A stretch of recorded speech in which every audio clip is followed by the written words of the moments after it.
Don't let the lag monster stand in the way of you and your games. Defeat it with Singtel's 1+1 Gbps Fiber Pro Gamer Bundle and enjoy dedicated gaming bandwidth. Razer's new Sela gaming router featuring zero-weight DFS and instant access to WT Fast GPN. Get Singtel's 1+1 Gbps Fiber Pro Gamer Bundle with WT Fast GPN and Razer Sela router at only $69.90 a month for the ultimate home gaming performance.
It's day 3 here in Singapore at the FUT Champions Cup March, and what a day we have for you. It's going to be so good that we have renamed it Super Sunday. Now the question on everyone's lips is, will Tex remain undefeated, or are the Brazilians coming to snatch his title away? Now we talked about it yesterday. These players are playing for a share of $100,000 and the winner gets 50,000 of that prize pool. As well, they're going for the Global Series ranking points. Yes, the winner will get 1,500 of those beauties, and they're trying to get their hands on this right here, our FUT Champions Cup March trophy. But before we get started with day 3, let's have a look at what has happened so far.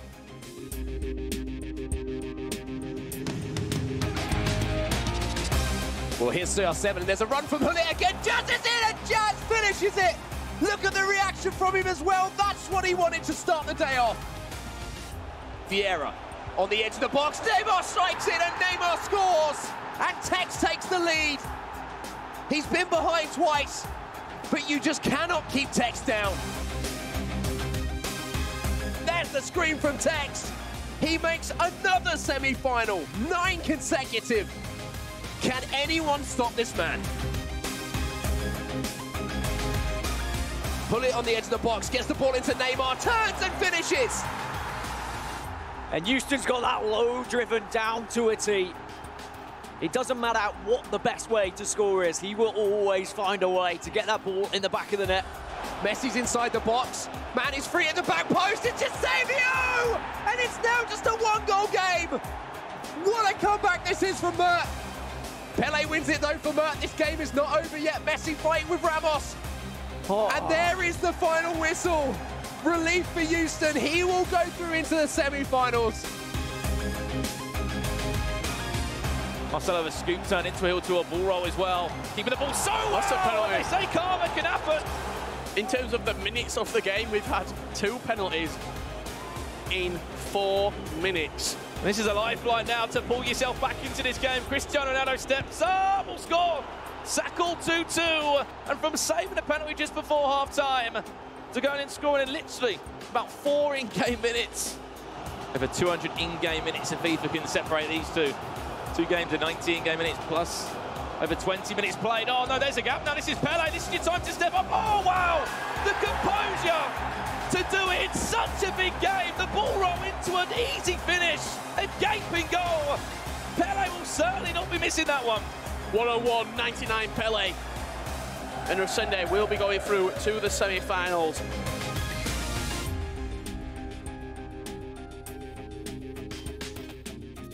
Oh, wow. Unbelievable finish from Diogo to do that in this type of game. A drag back into a little flick round the corner as well to the side boot of Mbappe.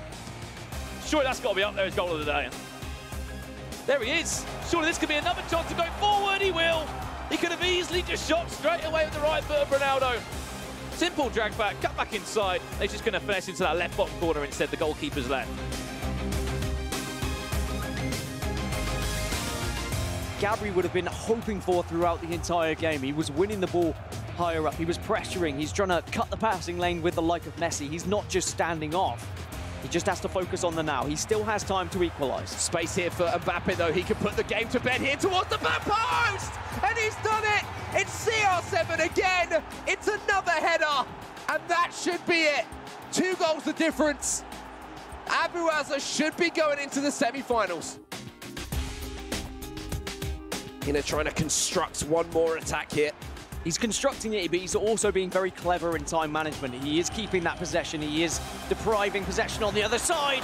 And that's the thing, there are going to be chances, and he finds it again! He took the risk, he went for a shot, he gets a deflection, but he tucks it away.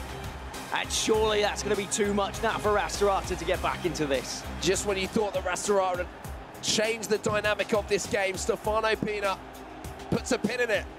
4-1 now on aggregate.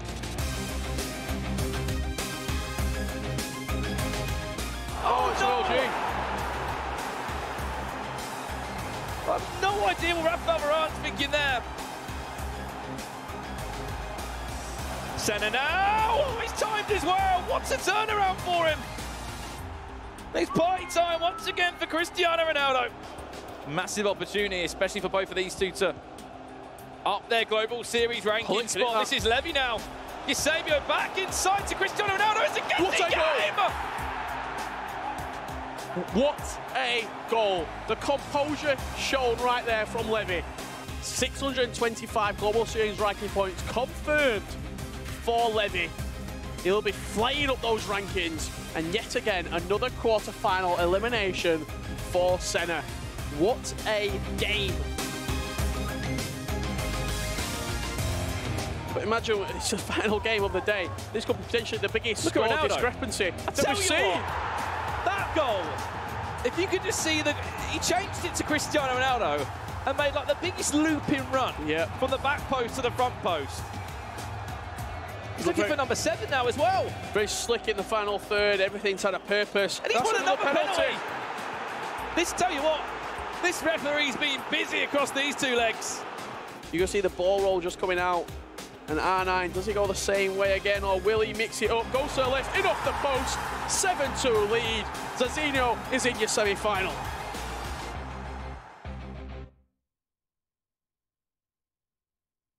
Highlights of day number 2 as we welcome you back to Singapore for live coverage of our final day. It's Super Sunday, Championship Sunday. Call it what you want.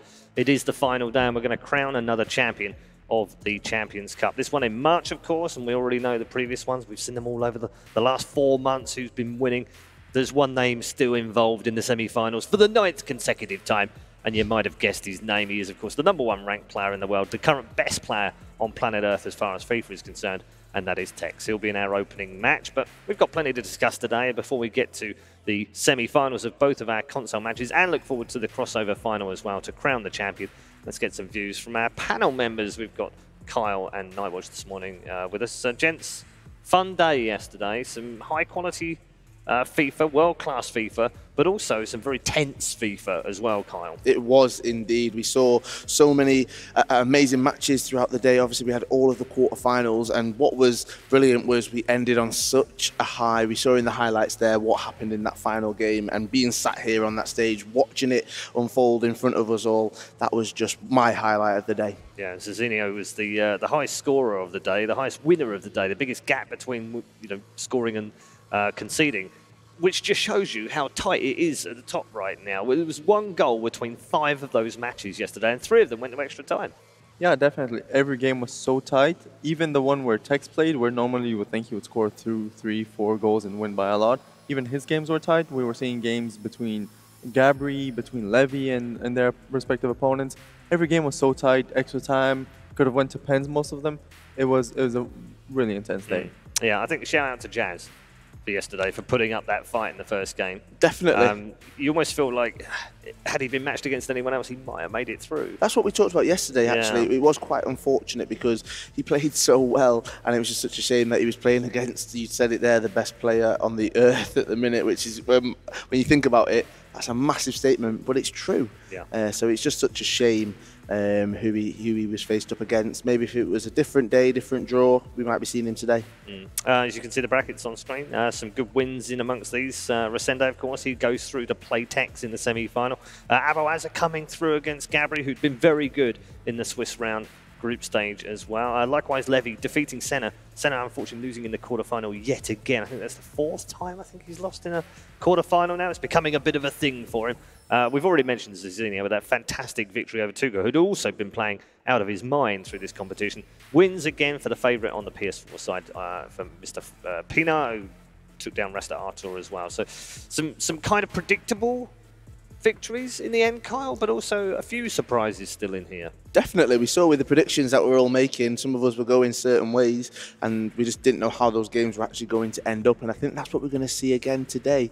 I think definitely on the PlayStation side, anybody of those could take it. There's favourites, everyone's thinking maybe Pina could do it, we're going to see him maybe in the cross-console final, but actually, any of those semi-finalists could make it today. Yeah, we've got 8 players left, Nightwatch, and we were looking through the rankings just coming into it, and we were discussing, is there any other esport out there that is this competitive, this closely matched, with so many players across a wide range of rankings that would ever reach what is effectively a quarterfinal, because there's 2 semi-finals on both consoles.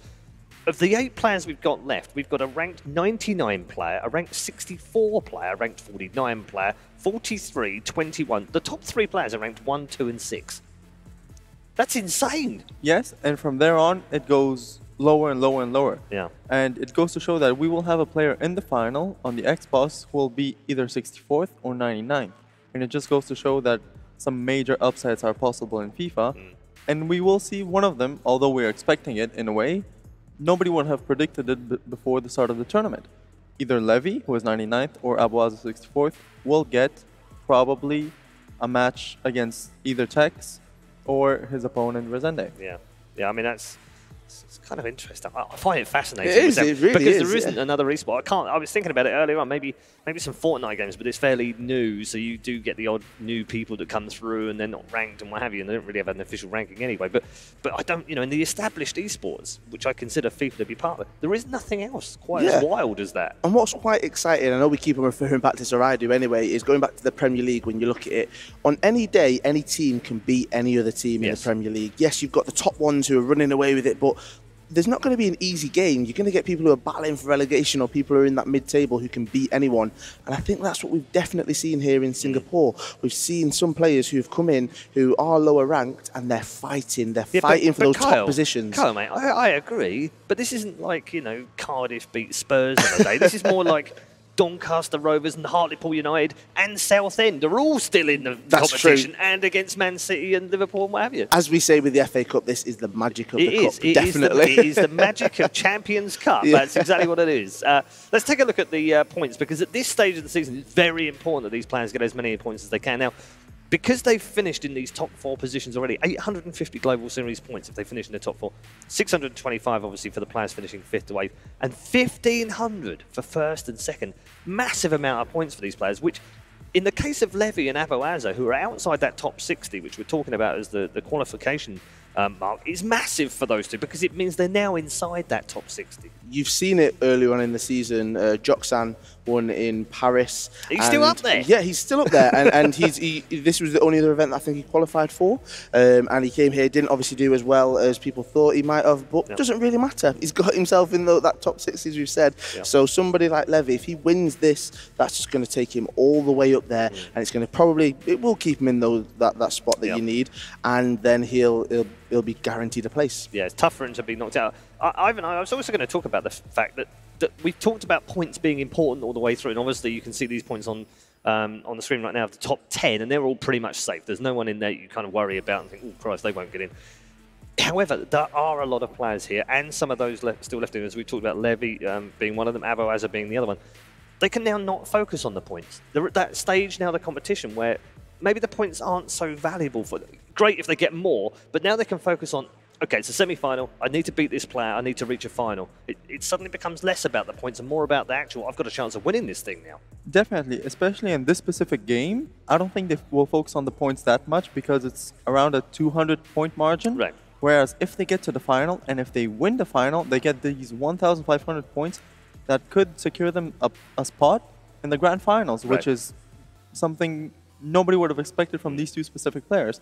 And we were talking yesterday about peaking at the right time. Joxan, for example, he peaked at the start of the year, secured his World Cup spot in the first month, then took a break, took it slow, and if he manages to peak at the playoffs and at the World Cup, he could have a mediocre season, but an amazing start and amazing finish. And that's what he's aiming for, probably. Nobody at the end of this season is going to go, oh, well, that person lost all of their tournaments and then won the World Cup. No one's going to do that. But equally, they might go, oh, this person won so many tournaments throughout, then they didn't win.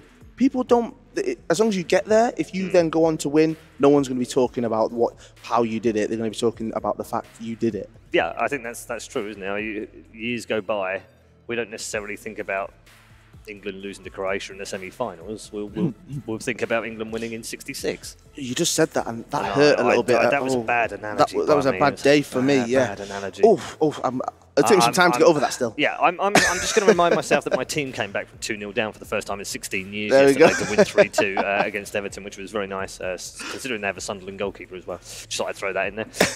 We should focus on the games ahead today, the 4 matches that we've got left, obviously the 2 semi-finals on each side. I know that when I got up this morning, I read a few messages, and a lot of people were saying, it's Tex all the way on the Xbox side, and it's Pina on the other side, and it's going to be a rematch between these two in the grand final. Is there anyone that can stop that happening, in your opinion? On paper, normally the favorites should win the competition, but as we've said on FIFA, there's a very high chance of an upset happening. And although with Tex, he's been so consistent that the chance of an upset happening are lower, even though he is playing Renda, and they have never matched, and Renda is playing something different, a 3-5-2. Whereas on the PlayStation side, we've had a bit more diversity when it comes to finalists and winners, etc. And I think Pina will struggle in his first game, and I think eventually the winner of Diogo and Ustun can also probably cause an upset and beat Pina if he gets there. So I think on PlayStation, it's not Pina's to lose, it's his to win, because he has very tough matchups. Whereas on the Xbox side, it's more Texas to lose, so to speak. Okay. Did you have breakfast with Tex? Well, I was just about to say, I know it's getting tiring, we are talking about this, but this morning I walked down into breakfast and I saw Tex was sat there, and he was sat there with Onset, and then Dan actually did come back and he came and sat with us as well. But I'll give you a little bit of an insight. Okay. Tex did say that he'd rather be playing against Dasari than Renda. He said, I'd rather be playing against him, I think I've got a better chance against him. So I think that's such an interesting thing of that mindset of who we talk about, these two greats. We've got Tex, we've got Dasari, and Tex would rather play Dasari than Renda. I mean, look, Carl, he could just be messing with you again. Maybe that's what it is. He did mess with you the other day. Let's be honest. No, I trust him. I wholeheartedly trust him, even though I did go and get a second helping of breakfast. I came back and there was some bread on my chair that I nearly sat in because of him. I'm so tired of all this breakfast chat. What is all this breakfast tech stuff about anyway? Let's find out. This is the fabled breakfast with Tex. Tex, what are you having for breakfast today? Beans on toast again. Beans on toast with a bread roll. Good? Good. See, now you know the secret to being the best player in the world. Just have beans on toast for breakfast every morning. Forget your shredded wheat. Forget your Cocoa Pops. Yeah, I mean, you have 2 helpings of Cocoa Pops. I did see that. He came and joined us now. We like to eat together as a. I like to break it down. What people like to have for their first meal of the day. It's quite interesting. Yeah. Beans on toast, it's a winner. It definitely helped. We saw that yesterday. Definitely helped this morning. We'll see if it's consistent. Yeah, he seemed to be he's quite happy with these beans on toast there, didn't he? Mopping them up.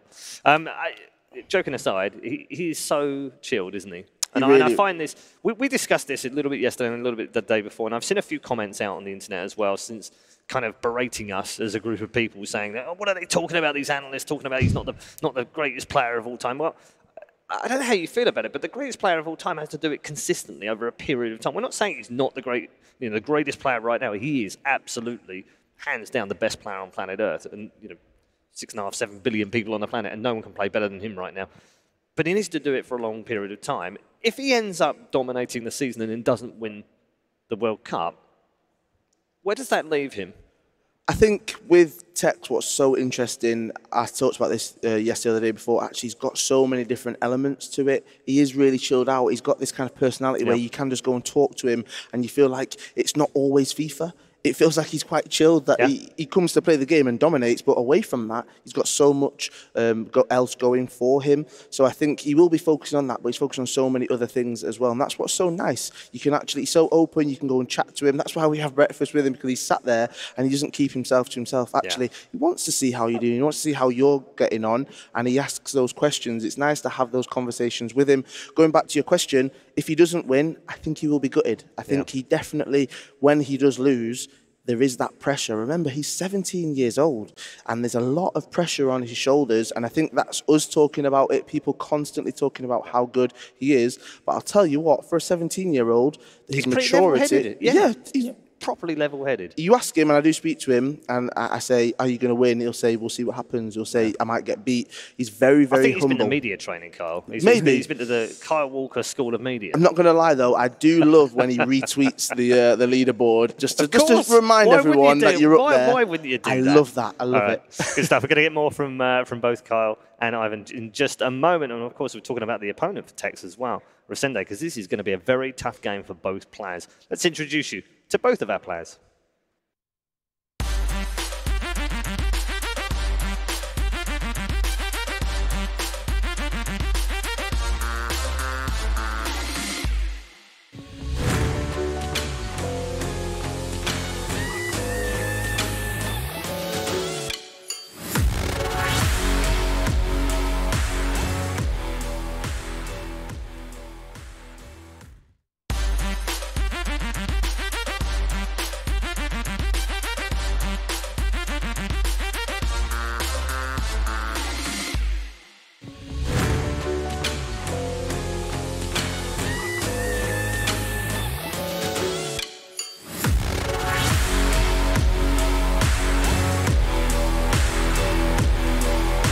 Nice little bit of home support in the ground for Renda at the end there, as our two gents. For the opening semi-final of the day will take their positions and get themselves all set and ready for game number one. Renda is playing very well in this tournament, gents, and I have to say, he's a real threat in this. I don't want people at home to just think, this is a Tex game, this is straightforward. This is a very tough match.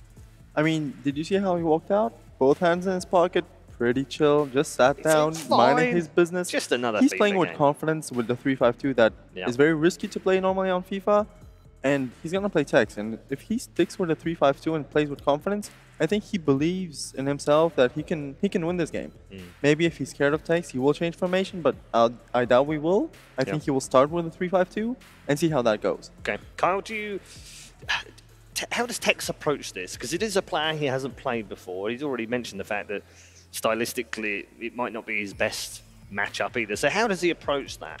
I think he goes with everything that he's done so far. I was speaking to him out in the warm-up area just before, and he said, I'm going to keep everything the same. I'm not changing a single thing. And I think that isn't just about his team, that's about his approach. That's about absolutely everything he's going to bring to this game, because we've talked about it, he's the best in the world. There's a reason for that. And I think he doesn't just want to win, he wants to beat everyone. He's not played against Renda before, so he wants to beat him. He wants to say, this is another player that I can beat, and I'm going to show the world that I can do that here in Singapore. Okay, what's the key to that victory? I think the key to that victory is just playing your own game. Hope you also that it's your day, because that's the first game of the day. They've both had a couple of warm-ups, so they're ready. They're warmed up. But it's a different thing playing on stage, playing your first really competitive game, especially on the day, opening up the day if you want. And I think whoever manages to play their own game at the highest level, they're going to win. Because Tex, we know how he plays. If he plays his game, he's almost unstoppable. But what we've seen from Renda in this competition, the 3-5-2 that nobody else plays, he's playing with confidence, solid at the back, creating chances up front. And it's about who will play their own style and formation better.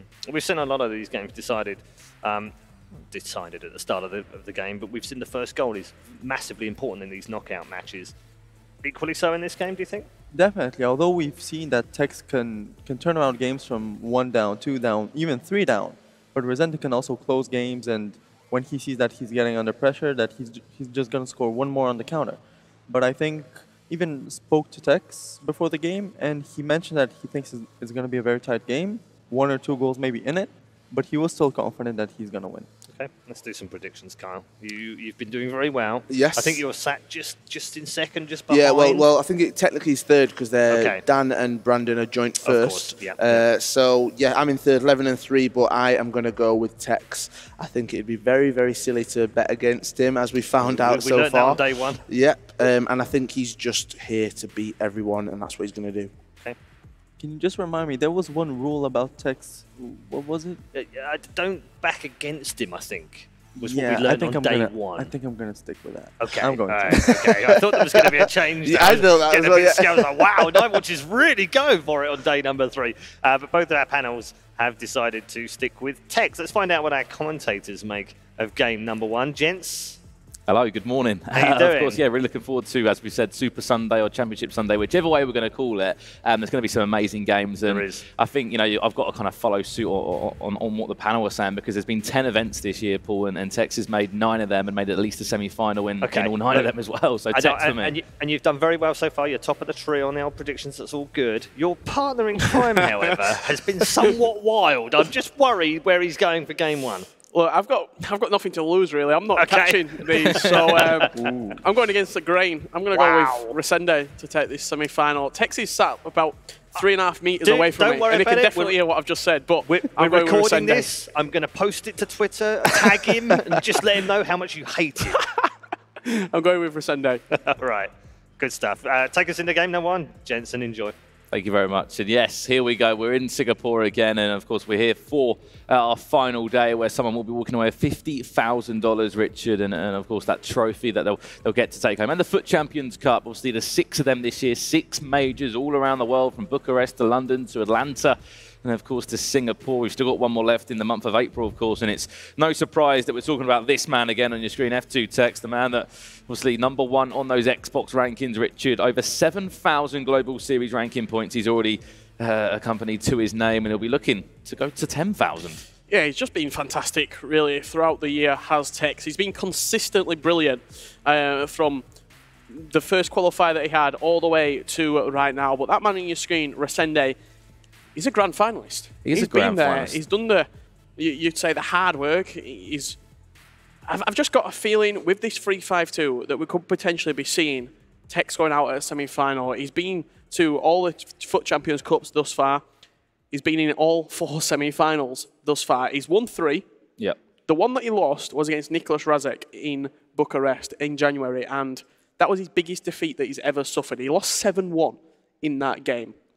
And I just feel like the way that Nicholas Razek played, it was very attacking. It was a very much a sort of aggressive performance. He put him under pressure early on, and he went 1-0 up. That's the key to beating Tex. You have to put him under pressure. If he gets that first goal and can dictate the pace of the game, dictate how he wants to play the game, you're going to lose. Look at Marcos Gomez yesterday. Look at Stokes. When they went down, he just kept hold of the ball, and he frustrated his opponent to making mistakes. And of course, wherever you're watching from around the world, I know it's pretty late in the UK if you're a Tex fan. I'm sure he'll be over the moon that you guys are staying up to support him. Well, here we go then. Our final day here in Singapore. 8 players remain. 62 arrived just 2 days ago. Swiss-style format, quarterfinals, and all the knockout football that's been played up to this date. And we'll be taking through every single game. Semi-finals from Xbox, from PlayStation, console final from both consoles, then the cross-console as well, and it will be Tex with the first shot of the game into Kylian Mbappe, 2 green time shots, but both of them not even troubling David De Gea. Yeah, no, out in the players' warm-up area a little bit earlier on, both of these players warming up against fellow countrymen. They were having a few games against Spacey in the warm-up area, and it was actually Renda in an aggregate game, a two-legged game against Senna. So both of these players, they've warmed up, they've got no excuses early on, and it's going to be the 3-5-2, which is the fascinating aspect to this game.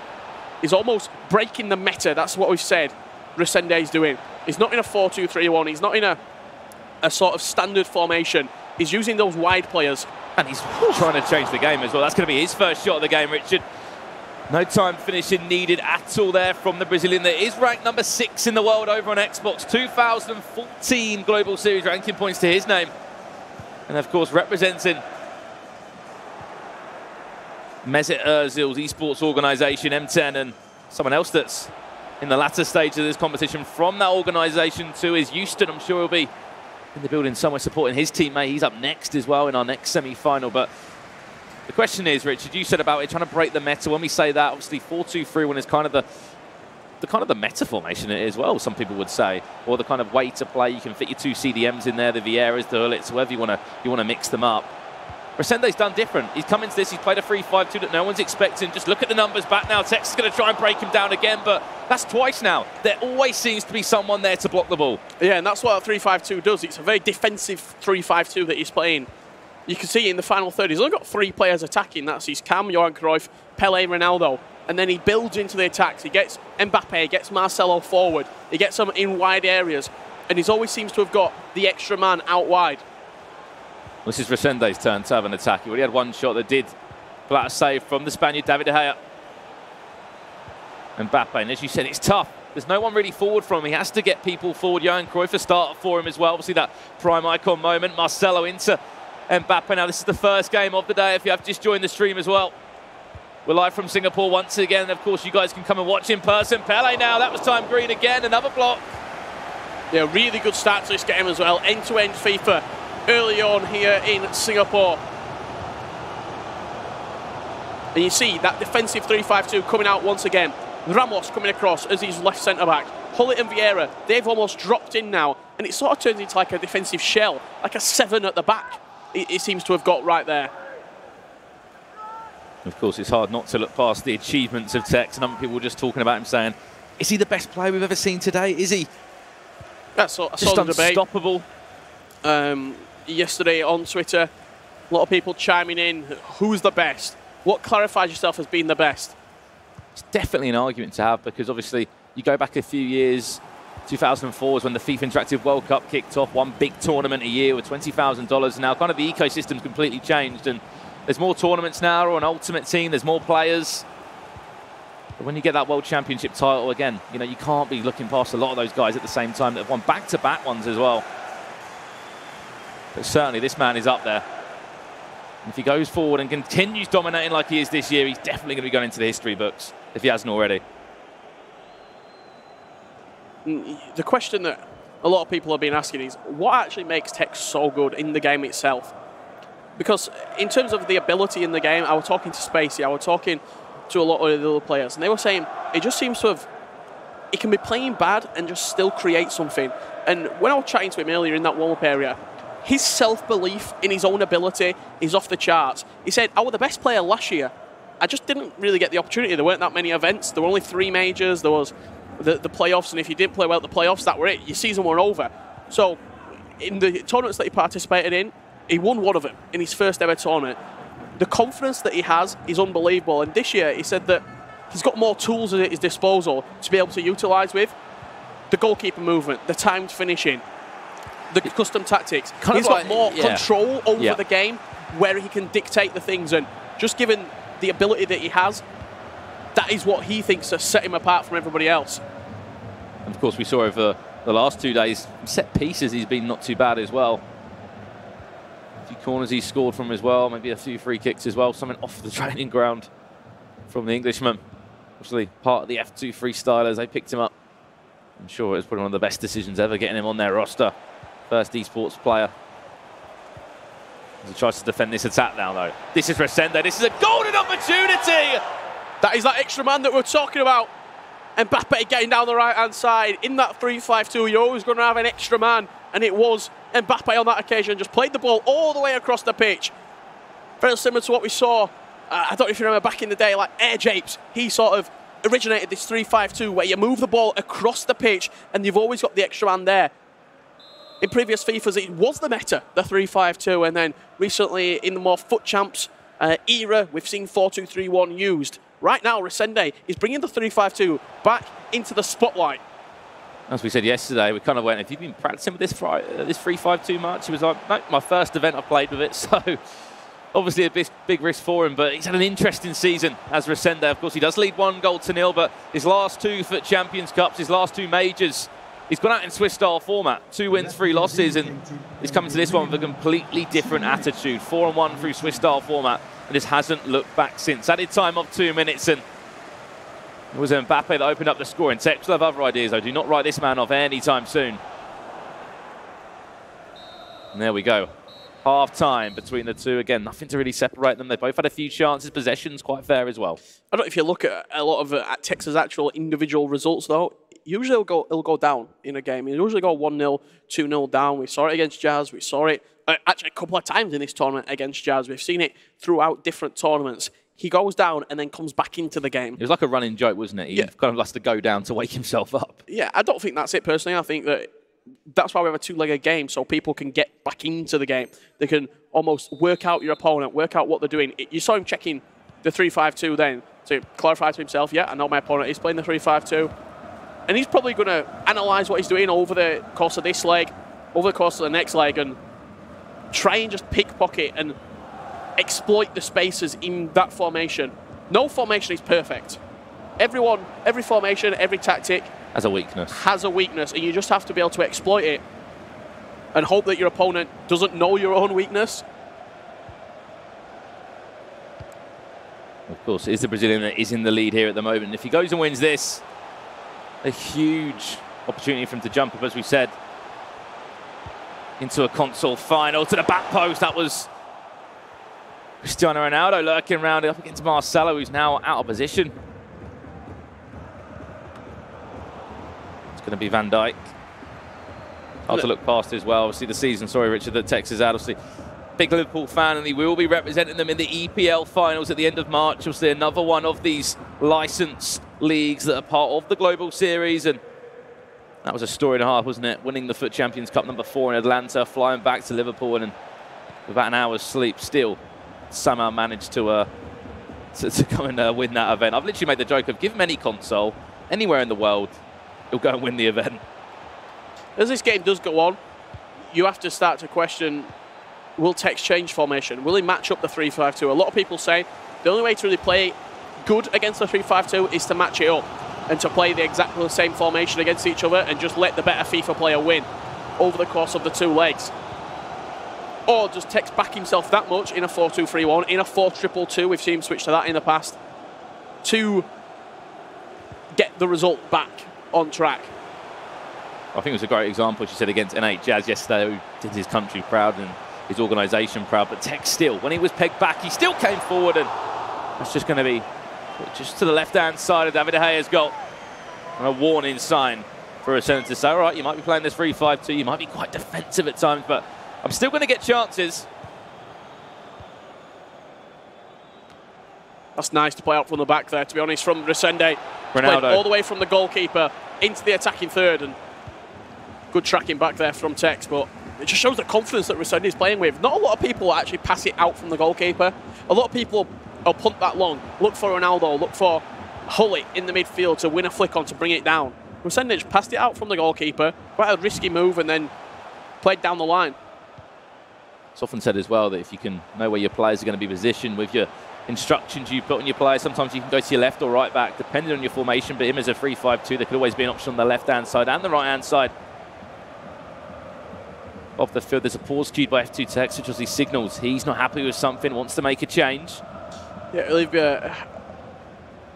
I'm not too sure if it will be a sub. I'm looking at the stamina bars of a lot of the players. Maybe try and bring somebody on just to freshen up in the attacking third, but that pause going to come in. 68th minute on the clock. Vieira off, Modric on, a little bit more creativity in the midfield, a little bit more of that attacking edge over Patrick Vieira, and that'll be the only change that he is going to make at this moment. Probably looking at that central cam, maybe bring him off as the game does go on. Of course, on the other side of that, Renda, we can't really see what he's doing. You see he was matching up the formation that we're looking to match, obviously, what Tex has done, and obviously not too much other than some fresh legs on in the middle of the park. Luka Modric brought on as well. But still, the score remains at 1-0, and we still have a second leg to play. Let's not forget about that. Eusebio introduced for Resende as well, so does he feel like there's a little bit of blood in the water potentially? That he can bring on that attacking player, get a second, get a third goal to take him into that second leg potentially. Well, here's Resende in possession now. We said our first game of the day, our first semi-final of Super Sunday here in Singapore. So patient in the build-up between those two CDMs. It really is a guessing game. Which way is he going to go? When's he going to go forward with it? But there's no rush for him. He's 1-0 up at the moment. I doubt that's going to be the final score and over the two legs, I can assure you on that. But as long as Resende's got the ball, Tex will not be panicking him until he's pulled out the man. He's looking to do exactly what he's tried to do now. Mbappe! A really good bit of play from Resende. Just keeping the possession on the edge of the box, waiting for the movement from Tex. David Hayes has been pulled out the line there. It's been a few times now. He just failed to collect the ball. And although he got something on that one, lucky enough for him, it does fall back in the end. Almost looked like he weren't going anywhere with that possession. It was Hullet to Vieira, Vieira to Hullet, Eusebio back to Vieira. And then with two passes, he's in. He's had a shot on goal. And it was a good save from De Gea to keep this scoreline at 1-0 for the Brazilian. Kind of gets to a point, doesn't it, when you keep it between your two CDMs? That you just rush out as a defensive player. You're just like, come on, I'm not going to just sit here and let you do this for like 10 in-game minutes. I've got to come out, I've got to press you, and that's exactly what he did. I think Neymar was pulled out of position, and there was the shot from Mbappe in the end. Lucky enough it was a save, and now it's Tex's turn to maybe register one of his last attacks of this game. Neymar into Hullet. He's so good going forward. And good goalkeeper movement. It was a great time shot in the end, so the time finish didn't actually come off for him. Corner played short. Be careful, do not dive in. Resende there, lucky enough for him. It's going to be Marcelo that does win that. Yeah, I'm not sure. He might have gone home after knowing he's playing Tex in the semi-final, looked at what he's been doing from set pieces. So he almost read that El Tornado straight away. He didn't dive into the tackle. He just sort of stood there and went, yeah, I'm going to wait for the flick up. And then just came away with the ball. A very professional performance from Resende so far. He run under the cosh in the first 10-15 minutes with the chances that Tex was producing. But since then, he's held hold of the ball. He's made Tex come at him. He's frustrated the Englishman. And a 1-goal lead is his reward, potentially going into that second leg. Of course, it feels like there's some sort of game plan to follow with for Resende. He's got that goal, and Pennington looked after the ball so well. I'm looking forward to seeing that pass and accuracy stat. If we can see it at the end of the game, it's going to be in the high 90s, surely. Has not given the ball away easily, has he?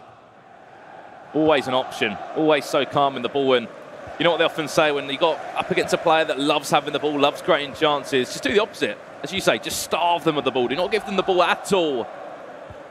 And you could just imagine how frustrating it must be. Oh, that's a mistake. Is Ramos going to get there? Ramos. He had to take the shot. Ramos was just running in with a massive tackle. Mbappe did get the shot away, but again, it was a great effort on a time finesse that wasn't even registered, as you mentioned. That's going to be half-time, technically, across this leg. And Resende with a slight advantage here in this game, Richard. And again, there's still plenty more to talk about and plenty more FIFA to play, I can assure you of that. Yeah, just a couple of great time shots there. A little bit, you take unexpected. You expect them to be green from Tex. He's such a prolific timed finisher, is Tex, that those green timed, maybe I'm looking into it a little bit too much, but is he potentially feeling a little bit nervous into this semi-final? He's playing against something he's not expecting in the 3-5-2. He's been taken out of his comfort zone a little bit. He's not had hold of the ball. He's not had the possession of the ball, which he's usually having. He's not creating clear-cut chances. I don't know. This second leg's a fascinating affair coming up. I definitely saw, you know, when that goal originally went in from Resende, there was definitely a change of attitude there, because at the same time of that, you remember at the beginning of the game, Tex had kickoff. He had, what, 2-3 green time shots, which, again, didn't really, you know, trouble the keeper at all. But we're going to have a look at some of the highlights now, of course, from that game. As we said, Resende did win it 1-0 and hopefully we're going to see that goal. And this is going to be it right now. Look at the space on the right-hand side. You pointed out brilliantly, Richard. That's the power of the 3-5-2. It gives you that room out wide. You'll see a couple of chances here coming in for Tex. Neymar on the edge of the box, into Vieira, back to Neymar, and then just dragged wide. That's usually a green. That is usually a green from Tex. And this is the very, very lax pass here. Patrick Vieira into Hullet, and then it just gets dispossessed here. Maldini, when he tries to go backwards. Van Dijk, heavy touch. This is where I was worried. I was like, Resende, you defended well, so good all game. And how quick did Ramos get across there, though? It was like panic station, that, wasn't it? Just get yourself over. And of course, that ended, leg number 1 in this semi-final. Resende just thinking, wow, that was nearly a mistake for me at the back there. And we still have another 19 game minutes left of this one, Richard, and still so much to talk about and still so much to see. But our first semi-final of the day, as we speak about those Global Series rankings, those all-important rankings that will determine yourself, of course, a playoff spot and a grand final spot at the end of the year. Everybody wants to be in that grand final, of course. Only 32 spots there. There's a big gap between these two. There's over 5,000 points to separate these two. They're both top 10 players on Xbox. Tex has won a lot of events. There's 5,000 points in between them and 5 spots on the Global Series rankings. That's how dominant Tex has been this year. He's 5,000 points clear of 6th place. That just doesn't happen. You can see the rankings right there. On PS4, between 1 and 6, there's only like, what, 3,500 points there, 4,000 points. Between 1 and 6 on the Xbox, there's nearly 5,000, 5,500. But if you look here, it's of course, on the Xbox side of things, obviously MS Dasari, as we know, he couldn't come over for this one, but Megabit, Rajak, out in Swiss style format, Goal Machine as well. I believe he crashed out not long after that. The other players obviously didn't qualify for this event, and it just goes to show how much do you look into these rankings? To be honest, it's one of those, like Joksan, round of 16, he went out the competition. Of course, these rankings are proven the players that have got to all these events, and some of them had great events. You look at Joksan the first few of the year, but it's a long old season. That's what I've been saying on social media. It's a long old season. Who can continue throughout the year? I think people look into the rankings too much because Tex has dominated over the course of the year. Nobody else really dominates for that period of time. Look at the Premier League, for example. People go in stages.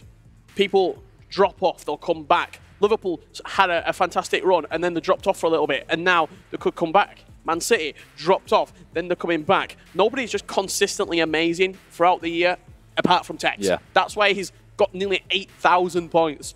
Of course, and that's why he's got so much hype around him as well at every single event. We often talk about players that can come onto a scene and dominate it as well. But why has Tex been so good? That's the question on everybody's mind. And, you went into it a little bit earlier. It's kind of that winning feeling. When you're qualifying for everything, he qualified for the Champions League qualifier not long ago as well. Like, as I've made the joke, he can play on any console, this guy. Just get him in a qualifier, get him in a tournament. He will get at least a semi-final finish or more. There's a couple of reasons. He's just very naturally gifted at the game. Just what he can do in the game is almost... like I said, like God-given ability, you'd say. He had more events this year to be able to prove himself, to be able to qualify for. And then when you're qualifying for every single event, when you're making semi-finals over and over and over and over again, you have that sort of fear factor. And if you're coming into the game not fearing him, that's when you tend to get results. And that man right there, he looks so casual. It looks like he could be at home, waiting for the Sunday roast to be served. Does Resende. What do you think Resende's thinking in his head? Is he thinking, right, let's not think about this too early, that I could potentially be causing a massive upset here? Or I don't think... Do you just have to just take it stage by stage for him? I don't think he's even probably thinking about the game right now, looking at him. He's probably just waiting for the game to get started, taking a little bit of a break in between the matches, getting that heart rate down, getting that blood down, letting the oxygen just... Everything just balance out. Just get ready for this next game because Tex is going to come at you. It's as simple as that. He's 1-0 down. He's going to attack you. If he can get a goal early on, first 10 minutes, that 90 minutes of possession and dominating the game, he's gone. It's just eradicated straight away. And that's what they're playing for right there. You can see that trophy. Someone will be going home with that beautiful trophy here in Singapore. Will it be that man claiming his 3rd FUT Champions Cup? Exactly that, and of course, as we keep saying, making his name in the history books, 6 FUT Champions Cups. He picked up the first one of the year, then followed his performance straight up with an LQE. And here we go, then the second leg of our first semi-final here in Singapore. So much FIFA action today. And of course, at the end of it, we'll be crowning a champion here in Asia. 1-0 the score to Resende. Of course, that's only half the story. You said, Richard, an early start could be big for Tex. An early goal could be big for him because that's what we saw last game. Obviously, he didn't have kickoff in this one, but in the last one he had kickoff, and that gave him the opportunity to look after the ball slightly, have 3 time green shots, but defensively, Resende's been superb. And that's what that 3-5-2 is going to offer you. He's just offside there. First 4.5 minutes, Resende just looking to get back into his groove, looking to get back into that possession style of play, that calm style of play where you can pull the players out of position for Tex and then exploit the space in behind. Even at 0-0, Resende looks pretty comfortable. It looks like he's I often say the phrase, some players don't play the match and they play the occasion.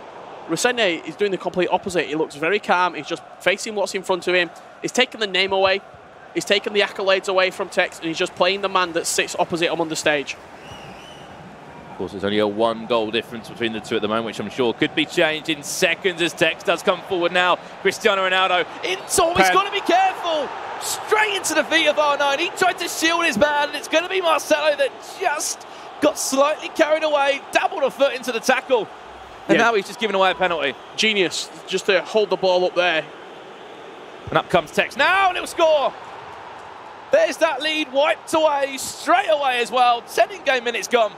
And Ronaldo fires straight back for Tex. Game on. How many times you see the ball going to Tex there and it's a drag back? It's a little shape on the ball and then a low-driven shot.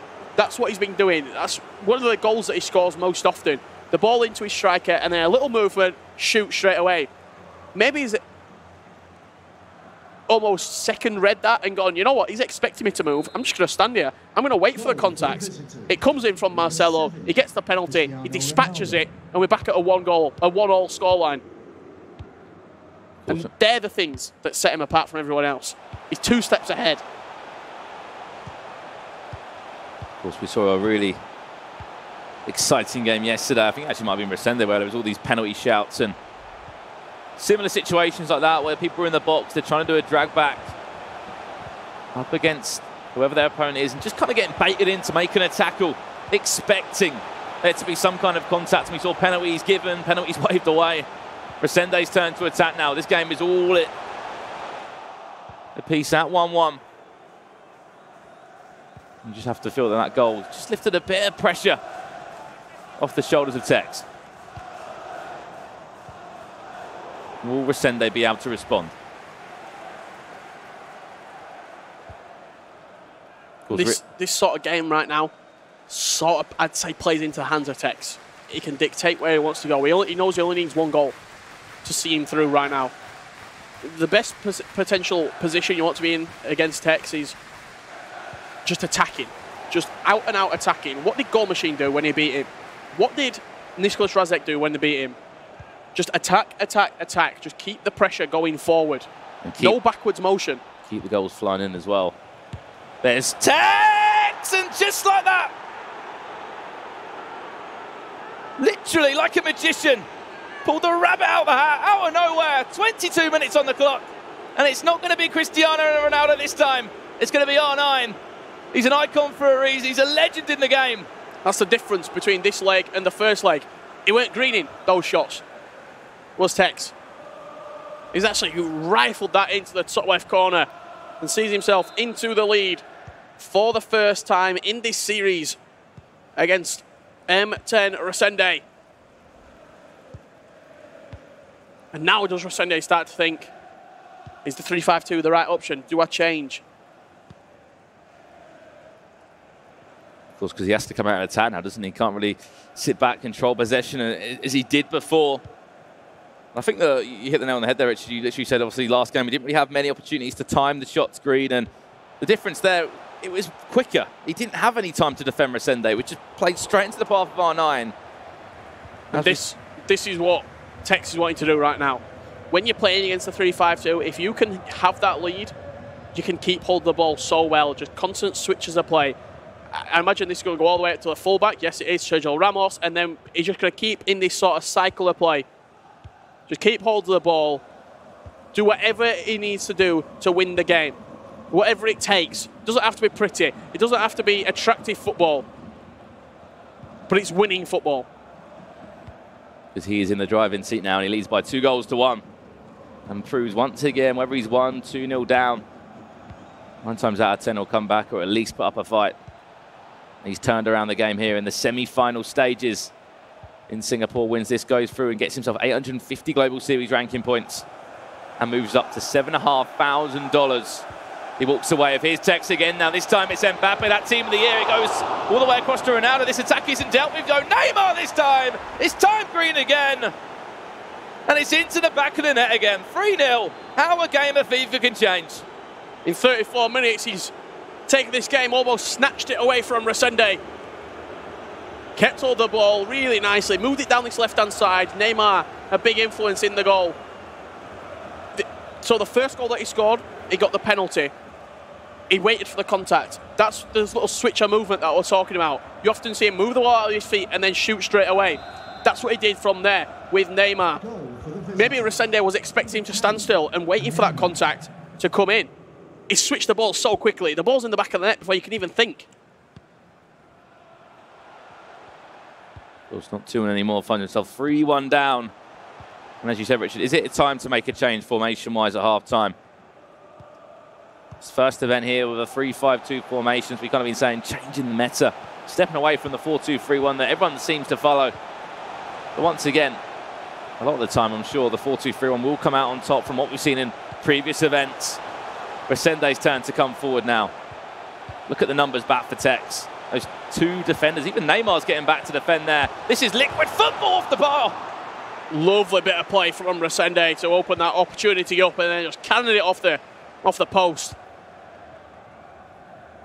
One of the big things that it potentially could do at Tex, you can see the spare man, it's always Marcelo, it's always Mbappe. If you can get them cams and just sit them in, maybe put them on come back while attacking.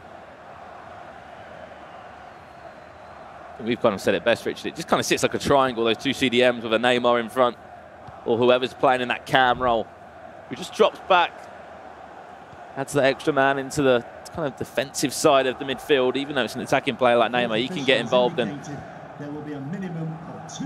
just disfigure the formation slightly. Added time of 2 minutes here, and then we'll be into our last 45 in-game minutes of our first semi-final from Championship Sunday here in Singapore. We'll find out one name that will be in that Xbox console final. Half-time here, and it has really been a different story compared to the first game. And it just shows what 3 goals can do for you. Dominant performance from Tex in that first half of things, and you see the formation change from Resende, switched into a 4-1-2-1-2. Changes are being made right now from Resende. He has to go more attacking. He feels like the 3-5-2 wasn't really offering him the options, and is he potentially playing his Texas hands right now? Of course, the 4-1-2-1-2, very narrow. Depending, obviously, on how that 4-2-3-1 can work. Very balanced. It can go out wide if you want to. You can push your cams out. We see how wide the likes of Mbappe can get sometimes. And even we can see here, Marcelo getting so wide as well.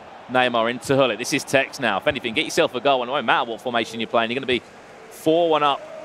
I'm sure that'll knock the confidence of Resende even more. So that 2-goal advantage moves to a 3. He's only 2 goals down, though. We have to repeat that. Just gone offside there. How's Mbappe? I think he's actually playing up front, Mbappe, alongside Ronaldo now that formation change has gone out, probably. Marcelo gone over to left back. Looks like Pele is the central cam. Hullet and Modric, the left centre mid, right centre mid, and Vieira doing the job as the CDM.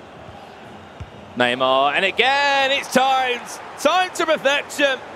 Mbappe, he's in the team for a reason. He's got all this hype for a reason as well. I mean, I'm asking a lot of question marks against the goalkeeper right here. Looks like it's gone straight through him. You have to save that. It's not in the corner. It's straight down the middle of the goal. You simply have to save that. You're asking questions. Why have you not just gone with your hands? Yeah. And does somebody like Van der Sar go with his hands there? You know, David De Gea often goes with the feet, goes with the legs. I've seen a different side to David De Gea this weekend. Of course, still a starter for a number of people, and you look at the in-game stats, the ratings, or of course, the overall stat of the card, it's hard to look past him. But definitely, you would be suggesting, why have you not gone with your hands there? He's gone with his feet, and maybe the shot just came in slightly too fiercely for the Spaniard. 97 overall, unfortunately, though. Going to concede that one, and that's conceded 4 in this game. Renda has his turn at goal, but... Yeah, good bit of keeper movement as well from Tex, just to move him across. That's twice now, and there's De Gea. Completely missed that one. Big difference between the first leg and the second leg. Tex's time to finishing, everything's been green. This game, you saw a couple of greys last game out. This time round, green all the way.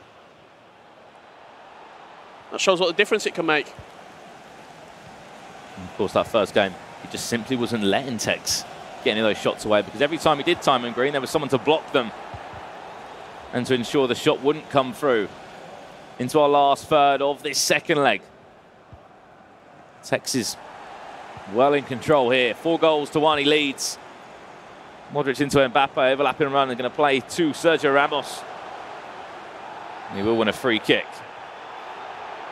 Look at the concentration from Tex on the left-hand side. He knows this is far from over, even though he's 4-0 up in this game, 3 goals up on aggregate. He's going to do everything he can to continue scoring. Ball falls back, and it's going to be offside anyway, so chance again. This is why FIFA's a 2-legged format. So over the 2 legs, most of the time, the player who, you'd say, would you say the better player comes out on top? In a 1-legged game, sometimes it can just go against you. You can get the say if you're not scoring chances going against you, and you can be a little bit nervous. Over a 2-legged game, people tend to just sit into what they know better. They'll be more composed in the second game. The nerves will start to clear. And you tend to see the better player take advantage of that second leg. Of course, choosed by Renda there. Ball just going to come off the leg of Sergio Ramos as well. But of course, whoever goes out at this stage of the competition, they've already got themselves 625 Global Series ranking points on top. So I think that will kind of mix up those Xbox rankings slightly. I think Renda will certainly be going up a few spots. He'll be on a total of, I believe, 2,639 Global Series ranking points. $2,500 to his name as well, as we look forward to, kind of, as we said, the latter stage of the season now. This will put Tex over 8,500. I think he'll be on, 850 plus, obviously, this. Yeah, he won't be far off it. 8,500, he won't be far off it, maybe 100 or so more. But Richard, he can still go and win the whole thing. If he wins that, he's looking at over 9,000. Yeah.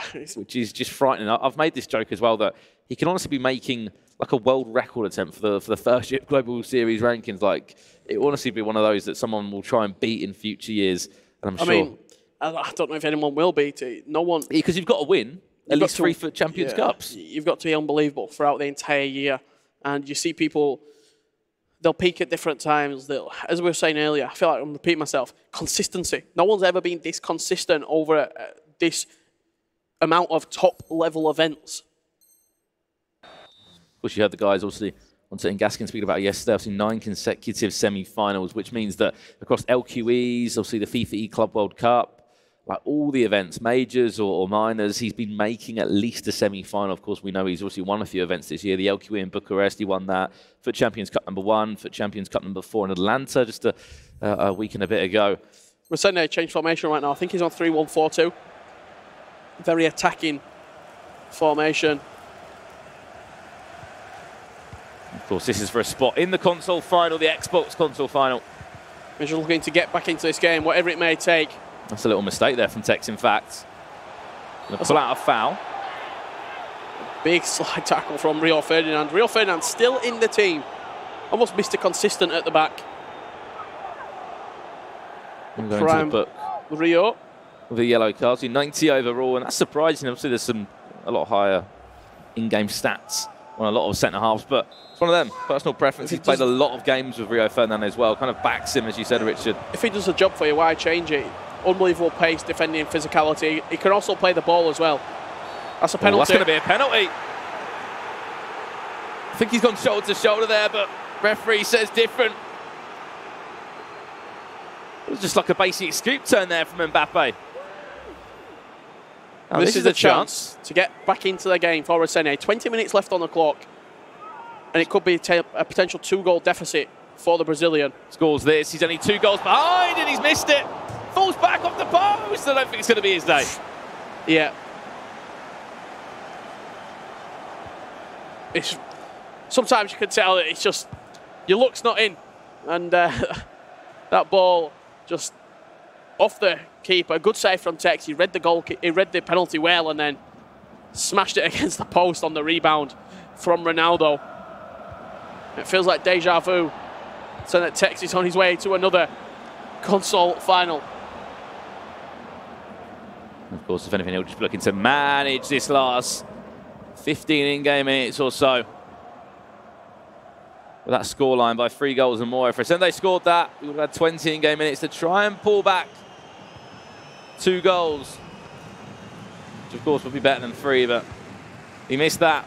Great save from his David De Gea and Tex's goal. Ball fell back to Cristiano Ronaldo, but that's ricocheted against the post and straight back into the hands of the Spaniard. Tex's turn to come forward now. Looking for goal number 5. Just remember as well, Tex did not score in that first leg as well. Yep. He lost it by 1-0. That's why FIFA's played over 2 legs as well, because every single game can be different. The first game, Resende got that goal and then just kept the ball, sat men behind the ball and almost just dug out a 1-0 win. In this second game, Tex got the early goal and just motored on after that. Just never looked back since he's been, well, if anything, the first half has kind of shaped this game for Tex. Here comes Mbappe now. Pulled 2 men out of it. Brought in Cristiano Ronaldo as well. Just look, everyone hunting the packs there for Resende, but Tex still was just about holding the ball. He's giving it up now, and if anything, we're just waiting for this clock to run down. I just doubt in 7 in-game minutes from what we've been commentating on throughout this year. 3 goals against a player of Tex's caliber when he's in this much confidence. You can't really look past him. Yeah, the saying once again, don't bet against Tex. Seems to be coming up trumps once again. Ronaldo from distance. And if anything, just wait for the added time, wait for the whistle. I think Resende knows it's over. Headsets off from him. But you have to give a lot of respect to Resende. Obviously came through 4-1 on Swiss style format and tried out this new 3-5-2, which has been great to commentate on, been great to discuss on the panel and obviously on the commentary couch. Unfortunately, when you come up against a player this good, you can't rhyme off over 1 leg, over 2 legs. It's a completely different story. Ronaldo, no, I'll tell you what. Finish it in style, why not? Yeah, nice little finish from Resende there. I think he wanted to play the ball out to Marcelo originally, and then the opportunity arose. El Tornado volley into the top of the corner. But it's a consolation goal at that. I was going to say, I'm sure he's looking. Is there a prize for goal of the day? Goal of the day? Is there a prize for goal of the day? Some extra Global Series ranking points, maybe? El Tornado finished there from Cristiano Ronaldo. That'll make it 4-2 on aggregate. Added time of 3 minutes. Congratulations, Tex, again. The 4th official has indicated there will be a minimum of the breakfast story continues. The Tex breakfast is it just seems to be working for him. Yeah, we might have to make the Breakfast Club featuring Tex. And there we go. Job done for the Englishman. And the domination continues. Another console final for him on the Xbox side. Commiseration for Resende. A tactical masterclass in the first game, but just in the second game, Tex showing exactly what he can do, Richard. Another day's work for Tex. Another game, another tournament, another console final for that young man on your screen right there, and he's looking to make it 3 FUT Champions Cups with his name on it. He's conquered Bucharest. He's conquered Atlanta.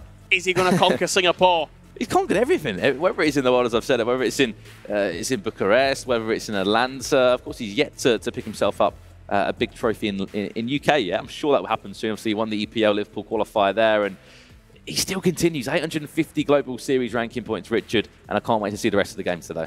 Yeah, I'm 0-1 for predictions to start the day, but I think the guys over at the couch are all 1-0. Over to you, Paul. Thanks very much, gents. Yes, a risky one there, Rich, I have to say. But I understand why you're going down that road. Not so much Brexit, then more Texit as far as the opening semi-final is concerned. Tex safely through to the final. But he never had it all his own way in the first leg, did he, gents? It was a tight first game. I mean, I came out of the first game. I said to you, right, Kyle, I was like, this is looking not good for Tex. 1-0 down after the first leg. I was worried. I was never in doubt. Never in doubt. I knew his capabilities, but when you are going into that second game 1-0 down, thinking, oh, is this where he goes out? Is this the big? But one how of the many big times shocks? are we duped by him? Because he does do this an awful lot, doesn't he? He doesn't tend to come out of the blocks firing on all cylinders. Doesn't seem to put together everything that he wants in the game. Sometimes goes down. I mean, Ivan, you said before he's gone down 2-3 goals sometimes in that first leg and still come back. Exactly, especially the first thing that comes to mind is against Sakul, who coincidentally lost to Renda. Yeah. Tech has been losing to Sakul a couple of times the first leg, and he's managed to come back against top players. And people know this about him, and I don't think they underestimate him, but I don't think there's much they can do. I mean, Tech just plays his game. That penalty, 10 minutes into the second leg, was a massive turning point for him, though. 100%, and I do genuinely believe that Tex would have brought it back somehow, but Renda just made it a little bit easier for him to do so by giving away that penalty. And I think it stopped him having that possession game that he had in the first leg, didn't it? Yes, definitely. He just didn't really give him a chance, because then it was an equal level playing field, and Renda had to attack again and go for it. But Tex turns it on there. 21 minutes, he shoots outside the box. It goes in, of course it does. And then again here, 34 minutes, he manages to find a way, squeeze the ball through right there, and I think that's just what he does. Maybe what we were talking about the other day, where he's playing with his food, maybe he let him go 1-0 up and he thought, how hard can I make it for myself today? He did that, and then he just absolutely turned it on. I don't want to get too many F1 puns in, because we're playing football rather than motor racing world, but he has found another gear in these matches, hasn't he? It's almost like he can go to another level when he needs to. Definitely, I think he knows he can play his best whenever he wants to. Right. And whenever he plays his best, he's practically unbeatable from what we've seen. And it takes a lot of underestimation from his part. Even this moment, him saving this pen was very vital for the tie. Because at 4-2, it's a whole different game with 20 minutes to go. He's also very good mentally. And he shows this. That shows it as well, that sometimes you just need to be lucky. Even if you're winning or if you're losing, if the luck's not on your side, I think Richard and Brandon said at that point with the penalty, this is the turning point. This is the point where he needs to score. Yeah. If he doesn't score, that's it. This is the chance where he needs to go back into it. And then Tex said, nope, that's not happening. I'm saving the penalty. And then what we saw towards the end of the game was just Tex absolutely shutting it out. He wasn't letting it happen. Great goal, can't lie. Renda, that's got to be goal of the day. I was going to say goal of the day. That's in their contention for goal of the tournament, isn't it? Well, after what we saw yesterday, those top 5 goals from yesterday, that beats them all. So yeah, definitely beats the own goal, especially the last one. Yeah, yeah. Yeah, overall, a fairly even game. As you look at the stat, if you didn't know and you'd not watched the game and you just come in and you went, oh, 4-2 and 50% possession each side and 8 shots on goal each and 9-6 on the tackles and corner kicks pretty even. You'd think actually it was a very even game. It was overall, I guess, but the first half of the second leg showed us the quality that this young man has. 100%. I think that's where he just turned it on and said, do you know what, I'm going to show you the class. I'm a level above everybody else, and this is what I come here to do. The focus and maturity we've seen from him, we've mentioned time and time again his age. You forget about the age, because he plays like someone who's been playing this game for years. The experience he has at all of these tournaments is amazing. He kind of has been playing a few years. Well, yeah, he has, yeah. But I mean, the maturity and the experience he brings to this main stage. Yeah. He's here in front of people watching, people around the world are watching. That pressure we've talked about, he deals with it. He just goes, oh, okay. Oh, I'm losing 1-0. Right, let me turn it on right now in this second game and let me win. Let me score 4. All right, let's talk to the main man himself, because he's waiting in the player area. We say congratulations once more. I'm almost getting tired of saying well played. Yeah, thank you. My coach saved me that game. He told me to take first-time shots. He told me to dive left for the penalties, and yeah, it saved me. That's interesting to hear. What do you? I mean, there's a lot of talk about you being, the greatest of all time and the best player on planet. How much do you take notice of all that stuff? Obviously, it's nice, but my main focus right now is winning tournaments, and hopefully that's what I'm going to do today. I still got a hard final left and cross console if I get there. Yeah, absolutely. And in terms of looking forward, I'm going to ask you this question because I get the feeling I might know the answer, but I'm going to ask you anyway. If I took all of the Champions Cups away from you and gave you the World Cup instead, would you swap? No, because I still got many World Cups to come in the future. So if I can win that one as well as my FUT Champs Cups, then yeah, it's good, isn't it? Yeah, no, absolutely. No, it's a great answer as well. I don't know how he stays so grounded. I really don't. I'm more nervous than you are, I think, when you come onto the stage. I'm actually sitting there going, oh my God, it's terrible. Gents, what questions have you got for Tex? Well, it actually links into what you said there about nerves, because actually, is there any points where you actually feel nerves, where you're actually walking out or you sat there, you go 1-0 down and you think, oh no, what am I going to do? How am I going to turn this around? How am I going to come out here and perform? Yeah, I'm always nervous. Even say I'm 4-0 in Swiss, even for that 5-0 game, I'm always nervous. But it's always in the first leg I get more nervous. And if I'm losing in the second leg, I just like the nerves go a little bit and I just go for it. And yeah, I managed to come back and win this game. I remember you telling me last year in Barcelona that you're nervous between games, but in games you just switch off and you're not nervous at all. Has the pressure in a way of being like the guy to beat kind of getting to you in a way and being more nervous during games? Yeah, obviously there's more pressure and I'm feeling it, but after playing loads more tournaments, you know how to deal with the pressure, so it all equals out. All right, good stuff. How are you rating the beans on toast in Singapore? That video came up, I was like, what's Onset done, man? What's he doing to me? See, that's a warning for you. Don't go to breakfast with Onset in the mornings. He's just going to take videos of you eating beans on toast. Good stuff. Once again, congratulations, and we'll see you in the Xbox final a little bit later on. All right, thank you. Well done to Tex again. It's just phenomenal. I jokingly said I'm getting tired of saying, well played, but you never get tired of watching world-class FIFA like that. You don't at all. I was talking to him in the warm area and he was saying, it's around 20 LAN games that I'm unbeaten now. And I just think, who can stop him? I genuinely do. I can't see anybody stopping him when he's at this level. There's been so much talk. He was retweeting stuff about people saying, us talking about, is he the best? Yeah. And obviously a lot of people are going to talk about that and they're going to share their opinions on there. And I think he is just proving to everyone that he is here to be the best ever. And that's what he wants. He definitely is. And the thing I've noticed with Tex is he's modest before competition. During competition, then he wins the competition. The very next day, he knows he's the best. He tells everyone I'm the best. 2 days later, yeah, I'm not sure. I'm modest, and that's his routine between competitions. And it's a trend because he wins so many competitions, and every time, the very next day, he tells everyone, he shows it in a way, his confidence. But do you think though that he's like aware of this historical markers? Because he does seem to like remember, oh, this is my 9th semi-final in a row. Definitely. I've won 20 LAN games. He's aware, isn't he? He's historically aware. Definitely. I think as a player, as a very competitive player, you keep track of those things for yourself, not even to brag, not even as a statistic, but for yourself, for your own reference, to know how well you're doing. What's your, for example, Senna, he knows he loses in the quarterfinals, so that's what he works on. You keep track for yourself, and that's what Tex does.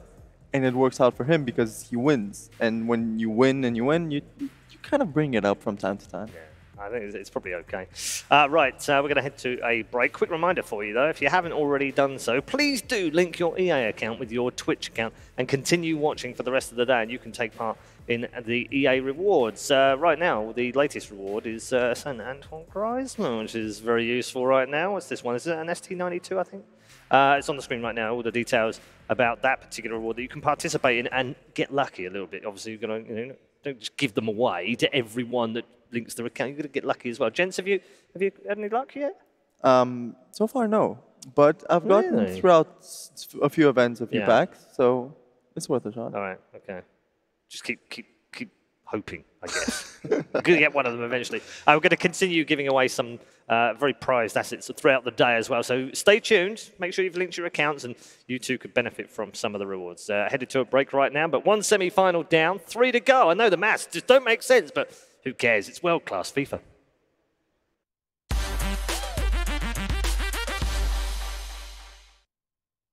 Don't let the lag monster stand in the way of you and your games.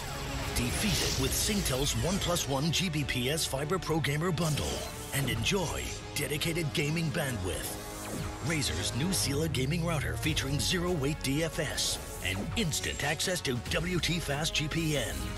Get Singtel's 1+1 GBPS Fiber Pro Gamer Bundle with WT Fast GPN and Razer Sealer router at only $69.90 a month for the ultimate home gaming performance.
My 3 wishes to come true would be, as everyone's probably going to say, just to have as many wishes as you want, so then you can wish for anything. So yeah, just that, to be honest.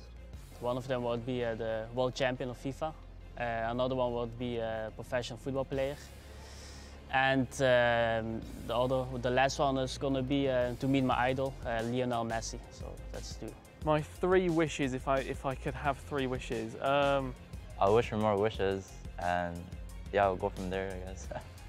My 3 wishes is like to fly, because I had to go with train and to be in a bus. My 2nd is to be a champion, because my dream is to be the best player of the world. And my 3rd is maybe also to be a real-life football player. I like to be one. I tried, but it's not makes. If I have to choose 3 things, 3 wishes for my life, it has to be the first thing to be a world champion in FIFA, which is my biggest aim in life right now. Then obviously to be healthy for my entire life, and then again to have a good family and everyone is healthy. That's it. So my 3 wishes would be that me and my family are well, healthy, to have endless money, and that my dreams come true. To win another world title within FIFA, to be secure in my career, and that last one, for FIFA to have quick gameplay consistently.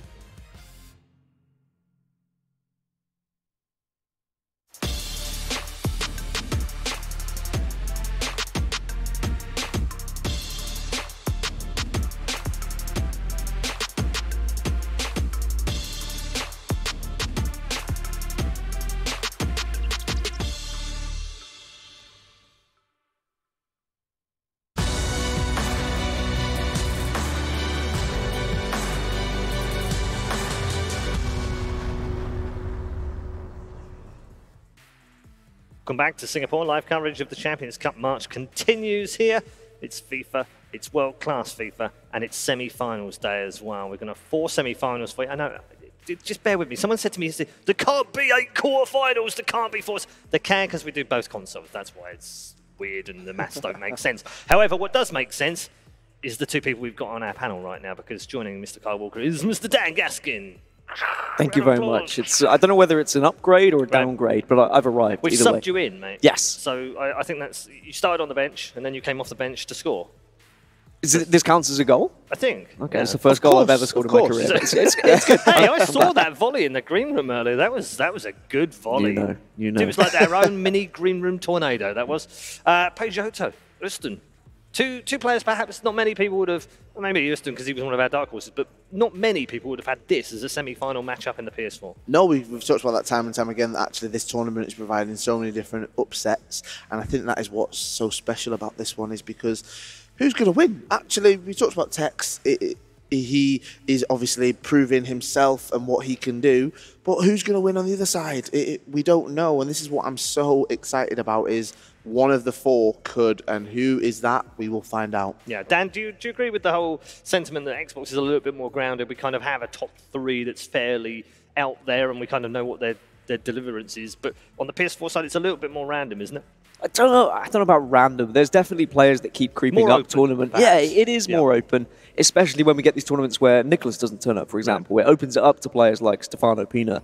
It opened it up to players like Houston, who is undefeated in this tournament. And when we talk about Tex on the Xbox side, we've got now Houston, who is just dominating the competition on PS4. And this is a phenomenal opportunity for him to really show what he's made of, because we don't have Nicholas here. The Iceman hasn't arrived, and he can just show what he's made of. Yeah, the funny thing with Houston is he was one of those guys that you guys picked out as a dark horse at the very beginning of this tournament, and he's delivered on that kind of dark horse mentality.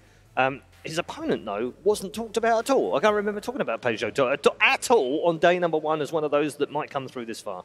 It's because we've not seen Diogo really since Paris Games Week. He finished top 8 there, though. Like, he really surprised us. It was a PlayStation-only tournament, but he was one of these players that just showed up. He played attacking football. It was good football, and it worked out for him. And then he just kind of disappeared. So he's fallen off everyone's radar, but now he's back. He's showing us what he's made of. And you know what? I'm pretty excited for this. He's got a good opportunity here as well. Okay, we're going to get more from both of our panel members in just a moment, but let's introduce you to our PS4 semi-finalists.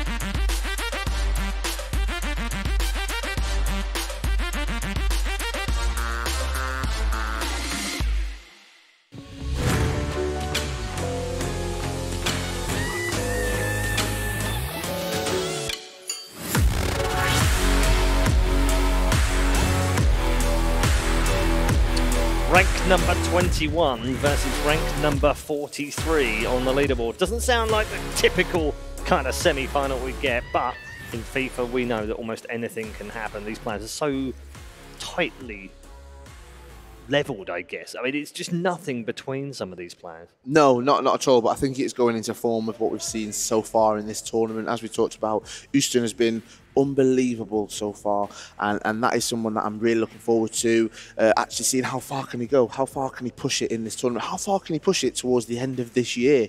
And now, because we are getting into that crunch time where people are thinking about each tournament, but they've got the eyes set on the playoffs. They've got their eyes set at the FUWC at the end of the season, and a lot of them want to be there. They want to show how good they actually are, and this is the place to do it. This is the place to show the world what they can do, what they're capable of, and I'm looking forward to seeing them both do that. Yeah, it's going to be a tough game, you'd imagine, though, Dan. I'm going to promise you goals. That's what I'm going to promise you. You think we'll get them this time? Because I've heard you promise goals before, Mr. Gaskin. I know, and I do let people down. However, Houston is plus 27 at the moment in the tournament, an average of 7 goals per match. Absolutely unreal. Yeah. And if we look at other tournaments as well, he's always finishing at least plus like 7 across the tournament. And that's when he's finishing just like top 16. Now he's getting to these extra stages. Now he's dominated the competition. He hasn't dropped a game. I think he's just going to keep going. I don't know who can stop him. Maybe it's Diogo. Maybe he'll know something about stopping that 4-4-2, because that's what's important. It's the 4-4-2 that's really shown up this tournament. Yeah. A little bit of insight. I was back there. I hang around this warm-up area. I just like to chat to the players. You're like a ninja back there, I just like to discuss a few things with them. Info. And I sat next to Houston, and I was speaking to him, and I said, any change? He said, no. And he said, Rio Ferdinand, that is someone, that's a staple. I've got to have him in there. So that's going to be super important for that defence. But also, he said, I need to score first. He said, if I don't score first, there's going to be some problems. I'm going to face some problems. So I need to get that first goal so I can try and control this game. So I think that's something he's going to be definitely going for. That first goal, get control, and then set it out for the rest of the 2 legs. Okay, well, we've got a couple of minutes before these guys are ready. Why don't we talk meta and talk about the fact that this came up yesterday, actually, in the conversation we had in the green room. Maldini, Ferdinand, Virgil, Varane, Ramos. Which ones do you go for? Ramos is a separate conversation altogether, because I think he's got 99 and gives away penalties. The secret hidden stat somewhere. 5 of the 6 penalties yesterday, by the way, were given away by Sergio Ramos. Not saying anything other than that. You can draw your own conclusions. But what is it about these 4 players, and Ferdinand's in that mix as well, of those, because we've seen, players like specific players. Tex, for instance, uses Ferdinand, understands how he plays, fits into his particular formation, and how he, I guess, personal preference comes down to it in the end. Definitely, you're seeing across different teams, there's 5 or 6 players that are being used. Marcelo, obviously, you've got Ferdinand, Maldini, Varane, Ramos. There's so many people that are coming up. Virgil van Dijk in certain things we've seen, definitely. Creeping in, isn't he? Yeah, in the E-Premier League that we've seen so far these past couple of months. So many people are starting to use these different players, which I think is so interesting. Because it's those tiny differences which I'm loving in FIFA 19, because we saw last year, I'd say 97% of everyone's team was the same. It was the odd difference. We always had Kyle Walker or Valencia. That was it. You were always going to see those two. There's no change in that. Whereas with these different, especially the Team of the Year cards or the icons or the prime icon moments, we're seeing these changes between the different pros, and that is what sets them differently, which I love. I love seeing that difference. All right, I'm hearing the players are almost ready, so it's prediction time, Dan. You've been doing very well, so I'm going to put you on the spot here and ask you to go first. This is the first time I'm predicting from here, so I'm worried it's going to affect me. But I'm going to go for Houston. I think that his goal-scoring ability is too good at the moment to go against him. Just say a different one that I'm going to say, please. I need to catch you up. I'm going to go with Houston as well. Okay. Well, you see, you can change. No, I'm not Buckley Road. No, I'm going to go with Houston. Even though I spoke to Buckley before. Look at him. He's looking over right now. I know who he's going for, which worries me a little bit because it might be the same as me and Dan. Okay. So both Houston here on the panel. Let's check in with Mr. Buckley and his erstwhile partner for some more wild predictions from the commentary couch. I mean.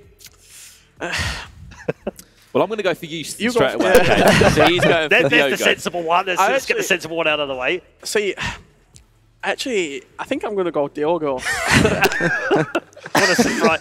Rich, look, we've discussed this. You don't get double points for being the lunatic in this game if you get it right? I just think that in a semi-final, like, I've seen Houston, I won't say crumble, but like just the there's actually a different competition as well for the most wrong that he's trying to win as well. So wooden spoon. That's what I'm going for. I fancy it. Right. All right. Okay. Well, gents, enjoy. Take us into the second semi-final of the day.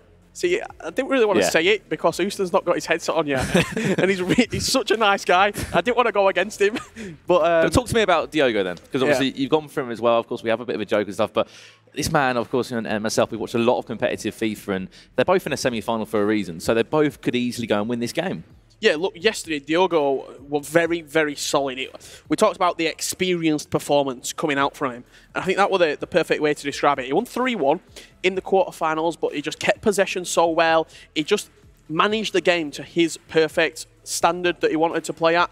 And when you're playing against someone like Houston, you have to have good game management because he's a goal-scoring machine. In my opinion, the best attacking player that we've seen on FIFA, in FIFA 18 and in FIFA 19, across both FIFAs, he's so good in the attacking third. However, the defensive frailties are there. Yep. You can't argue against it. He'll even come out and say it himself. A little funny, when we're back on camera next, I'll do the little action that Houston said. It was sort of like when he's in the lead, when he actually concedes a goal, it's just sort of like, nah, the game's over. I'm going to lose this game. Because he's had negative experiences in the past where he's bottled leads, in all honesty, against Mo Alba in London. I think that was like a quarter-final, round of 16 game. He's choked big leagues in the past. The E-Superliga springs to mind as well, representing AGF on that occasion. Where he conceded 90th minute against Bromby. Perfectly, you said it perfectly there, Richard. And sorry to interrupt you there, but here we go then. So we're into our second semi-final day. Over to the PlayStation side now. If you have just joined the stream, Tex won his game. 4-2 against Renda. The Brazilian leaves the competition here in Singapore. Over to the PlayStation side, though, as I did say, another player from Mesut Ozil's M10 team. This time it's FIFA Houston or Houston, however you go by. Only 2 Danish players came to Singapore. Mikel Lord-Jorf, a bright young prospect there, and the goal-scoring machine that is Houston. And as you mentioned, Richard, for me as a professional FIFA player, there's a few things you need. You need to be able to defend, attack, and the mindset as well.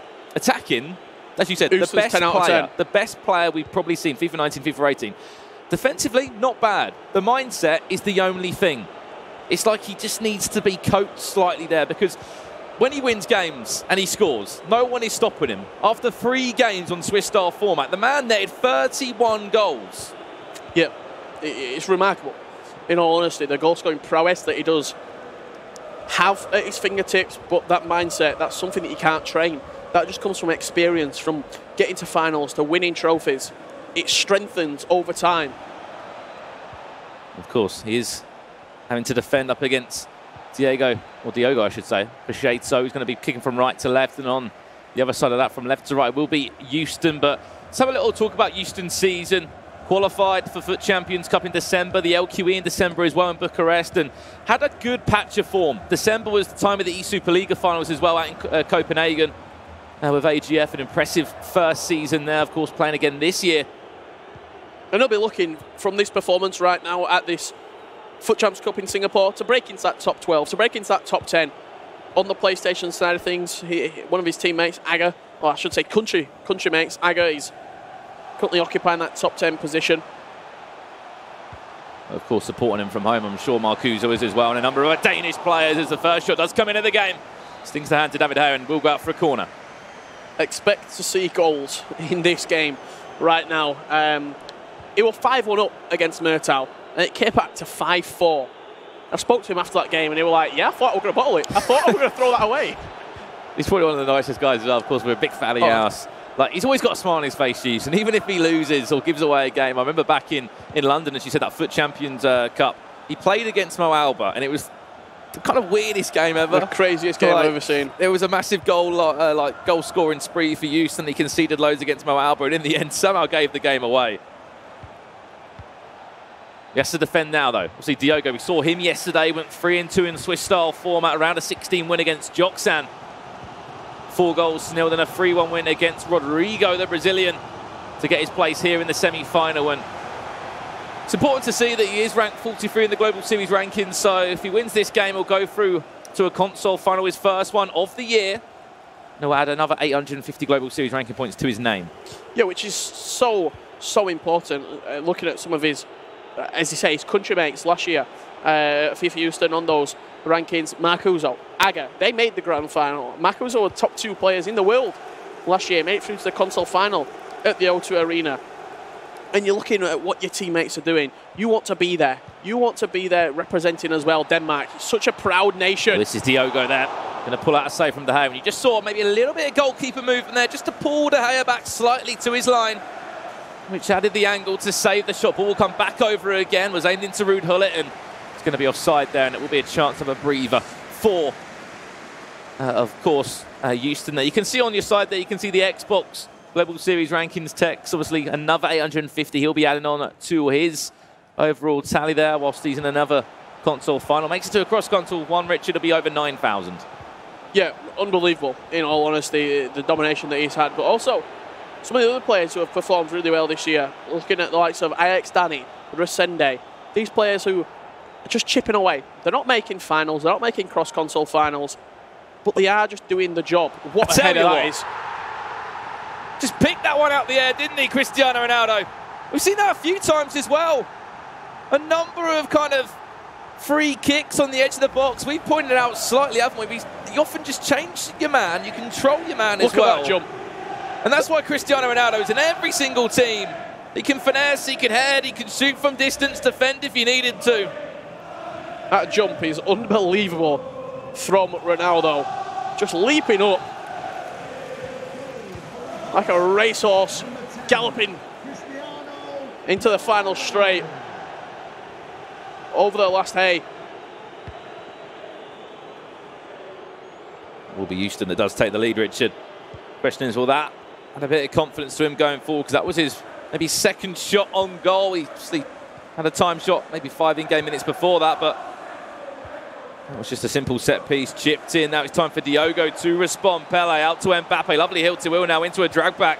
Can there be a shot? Oh, well done, Ruud Gullit timed it well, the tackle, and it's not over yet though. It falls back to Gullit. Diogo, maybe a chance for Houston just to calm things down now. Diogo, one of the FIFA players that very much plays like by the book. I often imagine a lot of FIFA players in fighting games. You have the stats, you have like attacking, defending, mental composure, I'd probably say Diogo's probably like 80 on them all. He doesn't really exceed in anything. He's not unbelievable at anything, but he's very, very good at doing everything pretty well. Like, he's good at doing all the basics very, very well. Very similar to like what Megabit can do. Whereas Houston, that attacking is probably 95, 100. But the defensive, the mental side of the game, that's where it lacks slightly. That was nearly a finesse into the top corner. Needed the hand or the fingertips of De Gea just to tip it over. Goes to the back post now for Cristiano Ronaldo. Who's going to try and play to Ramos, and it will go out for a goal kick. I think that's right, though. You know, the scenario you've painted out there, Richard. Say if Diogo had his own FUT item there, it would be kind of very level around on everything. Like a sort of like a Nainggolan. Everything's just pretty standard. A Goretzka sort of player. Whereas Houston, you're looking at like Timothy Mbappe going forward, unbelievable. At the back, a little bit of a few question marks. Kind of just sometimes needs that arm round his shoulder. Just someone to mentor him when he's in games and maybe the game isn't going with him with the scoreline. And we nearly had another goal there before half-time. We'll get a corner to come in now and watch again. Watch him just controlling. You can see Ronaldo taken all the way as far as the back post, and he will leap up. And for a minute, David De Gea just kind of camouflaged in there with the attackers. Yeah, De Gea were in the mix there with that black shirt on. You see Houston with a 4-4-2 formation for the Dane, and Diogo having a long, hard look at his team right now. 4-4-2 though, again, we don't often see this a lot from a number of players. And for you, why would you go for a 4-4-2? Because the only player we've seen do it is Tuga. Yeah, it gives you the room out wide to be able to exploit. A little bit like the 3-5-2, in where you've got your left mid and right mid. They get really bombing on the wide areas. Diogo is still in that 4-2-3-1 formation that he started the game with, but a couple of changes coming out. It looks like Lionel Messi entering the pitch. 99 team of the year Messi. Of course, not always a starter for a number of players. More of a super sub, but normally later on into the game. But he's brought him on now, and you can see him there, just number 6 in the FC Porto strip as he picks up the ball, just lays it back to Hullet. It goes to Vieira now. I doubt you're going to be shooting with Vieira. Actually get onto Hullet's feet or an attacking player. At least. Keeping the ball so well is Diogo, and as we said, he's happy to keep possession at times. Messi. Yeah, Cancelo doing a job there at the back. Right place at the right time from the Portuguese fullback. 89, João Cancelo. Shake of the head from Houston. I think he thought the referee's decision there went against him. Thought he should have had a free kick, but he only seems to get them in the box. The referee only seems to give them for penalties, it seems like. It's going to be a very tight game, this one, though, because we've seen already, Richard, as we approach the 60th minute, that Diogo's not going to give up many chances. He's had about 3, Houston. Which is very rare for a Houston game. Usually it's like 7-0 at the minute. Or it'll be 7-0 or it'll be like 8-7 in a Houston game.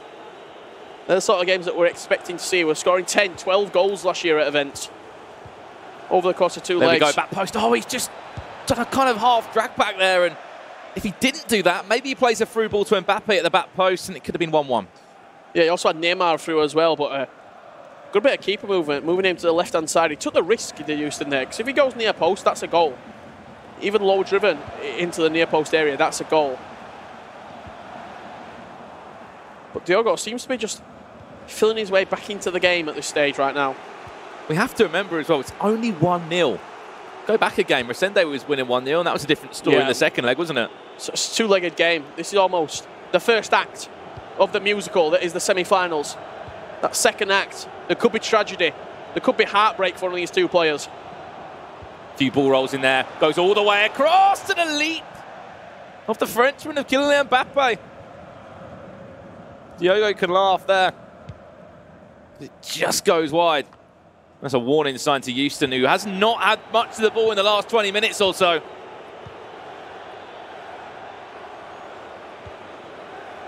Vieira to Mbappe. You'll see this a lot. Those two CDMs just keeping the ball between them.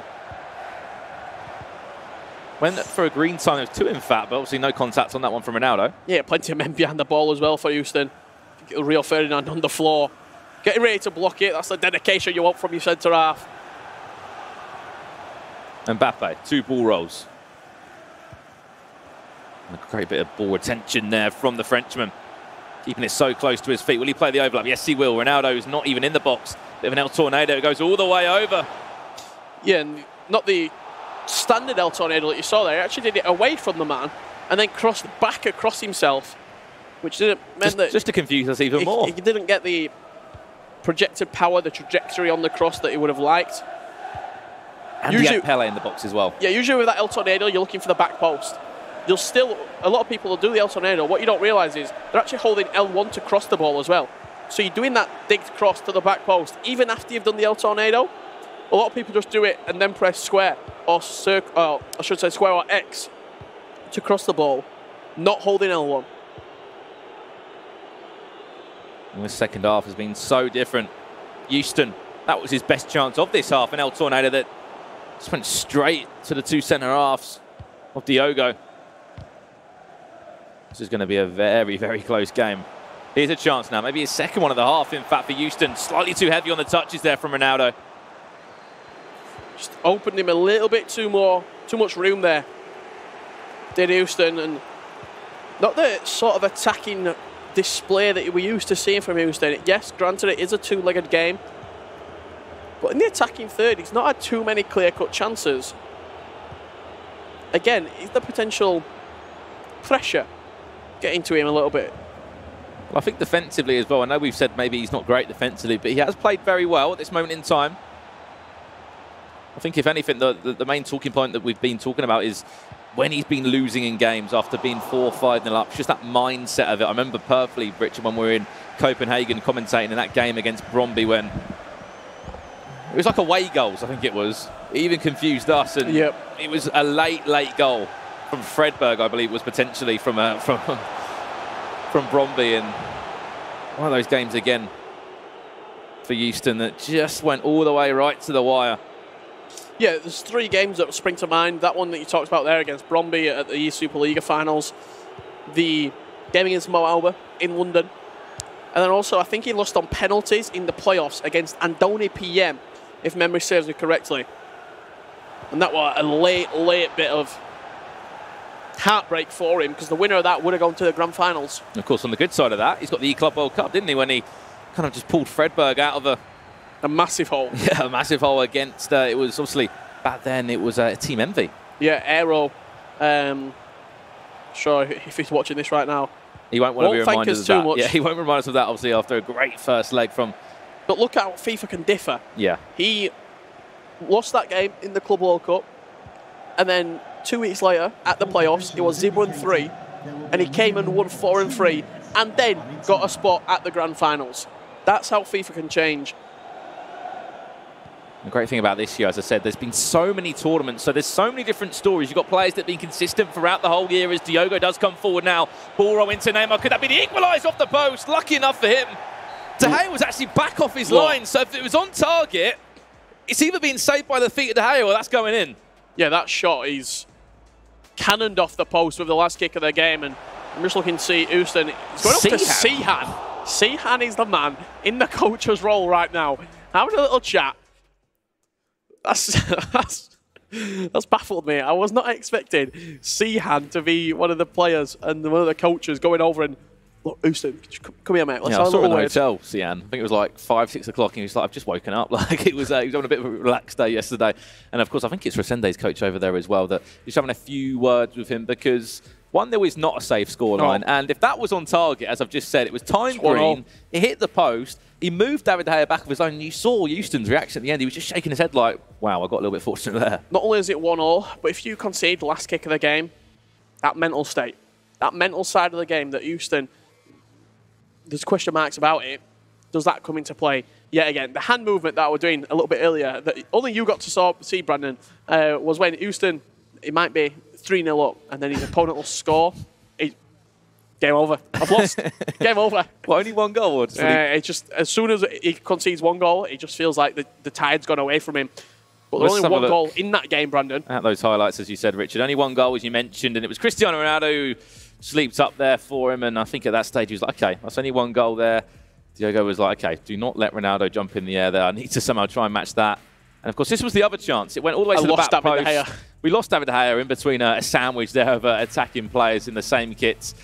Diogo Noe matched him up there, and Houston was like, okay, that was a chance for me. And then we went into the second half, in fact, where it was Diogo that had a lot of the ball. He had all the ball, to be honest. Yeah, he created a couple of nice little chances to Diogo. In that second half, Marcelo down the left-hand side, couple of ball rolls, dig to the back post, and Mbappe leaping, headed just wide of the post there. Will we see that chance maybe at the end of the game?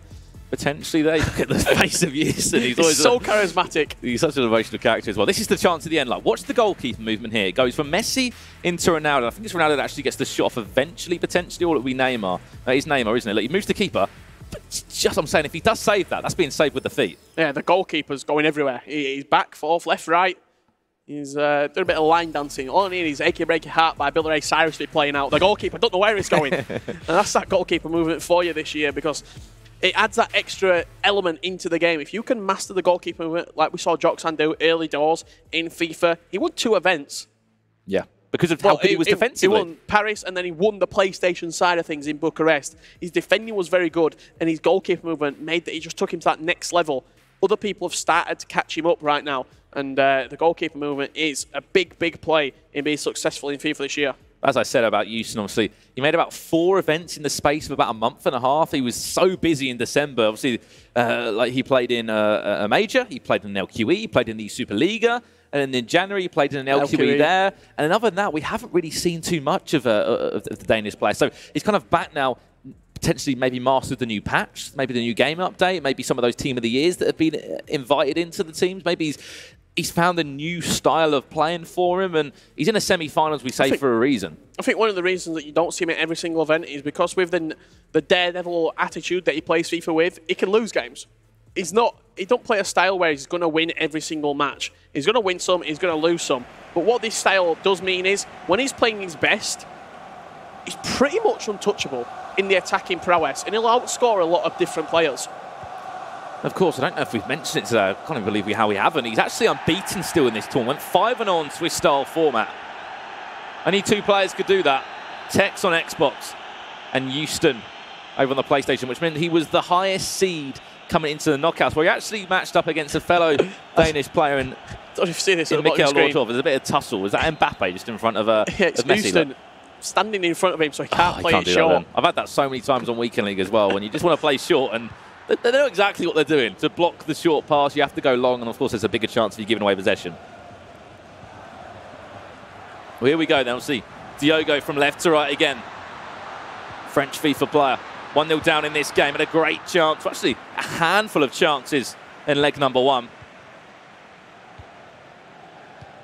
Of course, on the other side of that, you've got Houston.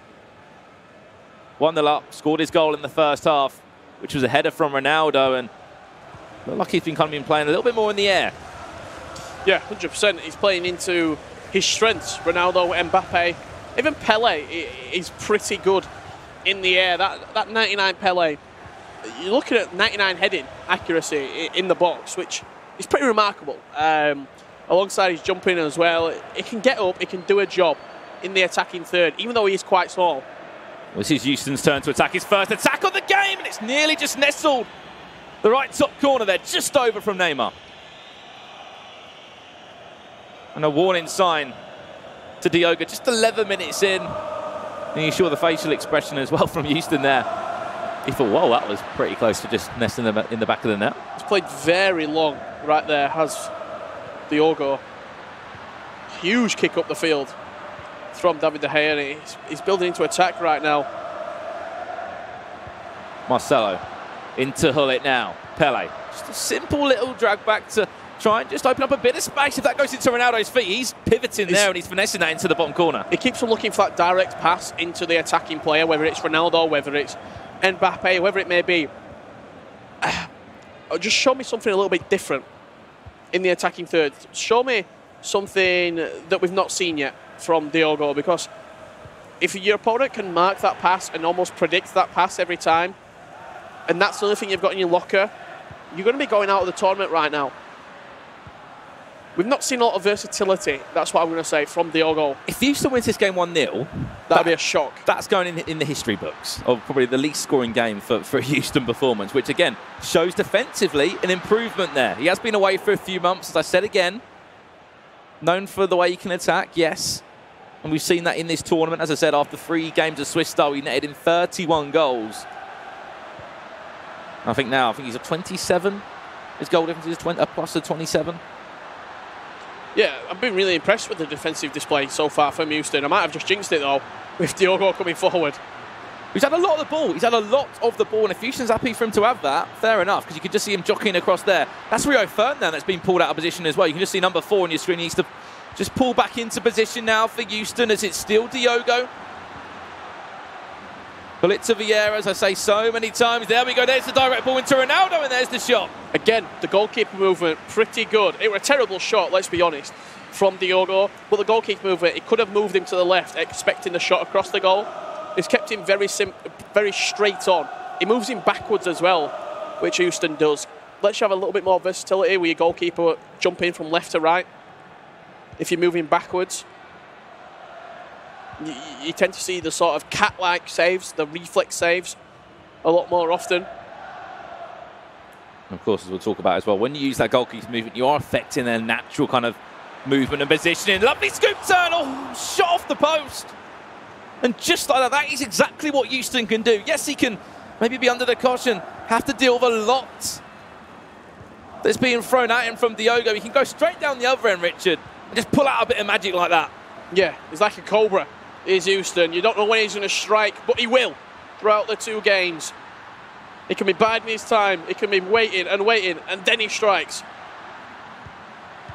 Vieira, pull it. Cristiano Ronaldo hill to hill again. It feels like everything's trying to go around Ronaldo now. Yes, he's got the amazing in-game stats, but that's why we've seen players play out wide to Mbappe and maybe score on the right-hand side of the field. Just watch it again. He's trying to potentially look to go in the centre. Pele, he's going to probably go back. A drag back into Hullet. Expect that. Yes, he's going to do that. Look at Vieira on the edge of the box as well. He's not going to be shooting. I really doubt he is. Plays inside. There's Mbappe, and finally it comes off for the Frenchman. The patience from Diogo right there. He waited and waited and waited in around the box. Vieira, nice little pass, and you talked about the left cam and the right cam arriving onto the ball at the right time. And it was Mbappe to smash that one into the bottom left corner. And we're tied at 1-1 right now between Diogo and Houston. If you are just joining us, if you're staying up late in Europe to support your players, thank you very much for joining us here in Singapore. Of course, you'll need to get a few more drinks or some snacks because we haven't really played too many games today. We've only played our second game, our second semi-final out of 4. Then we got the console finals, then the cross-console final. So be prepared to do an all-nighter if you fancy it. I'm sure it will certainly deliver, and we'll see who will pick up the trophy and that prize money from FUT Champions Cup number 5, the 5th major of the year. You have to say maybe that goal could have just given a bit of confidence to Diogo as he's starting to use Mbappe a lot more on that right-hand side, bringing him in as we saw, Richard, using that right cam. And this is quite a rare space for Houston to be in. He's not used to a 1-1 game in sort of a tactical chess match. He's used to just being let to go wild in the final third and just score, as we said. 4, 5, 6 goals, added time of 2 minutes. Will Houston get in front? Lovely scoop turn! And that is prime Houston. Prime time at Houston right there. In around the box, Eusebio. We've not seen him used a lot throughout this tournament. I was asking, get Eusebio on the pitch. He is a match winner. He is a goal scorer. Just the way, Rich, he plays it into his feet and just stops the ball dead. Scoop turn, there you go. Time green shot. And now he's back in front. 2 goals to 1. So slick is Eusebio. 96 agility, 99 attack positioning, 99 finishing for the Portuguese man. He's got 5-star weak foot, 4-star skill moves. He is, ideally, if he had a 5-star skill moves as well, he'd be in every single team. There's no doubt about that. He's the perfect attacking player going forward. He's prime icon moment, Eusebio. Until the team of the year FUT items were introduced, Eusebio was in every single team. Yeah, same with a lot of Cruyff as well. Yeah. Neymar and Messi sort of replaced him. But Houston, 2-1 with one half of FIFA left to play. As you said, Richard, this has really been a chess match. He hasn't even had to do anything too fancy, Houston. Get it into anywhere around the box, and he knows exactly what can happen. Use a scoop turn. Can he go in front again? Tries to finesse that one, but that's going to be easily read from De Gea as it was just slightly far out. He really gets embroiled in these sort of games, does Houston. It's usually a more attacking, free-flowing performance where you attack, I attack. In this game, like I said earlier, it's been tactical, it's been drawn out. And who is going to have the bottle to book their place in the final? The first PlayStation 4 finalist will be announced in about 6.5 minutes' time. Of course, as we head into the afternoon of our Championship Sunday here in Singapore, our third day of action, it certainly has delivered. I have to say, there's going to be so many more goals in this. I just can feel it. Feel a goal? Just don't know which way it's going to go, Richard. That's going to be what the next 35-ish minutes is going to explain to us. Pull it into Neymar. This is Ronaldo now, just toying with the back line. Oh, this is unbelievable. Straight at him, and once again, if you want some entertainment alongside the FIFA action, just look at the face cam of Houston. Whether he's scoring or nearly conceding, he's either got a smile on his face or looking quite puzzled. But he does lead 2 goals to 1, so that's a little bit risky at the back there. Lucky enough for him, it's going to be Ramos playing it back to Hullet. Just a word on Diogo there, Richard. Just how he attacked there. Wow, like so many different skill moves with Cristiano. I said I wanted to see something a little bit more different from him. And that's what we saw right there. Less of the sort of driven passing to Ronaldo, wait for the little bit of movement, the drag back, the scoop turn. It just seemed a lot more free-flowing from Diogo on that occasion. Once again, Vieira to Hullet. So used to saying that. As they just try and keep on the edge of the box as they look to build upon it. Without those two in the team, you really do wonder who would ever take their place, Richard, in the competitive scene of FIFA. There's a shot, it's time green, there's a pause from Diogo. 2/3 of this game have been completed. You see some of the scores there throughout the last couple of days that we have been here in Singapore. We had all the quarterfinals taking place yesterday. And today, it's Super Sunday. Semi-finals, console finals, and that cross-console final. We'll be walking away with $50,000 and also the mantle of being able to call themselves FUT Champions Cup 5 winner. Oh, this could be... just rushed it there. Did he need to? Moved the ball so quickly. Inside that final third. Came to Mbappe and his back was to goal originally. I think the shot came off of his left foot. Yeah, pulse has been queued now for 10 in-game minutes from Diogo, and Houston's got no intention of kicking the ball out of play. And this is what I want to see from him. A bit of grit. I mean, we're going to talk about keeping possession. I think he played 4 passes and the ball did get turned over in the end. I know what you mean, though. Just like a different way of approaching the game. Yeah. A bit of grit, you know, in his half. Keep the ball. Play tournament football, you could say. Doesn't always have to be entertaining. Doesn't always need to score loads of goals. Of course, he's always been quite a flair player as Houston. Diogo looking for that little pass around the outside. Mbappe to Ronaldo, but cut out once again from FIFA Houston. He's 15 minutes away from making a console final. Guaranteeing himself 850 Global Series ranking points. It'll be the furthest he's gone this year in a tournament for the Danish FIFA Pro. Here we go. This is a chance for him to score again. Just a bit of a bad pass, in fact, from Vieira to Neymar. I fancy extra time, you know. I think Diogo might get a goal back here. Don't curse Houston, Richard. I'm not cursing him. I'm just saying what I see. I'm playing catchphrase. We're still waiting for that pause. 20 in-game minutes he's been waiting for it now.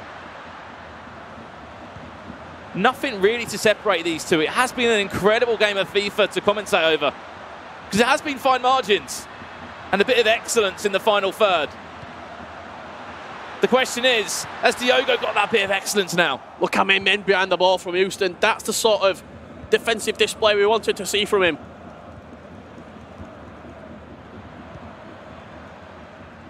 Has he got enough in the tank to hold on for 6 more minutes plus added time? A goal would probably do that. Yeah, one more goal would seal the game. Here's Neymar now. Interchanges. Can he find Mbappe? No, he can't. Diogo, you're going to get maybe 2 more chances if you're lucky. This is it. He's rushed a couple of chances there we go. before Look at the this. space on the left-hand side. What a tackle that is. Like a, oh, oof. Hullet's going to win that. Oh, Marcelo, so good in the air. Had to be good, had to be big, Richard. This is the chance. FIFA Houston all the time in the world for Cristiano Ronaldo. What a defensive tackle that is. Pele getting back. What am I seeing? The Brazilian icon pulling up his sleeves, running about 40 yards back to make a change. And if he goes down the other end and scores now, this is going to be an unbelievable ending. Oh, it's hit the side netting. I thought it had gone in. Oh, I'm emotionally spent. Pele, can we just talk about Pele getting back and defending there? He's run about 70 yards. It's like I'm watching Escape to Victory. Pele's just carrying the entire team. Oh, wow. Now we go into literally the dying embers of this game. Added time to come. I don't think it's been just announced yet. But it's important to see that he is making a change. If anything, he is not taking any risk. We're making a defensive wall, and no one is getting past it. Kante into centre half as well. The Great Wall of Houston. Everyone back there. R9 doing a job in centre mid. I rate it. If anything, Vieira for Kante, maybe get a bit more. Yeah, potentially Vieira as a centre-back. Kante's quick, though. 96 pace. Yeah, true. There we go. We can see what he's going to be playing there. On the other side for Diogo, he's ready to get into this one. Added time, I think, has just been put in front. Okay, there's no time left in this. Win the header. Have to win the header. FIFA Houston, do not give the ball away. He should be done. He should be there. He should be in a console final. Get rid of that ball. And he's done it.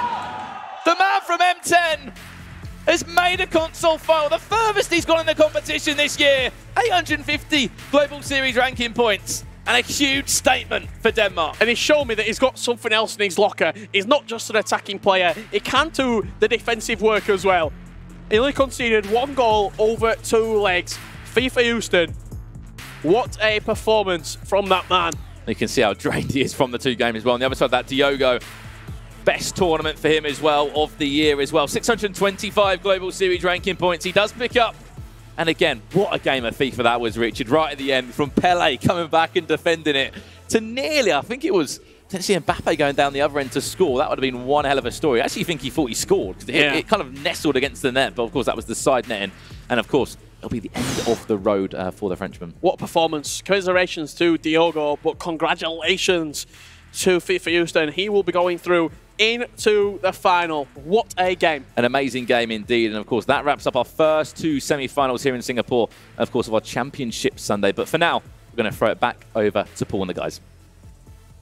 Yes, thank you very much. Another enjoyable semi-final. Very tense for both players and for the crowd here as well in Singapore. And gents, we failed to say, actually, Kyle, we were talking in between. We should have pointed out at the start of this match that this was the highest scoring player of the tournament against the least conceded, like the best defensive player effectively of the tournament. So perhaps it wasn't a surprise that Dan Gaskin's curse struck and we didn't quite get the amount of goals that we thought we were going to get. I mean, definitely that was a huge kind of... We saw that Houston managed to just squeeze it there with that attacking style, that ability that he has against Diogo, which was the best defending player that we have here, and we definitely saw that because Houston was trying time and time again, and we saw that goal that he got there, and that's what he wanted. He wanted that first goal because I bet he knows that actually if Diogo would have got that first goal, he would have gone into that defensive mode, which we've seen time and time again, and would have shut him out. That wasn't the story. Houston managed to get it, and we then saw, well, Diogo had to try different tactics. He had to push further up the field, and we saw him equalised there. 36th minute, he managed to get it, and he runs straight to get the ball right there. He knows, right, this is it. I need to change this. I need to get one up ahead so I can control this game. And I bet Houston was panicking right there because he could not concede another goal at that point. Yeah, tense game overall, Dan. It was a very tense game, and I think even though we give so much plaudits to Houston for his goal-scoring ability, you've got to look at how he defended in that game as well. Playing a 4-4-2, it makes it very difficult for your opponent to be able to break you down because they have to beat almost 2 defensive lines. They have to beat the first line on the halfway line, which is just often the attacking players who are so difficult to get it past, because like Mbappe, for example, he's going to be rapid.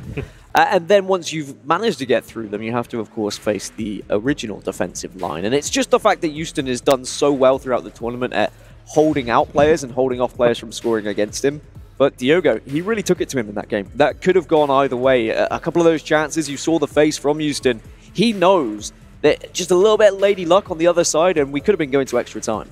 Yeah, I mean, that's how close it was. In the end, he's come through to reach this final, Kyle, and I feel like he's proved throughout the tournament that he's got a bit of everything. A lot of people talk about his goals and his goal scoring and his attacking prowess, but he showed something different in this game. He showed he can defend as well. Definitely, we saw a more rounded player right there, and actually he had that ability to hold it off. I thought in those last few minutes, oh no, is this the point where he's going to actually choke a little bit? We saw that 88th minute, he could have put it away, could have made it 3-1. He didn't manage to do that, and Diogo goes up the other end of the field, and actually we saw what he did there was breathe, stay calm, and defend really, really well. And even at this point, I thought, just don't lose it, don't lose it. And he manages to hold on to that. He stayed calm. Buckley didn't stay calm, though. I thought he was going to break out in the theme tune for Escape to Victory at one point. Well, he said that, and that's what I love about Richard, is he's so passionate. And normally we have 1 or 2 one-liners from him, which make my tournament. But this game, he brought out about 5 or 6. So, yes, keep him here. I just need to listen to his one-liners. MVP of the game. And one thing you can see there, Paul, is possession. Yeah, for Diego. That's really, he cancelled out Houston. He just stopped him from having as many attacks. He said, all right, well, he's an attacking player. He's going to hit me lots. If I deprive him of that possession, if I stop him having as many attacks as he's used to, he will struggle. And he did, but he still grinded out the victory. And he's up to about 7th now, I think, in the Global Series rankings on the PS4 side of things. So that is a massive leap for him. Yeah, it's good stuff. Let's bring in Houston right now and chat to him from the player area. Congratulations on reaching a grand final. I saw some of your reactions on the replay. I don't know if you saw them as well. Your eyes kind of light up every time there's something close go. That was a really nervous game, wasn't it? Yeah, I was very nervous. It was like when I lost the ball, he kept the ball for like 10 minutes, passing around my field all the time. So, yeah, so when I hit the ball, I was like, I have to score now, because if you get the ball, he'll keep it 10 minutes again. So, yeah, it was very tense. Yeah, he plays very good football, yeah. Yeah, he's a very possession-based, defensive kind of player. And we know that you're a very attack-minded player. You love scoring lots of goals. So did you have to approach this game differently? Yeah, I had to play like I feel like I had to play like he plays, because like I have to keep the ball, because if I don't, he will keep the ball all the time. So yeah, I was trying to build up slowly. Normally I'll do very quickly, but yeah, I tried to build very slowly, and when I got the ball into the box, I will just like scoop turn or green it and score. So I did it to my 2-1 goal. When that ball hit the side netting at the end of the game, did you were you a bit like? Oh. Yeah, I mean, like, I just missed a huge chance. You did at the other end. Yeah, I was like, I can finish it, and yeah, somehow his defender came very quick. So then he had the chance. I was like, it was like he's gonna score now, but yeah, he missed it, and 1 minute left. I had to do something to let the time go. Gents, questions? Houston, you obviously had a few critics, not naming any names, but outside of the box finesse shots was one of your traits, and we were wondering how the new meta and how it developed, how it was going to be for you. Would you say that you're better in this current patch than you were in previous patches?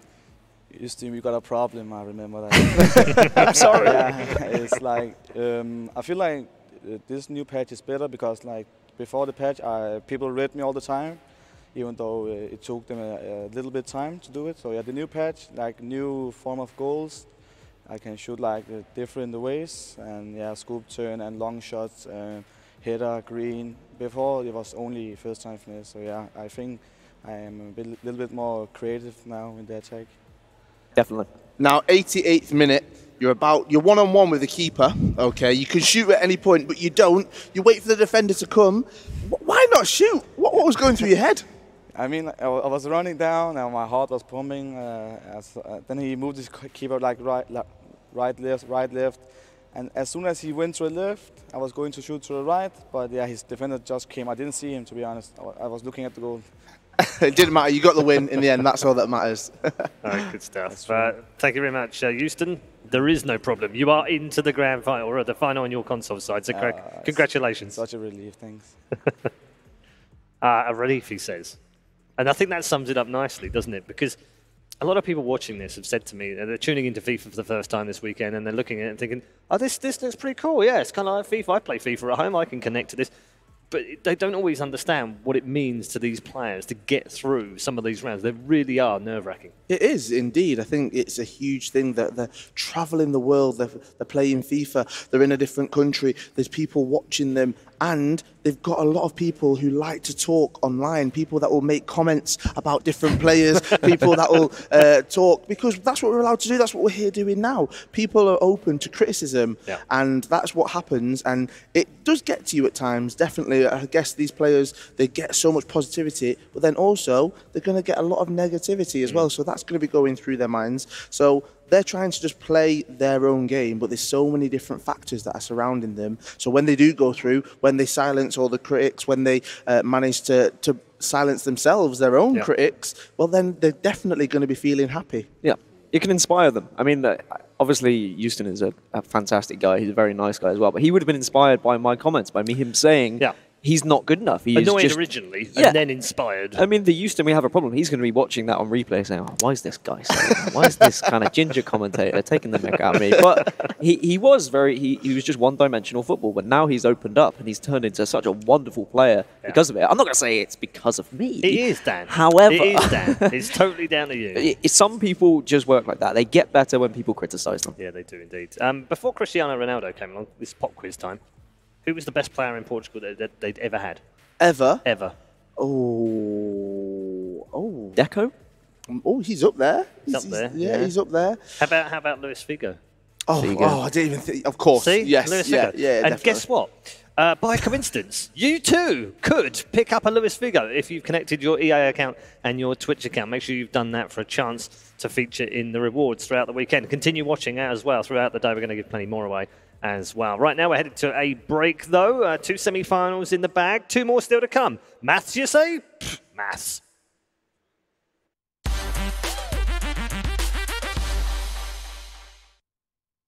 Don't let the lag monster stand in the way of you and your games. Defeat it with Singtel's 1+1 Gbps Fiber Pro Gamer Bundle and enjoy dedicated gaming bandwidth. Razer's new Sela gaming router featuring zero-weight DFS and instant access to WT Fast GPN. Get Singtel's 1+1 Gbps Fiber Pro Gamer Bundle with WT Fast GPN and Razer Sela router at only $69.90 a month for the ultimate home gaming performance.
What's worse, not to be able to eat your favourite food for the rest of your life or only 1 hour of internet a day? I think the worst for me is going to be 1 hour of internet. Definitely, yes. I would take to not eat my favorite food for the rest of my life because there's so much other food, but at the same time I can't stop going into the internet. It is my job, so I have to be online all the time and available throughout the internet. I would probably say the internet one, because if you can't eat your favourite food for the rest of your life, there's plenty of other options. So I think, yeah, definitely 1 hour of internet a day is probably the worst option. I have a lot of favorite foods, so I'll cancel one of the foods to have internet for the rest of my life. I think the internet, because I also need the internet to play FIFA, and food is not that important. I think the worst one is if I only had 1 hour of internet access. Yeah. I can't eat my favourite food for the rest of my life because I don't really like too many food. Actually, no, I like quite a lot of foods, so I just mix it up all the time. I think my biggest phobia is definitely the spiders. I don't like spiders, so I go for spiders. My biggest phobia, spiders. Hate them. I have no phobia, so I'm a calm guy, so I like everything. My biggest phobia is probably bugs, like spiders and stuff. My biggest phobia is airports. Yeah, losing my flight. I hate that. My biggest phobia is that I'm sometimes a bit afraid of heights, but at the same time I know nothing will happen. So it's just a thing in my head, but at the same time my head realizes it's all fine. My biggest phobia is spiders. If I see a spider, I've run about 20 miles in a minute. I'm scared of spiders.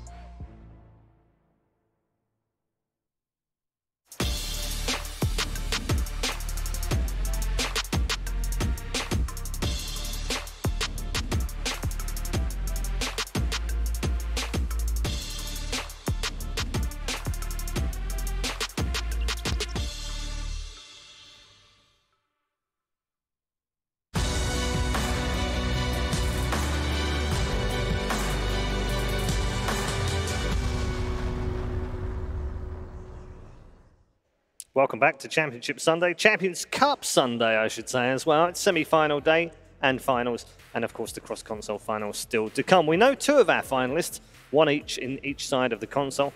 Who will they face? That's what we're going to find out in the second half of our semi-finals today as we move into our third match of the day. Now, this next one features a player who's currently ranked 64th on the leaderboard and a player who's ranked 99th on the leaderboard. And you might say, well, hold on a minute, how the heck have they got to the semi-final? Good question. A question we'll pose to our panel members who have changed somewhat. We've made a double substitution this time round, Mrs. Smith and Boris. Gents, welcome to the panel. Thank you very much. 64th, 99th. Now, if this were tennis, people would be talking about this long into the night as one of those amazing surprises that happens. Definitely. I mean, two big surprises of the tournament. We have Levy, who also, this is his first live event of the year, coming up against Abaza here, who was a player that actually popped up pretty late. He was qualified for the LQ in January, and actually he shocked in the first round by beating F2 Tex.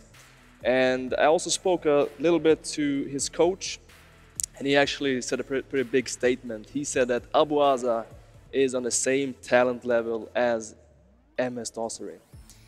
And he has, well, he can actually prove it here. I mean, maybe he can get to the final, but Excelsior Levy here, it's going to be a tough game.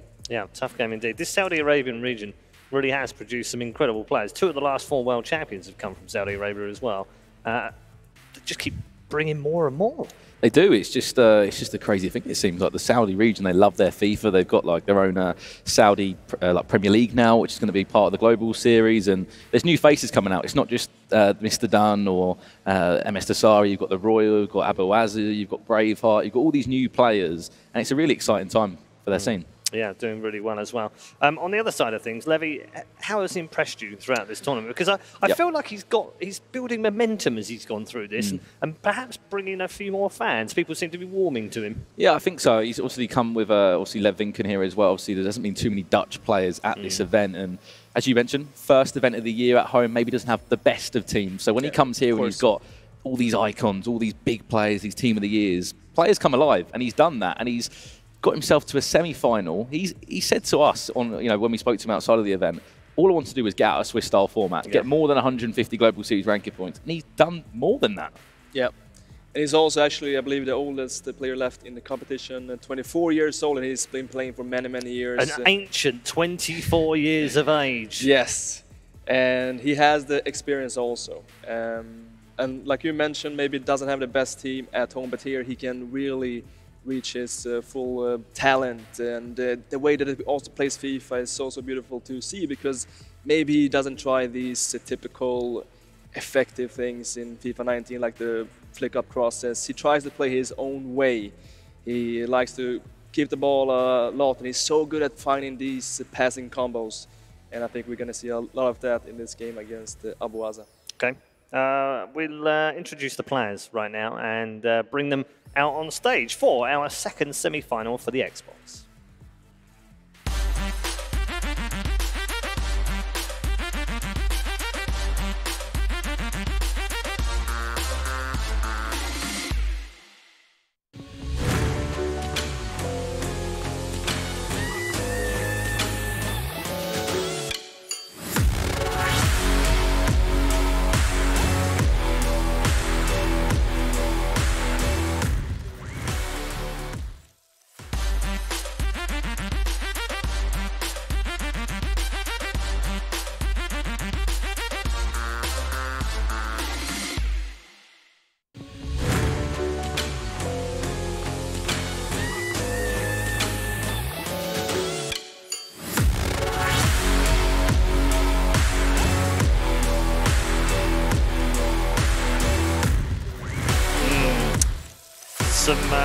Some warm affection traded between the two players, but as we see them set into their positions, that'll be the last time that happens for the next 20 minutes, as they'll go head-to-head over 2 legs for a place in the final, or as one person said online, for the chance to lose to Tex in the grand final.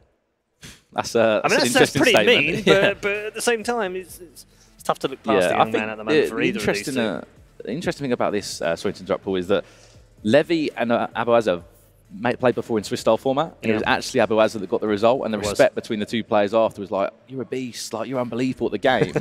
You've got to, okay, there's respect after the game, but when it's game time, it really is game time, and I'm sure that game would have helped Levy, especially losing that. He would have learnt a few things from that game. Definitely, and they looked a bit nervous on the way out. Yeah, but of course you have to be nervous here, and this nerve will also help you to focus a little bit more. And I believe that it's something that you need to win these big games, just keeping that nerve on a good level so it doesn't become a problem. I've been trying to get one of these balls, sorry. I've been trying to get one of these balls for ages. They keep falling off the table. Yeah, but Abaza here, I believe in Singapore, he looks absolutely amazing. He only had the one loss in this tournament, which came in the Swiss style, a 1-goal deficit to Senna. And overall, he's just been looking crazy. And like you also mentioned, he also beat Levy in the Swiss-style format. But then, on the other hand, we had these same things where one player beat another one in the Swiss and then lose in the bracket. Yes. Happens a lot. Happens a lot. Yeah. Why is that, do you think? Is it just that you kind of figure out, you learn more from losing in the first game than you do from winning? I think it's just another game of FIFA as well. You know, everyone's so good at these events. You know, it's the best of the best, and sometimes in day one you may still be, if jet lag's still an excuse, you could you can try and use that one, and then maybe you've just started to play better FIFA throughout the next few days. Yeah. Almost. I mean, it comes down to how much you've slept sometimes. What you ate for breakfast. God, do I really go there again? What's the key in this match, though? What do you see as being the crucial part that's going to separate these two players?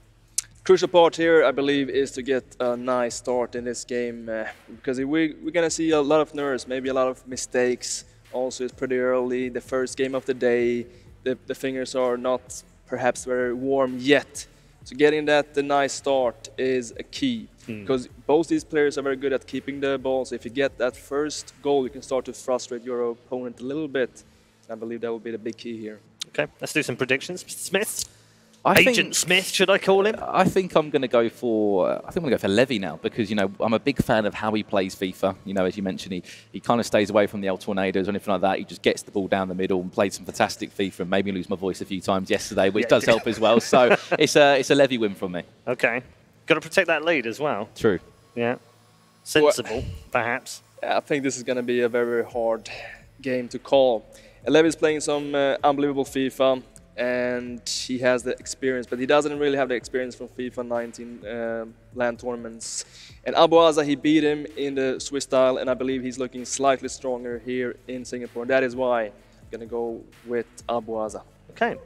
1 for 1 here on the panel. I like it. It's always a bit of juicy, isn't it, when they split these decisions? Is it split inside the commentary area? Let's find out as we join our commentators. Our commentators for match number 3. Good afternoon, gents. How you doing? Good afternoon, Paul. Doing pretty well, buddy. Doing pretty well, thank you. Have you calmed down a little bit from yesterday, or have you of had? Course not. It's Championship Sunday, caffeine? Paul. It's time to get going. This is the big day, isn't Good, it? It's good. why we should that's be why excited. I was a bit worried for a moment. You seemed a bit subdued there. I'm just working myself in. All right, okay, break it in. So what's the predictions from you two? I'm going to go with Levy, only because he was the only prediction I got wrong yesterday. I didn't go for him, so I feel like I should back him today just because of that.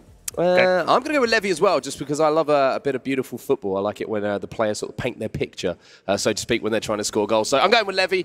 Also, the whole Swiss format thing. If you lose in Swiss, then you win in the bracket. Win in the other one. Okay. All right. Good stuff. Take us into game number 3. Thank you very much. And it is time for the next semi-final of the day, Dan. Very excited to get on the mic today and bring you the action at home. Obviously, we've got a very exciting game here. Abaza taking on Levy. Now, 2 players who have kind of surprised a lot of people here in Singapore with their performance getting this far. But now that they've got this far, you have to say, there's always the opportunity to pick up this title. You really have to seize this moment, seize the chance, because we've seen where they're ranked in the Global Series. I mean, 64th and 99th. But they have the opportunity to jump up to potentially around the top 15, top 20 for either one of them.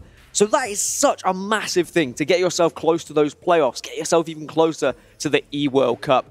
And I'm just excited to see what Levy has to offer. I mean, I saw everyone on Twitter after his games yesterday saying, I mean, it's just a pleasure to watch. It's beautiful. And if he can carry on playing that way and get results, that's going to be just encouraging more people to play that way. More people to play good and sexy football. Sexy football from Dan, I like that. And obviously he produced the goods yesterday and he's going to be looking to do it again today. On the other side of the stage, though, we have Abaza, and he was a very effective player yesterday, kind of ground out a lot of results and just got himself into this position now where he really has an opportunity to step up again as one of these Saudi players. I don't know what's in the water over there at the moment, but every single time that we have a Saudi competitor over here, they just seem to perform and just get closer to those finals, or if not winning tournaments. It's almost he felt like he had to step up because Dasari wasn't here, the Royal's not here, for example, so it's his time to shine, and shining he is.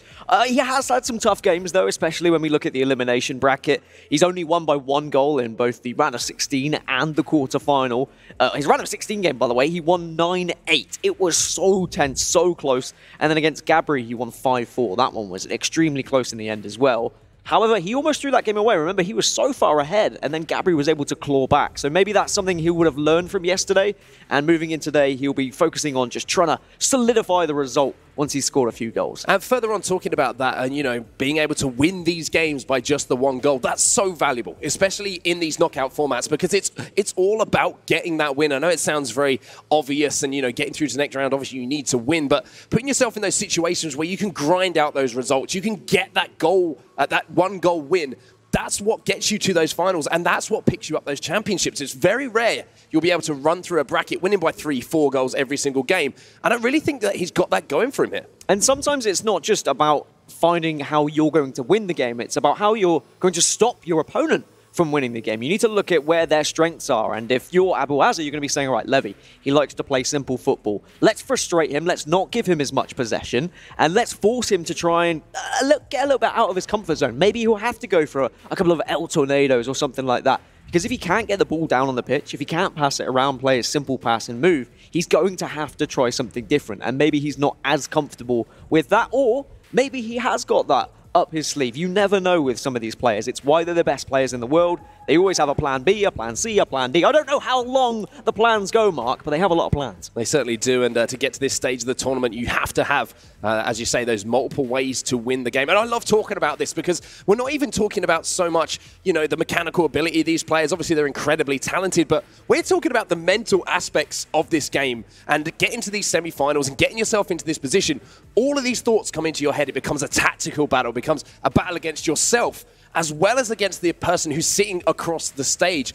And I always find it fascinating when we get into that second leg, how much more of a prominent sort of thing in the game that becomes. And if you're at home and you're saying, it's not a mental game, it's just a game of FIFA, you know, if you let your head drop, it suddenly feels like the game's against you. The game's not against you, you just start playing worse, you start making more mistakes, because you're just expecting too much of yourself. So you have to be very focused in FIFA. I've always said, in any 1v1 esport, it's always going to be difficult to have a mental battle with yourself. Yeah, you got no one to blame. It's all on you, and we look like we're about ready for our semi-final here on the Xbox. Looking forward to seeing who is going to have the opportunity to take on the current champion F2 Tex in our Xbox Grand Final. And I mean, that's got to be something that these guys got to be looking forward to, right? It's one of those things where you're looking forward thinking, this is my opportunity here, not only to get to a final, but if I beat Tex, then that is one hell of a statement to make. It's a chance to put your name in the history books, that's for sure. I mean, not many people have managed to achieve beating Tex. Of course, there has been times he's lost.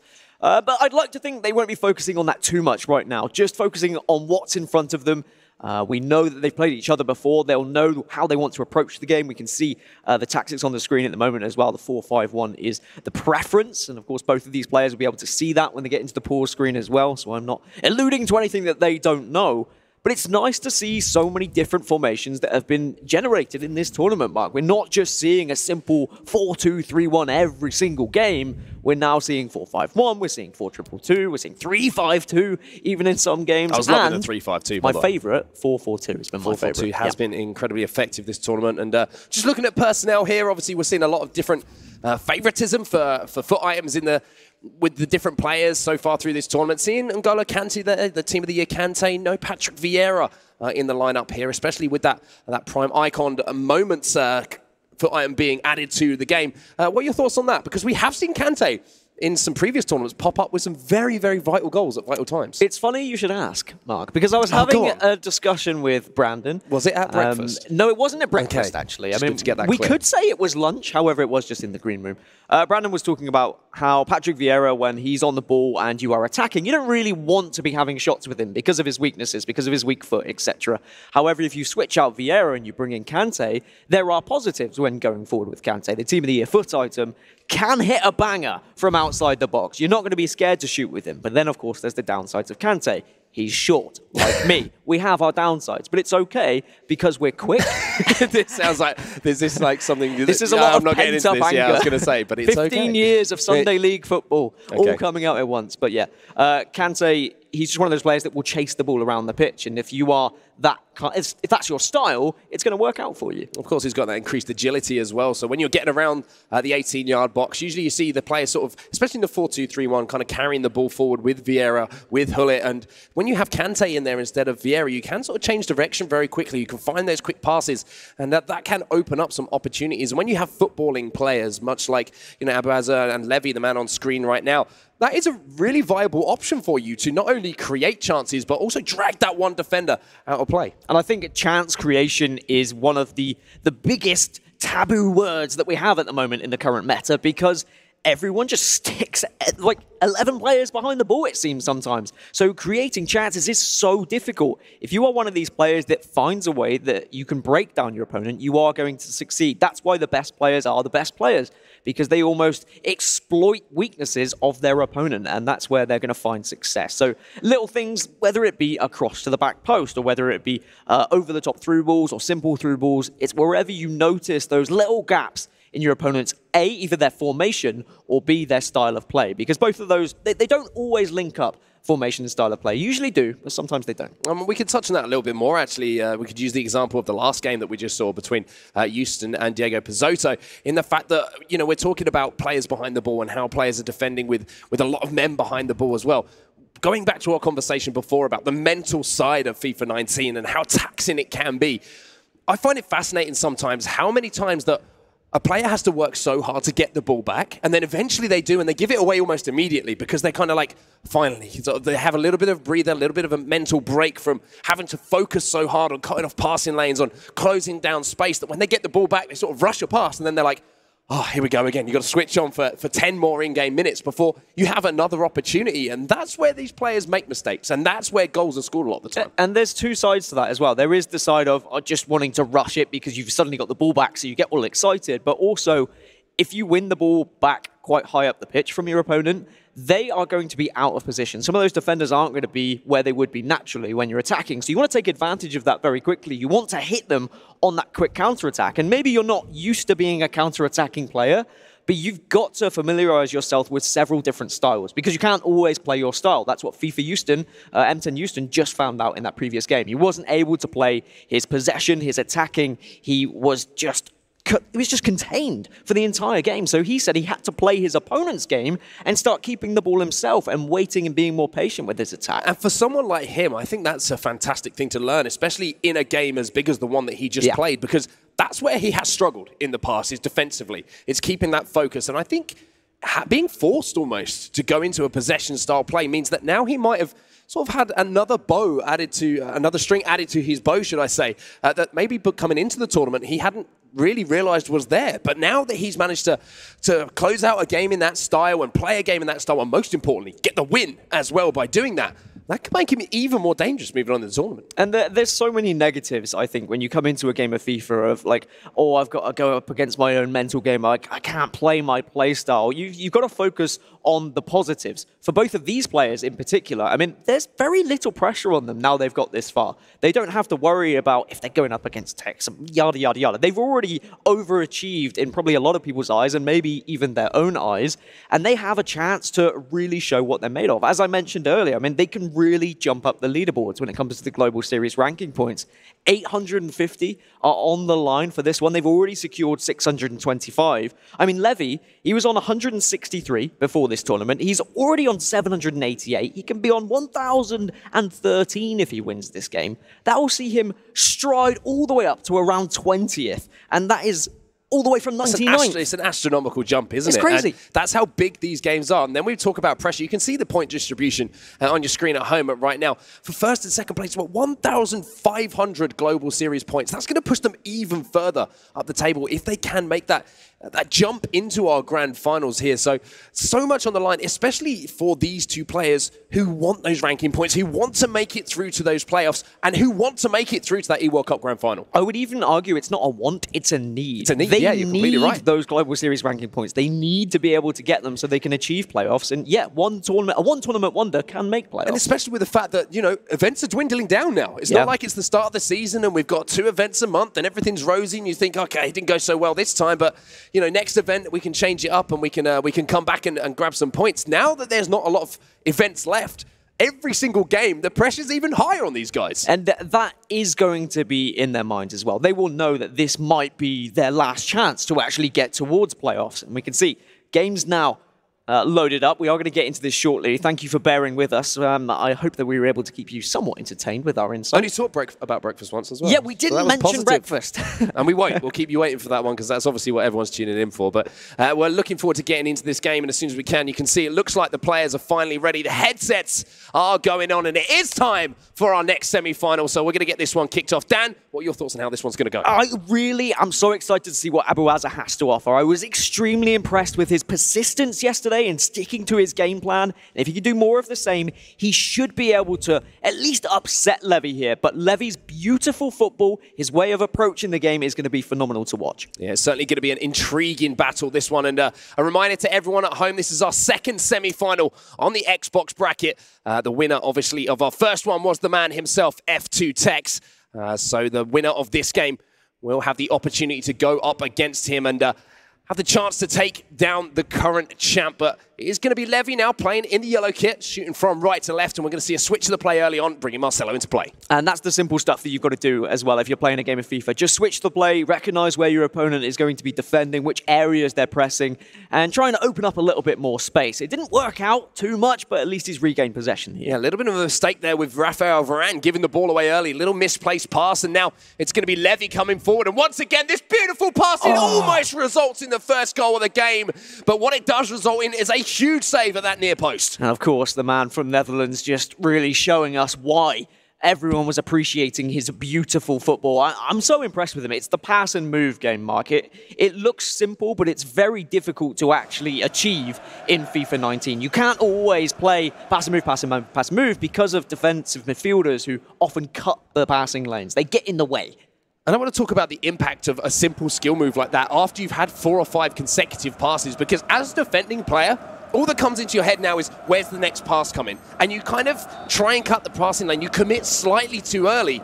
And a simple skill move like a scoop turn there, that can completely open up the play for you. Yeah, you've got to have something in your back pocket. You've got to be prepared to pull out one of the skill moves that you're comfortable with, but you've also got to recognize the situation you're in. Which skill move is going to be the perfect situation? Well, Vieira almost managed to squeeze the ball through to Neymar, and it looks like Levy's had the better of the two players as far as possession and chance creation is concerned, but only 10 minutes into this game, of course. And now it's going to be Abaza with the ball. And for his first time to really sort of formulate some sort of attack here. Yeah, and it's difficult because you can see how Levy, even though we notice how he's beautiful when he's attacking, his defensive play is very strong as well. A nice offside trap there as well to make sure it's not going to be an easy through ball from Abaza. So he's very switched on at the back. Here's Marcelo then going forward down that left-hand side. Hull it now, back to Marcelo. Abaza very patient in his build-up. Be interesting to see if he does opt to go down the line here and maybe whip in a cross of his own. Instead, comes back inside now with Marcelo. And here is N'Golo Kante, the player that we were focusing on. Interesting selection in that central midfield position.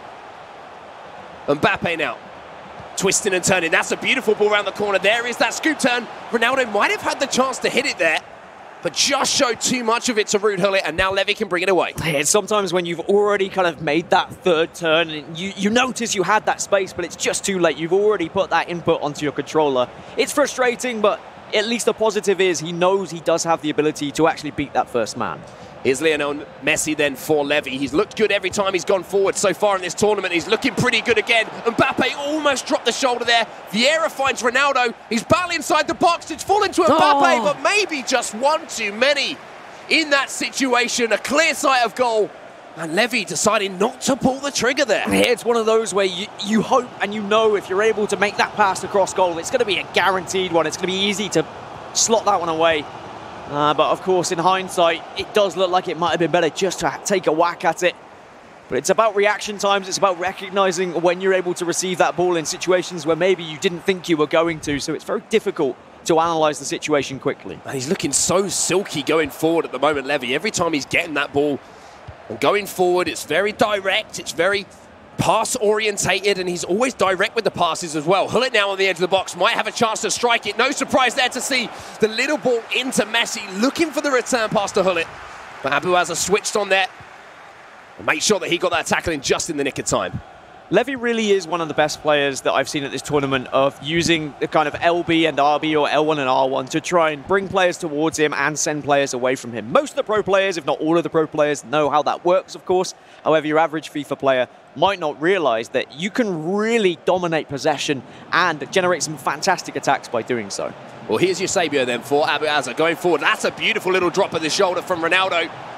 Played out wide now to Mbappe, looking for an opportunity to shoot. Oh, and it's Gullit who actually gives the ball away here after making that initial tackle. Mbappe now, bit of space for Kante. Scoop turn around the corner. Marcelo, though, on his fellow Brazilian, makes the tackle. Now it's going to be Levy on the break. Well, it comes back in to make that tackle. Varane now in that right-back position. He's kind of become almost the go-to for a lot of players. That team of the year, Rafael Varane, obviously in there for his height, for his jumping ability.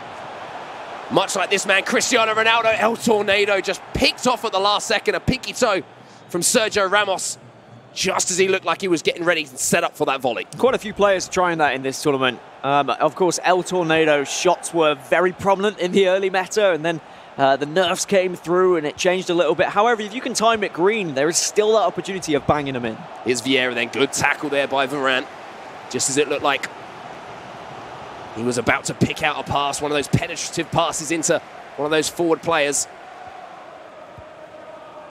No real big chances apart from that one early on, really, for Levy right at the start of the game to speak of so far. But Eusebio might try and change that now for Abaza.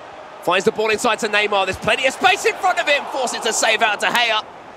Eusebio on the follow-up, heel to heel. Nice tight dribbling again. Neymar trying to fight his way through 3 or 4 defenders here. Keeps the ball well. Finally, Ruud Gullit makes that tackle. There's just bodies in the way here for Levy that's doing the defensive work, and now he comes away once more with CR7. And there's always going to be bodies in the way, and it's so important to be effective with those drag backs. You can see in the box how important they are, how they manage you to beat that first man and beat that second man as well. So if you are sat at home and you're wondering, what do I need to improve myself as a FIFA player? Get used to drag backs, know when to utilize them, because it really can turn you from a good player to a great one. Certainly one of the most effective and simple skill moves in the game. So many different options with it as well. It's not the full drag back. You can obviously change direction. You can kind of do the half drag back as well, where you can add a scoop turn on the end of it just as the defender kind of commits towards that tackle. But there is the halftime whistle. No goals to speak of so far. We said this one was going to be tight, Dan. And at the end of the first half of the first leg, it's kind of going the way we thought it might. Both players are going at one another, though. It's not like they're just kind of sitting back and trying to deprive the other of the possession. Instead, they are actually attacking. They're just really struggling to get through some solid defensive work from both players.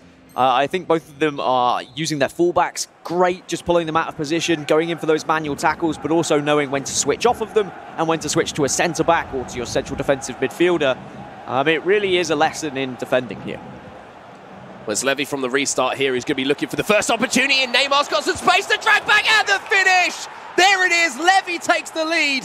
And again, his composure inside that 18-yard box is absolutely superb. Drag back city. As I said, it's so important when you're inside the box. Look at how he just fools that man, and he's able to slot it away.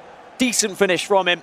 And that's the goal that he has been desperately searching for. We haven't had too many shots on target, but when you're presented with an opportunity like that, you know full well Neymar is going to slot that one home. Now Abaza down by one, has the opportunity to go forward from the restart himself here. See if he can take advantage of the situation. Kante now gives the ball away, though. Well defended there by Levy, and he'll be happy to come away with the ball from the restart. We could potentially have an Xbox final of 99th versus 1st, which is just absolutely insane. With a difference, by the way, of what, 7,000 in terms of Global Series rankings? And that just shows if you can play well at a tournament, if you can play well on the day, anyone can do it. Anyone can achieve it if they're good enough. So then Abaza with a croqueta to get a bit of space. Neymar, a little bit of physicality there, but not enough to knock the Brazilian off of his feet. It looked a little bit dangerous there, just as he was getting towards the 18-yard box. I've already seen a lot of penalties given away in this tournament. Mr. Ramos, again. It's silly Ramos. I think it's, what, 5 out of 6 penalties has been because of Sergio Ramos. I don't know what it is. As we said, maybe a hidden trait for him. But just watch how Levy is really utilising the kind of pass and move game here. Using both LB and RB to bring players and send players away. It's beautiful again. The drag back's created the space. It's the second one from Mbappe. And again, it is absolutely wonderful from Levy. This man, he's an artist in front of goal. Levy deserves a bevy for that drag back. Very impressive stuff. And I don't want to say Lev, I don't want to get him confused with Lev Vinken, who also offers incredible football, and of course a big fan of Levy as well. I can see him in the crowd just getting hyped up whenever he sees him score a goal, and it's always good to have support, I feel. It's amazing as a player if you can look up from your console and see people spurring you on, and to be fair, you can say the same with Abaza. There is people in the crowd who want him to succeed, and that's going to help you mentally, I feel. I mean, every time that Levy's getting the ball inside the 18-yard box, I'm just sitting there with bated breath, excited to see what he's about to do with the ball. And for a defender, that must be horrible to have to think about, to put yourself in that situation. How does Abaza combat what has been incredible close dribbling and chance creation coming out of Levy? And one of the best ways is, well, good manual defending. If you do allow the AI to just step off, sometimes they are going to be vulnerable to a drag back. Sometimes you do have to just dive in, but there is always that risk of giving away a penalty. So it's one of those situations where you feel like you're darned if you do and you're darned if you don't. But that's going to be a 2-0 lead now for Levy. And maybe he's going to start and stick it into cruise control now. Abaza, 2 goals down at the moment. Remember, we do have a second leg to come as well. Maybe some time to have a little bit of a think about how he wants to approach that. Of course, lots of time left in this one as well. 2 goal leads. We know all about them. They're kind of cursed. But obviously, you would take it if you can get yourself in that position. Might be an opportunity here with half an hour to go on the clock. Definitely is. For another one to be added here. Free kick just outside the 18-yard box. Neymar goes direct. and De Gea has to get a hand on it. And there's always a little bit of me that just wants to see someone hammer one home from a free kick, and it takes a very brave man, and I think Levy is just that man. He's an entertainer, he plays good football, and he also tried to smash that one home. Abaza then with a chance to counter-attack it. Cristiano Ronaldo in a real battle with Sergio Ramos, and he takes him down finally. The ex-Real Madrid man against the Real Madrid captain. No love lost there, I'm sure. Now Abaza with the chance. He's managed to get Mbappe in behind Ramos now. Goal here would be huge in the context of the tie. Hullet. Back to Kante. Little run inside from Mbappe. Oh, and it's just under hit the pass, and now the counter-attack opportunity is here for Lev. Yeah, there's not many red shirts back, but as soon as you say that, you see the absolute speed from everyone else just joining the defence, but it's Messi on the right-hand side here. Puts it in towards the back post. It's a free header, and it struck the post. The ball falls inside the 6-yard box as well. Big chance there for Neymar. Mbappe can't get round Ferdinand, but that might have been the chance. I'm going to be honest. To almost seal that. That could have been the game right there. 3-0. Levy playing like he looks so comfortable, playing like he's in a Swiss game, not in a console semi-final. At 3-0, he really would have been in cruise control. And will that missed chance come back to bite him in this game? Ronaldo now tries to fire the ball in. Rather speculatively in towards the striker there, and that's a risky ball there, and it's given the ball away.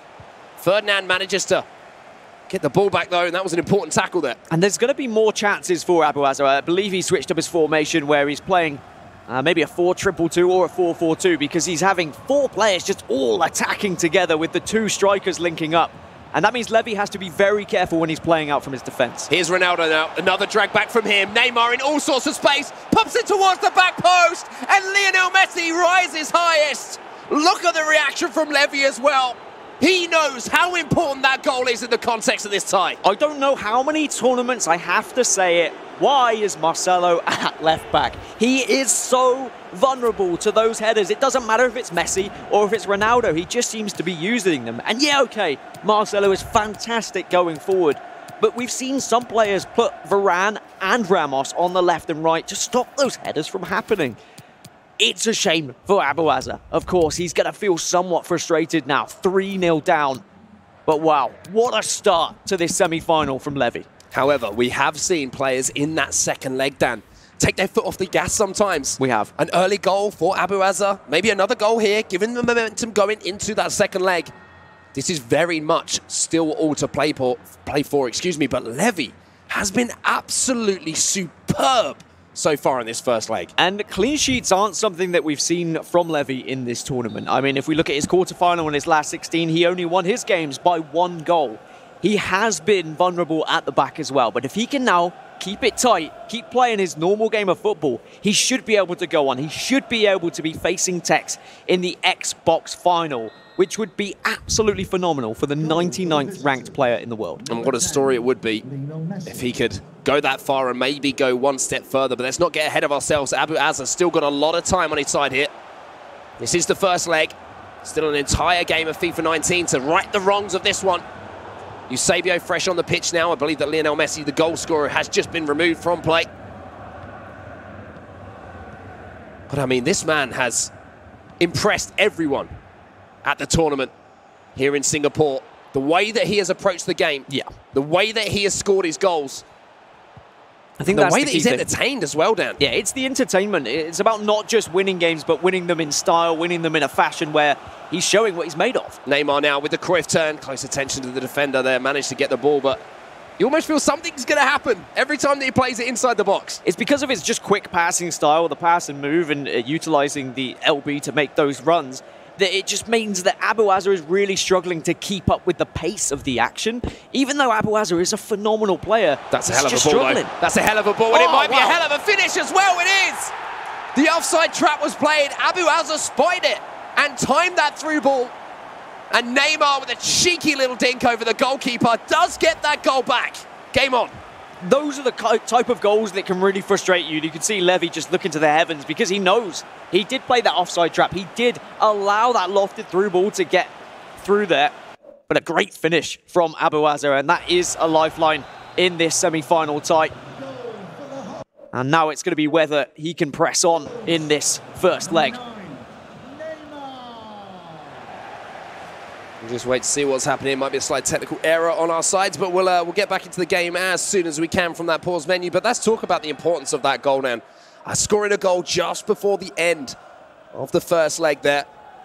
It's so important if we go back to mental game. I mean, if you've played enough FIFA, Mark, and everyone watching has played enough FIFA, if you finish a game, the last thing you think about is the final goal. And he's going to be thinking, well, why did I concede that goal? I could have been 3-0 up going into this. He's going to be looking at his previous results, saying, I haven't really kept many clean sheets through the tournament. I could have been 3-0 in the first leg and cruising into the second leg. Instead, there's only that 2-goal difference. And how many times do I have to say 2-goal just seems to be that curse? It seems to be that really weird, false sense of security when you go into a second leg. Yeah, it's kind of that concentration just slips for a moment. And we've talked about it enough now for everyone at home and watching the crowd to probably understand that's where the mistakes happen and that's where goals are conceded. We play with such fine margins in FIFA 19, especially when you have so many talented players all in one place here in Singapore. But I wanted to touch on some of the other games we've got as well today and some of the other players left in the tournament. Who has impressed you so far? Because before I ask you, I want to put my one name in the hat, and it's someone who we always say we don't talk enough about, and it's Stefano Pina. Stefano Pina, once again, has found his way into a semi-final, and this guy is just phenomenal. We have some really juicy matchups today, and we have the potential of, if Stefano Pina were to win, him against Houston in a PS4 final. I know. Exciting, isn't it sounds very saucy, very sexy, as I say. But he has to get there first, and I mean, Stefano Pina did struggle a little bit in Atlanta, but he looks more like himself here at this tournament in Singapore. And sometimes you are going to have off tournaments. That's what happens. But that is also the benefit of there being so many tournaments at the moment. And we can go back to the conversations we've seen on Twitter about who's the best player, who's the best FIFA player nowadays. Is it Tex, or are we going to go back to Gorilla when he was in his prime, for example? There's so many tournaments now. If you have that one-off tournament, you get the chance to make up for it. And you can see the bracket here, and you can see on the left-hand side the PlayStation 4 players that we have left in the tournament fighting for a spot to take on FIFA Houston there, M10 Houston. And on the other side, Xbox, of course, being represented, and Mr. Tex, not a surprise there to see him finding his way through here and waiting to know who his opponent will be from these two players, Dan. But, I mean, let's talk about this game again, because we are coming towards the end of the first leg here, and hopefully we can get back into it as soon as possible for everyone at home who might just be joining us. But what's Abaza got to change here? Because so far he has kind of been outplayed a little bit. Yeah, I think to put it simply, I feel like he's just been a little bit outplayed. He's not looked too comfortable. And you know what? He's got to have that plan B. He's got to have a backup for him. And I think the one goal is going to be such a lifeline for him that now he can actually say, all right, well, I've got a chance here. I'm not struggling as much as I thought I was. Well, good news, everybody. We're back into the game. We've only got a few minutes to go here, and that goal for Abaza might be vital in the context of this tie. 2 goals the difference between the two players now, as they both strive for a place in our Xbox Grand Final. Neymar, though, coming forward now for Lev. Finds Hullet. Eusebio tries to find that ball back into Hullet. Finds him, and just in the nick of time, Paolo Maldini makes that tackle. And it's how he always finds those balls as well. He's always looking for that one extra ball into the box. Sometimes they're risky passes, but he goes for them, and that's why he succeeds. He takes risks with his pass. Oh, that was almost a great ball in. It just kind of split the two attackers, unfortunately, there for Abaza. There might have been an opportunity there to squeak a goal just in added time here at the end of our first leg. Ramos now going forward, and maybe Levy might have a chance to go forward and restore that 3-goal lead that he's had for the majority of this game. Eusebio gets it into Ronaldo. Here's Neymar. Oh. This is where he's dangerous. Ronaldo might just get beaten to the ball there, but he gets a tackle in to get it back. Will the linesman's flag go up here? It didn't. And Levy's keeping the pressure on. Neymar now. Oh, and he just showed too much of it to the defender, Eusebio. Referee won't blow his whistle. Neymar with the chance to strike, and I think finally that will be the end of the game. 3-1 to that man on your screen. What a performance from him in our first leg. I mean, the referee gave him every chance. He really did. A 3-goal cushion there at the end, but Levy just not able to beat that final man. But you could see the silky moves in the box, just the simple drag backs that are so effective for him. But I think he'll be overall very happy with that performance. Of course, 3-0, he would have been feeling fantastic, but I feel 3-1, I think he's going to be feeling confident. Oh, for sure, and you can see he hasn't got too carried away with the situation as well. You can see him just sat there, you know, not getting ahead of himself or too excited, because he knows then that's just half of the job done. We're going to go for a very quick break now, just before we get into our second leg. But after the result of the first one, you're certainly not going to want to miss it. So we'll see you in just a moment.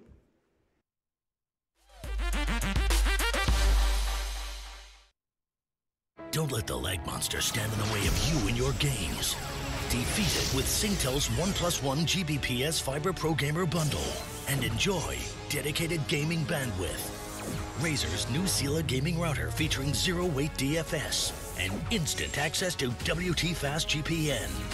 Get Singtel's 1+1 Gbps Fiber Pro Gamer Bundle with WT Fast GPN and Razer Sela router at only $69.90 a month for the ultimate home gaming performance.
I think my face will be like this.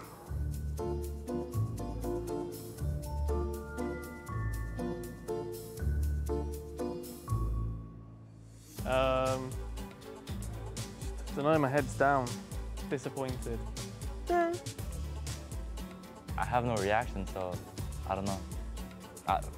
I don't make a face, it's just, it is what it is, you know? Just gotta move on. This is my phase when I lose the game in the last minute. I don't really have a face for it because it's never happened to me, so hopefully it won't, but fingers crossed.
electrified. We can live the dream. We could be big, we gotta fly. We gotta live like giants. We can never stop, we gotta stand up. We can't be silent. Stand up, we live like giants. We gotta keep on climbing. We'll make it to the top. We gotta stand up. We can't be silent. Stand up, we live like giants. When I have a dream, I think of it late at night. A distant memory, a flicker in your eye. It finally came for me. I felt electrified. We can live the dream. We live like giants.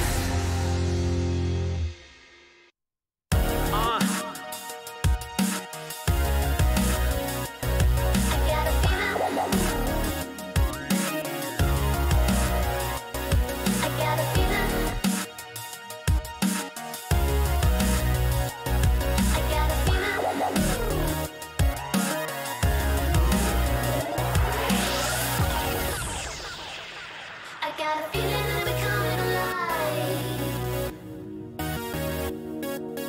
We can stand the test of the time. I love this burning like the speed of the light. I got a feeling that we're coming alive. I got a feeling that we're coming. Feeling that we're coming. Feeling that we're coming alive. I got a feeling that we're coming. Feeling that we're coming. Feeling that we're coming alive. Let's go.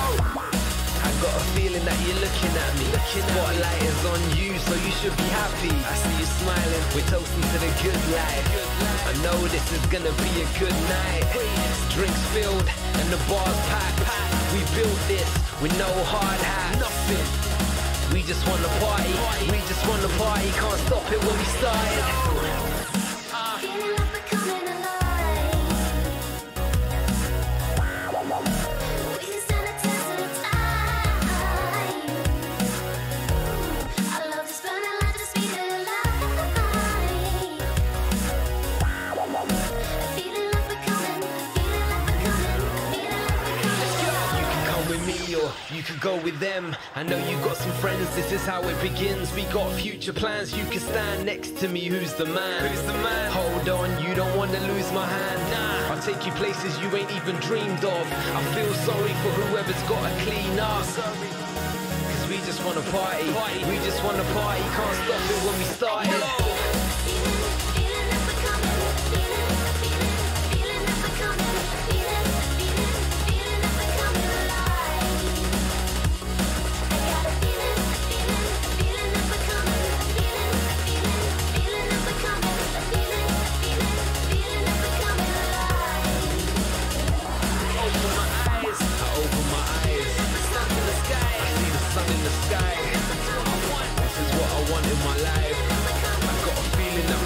Alive, and again I open my eyes, I see the sun in the sky, this is what I want in my life. I got a feeling that we're coming alive. Let's go.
looking at me. Spotlight is on you, so you should be happy. I see you smiling, we're toasting to the good life. I know this is gonna be a good night.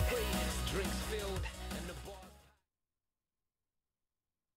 And welcome back, ladies and gentlemen, to beautiful Singapore. And we are ready for our second leg of our second Xbox semi-final. Apologies for the little break there. We just had to get a few things sorted, but they look like we're ready to go now. So, Dan, obviously we know the situation. 3-1 at the moment to Levy, looking pretty good after the first leg, and the questions are going to be now asked of Abaza. Yeah, it's whether Levy can just keep his head composed and just say, all right, well, that one goal was just, it was a little bit of a fluff from me. I played the offside trap. It didn't work out. He just needs to keep playing his own game, approach the second leg like he did the first, and he should be comfortable. However, it's not always that simple. Sometimes people change how they approach the second leg. They get a little bit more defensive. They offer their opponent more opportunities, and then you know the rest. The story writes itself. It does. So 2 goals, the difference between the two players. A late goal, though, for Abaza has given him a little bit of belief here. After you have to say that Levy was most definitely the more dominant player in that first leg. Looking so dangerous every single time that he got inside that 18-yard box, or within sort of 25 yards, to be honest with you. And maybe you are going to see a little bit of a change from the start here. As far as formations are concerned, these might be some of the custom tactics, so we'll have to see once we get into game. Abaza is going to be starting with, but already you can see maybe some thought process come in for later in the game. I would like to see 2 strikers. I think that's going to be an important factor here, just to try and break down Levy's defense. And you saw how the passing move is effective for Levy. Well, maybe Abaza can learn from that and try something a little bit similar and really utilize the 2 strikers and the strength and the speed that you can have with some of these incredible FUT items. Well, here we go then. Second leg of our second Xbox semi-final of the day underway. 3-1 to Levy on aggregate. And this time it will be Abaza who's playing in the green. And it will be Levy who's shooting from a left to right now with possession. Vieira comes forward. A great early start here. Nice passing play again, as we would expect. And again, just timing these passes just as Abaza is sort of lunging into tackles Neymar. But there's a tackle from Abaza, timed absolutely to perfection by N'Golo Kante. And now he can start moving forward himself, and it does look like he might be starting with 2 men up top here, Dan. It's crazy. It almost seems like Levy sees the passes before they actually come about. It's like he can see into the future. He knows which runs his player is going to make. Maybe he's that familiar now with this team that he's been using at this tournament. He's just expecting certain players to be in certain positions because the pass and move game from him is phenomenal. And as you say that, he makes a misplaced pass. It's so thank you, Dan. phenomenal. There it is. To be expected. Commentator's curse coming into fruition once again. Now Abaza has the chance to move forward here. Marcelo on the left-hand side, little ball roll. Kante round the corner, great ball now into Mbappe. Drag back just a little bit too early there, just showed a bit too much of the ball to Marcelo.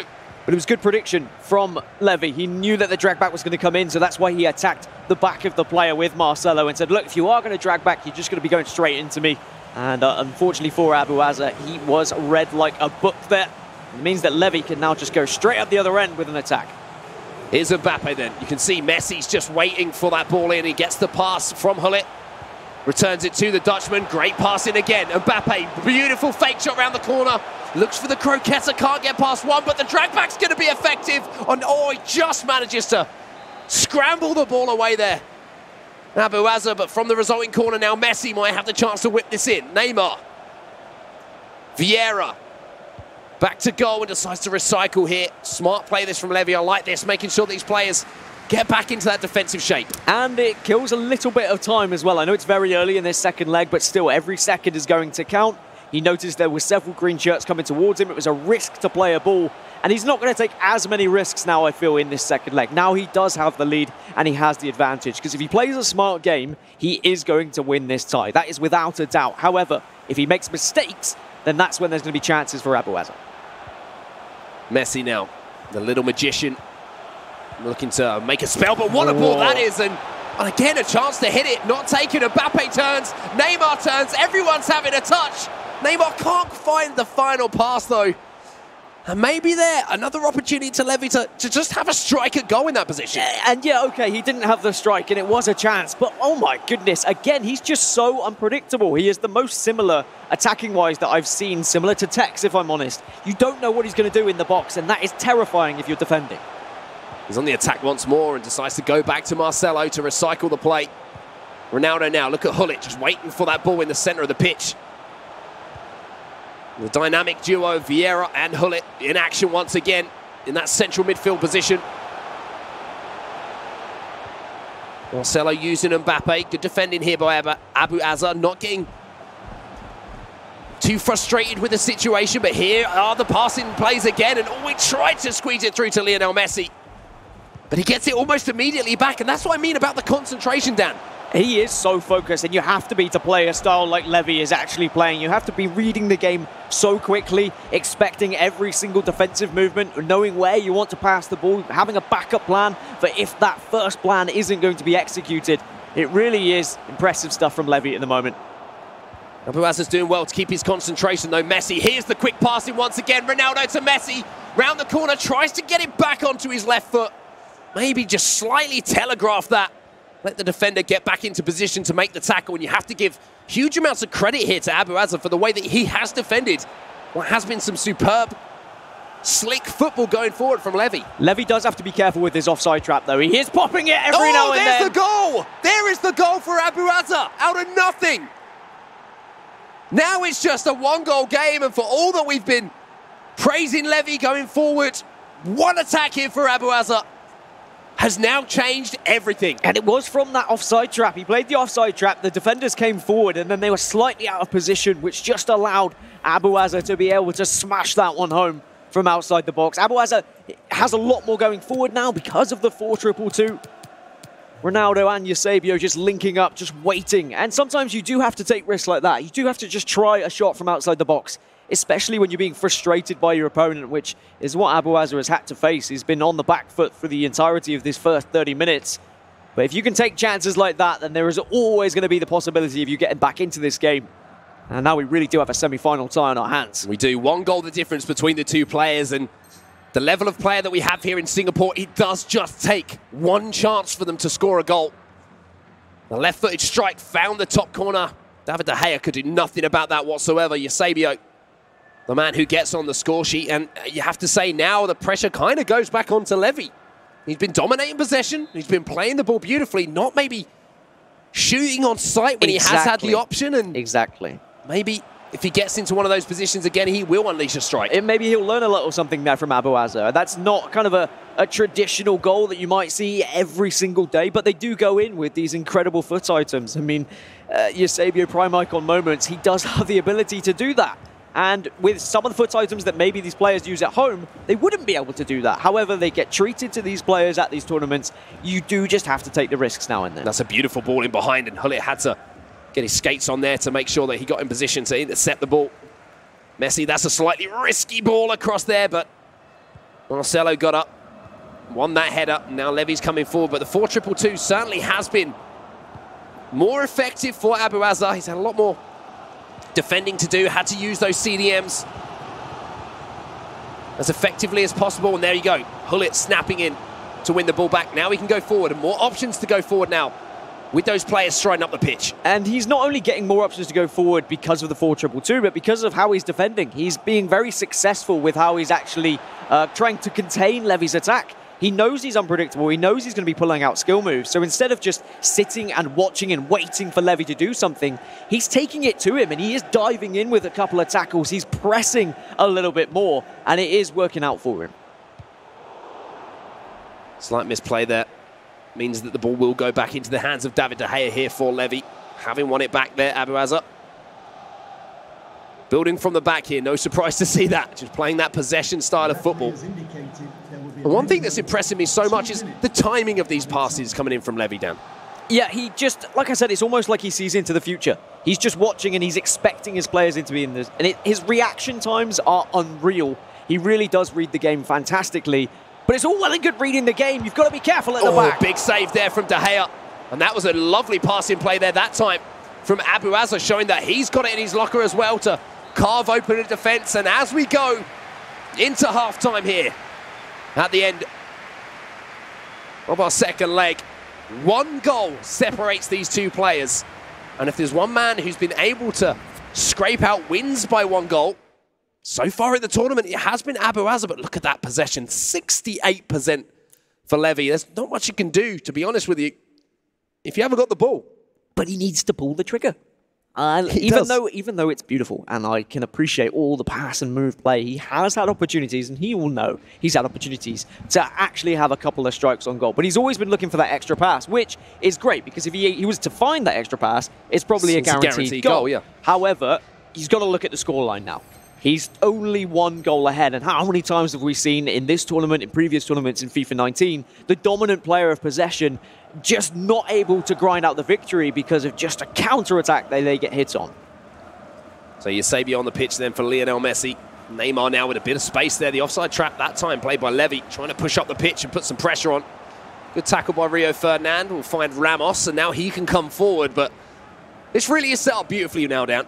It has been a real clash of styles here. You've had the possession-based, beautiful, flowing, passing play of Levy against the mental strength of Abaza and the ability to take that chance when it came. And it's going to be interesting to see. I really feel like the next, not even opportunity in the game, the next chance to strike on goal could be a big factor. And it's whether Levy is going to actually, like, maybe change his play style a little bit.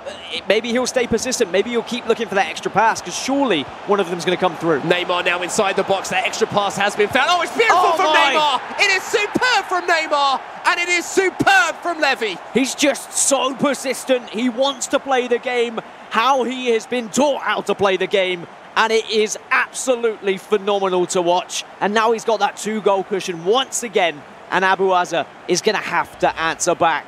But, I mean, it's just a treat to watch what this man can do, and it's the drag back with Neymar. Neymar, one of the best, if not the best foot item in the game for skill moves and close dribbling. And that's what you can do. Absolute artistry now coming in, and I think you summed it up perfectly, Dan. It has been an absolute treat to watch the way that Levy has approached this tournament, the way that he's played. And not only the way he's played, the fact that he's winning games doing it as well. Really is exciting to see a player like him come into the fore in such a tournament. And now with a 2-goal lead, he can relax just for a moment. Now he's got at least one mistake that he can make in this game. I feel like it is worth mentioning, though, the defensive ability of Abaza and how well he's contained Levy for this game, because I mean, if Levy was going up against me, for example, we would be like 16-0 up by this point. Like, in the box, it is unreal what he is able to do with the football. Whereas Abaza has stopped him in so many of those opportunities, whether it's just cutting those passing lanes or whether it's diving in with a tackle, he has been very effective. It's just he hasn't been able to find as many counter-attacking opportunities as he would have liked. And Levy with possession of the ball, excuse me, once again, 68% possession in that first half of our second leg here. If he can recreate that, there's not going to be much of a chance, really, for Abaza to go forward and create the 2 opportunities that he needs to at least send this one to extra time down. And now we're into the last half hour. He's maybe got to think about changing the pressure of his team, pushing that line up a little bit higher. Yeah, and I think we probably will see, of course, with the pause coming through, we might see like a 3-5-2 or something crazy like that. I say crazy, it's not like it's that crazy after what we've seen in this tournament, but in comparison to how Abaza usually plays, I feel like he has to throw everything forward now. He has to take every risk possible and really pressure Levy, not allow him to have the possession that he's got at the moment. Ronaldo will just be forced out of play there. I think it might have been a free kick or even a corner there, and you could see Abaza was not happy about it. He thought he would have won possession back and had a goal kick, but here we go. It's going to be pushing everything forward now for Abaza. It's no surprise to see at this point, Dan. As you say, we're inside the last 30 in-game minutes. Now he's down by 2 goals. He has to at least put pressure onto Levy when he has possession and try and nick that ball back. As I say, if the possession stats are the same as they were in the first half of this second leg, he's just simply not going to have the time on the ball to even create 2 opportunities. And it was a free kick that was given to Levy as well, and you can just play this one short and then try and dink it to the back post if you want, but Abaza pressuring, well, that's what he needs to do. He needs to get stuck in those situations and not allow it to be any sort of easy pass for Levy, because that's when Levy thrives, when he's given space, when he's given time, because he reads the game so well. Neymar's managed to just about get round the attentions of Raphael Varane there, but the Frenchman came back in and put some pressure on him. Abaza then, 2 goals needed to send this to extra time. Mbappe finds an opportunity for a strike there for Cristiano Ronaldo, and that couldn't have been closer. But look at the space now on this left-hand side for Kylian Mbappe. The young Frenchman has the chance to finish this off into Neymar. Oh, he went for the extra drag back again. And he could have smashed it with Mbappe, but he was trying to stick to what he knows, stick to what's worked, and it was almost there. But that means that Abaza is still alive in this semi-final. He just needs a goal. He just needs one chance to get back into things. And is this going to be something that Levy regrets? It's Neymar. He's dropped inside the box. It's Sergio Ramos once more. He can't believe it, but it is a penalty here, and there's still time on the clock here for Abaza to make the comeback. Just run it, Sergio Ramos. Apparently, he gives away every penalty. Neymar then for Abaza to bring this to within one goal. There it is. One goal, the difference between the two players. And we are set up for a grandstand finish here. And that's such a shame for Levy as well, because for all his domination, all of his possession, all of his fancy footwork in the box, now it comes down to such a tense 15 minutes. And it doesn't matter what kind of FIFA player you are always going to be nervous every time your opposition's attacking when they're only a goal behind with this little time left. And it is really going to make or break this tournament for Levy. Can he hold on? Can he show the composure of a champion? Question for me, Dan, is we've seen the flair, we've seen the ability. Does he have the steel to grind out this last 15 minutes? Because that's kind of something that some players have and some players quite simply just don't. It's about being confident in your possession-based football. Can you keep the ball for 15 minutes? The answer is yes, it is possible, albeit very difficult in FIFA 19 with the pressing ability that your opposition can offer. But if you're good enough, if you read the game successfully, you can really stop your opponent from having a chance in these last 15 minutes. So this is going to be a true test for Levy here, but Messi's got the ball back straight away, though. Perfect situation here from the restart. Neymar will just be caught offside there. You can see the frustration on the face of Abaza, knowing that he saw that run and he just played that ball a little bit too late, because he knows time is dwindling down for him now. He needs to make the most of every opportunity, and when he is committing more players forward, there's going to be more space for Levy to do what he does best. Neymar across the Hullet. Oh, big tackle from Marcelo. And the thing is, if he just goes at Abaza, if he tries to take these opportunities, Abaza is going to have counterattacks. He is going to have chances on goal. He just needs to actually make it count. You can see he's slowing down the play, though. He's not rushing. This is good from Abaza. Some players, they'll do too much in these situations. Didn't green it. Oh, and you saw Levy just look to the skies as he finally gets possession back, and it's going to be a little bit of time management here, as he is so close. You just have to wonder, Dan, if he hits that green, is the result different? That's not good enough. You can't just hoof the ball at the other end of the pitch and give away possession. Yeah, okay, you're not giving it away in your own half, but surely you can offer something better from there. So then Abaza gifted possession back from that wayward kick from De Gea. Abaza has stayed in this game, and Mbappe's trying to beat Ramos to the ball. De Gea will again send this one long. This time it will find the feet of one of Levy's players, but Abaza again comes forward now.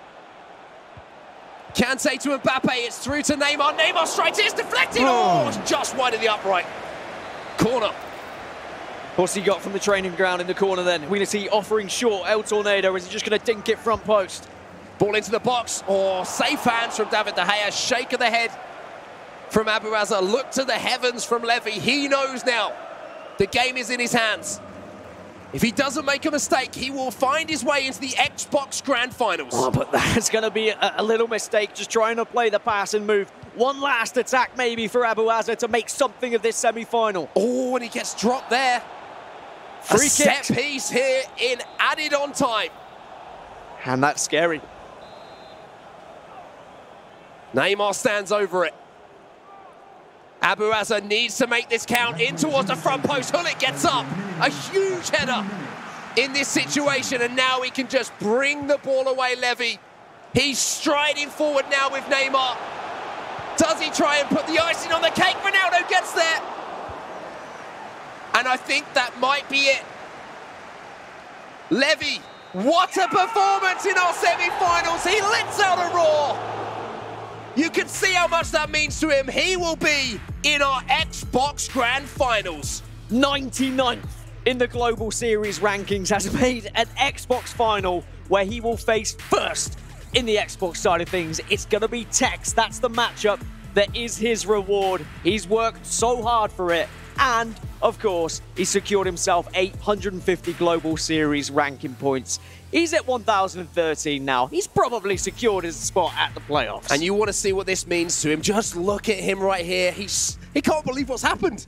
He's found his way into an Xbox Grand Final. Commiserations to the man on screen right now there, Abaza. A fantastic performance from him.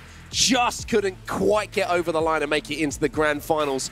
But what a mouth-watering Xbox Final that is, Dan. I mean, Abaza, he's secured enough Global Series ranking points as well that we should be seeing him at playoffs. So expect for him to come back and come back strong. The amount of players we see who fall short sometimes in a semi-final and then come back and get to a console final and then win a grand final, for example, we will see that name again. But it's Levy who gets all the plaudits. It's Levy who played the phenomenal FIFA.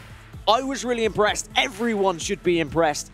Is Tex going to be impressed? I think one thing that we can certainly guarantee is that is going to be something that nobody wants to miss, that Xbox Grand Final. Two of our most fluent, most attacking, most impressive players so far in the tournament will match up. It was a fantastic semi-final, though. We have our finalists on the Xbox, so gentlemen on the couch, it's back over to you. Thanks very much. Yes, another fantastic semi-final, full of everything. A bit of attacking flair, a bit of defensive frailty, some free kicks, some fouls, and obviously some tension between these two players. Fantastic two legs that Levy comes out on top of and reaches his first grand final at the first attempt. Fantastic result. Brandon, I sort of feel like this is the fairy tale story of the tournament. You know, a guy that comes in, first qualification, 99th on the leaderboard, goes all the way to the Xbox Final. It's fantastic. Exactly that. This is what this esport needs. Stories like this of players that have made their first event of the year. And it goes to show, one big tournament, you get yourself a playoff spot. And if you go and win it, such as a Tugo, who did really well and got himself to the Atlanta Grand Final, it can look towards even the Grand Final if you do so well for him. But once again, we spoke about it, because he's playing at an event where he can use a special team that he's got in front of him, team of the years, icons. It just goes to show how much more powerful the Dutchman can be. Yeah, and I mean, on the PS4 side, we're seeing this a lot of times with new names coming up, but on the Xbox side, it's almost every tournament we see the usual suspects.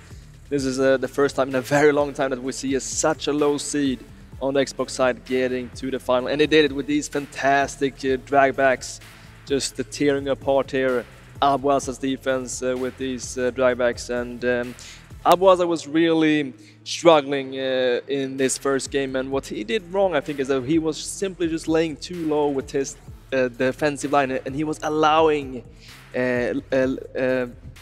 Levy here to play his type of gameplay. And in the first game, he was simply just chasing. And with the 3-0 lead, it's very, very hard to come back against a player like Levy, who's so good at keeping the ball. Yeah, I mean, a lot of the victory is built on that first leg, isn't it? It is. You know, we often see it in, for example, the Renda Tex game. Renda scored one goal, and that wasn't enough, simply enough. I think the best thing about a two-legged game is get yourself 3 or 4 goals. Of course, you know, you can see how he went on there and went 3-0 up. Then it's kind of like a statement for game number 2, because even if you don't have a great second leg, that 3-0 advantage can sometimes take you through, and it did in this occasion. Yeah, good fight back by Abaza. I think he's shown us enough in this tournament to suggest that he's got a bright future in FIFA as well. Definitely, yes. I mean, he had a fantastic season this far, and this is definitely not the end of Abaza. Like we heard before, rumors are saying that he has the same talent level as his fellow countryman, MS Dalster. Even though that is a big statement, he's still showing that he is close, and he's up there. And he also was very, very close to get this comeback. I mean, also showing this mental strength and also some tactical knowledge afterwards, changing to the 4-2-2, applying more pressure. And he was really, really close getting back. And Levi, the last 10 minutes, he was really, really stressing, but managed to get this victory, which will get him into the console final. Yeah, I think, I mean, credit to Abaza in the second leg, because, as you say, 3-0 down, and then 3-1 down at the end of the first leg. Many players find that difficult to come back. You know, you've got to reset mentally, and you've got to come back strong. He's done exactly that in the second half, given himself a chance and put Levy under some real pressure. Yeah, most definitely. It's one of those, when you're 3-0 down, every goal you get coming back, it's like a bit of confidence, that extra 10, 20%. And I think the way you've got to look at this for Abaza is best tournament finish this year. He's played in a few LQEs in London, and it's just showed, if anything, a bit of progression from the Saudi Arabian. He's trying to still emerge himself, as you said, Boras, in front of the MS Dassaris, the Royals, and people have gone out and said that he's at the same level, and I'm looking forward to seeing how FUT Champions Cup number 6 goes and all these LQEs that we've got in front of us as well. Will we see more of Abaza? I think we definitely will. Yep. Yeah, terrific effort from him. In the end, Levy comes through. He's going to face a tough finalist, though. I mean, it's a fantastic story, but is that the end of the road? We're talking about the #1 player in the world versus the 99th ranked player in the world. Ordinarily, in any sport, in any e-sport, that's a done and dusted grand final. Yeah, it's going to be a crazy one, to be honest, because if you look at all of the knockout games that Levy's played, he's won every game by a goal. So it shows how tight every game's been. But you can't take away the type of football he's been playing, can you, Boris? He's played some fantastic stuff today. Definitely, and this is also what I like personally, because this is more of the, let's say, old school FIFA style. I mean, we saw he was a Dutch champion back in FIFA 12. And he's trying to play this same style with the passing combos. He doesn't really try these typical ultimate team goals with the crazy long shots, with the flick ups crosses. He tries this a bit more patient style, slow style, and I believe that he's also a big fan of Pep Guardiola, and he's trying to mimic this play style, and he really does it so well. Okay, let's hear from the man himself. He's in the player area right now. Levy joins us, having qualified for your first final ever. You've managed to qualify for the grand final on your console. It's a terrific achievement. Tell me how you're feeling right now. Unbelievable. I really can't believe it. I've worked so hard, like all my career in FIFA, to finally show it on the big stage and to make it to the grand final. Yeah, I still can't believe it. It's amazing. Yeah. It's not like, I mean, a lot of people will say, oh, who's this new guy? But you're not a new guy. You've been around for a long time. I remember you back in 2012 doing really well. So, you know, what does it mean to you to come this far over such a long period of time and finally make one of those big grand finals at a major? Yeah, it's crazy. It's been such a grind, and my dream is always to be show it on the big stage, and it never worked out, and finally I can do it. I'm so happy. It's amazing. Well done. Gents, questions? Yeah, actually I have 2 questions here, Levy. First of all, in the last 10 minutes, we saw that you were very pressured. How did you think these last minutes? Man, I couldn't take it anymore. It was the stress level was too high. The moment I scored the 3-0, I was like, I can't choke it. That was going through my head all the time. Then he came back to 3-1, 3-2, and I was like, oh no, it's gonna happen, because it happens a lot to me. I'm not really good in holding a lead, so I was like, no, not at this moment. I cannot give it away. And yeah, the last 10 minutes, it was horrible, my play style, but at the end I did it. So yeah, it's such a good feeling. Yeah, and also I was wondering, because we know that you don't really have the same kind of team at home. Here at this tournament you have, of course, the access to all players in the game. Do you play the same style at home, or does these players in the team now give you a new dimension in your gameplay? Yeah, I try to play the same at home, but to be honest, the difference in the team it's so big. You can't believe it until you really feel it, and I really think those players here, they are quicker in the dragbacks are so much quicker, and turning, passing, shooting, everything is all right. And also in defense, you see make them moves, you are not even controlling them, and that says a lot about the game at the moment as well. Yeah, just one question from myself is that, this was a massive tournament for you. You've come into it, you needed Global Series ranking points, you just had it from Weekend League. Can you go the full way now? You're obviously up against Tex, and you've already surprised yourself. You said just to get yourself out of Swiss style format was a dream. How would you go into the next game now? I don't know. This guy is unbelievable. I watched this game against Renda, and I've played Renda as well this tournament. Renda was one of the best I've played, and he really destroyed him second match. This guy is another level. I don't know. I'm gonna give my best, and you never know. I didn't expect to come this far, so why not take it all? Keep it up, amazing. Yeah, fantastic result, fantastic game as well in the semi-finals. Congrats on reaching the final. We'll see you in that Xbox final a little later on. Thank you. Well done to Levy. First qualification of the season and a grand final in the Xbox. We've said it before, and I've said it again, it's a fairy tale, isn't it? It's fantastic to see that, and I love the format of these majors and the qualifiers, is because you can literally get anyone from any corner of the earth can do exactly what he's just done. Exactly that, and you mentioned as well, Paul, that we saw him in 2012, and it's great that we've still got the likes of Boras. He's still in there, he's still going. We're trying to look after him. Like he's like one of those elderly players with the legs. We only want to bring him on at half time. Give him half a match. But even Boras, you still are so hungry to compete now. You've been involved in this scene for so long, and 2012 for him, you've got Adito, you've got yourself, you've got so many people that have played in competitive FIFA for so long, and now it's got bigger and bigger and bigger. I'm sure you're wishing it was this big 5 years ago, but definitely is. It's still there's still that hunger there, isn't there?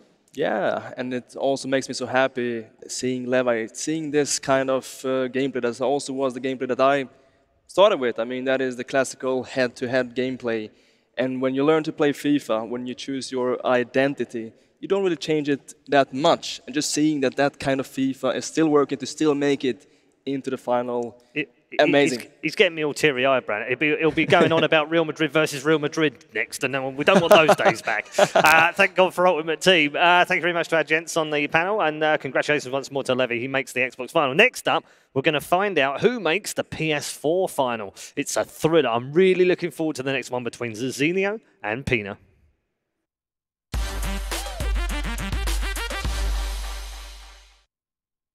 Don't let the lag monster stand in the way of you and your games. Defeat it with Singtel's 1+1 Gbps Fiber Pro Gamer Bundle and enjoy dedicated gaming bandwidth. Razer's new Sela gaming router featuring zero-weight DFS and instant access to WT Fast GPN. Get Singtel's 1+1 Gbps Fiber Pro Gamer Bundle with WT Fast GPN and Razer Sela router at only $69.90 a month for the ultimate home gaming performance.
My favorite Asian food is noodles with chicken. I always eat it in Germany, so here also. My favorite Asian food, I think, is sushi, I want to say. My favorite Asian food is, I have no idea. I don't know what they eat in Asia, so burgers. I don't know. My favorite Asian foods is just rice. Simple, but I think that's my favorite. My favorite Asian food is Asian noodles. My favorite Asian food? I don't know. If you ask a lot of players that know me, I'm probably the most simple person when it comes to food. I don't really explore outside of plain food, so I couldn't tell you. I would say fried rice and chicken. My favorite Asian food is pho bo, which is like a soup with chicken, and I really like that. The best song of all time, I think. I'd probably say Liam Payne, Strip That Down. Probably get slaughtered for that, but for me that's the one. Goodbye My Lover from James Blunt. I like the song, and yeah, I'm really sad when I hear it. I don't really listen to music, so I don't really have a favorite song of all time. The best song of all time. There are many good songs, and the best one is probably... I'm a Tupac fan, so I go for a Tupac. All Eyes on Me, I go for, yes. Memories. The best song of all time is Dancing Queen by Ava. From David Guetta, I think it's 10 years old, Memories with Kid Cudi. Was my favorite childhood song, and if I hear it right now, it will be emotional for me.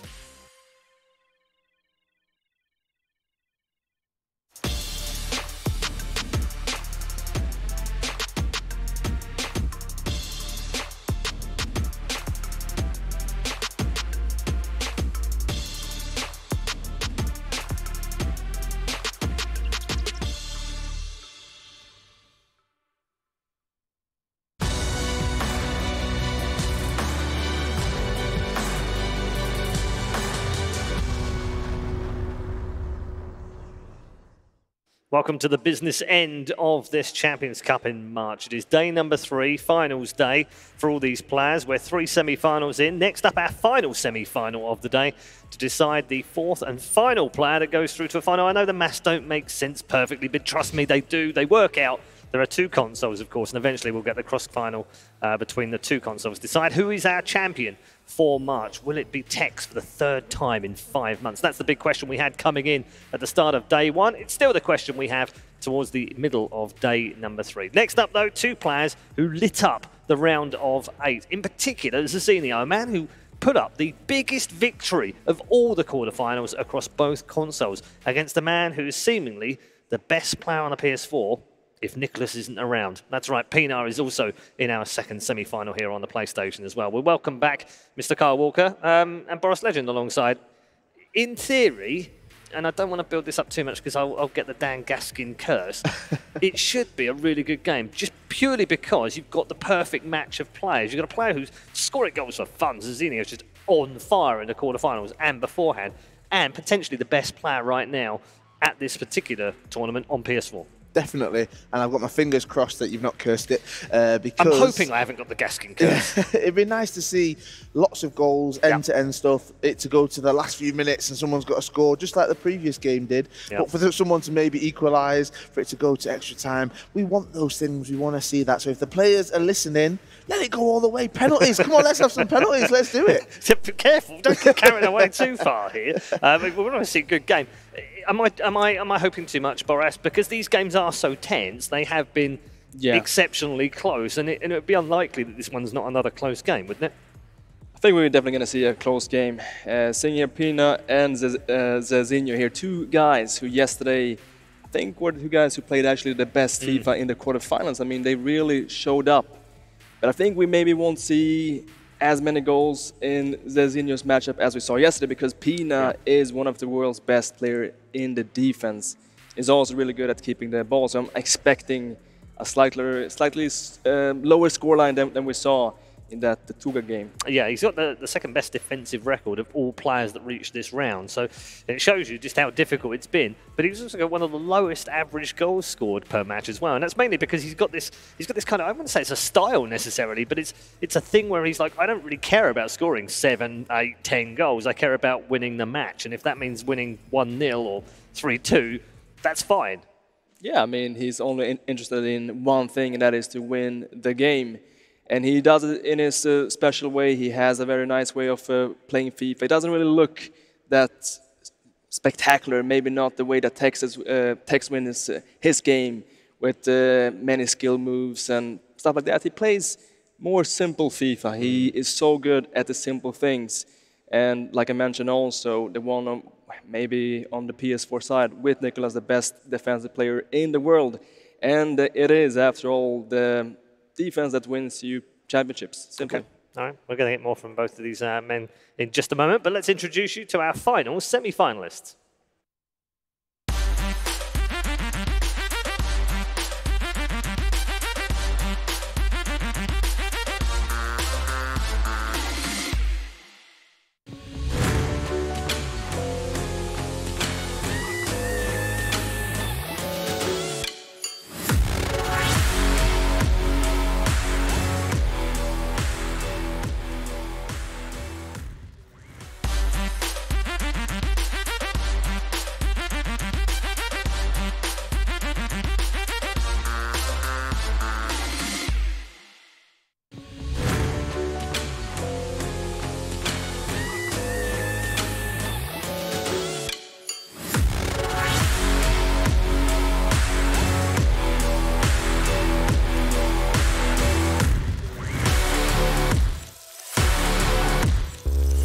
Well, with the amount of support that Zazinio has in the crowd, you'd think we were in Sao Paulo or Rio right now, but he'll be very happy with the fact that he's got support. There is the mention, actually, Bradley mentioned this on Twitter just recently.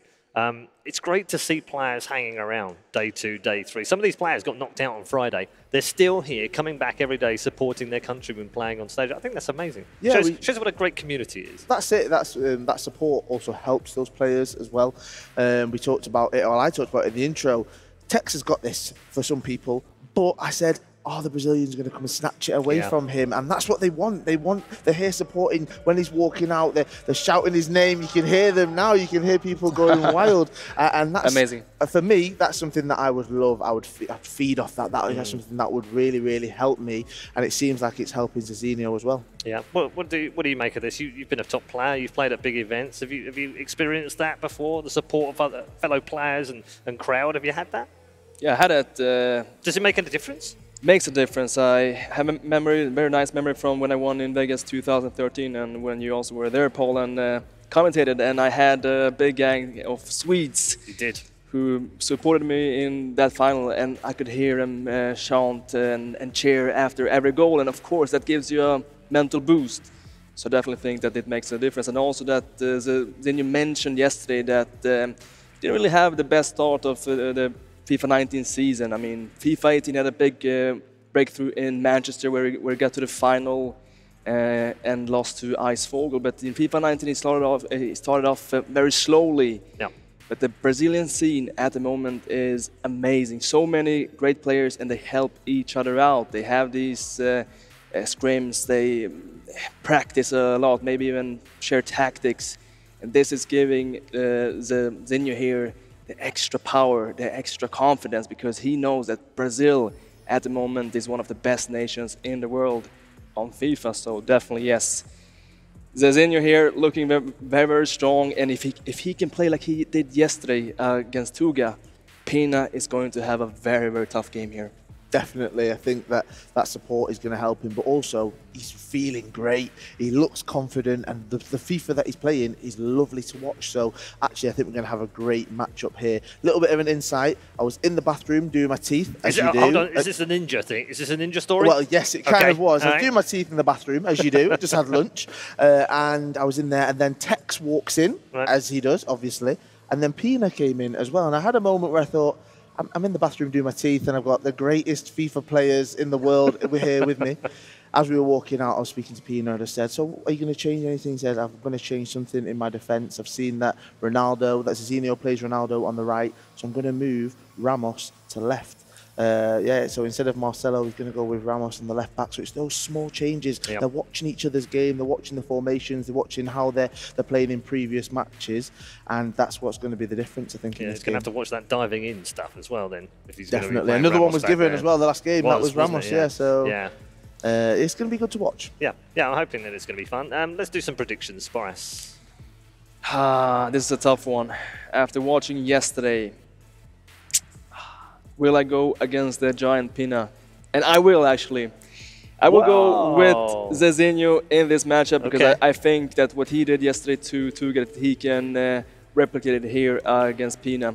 Even though Pina is maybe on a different level than Tuga, I still think that Zizinho can do this. Okay, we've already got some chanting in the audience. I like that. Zizinho ranked 49th at the moment. Pina ranked 2 behind Nicholas.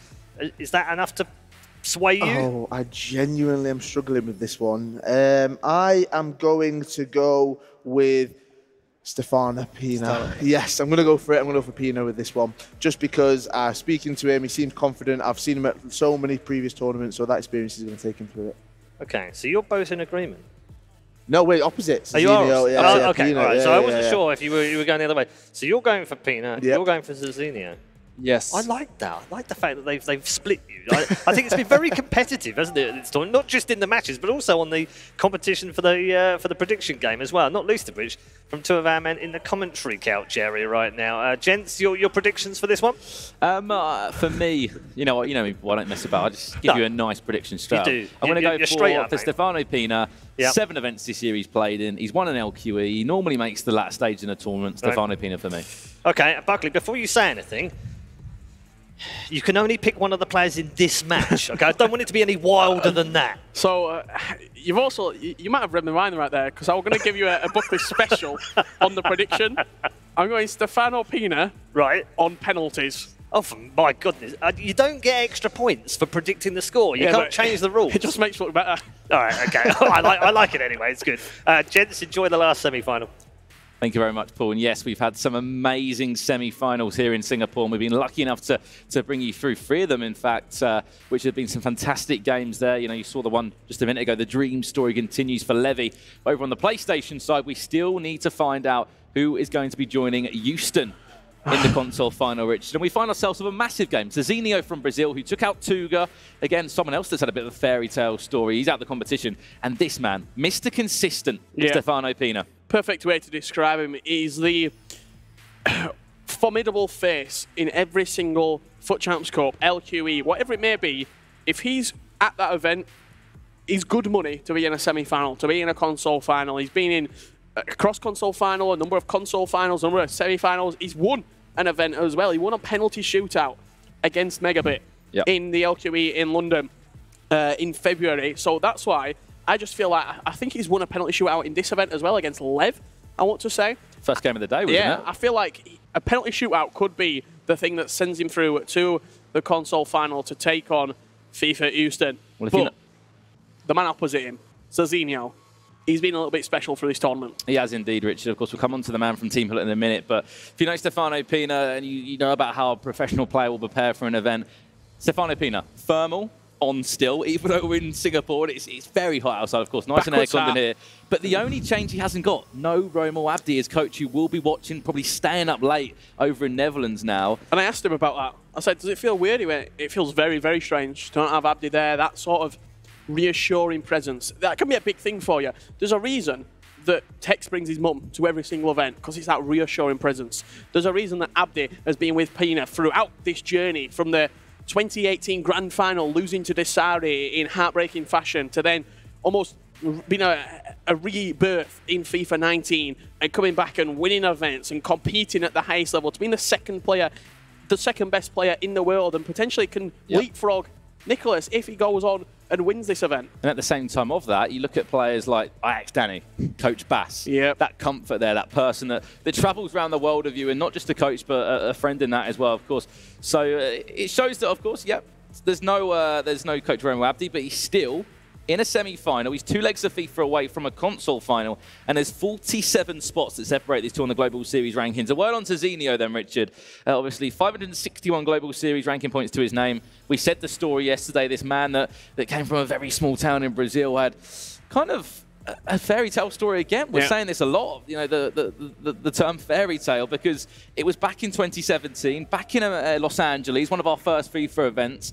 This unknown player, Zazinho, he brought his mum with him all the way over to Los Angeles. There was tears, there was heartbreak, but more importantly, there was a lot of success at that tournament. And to quote one of my very good friends in the FIFA scene, Abdou from France, he was unknown and now he is known. He is. Zazinho, this is his time to make a console final, to go to what he did almost a year ago in Manchester, where he took on Icevogel in the final, and final settings have been sorted for these players. A last formation change from Zazinho, and we will be underway in your final semi-final here in Singapore. Zazinho taking on Stefano Pina. The winner meets Houston. And of course, if you don't know how the Xbox final is looking, we've had both the semi-finals from there. It's going to be a Tex up against Levy, from Excelsior, the Eredivisie club. That's going to be a great game, but we've got to find out who will be joining M10 Houston.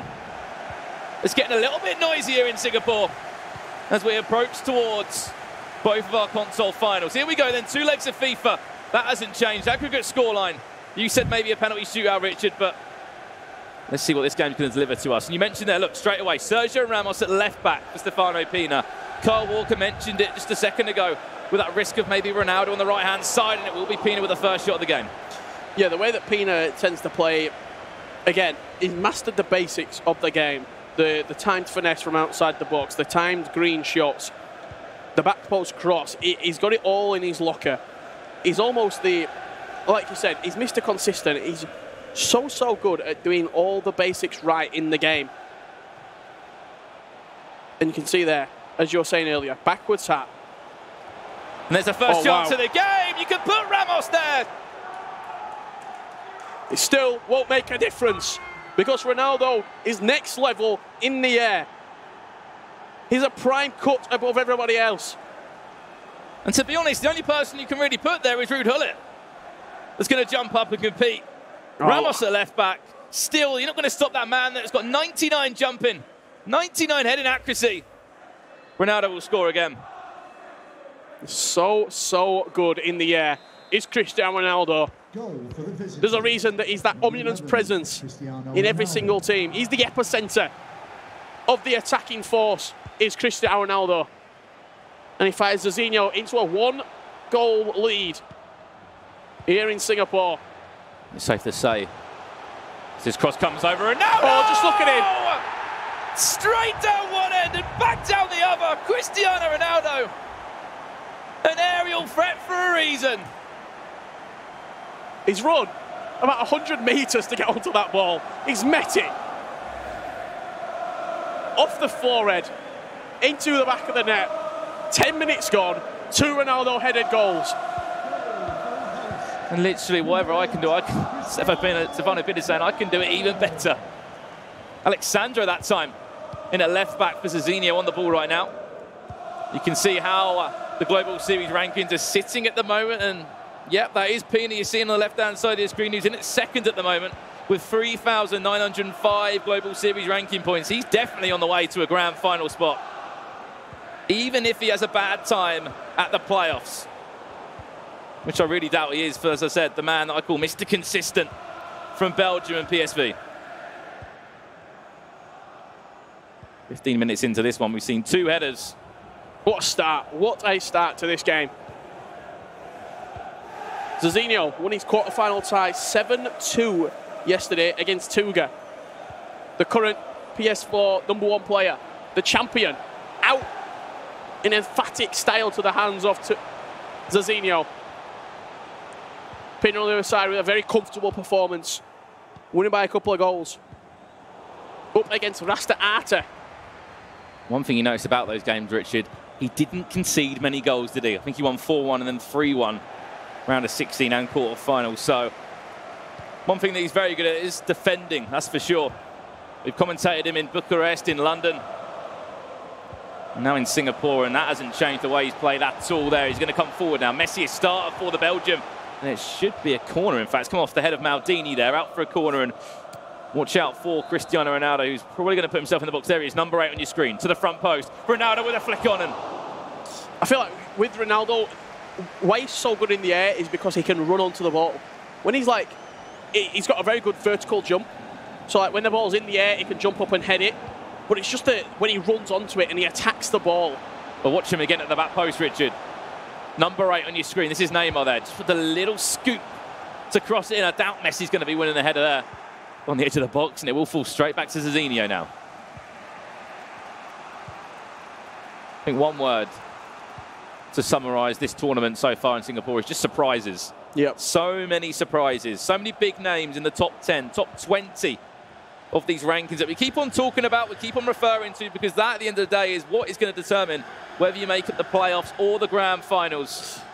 So I recently been doing a bit of thinking about this back post header with Ronaldo. Who could actually compete with Ronaldo at the back post?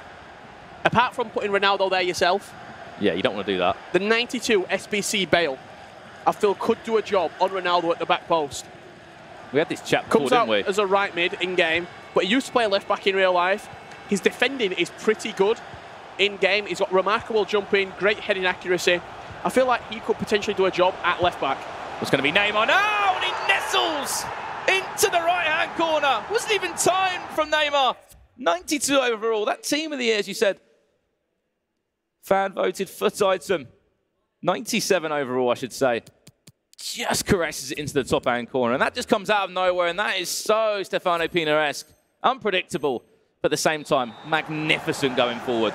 Dangerous from every single area on the pitch is Stefano Pina. It almost lulls you into a sense of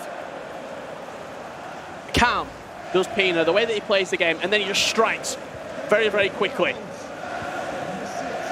So as we were talking about there, potentially someone, as you said, to stop the back post cross. Gareth Bale. Yep. You're going for there. Again, would love to see him in use. Maybe just in a weekend league for a few pros. To see how he can maybe slot in. I'm sure there'll be a few other players out there that they look towards as we Kind of Marcelo kept his place at left back. Yes, there was a few Alexandro players, or some players used to pick Alexandro, as you can see with Zizinho right now on your screen. But it's always been the right back that's kind of been a little bit more contested. This time, Zizinho! And once again, just pretty much just copies the exact same finish that Stefano Pina's done down the other end. Worked it across the box into the left cam area where Ronaldo is, and I think that's a potential change from Zizinho. So what Pina did before the game, he put Ramos over to left back. If Zizinho's noticed that and now put Ronaldo to right cam, or left cam away from Ramos, very, very smart move. I wouldn't even be surprised to see Pina maybe pause it and move Ramos over to the other side. He'd constantly get this game of chess from both the two players. And I'm going to quote you on that, Rich. Before we got into this game, you said, I don't think there's going to be many goals in this one. Tell you what, we see 4 goals, but we're not even in half-time yet. I mean, it won't be the first time I've been proven wrong with a prediction. Of course, as we've seen over the 3 days. A few interesting predictions, but you did say a penalty shootout. I mean, there's a lot of time left to go, but is it on the cards? At the moment, they are all square, but for me, I did see what you said at the same time. I thought Pina would be able to control the game and maybe not concede as much, but you saw that exactly from Zizinho yesterday. Up against a 4-4-2 in Tuga. Just seemed to dismantle it completely.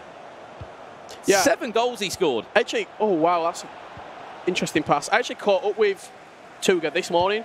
Speaking of breakfast, I was walking down with him from the hotel down to breakfast, and I was saying, what happened yesterday? And he was like, he just took his chances. His pressing was remarkable. Zizinho's. It's a lovely little fake shot there, but unfortunately doesn't get away from him. I said, who are you thinking in the semi-final? He said, I think Pina, just because he's more consistent. He's been in this position multiple times before.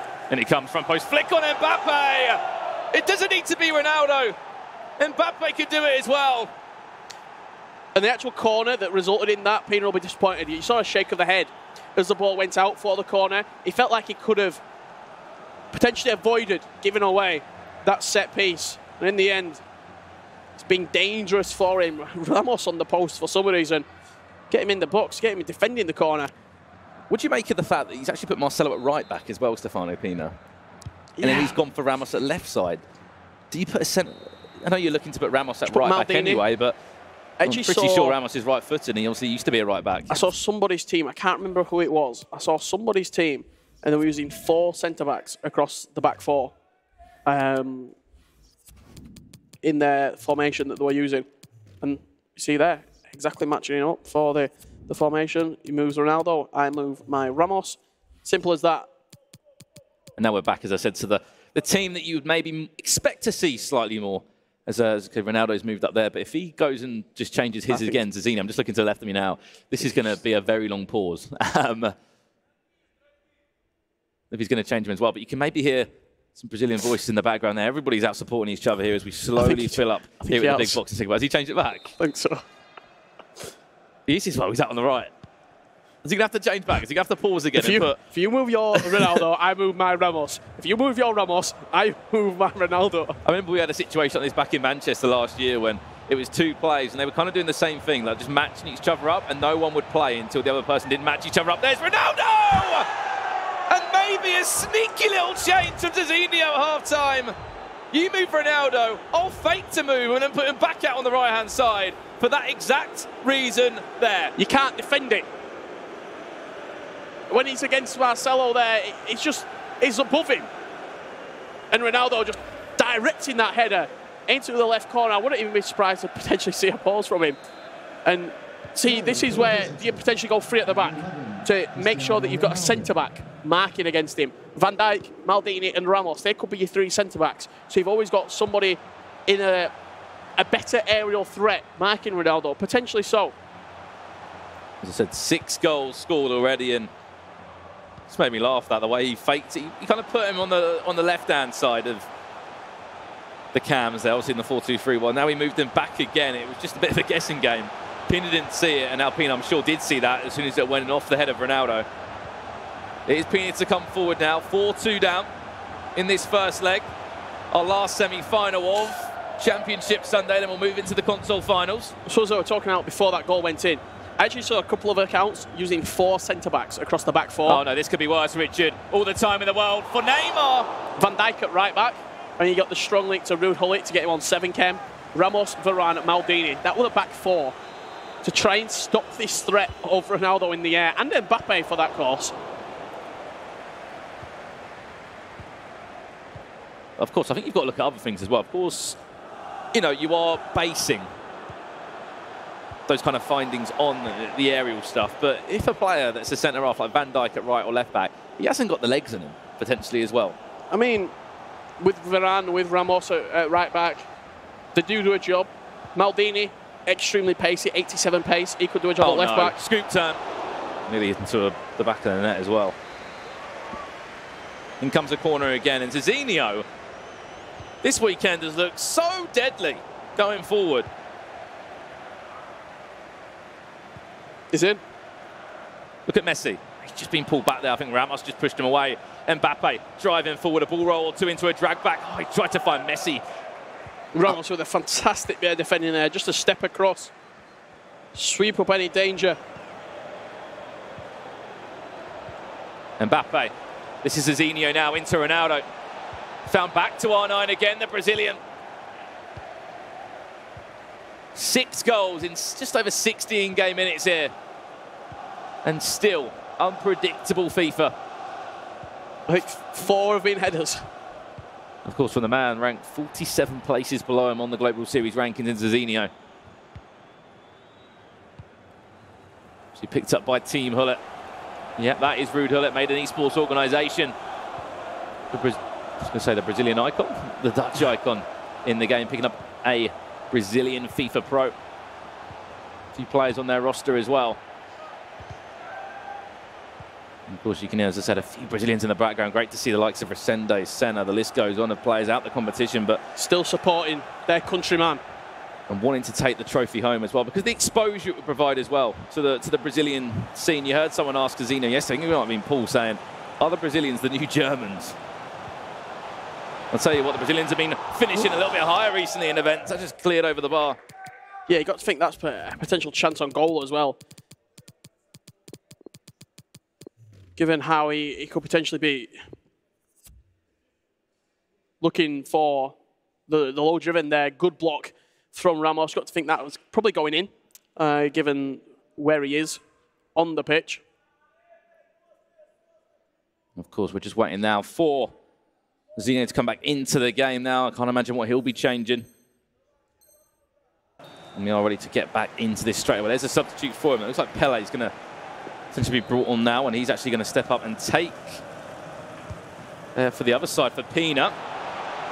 See him there as well in the team. This is Pina still on the attack now. Ramos tried to play through to, it might be Eusebio that's been subbed on for him. You can just see him on your screen there, number 10.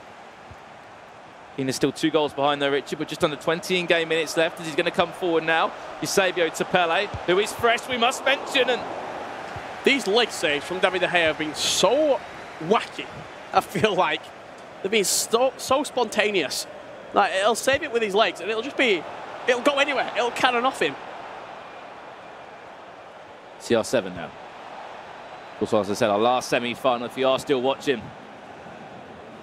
We're around the world, we have our console finals next, and the big cross-console final. There's a finesse, surely he's going to take it. See a lot of pros just move on to it, don't they? They just finesse it, they just move on to that finesse straight away, but he wanted to take an extra touch and maybe had that extra slice of unpredictability. Just slowed down the momentum a little bit in the move there, as soon as though he did actually pause with the ball, take an extra touch. It just sort of all just slowed down a little bit. Mbappe, hill to hill. To Hullet now. Look at the men back for Zizinho. Only one man forward, and you can just see him there. In Pele, I believe. Look, Ronaldo's back, Messi's back, everybody's back defending.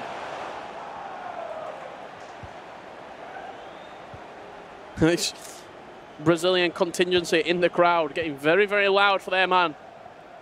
Zizinho right now leading 4 goals to 2 in the first leg of this semi-final. Of course, you can see going forward Pele and Eusebio for Zizinho. They're kind of the front two, it seems. Pele's right on that far-hand side.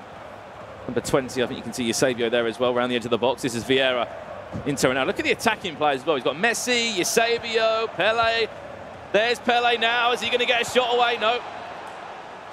Good defending once again from Pina there. If it's a 2-goal game going into the second leg, he's certainly got a chance to get back into this game. We've seen him overcome larger obstacles in his FIFA path than a 2-goal deficit. However, the way that Zazinho has been playing, he's been scoring for fun throughout this tournament, and it was the second leg against Tuga where he really pulled away from the Portuguese man. As you said, 2 goals would be enough to pull it back. If he goes and concedes again, looking at a bit of a mountain to climb. There'll be 3 goals down on aggregate. 5-2 overall. Referee has added in 2 minutes added time. Maybe enough time for one more attack for Pina. You can just see him getting slightly frustrated on the right-hand corner of your screen there. That's a good ball over the top. It's actually going to fall to Pele. No, he wanted to volley it, but... Yeah, he just did the header in the end. That's going to take us actually into, you could say, half-time. The first leg has been finalised here. And this break right now, very important for Stefano Pina, just to relax, just to take his time. After this first leg, you can see they're loving it, of course. Mainly all made up of competitors as well. Someone out in Swiss, you got Renda in the middle as well. Rodri, all the guys there supporting their man, Zazinho. The question is, will that support be enough to carry him on into the second leg, Richard, to move him on forward to going into the console final? And again, it adds up a completely new console final as well. It'll be Houston against Zazinho, if he can hold it out, and that'll be 2 new names that you wouldn't normally expect to see. Or, of course, they've both got the ability, they've both got the talent to do that, but of what we've seen so far this season, it's always been the same name. The Nicholas obviously, we know he's unwell and unfortunately could not make this event. But Pina, Joksan, these names recurring. Tuga now among that sort of upper echelon bracket of players that you tend to see in semi-finals, in quarterfinals, in console finals. On the Xbox side of things, you tend to see Tex, Megabit, these sort of Desari players who are constantly making late runs in tournaments. Nicholas Razek, another player in that sort of bracket. However, Zazinho looking to add his name to that elite list of PlayStation players and will find himself 850 points better off if he does go on and win this game. And of course, whoever wins today, we're picking up that trophy you can see on your screen right there, and $50,000 alongside the Global Series ranking points, as you did mention. Of course, Richard, massive points at this stage in the season when, we're in the 5th major out of our 6th one. Like, points couldn't mean much more. I'll talk about it again. We talked about it yesterday with Tuga when he took on Zazinho. Do the points mean more to Zazinho than they do to Stefano Pina?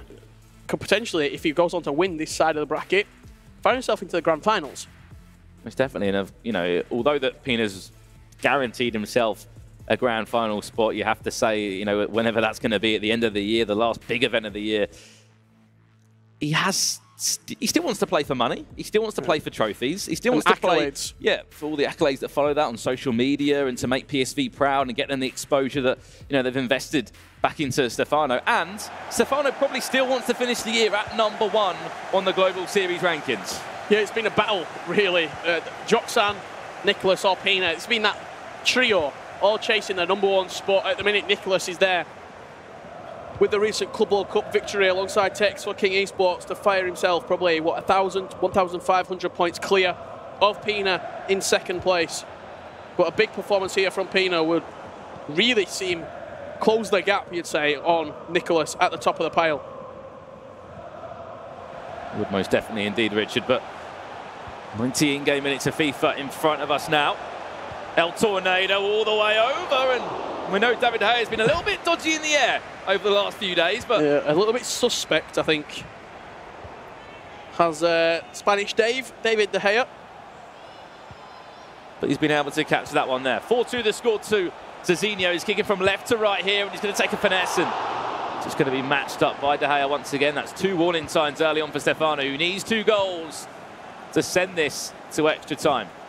Just moved his keeper across there, did Stefano Pina. Pretty comfortable with a finesse shot from that sort of range. Pina has to find himself back into the game, just play his own play style.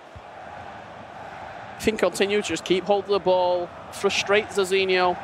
Zazinho knows that one more goal will pretty much see him through with a 3-goal cushion. It's not just a goal, is it? It's so much more. It's the mindset of everything. Messi on that left foot is deadly, as we know. Oh, Ronaldo tried to shield it, and unfortunately just hoofs it over the bar. That time finish from Messi from the edge of the box there looked like it probably on target. Probably going to test the keeper. Probably go in. I'd even go out on a limb and say. It's a clever little foul to win there as well by Cancelo. Knew that Stefano's going to be a little bit more aggressive in this game. Just shielded it. Expected the tackle to come in. That's exactly what happened. The error to Neymar and a chance to go forward again, intercepted defensively. He has looked really good, Zizinho. He's just looked good this whole tournament. So Pina's going into a 4-2-2 right now, and a few changes. He's actually using Messi and Ronaldo up top together, which is something you rarely see. You usually see Messi more of a cam, whether it's a central cam, usually a central cam because he don't really have the height out wide. He can head the ball. He's got great heading and great jumping, has Team of the Year Messi, but just lacks a little bit of the physicality. So as a striker, I think you're just playing for that left foot, aren't you? You're playing for that chance to fall to him. Reliable in front of the goal. Here we go then. 15 or just over in this game. So you can just see by the expressions that Stefano is showing us here on that right-hand side of the screen. Just not happy with a few things in the game. You mentioned it perfectly. 4-2-2 for the Belgium. Of course, was a grand finalist last year and actually played in the big, big final. One of the best PlayStation players in the world. Yeah, he won his PS4 side of the bracket and went on to take on MS Desari in the cross-console final at the FIFA World Cup last year. Neymar to Mbappe now. This is when Stefano needs to make use of all this possession. Pull it. Edge of the box. Where's he going to go? Is he going to take a shot? The Dutchman. Oh, again, he made so well to get that space. I feel like talking about that grand final last year, I think the nerves got a little bit the better of him. Didn't actually score a goal in the cross-console final, did Stefano Pina. And to be honest as well, Richard, it was a case of he didn't really get spoken about. And still, so maybe about 2 events ago, still went under the radar somehow in competitive FIFA. People maybe not giving the respect that Pina deserved until maybe the last 2 or 3 events. Yeah, till the cross-console final, I think he went on against Tex. And then since he won the event against Megabit on penalties, I feel like people are more accepting. Obviously, we've known that he's been quality for such a long time. Here's Zizinho now. Oh, that would have been naughty. Yeah, lovely. McGeady spin inside the box there. Really nice, tight control from Zizinho, but a chance here for Pina to come forward. Messi, play Ronaldo again. Doesn't want to. Vieira there, just rushed it in the end, it seemed. Played it into space, played it into nowhere. I think you were looking for the run of Ronaldo, obviously played the 1-2 Messi to Ronaldo, but just a second ball from Ronaldo just seemed a little bit forced if it had played it through. Jan Cancelo, this is a chance. Zizinho, as we said, scores. This will be massive for his confidence. Falls back to R9. He's going to turn. He's going to drag back. And he's going to finish it. In front of all his friends, all his fellow competitors here in Singapore that have literally just jumped off their seat in front of us to celebrate the 5th goal for Zizinho across these 2 legs. Yeah, and who else would it be but R9 Ronaldo. Lovely bit of close control inside the box, drag back. And that's why R9's so good. You can go on either side. With that 5-star weak foot, it means that you're not predictable. You can turn to the left, you can turn to the right, and it's a defender's worst nightmare playing against someone with 5-star weak foot.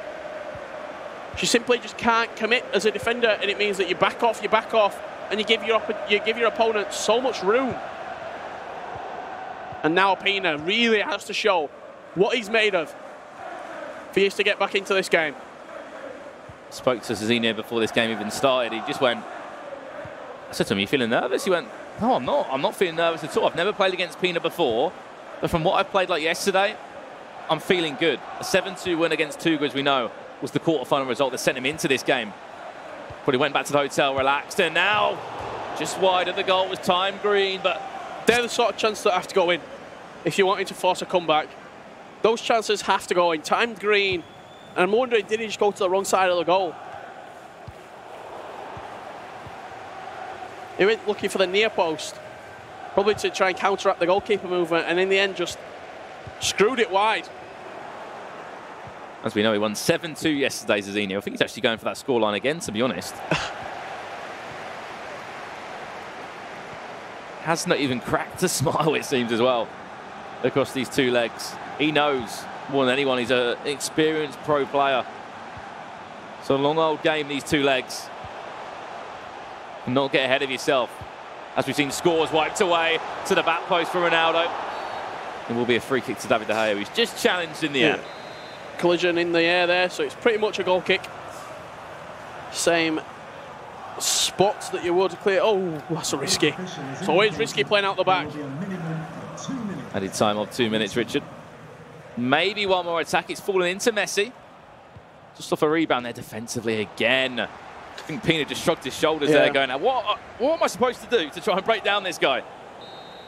That's half-time, Richard. 45 in-game minutes away, Zizinho is from making a console final and guaranteeing himself at least 850 Global Series ranking points, $7,500, and this is what we like to see, a massive defensive change, a massive attacking change for Stefano Pina. He knows he needs to make a game out of this. Yeah, he switched formation, going to a 3-5-2, has Pina, and you see that back three almost plays into the 3-5-2 formation. You can bring on the attacking changes and really just try and make something of the game. Very similar team to what Renda was using, actually. Renda was using Pele and Ronaldo up top, and Cruyff at cam.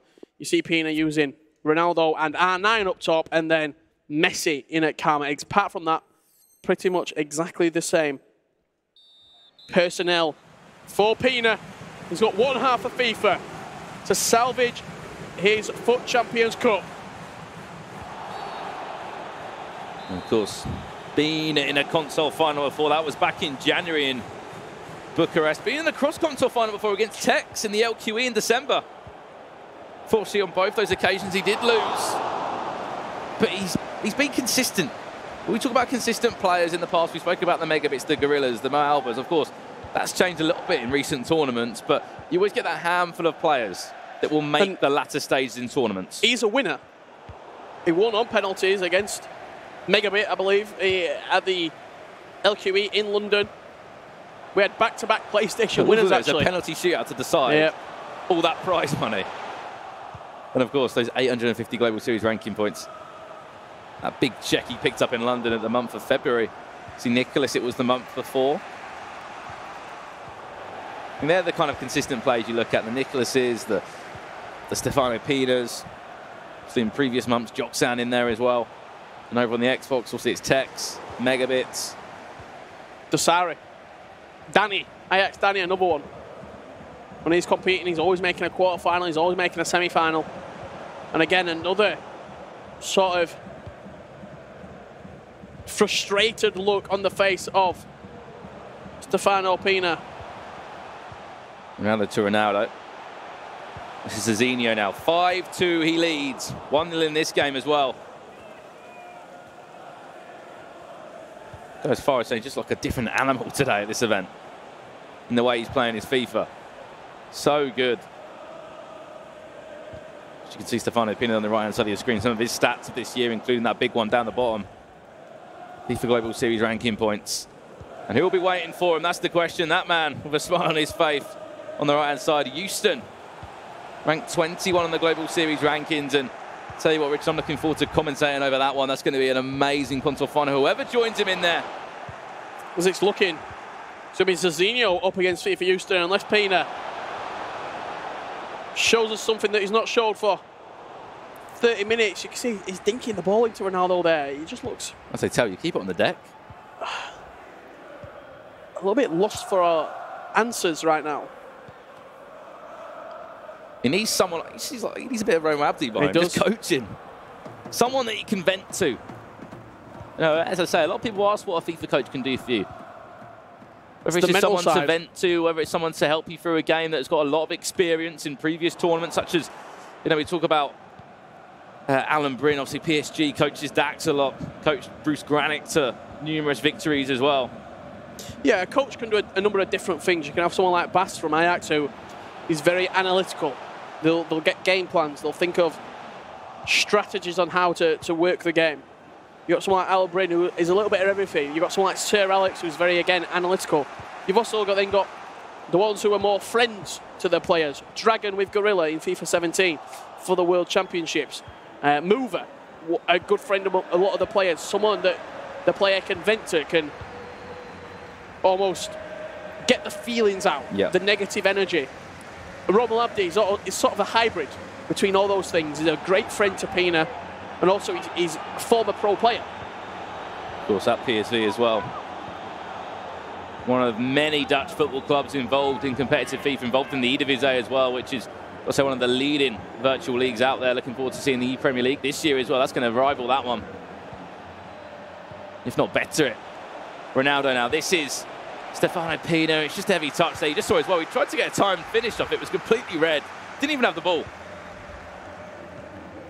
It's just not going to plan for PSV Pina here in the semi-finals. I talked to the two players before they actually came on, and I said, do you ever get nervous before the game starts? I said, the only time we ever get nervous is the preparation before the game starts, when you see your opponent's team loading up, when you're waiting for the time to kick down. That's when you get nervous. In the final sort of predictions from us, and you're just waiting. It's a waiting game. That's when you get nervous. As soon as the first ball kicks off, it just takes away. You're playing your FIFA, exactly that. And of course, we're looking forward to seeing how Stefano can try and get forward. He has been playing free at the back for some while now as well, we must point out. And although he's had the ball a little bit more in the attacking third, he just hasn't been able to really create anything from it. Chances-wise, he has got fresh legs on up top as well.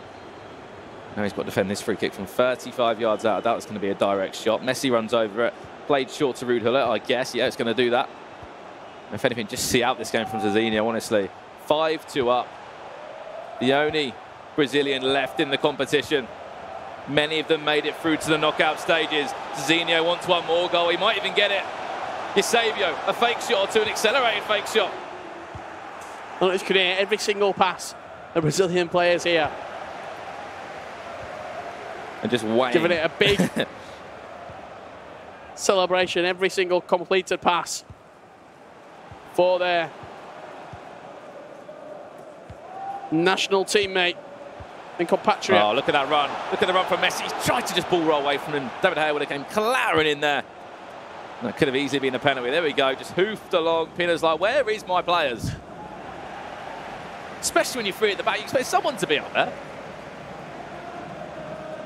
And what a game of FIFA again. We often see people that do well in Swiss and come into knockouts. It's a different day. It's a completely different day of FIFA. A lot of people can sometimes just fall under pressure. Zizinho yesterday beat Tuga 7-2. Went home and slept on that one.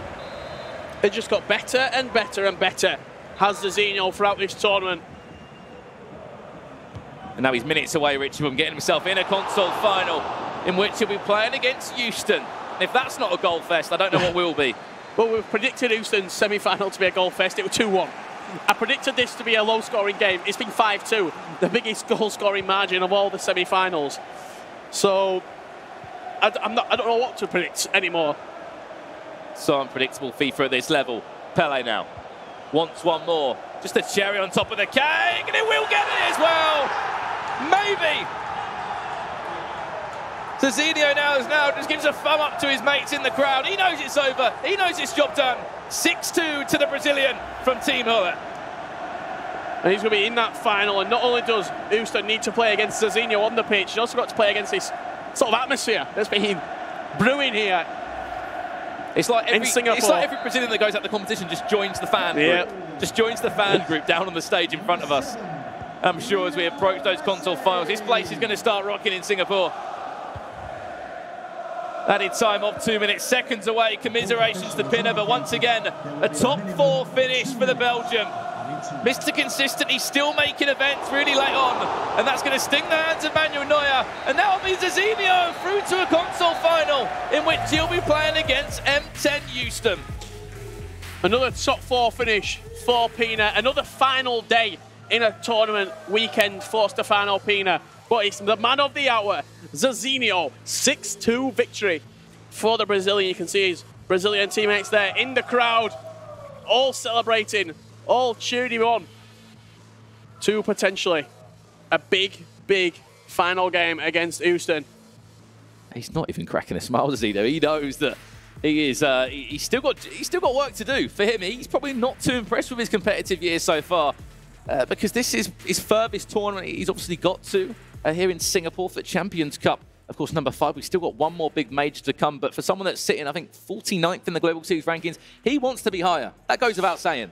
I sort of predicted penalties. Yeah, and, we're a long way away from that. Probably the furthest thing away from penalties. But the prediction game lives on. I've not got one right. Hopefully the final's going to be a change of fortune. Exactly that. Of course, we've still got many more games to come here in Singapore, but that's going to do us for the semi-finals. I'm going to throw it back over to the couch. Yes, thank you very much, gents. Prediction game might not be on point, but your commentary certainly was, so thanks for that. A fantastic victory for Zezinho, a man who dominated his quarterfinal and had the best result in the quarters, and goes on to do exactly the same thing in the semi-finals. The best and biggest victory of all the matches that we saw.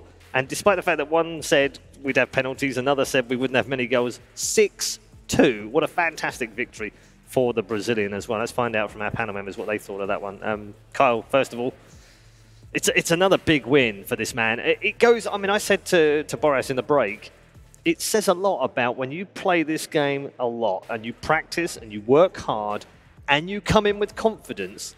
Combine all of those things means you're a very good player, very dangerous player. Yes, when we talked to him yesterday, he said he's been practicing a lot. He's been playing against the best players in the world. He's been playing against Nicholas. He's been playing against his fellow Brazilian competitors. So he's been practicing. He's been putting the work in. He comes to Singapore. We've seen upsets, and he's the one causing some of the biggest upsets of the tournament. Everybody went against him except for one person, and that person is sat beside me right here. And I genuinely thought Stefano Pina was going to win. And then, 7 minutes in? Well, I thought, okay, all right. There's a bit of a change here. No, Pina's going to bring this back. He's going to bring this back. And then throughout the game, we just saw someone who was feeling confident. We saw him at the end. He doesn't need to smile. He doesn't need to show and scream and do everything that everyone else is doing. He just lets his FIFA do the talking, which he did in that game, definitely. He certainly did. I think that first half and the first leg bias was key to the victory in the end, because it was kind of just out-and-out attacking from both players, and that suits Zezinho perfectly well. Yeah, and both players here were very effective in the start of this game, and this was a tactical battle. I mean, these back post crosses where Pina was actually trying to stop them by having Ramos on that left side, but it didn't help because Zezinho here, tactical masterpiece, he just kept changing the position of Cristiano from the right side to the left side and then back again to the right side. And Pina, he had no clue how to stop these crosses, and I also think that this fact that Pina knew that he has this very, very lethal weapon in the attack, this made him feel very unconfident in the defense. You can see here just the start of the second half. He just once again switched side of Cristiano from the left side back to the right side, and instantly from a kickoff he manages to score this back post header. He's also one of these players, Carl, that seems to score a lot of headers. Yeah, and we saw that with him having Ronaldo there, and we talked about just being able to have that there. Stefano tried his hardest to combat that, as we talked about, with having, just when you think about the tactics that your opponent is putting up, you try and match him. Wherever he was moving Ronaldo, Stefano Pina was moving Ramos, and he tried to out-tactic each other, and it just didn't work out in the end, which was such... it was a shame, really, because that could have been those small margins which differentiate these players. Yeah, and also I want to highlight one of the new features of FIFA 19 here, which was a key for Zezinho, the game plan. So he just made a small switch here, going from, I think it was from his defensive tactic to his ultra-defensive, just changing the position of Cristiano without pressing pause, without giving Pina any info. And I believe that was a key here for Zezinho, who has been playing some unbelievable FIFA here the last 2 rounds. Yeah, I mean, we saw him come through the group stage, Carl, and he looked okay. Didn't necessarily suggest that he was going to explode during the knockout stages, but he's been on blistering form these last 2. He definitely has. I was just saying this back in the green room, that actually, if you would have told me, or if I would have said, any 2 players you're going to pick to be in the finals on the PlayStation side, who would you choose? I don't think anyone would have said Zezinho and Houston. And here we are. This is what has happened in Singapore. And do you know what? I love it. It's I great. absolutely love it. It's fantastic. Let's talk to the man himself. Enrique is backstage right now. He's joining us from the player area after a victory. So let's say hello to him. Well done, sir. That was another fantastic victory. You must be thrilled. Yeah, it's unbelievable, the feeling, and now one match to go till my objective is completed. Yeah, and in terms of the way that you've gone about it in both your quarterfinal and your semi-final, you've been the highest scorer and the highest winner differential as well in both rounds. What do you put that down to? Yeah, I think I put that down because when I opened the lead, the opposite tried to pressure more, then open more gaps, but I don't think both leads were really showed the match facts. Yeah. Like, I think Tuga could be a very tight game, like in score lines, and Pina too. So, Okay, you've beaten two champions on the road to this final. You now have to play a man who's very similar to you. He scores an awful lot of goals. Do you think we'll see that in the final now? Both of you just going at it like a couple of prized heavyweight fighters? yeah, hopefully not for my side at least. Hopefully Houston stop his goal fever, and I can stop him. All right, okay. Gents, questions? Now, on Wednesday, we were actually on the same flights here. We got into Singapore in the same one. Were you sat on that flight thinking, I'm going to make the finals here. I'm going to win this whole tournament potentially? No, actually no, because every tournament is a different tournament. Last tournament I did go to the LQ in London, didn't go so well, faced Nicholas and got out, unfortunately. But you have to do your best and hope for the best. And this is what it brings me to the final. It brings you here. Amazing. Yeah. Could also hear that you had a fantastic support here in the crowd from your fellow countrymen. Did you hear it through your headset, and how did it affect you here in this game? Yeah, it was very important because I turned the volume low just so I can hear them screaming. All right. It gives me extra much motivation. Very nice. Fantastic stuff. Thank you very much for joining us. We'll let you go. Quick break now as you get to watch the other Xbox final, I guess. And then get ready for the PS4 final. Congratulations. Thank you so much. Well done to Zizinho's fantastic play in both the semi-finals and the quarterfinals against two former champions have taken him all the way through to the grand final on the PS4. He's got one more match after that. If he can win that one, of course, off to the crossover final as well. So still potentially two matches for him upcoming. Also, some very important fact is that he's gained all of these points now because he wasn't on the cusp as such. He was just inside that top 60, but this has now firmly put him in. They shouldn't have any issues now. No, definitely. I think this has completely changed his season. As you said there, he just hoped for the best, and he's come here and he's definitely got the best. He's got one more match that he wants to win, so he can then be the PS4 winner, and then also he can go to the cross-console. But if he does win on his side, that would guarantee him 1,500 Global Series ranking points. Amazing. Yeah, it's huge for these players. Massive, isn't it? And goes head-to-head with a player that's very similar to him in the style that he plays and the fact that they're very high-scoring players. It should be, in theory, a really good final for us. I mean, it should be on paper a final with a lot of goals, but then you never know because we're also going to have the fact that both players will be very nervous. They've never been in maybe this kind of finals. Sure, Zinho was in the final last year, but not on FIFA 19. And if he wins this one, it could potentially secure him a spot, not only in the playoffs, but also at the World Cup finals. So a lot of nerves, but I think we will see a high scoreline, definitely. Yeah, fantastic stuff. So, 4 players have made their way through on their search for gold. We don't know which one they're going to get yet, whether it's going to be gold or silver, but we do know one thing. If you've linked your EA account with your Twitch account, then you can take part in the rewards. Up for grabs is a golden player pack right now, so make sure you have connected your 2 accounts together and continue to watch for our last 3 matches. We're down to the finals of both the Xbox and the PS4, and of course the grand final to find our champion for March. Stay with us as we head to a break right now. When we come back though, it'll be time for that Xbox final.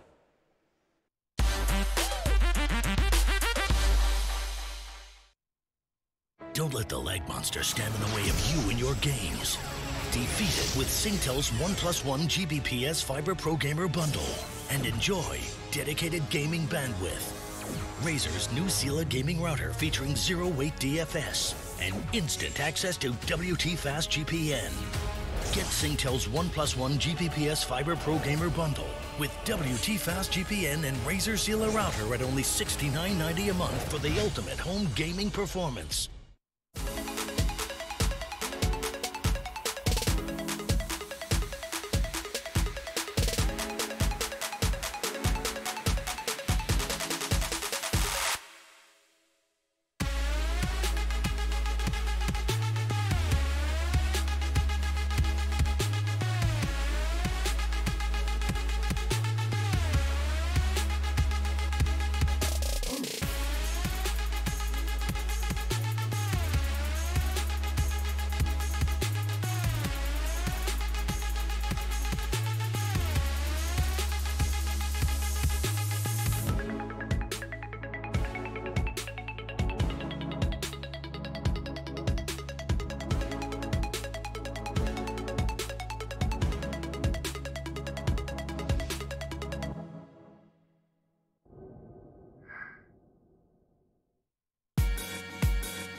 The best player in the world at the moment is F2 Tex. I mean, he's won how many tournaments so far this year, so I think it's without a doubt F2 Tex. I think the best player right now is F2 Tex. The best player in the world is Tex. He's so good, so yeah. The best FIFA player in the world right now is F2 Tex because he's shown it time and time again. I think the best player in the world right now is Tex. The best player in the world is Tex. Right now, the best player in the world is F2 Tex, but he's not unbeatable. The best player in the world right now is me because I'm first on the rankings by quite a lot and I did win the last tournament in Atlanta. I think the main favorite is Tex because they won a lot of tournaments, but hopefully I can win this tournament, so we'll see. The main favourite for the Singapore event, I'll probably say Tex again. Heading into this event, I think he's the main player that everyone wants to beat. So I'd say Tex is the favourite heading into this event. The main favorite is always Tex. He's young and he's good, and also Megabit I think is a favorite, so it will be one of the two. I think the three main favorites here in Singapore are Tex, obviously, and MS Dosari, and then me. The main favorite to win this tournament, I'll say again, is F2 Tex. The main favourite to win the tournament is me again because obviously I won the last tournament and I'm first in the rankings. The main favorite to win the tournament is Tex. I think there's not really a clear favorite because every tournament is different. So I don't think there's a clear favorite. The most overpowered player in FIFA 19, I'd probably say Team of the Year Mbappe. I think right now it's Team of the Year Mbappe. The most overpowered in-game player is probably the Team of the Year Mbappe card. I think the most overpowered in-game player right now is Team of the Year Mbappe. The most overpowered in-game player is CR7, Totti, because he's the best player in the world. The most overpowered in-game player is Cristiano Ronaldo. He's always overpowered since 5 years. The most overpowered in-game player is probably Ronaldo, Team Year Ronaldo, because he wins all the headers and things like that, yeah, so Ronaldo. I think the most overpowered in-game player right now is Team of the Year Mbappe, because although he's just 178 centimeters tall, he can overjump everyone and has every ability in offense.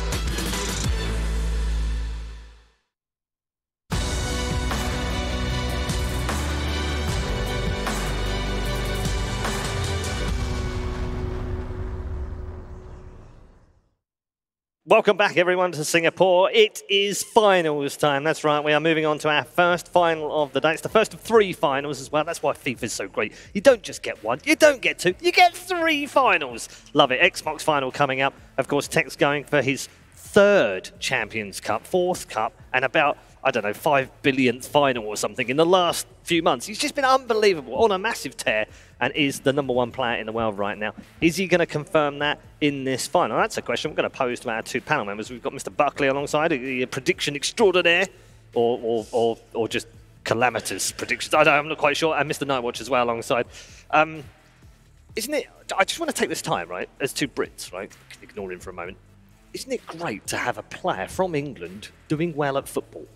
Yeah, I feel as though they come in stages. Like, we can't have too many good players at once. Right. So, like, we had Gorilla. Yeah, we had Sean Allen before that. Yeah, and then Chrissy B. Now we've got just Tex dominating. Like, Yeah. each player's had their domination period.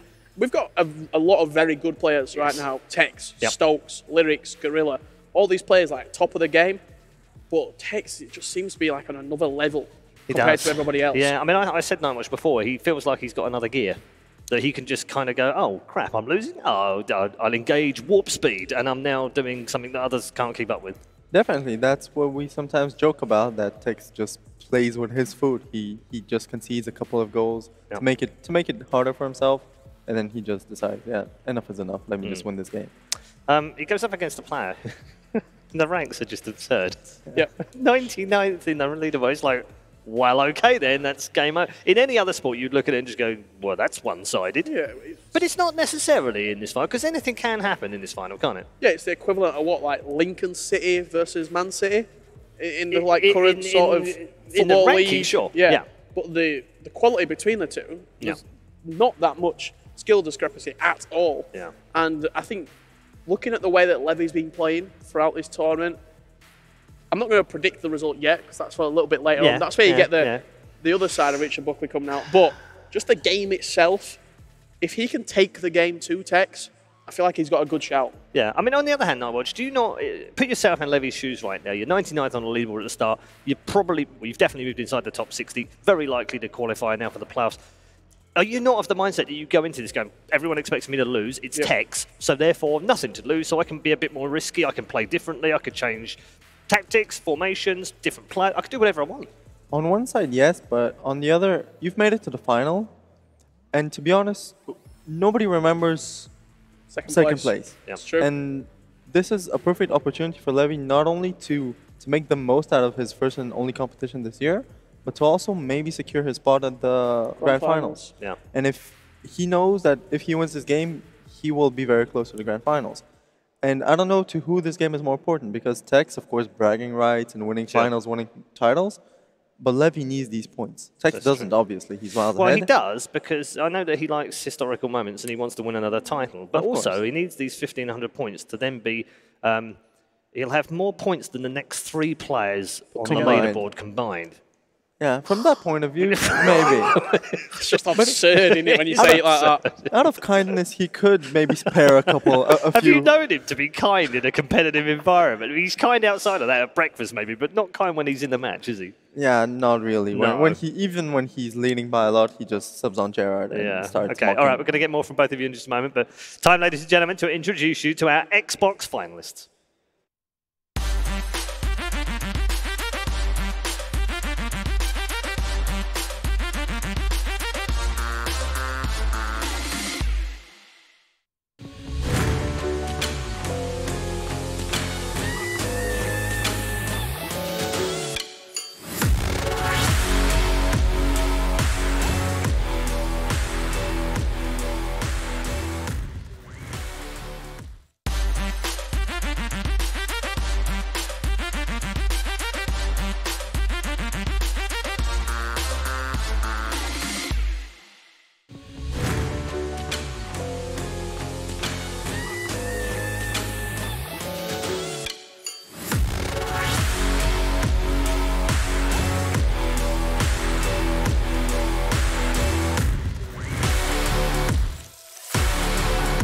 One man's name you are familiar with in terms of Grand Finals. The other, maybe not so much, but he's been around the block. He knows how to do this, that's for sure. It's Levy versus Tex, your Xbox Final. These 2 players will get themselves set. We'll move towards our predictions as well with our 2 panel members, but also talk about Levy's success at this tournament as well. He's the only one who's qualified all season, but he's made the most of it. Yeah, 100%, and that's what you need to do when you've only got one opportunity to do it. It's very much the tale of David versus Goliath. One player renowned for winning trophies. One player renowned for making finals. The other, this year especially, this is his time. This has been his one opportunity, and has he taken it with both hands? 100%. And some of the football and the FIFA that he's been playing has almost been a throwback to yesteryear. The little moves in and around the box, the extra pass. It's been really, really good to watch. Has he got enough? Well, we've seen a similar situation with Hasso in Bucharest, his only event of the year, where he managed to go all the way on the PlayStation side. He did lose the cross-console final, but it didn't really matter, as all he wanted was the points going into that competition. And I think Levy will be of the same mindset. He'll do whatever he can to beat Tex. The question is to not let him fold under pressure. In all honesty, the pressure, I was talking to Levy just backstage before this game got underway, and he was talking with Lev Finken, one of his good teammates from the Netherlands. He was saying all the pressure is on Tex. He's got nothing to lose. He's already exceeded his expectations. He were expecting to get knocked out around the 16. That were his realistic expectations, to get out of Swiss and maybe get 300 points, 425 if he could make a quarter final. He's guaranteed himself 850. He's guaranteed himself playoffs. If he wins 2 legs of FIFA against, granted, the best player in the world right now, he's got a grand final spot. All right. So close yet so far, because you got to play Tex. Yes. The question is, can he beat Tex? Everyone's going to be asking that question without any pressure on him either. So, as Mr. Buckley rightly says, no pressure. All of it's on Tex, but is that okay for Levy? Does it matter to him? I mean, he's gotten so far. I heard them talk earlier backstage that Tex said to Levy, last time we played in Rivals Online, you beat me. So he knows that... It's that reverse psychology. Exactly, Tex's psychology, but you know that Levy can beat Tex. So it's a matter of how the game will go, how confident both players go in the game, and in a way, how the game goes. Because if Levy goes ahead 1-2 goals, we've seen Tex make comebacks, but Levy holds the ball a lot. He holds it very well. Very good win possession. And same goes with Tex. If he goes 1-2 goals up, he can also hold the ball. So it will be, I think we won't see many goals in these 2 games, unless it just slips away and, no offense, Tex and Gerard, etc. But I think it will be a matter of, until the second half of the second leg, where if it's not tight, it will just go a big margin, a lot of goals. But if it's tight, I think we might go all the way. Okay. Extra time, etc. With all of that said, you're going with... Go with him first. I'll be thinking. Okay, all right. Buckley, no pressure, but you're gonna infect. I wanna go the opposite of him. Okay. Tex is like a roller coaster. Right. If you can strap yourself in, if you can ride that roller coaster, you might be able to get a result. If you're scared of roller coasters, you might as well get off now, because you're going to get battered. Okay. Tex. That made absolutely no sense to me whatsoever. Exactly. I was talking to Tex backstage, and I was playing Weekend League, and Tex was kind of being annoying. Okay. And I told him I'm going to root for Levy, so I'm going with Levy. Wow, some BM on the couch here as well. I'm hoping the players have got their headsets already. Let's head over to our grand final commentators for Xbox. Gents, prediction time for you two as well. I don't know what to do after that Richard Buckley roller coaster. I mean, who knows what to do? I mean, where was that going, right? It was wonderful. It went up and down, it meandered a little bit, and then it kind of didn't go anywhere. It is why we love him, and never changed, Richard. I absolutely loved it. As far as predictions are concerned, I mean, I have to go with Tex. I think you'll be crazy to go against him, multiple-time champion. He's found his way to another champion. Hold on, so you're calling Nightwatch crazy? I'm okay with that. Yes. I'm okay with that. not calling him crazy, right? Obviously, I'm going to go with my breakfast buddy, Tex. It's hard not to. Statistically, he's incredible. He's been playing phenomenally this tournament, the best tournament he's had in quite some time. I'm going to go for him. All right, well, it's grand finals time. Bring the grand final hype, boys. Thank you very much, and it is time for all of the joking and all of the laughs that we're having down to get serious, because it is our Xbox Grand Final right now, and 2 very different stories coming into this one. We talk about F2 Tex, multiple-time champion, qualified for every single Xbox event that he could have qualified for, and on the other side of things, Levy, his first tournament he's managed to attend this year, and he's found his way to the grand final. I mean, it really is David versus Goliath here. Tex, he has dominated the competition all season long. If we exclude the E-Club World Cup finals, because it was a team event, he's won 3 events. He's got to 3 semi-finals. He's got to 1 console final. It is an absolutely phenomenal record. This is his 9th event in a row where he's just absolutely smashed the competition. And the amount of goals that he scores is incredible. And this event, he's nearing his best goal scored record. The last time we saw him score this many goals was in FUT Cup 2 back in London, where he scored 53 goals across 11 games. He's played 8 games at the moment, scored 48. So he's creeping up there, and that's pretty scary. Still potential, you know, every single match has 2 games in. We still potentially 4 games for him to score some more goals in. But I want to talk about this man on our screen right now. If you're wondering, who is Levy? I mean, this guy has come out of nowhere at this event. He said himself, he just wanted to get out of Swiss. He just wanted to get some points on the board. He has captured the imaginations of everybody who's been watching. He's captured the hearts of everyone who's been watching with the style of football he has been playing. F2 Tex versus Levy. Our Xbox Grand Final is underway, and this is going to be one you don't want to miss. 7,382 Global Series ranking points separate these 2 players coming into the tournament. It really is a phenomenal chance for Levy to prove what he's got against the best in the world. He can just shoot up the leaderboards with a victory here. Well, here's R9 then on this left-hand side. Vieira on the ball now. You can see Hullet was there, and there's the first time shot from Tex. First shot, first goal. F2 Tex is off the mark. Oh dear, we are in for a treat in this Xbox Final if we're going to see more of that. I was speaking to Buckley backstage, and he said, I think this could be an absolute rout from Tex. If he manages to get the first couple of goals, he's going to be absolutely streaming here. One thing I've loved from both of these players throughout this tournament is what they offer in that final third. They're both very creative. They're both very good with linking up their skill moves. We could have a goal fest, but at the same time, if Tex is feeling confident, you know he's going to pummel his opponent. Yeah, this is the kind of mood that Tex wants to be in. Starting off hot here, especially kind of just stifling the momentum of Levy's. As I say, we've been lauding praise on him after his performances so far. But going down 1, we're going to have to still see if he has that steel to grind out a result and come from behind now. And Tex is on the attack again now. Neymar with the drag back. Taking a little page out of Levy's book from what he's produced so far in this tournament, but well defended by him. And here comes the Dutchman coming forward now with Vieira.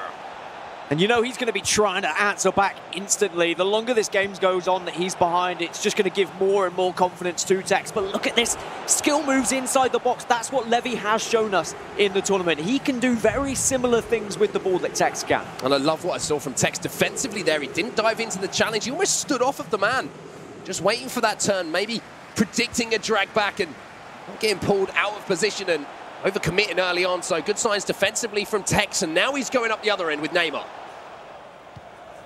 All inside now to Mbappe. You can see again, Hullet and Vieira just waiting on the edge of the box, marshalling that space. R9 turning, a little back heel almost found its way through, but well defended by Levy. Now he comes away with the big Frenchman in midfield. And it's very difficult to defend against Tex. I mean, I know that's obvious at this point, but you have to step up against him. You have to actually try and win the ball back early, because if you do step off, if you allow him to just have the space in the box, he's going to pull out Croquettes, he's going to pull out Elasticos. I mean, we saw what happened in Atlanta. 4 Elasticos back-to-back to score one of the greatest goals I've seen in quite some time in competitive FIFA. That's what he's got in his locker. And this is where he's dangerous. These fullback areas, I talk about it so much, because when he's able to isolate one of the fullbacks in a 1v1 situation, especially if they're being defended manually, he's just deadly, Dan. Deadly could be his middle name at this point. It's the amount of goals that he scores in tournaments. I mean, that 1 goal there is his 339th across the season.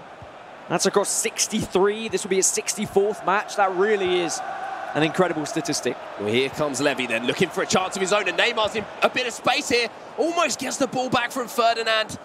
And Ferdinand again showing why he's held down that centre-back spot for so long for Tex. And it's all tournament long. That's like Ferdinand has just been constantly there in the right place at the right time, and even Tex said it himself. He's got a mind of his own sometimes, and you could just rely on him to get the job done. Mbappe then bursting around the outside with the fake shots, pulls it back. CR7 was waiting there, looking to pounce to double Tex's lead. And this has been end-to-end so far. This is what we expected from 2 very aggressive attacking players. R9's going to collect the ball inside the box now. What can Tex create here? Can't quite get past Vieira, but now he's found CR7. There's a man in the middle here. Neymar, can he find the space? Well defended, though, by Ferdinand. At the other end for Levy. And now Messi can bring it away. Levy's doing really well to contain Tex. Tex is always looking for that drag back to get a little bit of space and then go for the low-driven, timed green, often with Neymar or Cristiano Ronaldo. But Levy's not allowing it. He's attacking the back of the defender rather than approaching the front and jockeying. And he needs to do more of the same, but Tex is one of these players who is very good at reading his opponent. If he notices that's the defensive method, he's going to change things up. Unfortunately, though, for Levy, that ball, as good as it was, the player was just beyond the line there and got caught offside. You have to say, Dan, even at the start of this game, every single time that Levy has gone forward, he's looked super dangerous. But speaking of danger, here's R9 now. Is he going to take his man on? Will he look for the cross? He drives inside and well defended there by Levy. His decision-making had to be perfect. So good. And it was. You could see he didn't know at first whether he should chase the man, whether he should follow and track the runner. Instead, he kind of sat in the middle and then he committed right at the last moment. Just a little bit unpredictable, and it caught Tex off guard. Here's Marcelo then in this left advanced position on the pitch. Marcelo now turning back inside. Vieira coming short. Pull it now into Neymar. This is where he's dangerous, using the body shape to try and buy a penalty there. Lucky it wasn't Ramos. Almost got away with it. Tex defends again there, but promising signs again in the attacking third of the pitch here for Levy. Well, look at what a different game of FIFA this is in comparison to some of the games we've watched so far this tournament. Both players just straight up the other end, trying to hit the attack, trying to get the goals. They're both very attacking-minded players. They just want to put that ball in the back of the net. And the Elastico there from Tex, I believe, might have just taken that. Actually, it was a free kick. The referee's pulled that one back for. Well, that ball might have just strayed out of play. And Tex just loves to use this spacing behind the fullbacks. You can see all the time he's looking for that ball down the line, trying to commit one of those players. And Ramos actually, this time, is on the receiving end of some punishment from one of the players. Gives away the free kick. Yeah, I wouldn't say Mbappe's known for his strength, but he brought out some sort of Superman punch there. I don't really know what happened, but Ramos fell to the ground. But that's the pressure that Tex is applying. You can see he's dragging his fullbacks out. He's dragging his wingers out to make sure there's no time for Levy on the ball. Levy has to be so quick to think about every single pass, because if he dilly-dallies on the ball, Tex is going to be there to tackle him, just as we see there. Yeah, he's reading the game so well at the moment. But speaking of reading the game, Patrick Vieira steps in at just the right time here for Levy. We're into stoppage time here at the end of the first half of our first leg. And Vieira now comes forward. There might be a chance for an equaliser. What a ball that is. Oh, it's beautiful, but Varane gets in the way just at the last second. The linesman's flag went up anyway, so it wouldn't have counted. But again, Levy showing us signs of what he can produce in those areas. And that's what he was doing during the semi-final, Mark. He was always looking for that one extra pass. Sometimes he could have taken a shot a little bit earlier, but it was his persistence, his resilience to actually constantly go for that, constantly look for that extra pass, and it worked out. However, he's not been able to find a goal thus far, and Tex takes a 1-0 lead going into half-time. Yeah, just that early strike right back at the start of the game from Tex to give him that lead. And even though those statistics don't say a lot of shots, and you would presume if you just looked at those stats, not an exciting game, it has been end-to-end, Dan. It's because both players aren't the type of player to just pull the trigger straight away. They always do look for a little bit more something in the box, whether it's a drag back, whether it's a pass, whether it's a croquette, or whatever you want to do, whatever is your tool.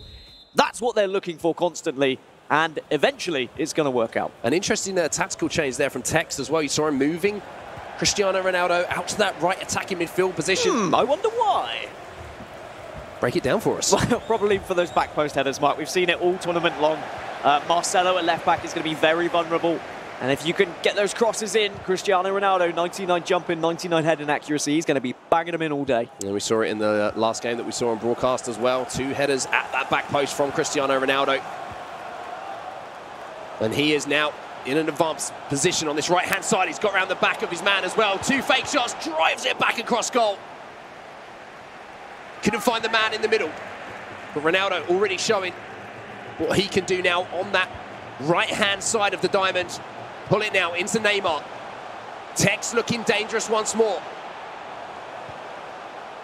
Showing the variations of the cricketer as well. He can change direction so many different ways and shift your body weight. Vieira now drives a pass in, but well defended again by Levy. And I have to keep saying it, Dan, because there's not many people who can defend this kind of attacking play from Tex. Yeah, and some people maybe would have been expecting Tex to really take advantage of Levy here and how maybe he's approached games in the past in this tournament, but he's really shown that he can actually go toe-to-toe with the best in the world. And he really is showing that the skill gap, even though Tex has shown throughout the majority of tournaments, he is leagues above everyone else in terms of results. On the day, anyone can take a game to him.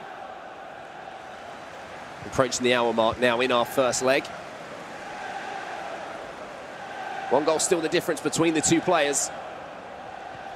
As Tex now comes forward once more.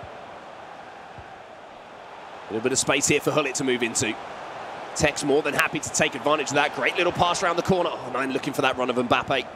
But one thing that stood out for me, Dan, so far, for all of the hype we were talking about, attacking play and attacking finesse from both these players, it's been the defensive display that's been so impressive. It's the patience that both of them have in defense. You can see that Levy isn't straight away diving in with any of his players. He's waiting for Tex to make kind of a through ball or a pass that he can then jump on and he can try and intercept. That's when he chooses his moments. So they're both just very clever with how they approach the game defensively. Here's Levy then. First real chance he's had to get forward in this second half. Mbappe goes past one. Nice tight dribbling from him. Hullet with the drag back. Look for the pullback.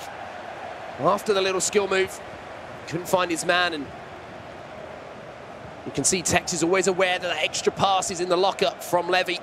Ronaldo now, the little flick over his head to buy a bit of space. Neymar goes past one. Hullet with the space. Great ball inside. Just couldn't reach that one, R9. And De Gea will gleefully grab that one. And it's almost like both of them are just trying to pass the ball into the net at the moment. And I say at the moment because eventually they will start hitting them from outside the box. It does come into play. You will start to see crosses coming in as well. It's about kind of a little bit of repetition, getting your opponent used to how you're attacking, and then suddenly surprising them with something new a little bit later on in the first leg. Neymar there, aggressive into the space and finds Mbappe now on this left-hand side. Turns back onto that right foot, flicks it up. There is Cristiano Ronaldo, he wins the header. And that was that little tactical change from Tex, showing that he's got some extra things in the back of his locker. The mistake, though, from Levy, a momentary breaking conversation, almost gifted a goal there to Tex. And I don't blame him for hitting it there as well. It looked like he was maybe going to be able to steal a second goal away. Levy definitely has to be careful with that, just trying to rush the ball out from the back. And you can see it's probably because of frustration. 0 shots on goal at the moment for Levy. He just hasn't been able to get that ball into the positions he's used to be getting in the tournament. And that really just highlights how well Tex has been defending. I mean, again, he has had opportunities to strike it on goal. Yes. It's not like, you know, he's been camped inside his own half here. It's just looking for that super high percentage chance to put away. Maybe this is it. Ronaldo into Kante. Varane makes the tackle, though. And it's just that final pass that's missing at the moment, that last piece of the puzzle. And it's because Tex is just making it too difficult for him. He's making sure that Tex knows. That's what he does. He reads his opponent. He knows that Levy's going to be going for that extra pass. So maybe Levy needs to switch things up and just hit one early to try and catch Tex off guard. It might be the way he gets an equalizer here. Ramos then wins the ball back for Levy, and there is space for Eusebio to get into here. Neymar goes back inside instead. Kante, look at the space out on this left-hand side now for Marcelo.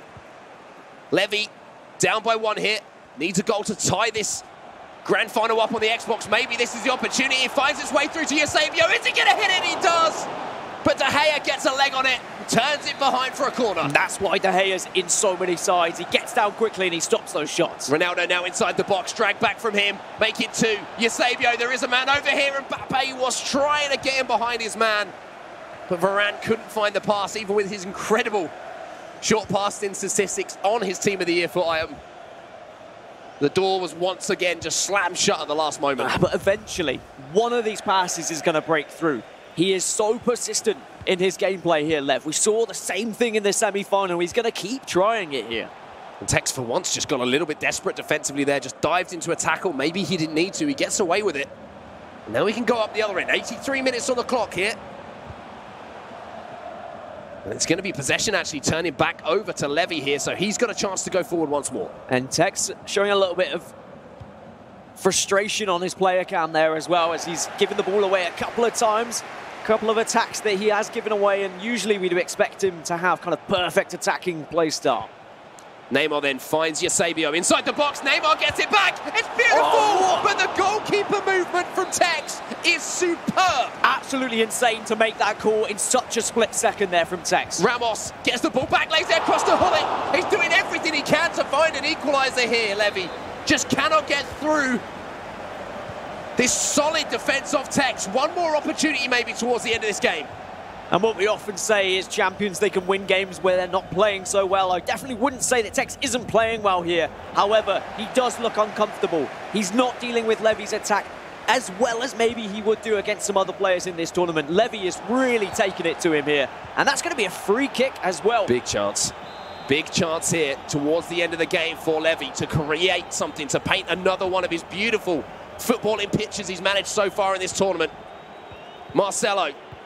Into Eusebio. Oh, it's beautiful. Neymar with the chance. Oh, and he's blocked his lines. What a save from De Gea.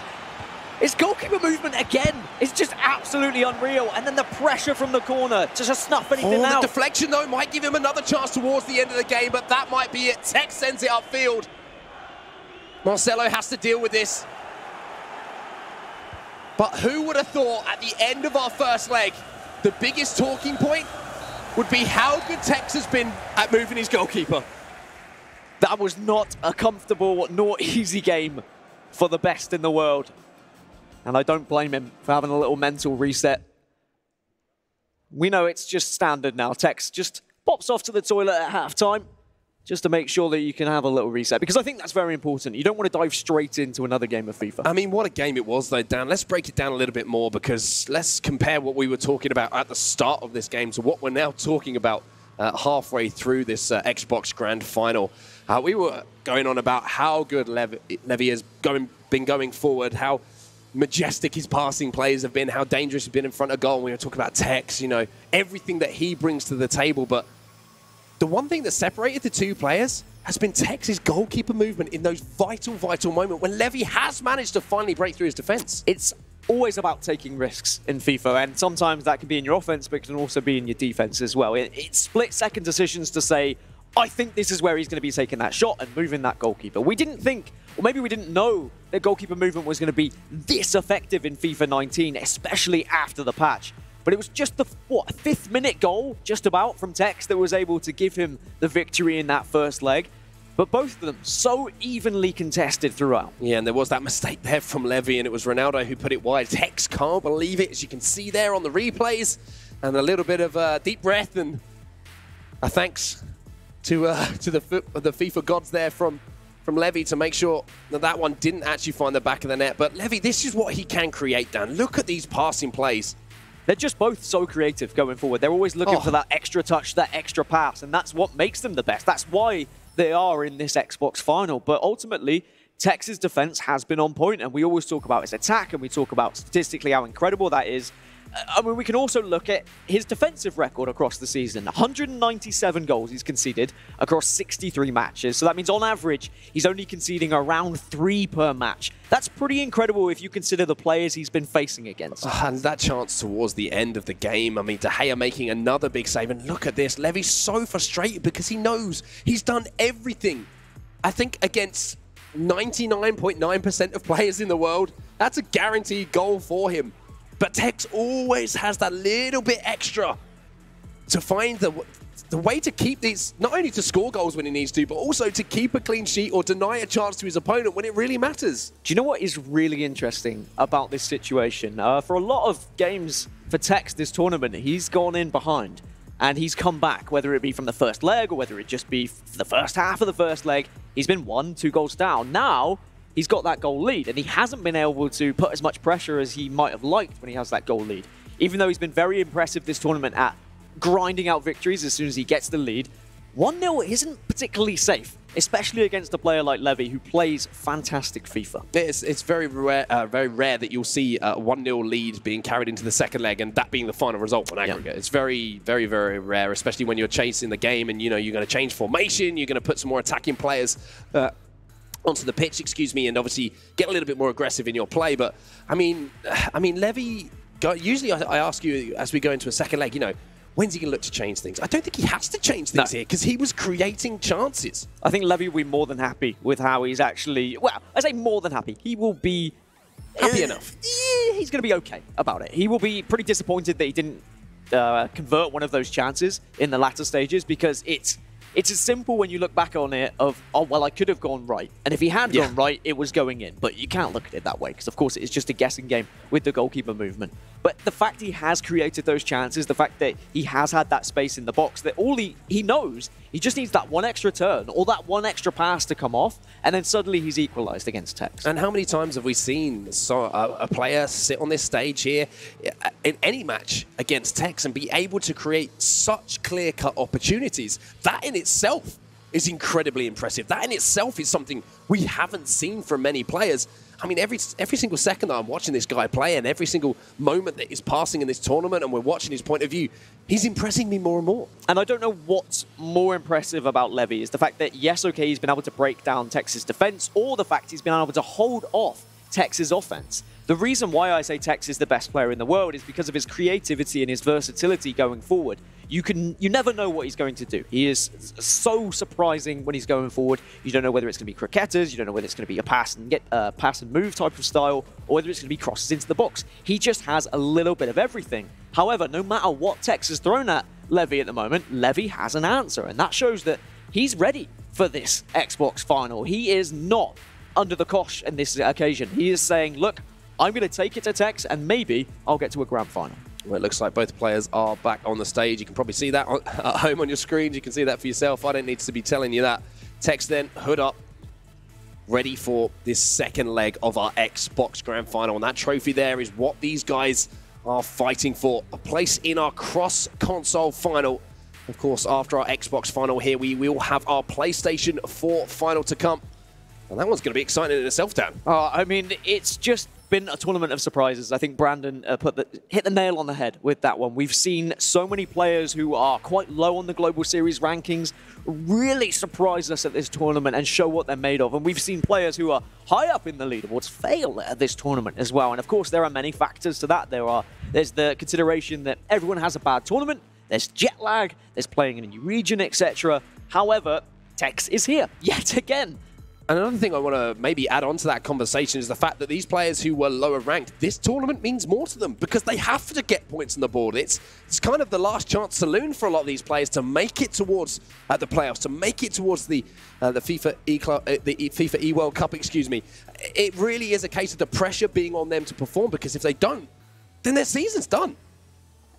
And it's one of those situations where if you don't perform at a tournament where you are kind of have to perform, you're just going to be saying to yourself afterwards, what could I have done? And you'll look back and you will regret it. So you have to seize that moment. Well, here we go then. Second leg underway. 1 goal the difference between the two players, and it was a superb first leg as well. Neymar will just be forced out of play there from the start of this game, from the kickoff. And Levy has shown he knows how to break down Tex's defense. He's also shown that he knows how to defend against everything that Tex can throw at him. It was just that one early goal that separates these two players now. 90 minutes, and it's going to be a very tight 90 minutes as well. We saw that Tex was under a lot of pressure towards the end of that first leg. He won't want that to be the same here. Ronaldo versus Marcelo. Didn't time it green, though. That was definitely a chance. If you had timed that green, that might have just nestled into the top corner, and Tex will know that. But also Levy is going to be well aware now that that is something that Tex is going to be trying in this second leg. Already mixing things up then, F2's Tex. Starting off by throwing a cross into the box, trying to isolate Marcelo in that left-back position versus Ronaldo. Now Levy comes forward again, Neymar turning. Just waiting for those runs. Looking for that penetrative ball, and there it is. Ronaldo now the back heel, but Hullet got back into position there to help out the centre-backs. And he won it back, but Tex uncharacteristically gave it away there just for a moment before retrieving possession. But that's another wayward ball, and it's ping-pong between these two at the moment. And again, it's because Tex wants to get that ball up the pitch as quick as possible and try and take advantage of the fact that Levy's pressed up, because when Tex waits and when he bides his time, Levy's players, they just drop back and they get into those defensive positions, and it makes it very difficult to break down. So if you can hit just whether it be a through ball or whether it be just a short pass, if you can break down that defense early, you're going to have a much better opportunity of scoring. Tex there with Marcelo, tries to squeeze it through there, and it was good pressure from Levy. There really wasn't many options for Tex as far as a comfortable pass was concerned there. Vieira snaps into the tackle, and Mbappe tries to fight back. Both players just putting pressure on here. Ronaldo now. Neymar turns back onto his left foot. Eusebio into CR7. Neymar, beautiful, again, and he's done everything right, but he's hit the post. Mbappe trying to recycle here for Levy. Ramos gets it away. What else has Levy got to do? It wasn't even enough. The goalkeeper movement was there from Tex, but it looked like it was going to be enough to slot it away. But just not quite timed right, unfortunately, for Levy. And Mbappe now's muscling Rio Ferdinand off the ball. The ball's going to fall here to Hullet as well. This will be cruel from Levy to go from one end, hitting that post, to then conceding, but he keeps his head here. He defends well. Shows that mental strength I was looking for. Now he's coming forward once again.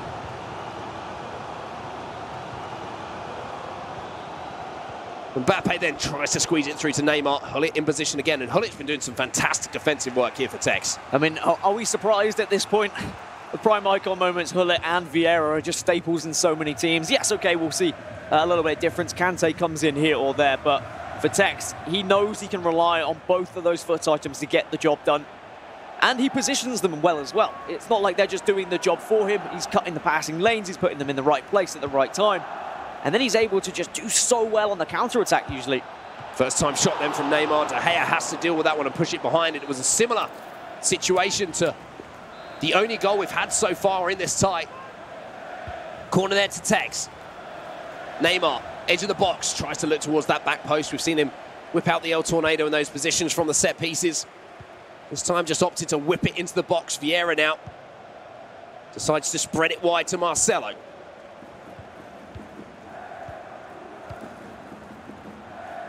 Brazilian finds another Brazilian here in R9. Good tackle, though, again from Levy.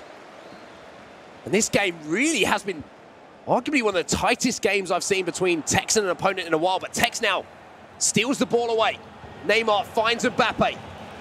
Little dinked ball into R9. Again, no overcommitting here from Levy. It's going to be up to Tex to break him down. He can't find the pass to do so. And you're completely right. I mean, this is the tightest game we've seen Tex face so far. He's always scored at least 4 goals in this tournament against an opponent. So the fact that Levy has him at just 1 at the moment is a massive improvement. Oh, huge chance to hit it again there for Levy, and he doesn't take it. It's Cristiano Ronaldo. It's on his strong side. Just want to see him take that risk sometimes. Pull the trigger. Make the goalkeeper work. And maybe that's all it's going to come to. It's going to come to like last-ditch attempts maybe in the latter stages of this second leg where he has to hit it in those scenarios where he says, look, nothing's been working. Tex has been defending absolutely incredibly thus far. So maybe I have to take a risk. Maybe I have to just hit one. And then suddenly it's an equalizer and you're heading towards extra time. That's how close this tie is. Around 7 minutes or so plus stoppage time until half-time then. And it is still poised beautifully between these two incredible players. Neymar coming under pressure. I think Mbappe will just... No, he won't actually get there. Thought his pace might help him out there, but it will be a throw in here to Levy. Maybe a chance or two before the referee's whistle does go for half-time. Mbappe beats a man, and that's going to allow Hullet to have a little bit of space. Here is CR7. He turns back. Wow. He just allows Ferdinand to get another tackle in. Rio Ferdinand. Tex has believed in him. He's kept him in his side, and he's done so much work there. And that was very impressive from Tex as well, to just lunge in at that right time. Yes, okay, Levy's turn, but that turn could have absolutely destroyed Tex if Tex wasn't switched on. Here we go, then Neymar at the other end for Tex. Neymar flicks it up, sends it towards the back post. Ronaldo's there, and Ronaldo's up. 2-0 to Tex. We've said it 1,000 times before, but Cristiano Ronaldo is the one that rises highest. And Tex, he made that decision to put Cristiano Ronaldo out there, and he's tested Levy a few times with that cross, but he's not been able to find that perfect ball. But eventually, he's able to do so. And it's not an El Tornado, it's just a flick up from Neymar. And of course, Marcelo's going to lose that header, as we've seen every single tournament as of late. But even though we've seen some players try and put Ramos in that place, you're just not going to be able to beat Ronaldo in the air. He is too strong. And in the moment, Tex now has this 2-goal lead, and Levy's going to have to just fire up something here and really dig deep. Goal here before half-time would be huge, and Mbappe can't get past that man, Rio Ferdinand. There is the half-time whistle, and the Tex train is coming in to pick up another trophy potentially here. 2 to the good, Dan. And just 45 minutes left in game for him to close this one out. As it stands, if Tex were to get this victory, it would put him up to 9,045 Global Series ranking points, 6,000 ahead of MS Dasari. Like, that is absolutely insane if we consider that MS Dasari is the current world champion. And also something to remind you, for you viewers watching at home, at the moment, there's only 4 names on that FUT Champions Cup trophy. Of course, Tex has been on there several times now. He has a chance to be the first player to ever win 2 back-to-back FUT Champions Cups.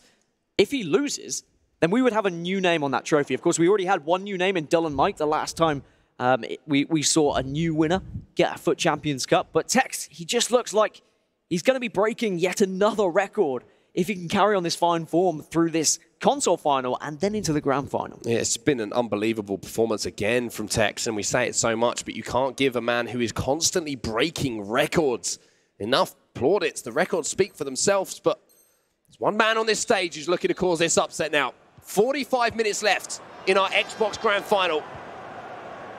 In the David versus Goliath story, for David to step up and make something magical happen. Interesting substitution with Kante coming on as well, just for a little bit more speed in the middle of the pitch. Maybe a little bit more aggression for Levy, but he's got to be careful. If he gets aggressive, he's going to open himself up at the back. And that's going to be a free kick for Tex as well. And one thing I've always credited Tex for is his creativity from set pieces. Let's see if he's got anything special here. See if he looks to pick out someone like Cristiano Ronaldo. Maybe Sergio Ramos is going to get up to win a header. Maybe Ruud Gullit. So many options here. Neymar stood over the ball then. Does just whip it in, and it's Ronaldo who's under it. He wins the header. Vieira win the second ball, and Gullit is there, and Gullit's going to finish! The set piece pays off. Tex is now 3 to the good, and it's looking like it's going to be yet another Xbox Championship to the phenomenon. And I'm not sure if it exactly went to plan, but yeah, okay, it was creative. He found Cristiano Ronaldo. He knew Ronaldo was going to win that header. Thankfully, Vieira was waiting, and then even more thankfully, Gullit was there just to slot that one away. But yeah, now this is going to be incredibly hard for Levy to get back into things. The fact that he hasn't been able to get as many shots away as we're used to seeing from him, I'm really concerned for how he's going to approach this last portion of the game. It's going to have to be tactical changes. It's going to have to be formational changes as well for him. He has to throw everything at Tex. Even though it's been the best tournament we've ever seen from Levy, I mean, it's his first tournament at a live event, he'll still want to be reaching a grand final. What has the Dutchman got in his locker then?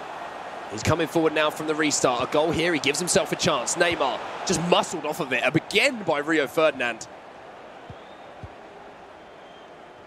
We talk about irreplaceable players. It seems like Tex has decided that Rio Ferdinand is that man for him. It's just his positional ability. It's just he's in the right place at the right time. He's very quick as well. Yes, okay, he's not as quick as prime moments Maldini.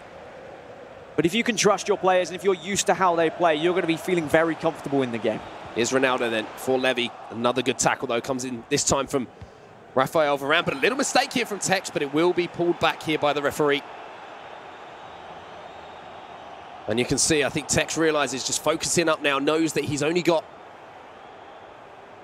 around 30, 40 minutes in this game to just hold on and just claim another title. And that's been the difference that we've seen from Tex. He's still unbeaten so far in the tournament. Potentially this could be his 3rd unbeaten tournament of the season, and I can't remember many players that have done that in recent times. Ronaldo, chance to hit it. You saw the movement there from Tex. I'm pretty sure that even if that would have beaten the defender there, De Gea was in position from Tex to save that one. And that's how Tex approached this tournament as well. He came into it saying, hey, I could be one of the first players to ever have 3 unbeaten tournaments. I could be the first player to have back-to-back FUT Champions Cup victories. What a ball that is. Mbappe's managed to beat Ramos as well. He goes across goal. Didn't time it green, though, and he's just going to drag that chance wide of the upright as we hit the hour mark. Tex is always setting himself new aspirations. He's setting himself new goals. He's finding ways almost to make it interesting at this point because he is leagues above everyone else in terms of Global Series ranking points. The real question for Tex is going to be, can he get it done in a grand final? Oh, another chance here. for Levy again, looking for that extra pass to get a clear-cut opportunity. And we need to give, one thing we're not talking about enough, Dan, is the fact that Tex has managed to keep a clean sheet so far against one of the most impressive attacking players in the tournament. Yeah, we've not seen any clean sheets for Tex so far. And he might be looking for another hit. In this tournament. He's always conceded at least one, but that is a gift. And that is going to be the final nail in the coffin for Levy. You hate to see it. But if you make a mistake against Tex, he is going to pounce. Oh dear, oh dear. Not a moment that Levy's going to want to remember, and Tex will gleefully pick that one up and put it in the back of the net. Mbappe will be credited with the goal. But for all of the fantastic football and great goals we've seen so far this tournament, I think that one might be in the blooper reel. And that's a shame, because that's going to be the one that Levy will remember as well. There's still a little bit of time left. But unfortunately, with the way that Tex has been playing this tournament, the way and the ability he's had of closing out games, of keeping possession, of just starving his opponent of possession as well. I think we know, I think he knows, I think even Levy knows that this is Tex on his way to another grand final. Here's R9 then with a chance to finish. And he absolutely buries it. You can probably hear it. There's a shout across the stage from Tex. He knows how close he is to being your Xbox champion here in Singapore. And I said the most goals he scored at a tournament this season was in FUT Champions Cup #2 when he had 53. He's just matched that. He is up there now. He is dominating the competition, and he's still got a grand final left as well. It has been a great performance from Levy. He's exceeded his own expectations. It's for his first tournament, Mark. His first tournament of the season, and he's made his impact. He's secured himself 850 Global Series ranking points. He climbs to 1,013, which puts him around, what, 20th on the leaderboards? That's enough to get to playoffs. It's been an amazing tournament for him. Here's Neymar for Levy, tries to find another pass, but every single thing that he's trying as far as passing plays is concerned, little extra balls, short passes, dragging players out, looking for balls in behind. Tex is reading it, and Tex is defending it absolutely superbly. 5-0 on aggregate. So rare that you will see a player keep a clean sheet, and now Kante has the chance to maybe find a goal, and no! Sometimes it's just not your day. And I think it's a famous Richard Buckley saying, I think it was a cha-cha slide. Oh, what a save from De Gea! Oh, it was the goalkeeper movement Tex from can't Tex. believe it. But Tex knows that this is just his game. It's his tournament. It doesn't matter what Levy does. There's just something to deny him from that goal. And is there something special towards the end of the game here from Tex? Couple of step-overs from Mbappe. Little flip-flap, elastico time. Oh, and he can't. Oh! He's done it! He is a magician! And Singapore, it roars! He's just smiling. He looked across and he gave a little smile. He tried to replicate his goal in Atlanta. 4 elasticos. He hit 3. And yeah, okay, the deflection just bounds away, but he finds a 5th goal. And now this is his highest scoring tournament this season. What else can you say, Dan? What else can we say about this player? He is the special one. I'm wondering whether Steven Gerrard's going to make an appearance. I think at this point it's academical. Kante coming forward. I want to see Levy maybe get a consolation goal here. Tex has been entertaining everyone in the crowd here. Everyone at home, I'm sure, is entertained as well. Ronaldo now down this right-hand side. He puts it across goal, and Mbappe forces the save from De Gea. But just a few moments left in this game. Is there time for yet another piece of magic? And you can see it in Tex's eyes. He wants to just pull something out. He wants to get that memorable moment, that highlight that we'll all be talking about for years to come as well. Oh, Neymar flicks it up, forces another save from De Gea. Another corner here for Tex. It's just an exhibition match now. Neymar then toying with his man. 5-star skills, let's see if he uses all of them. Fortunately not.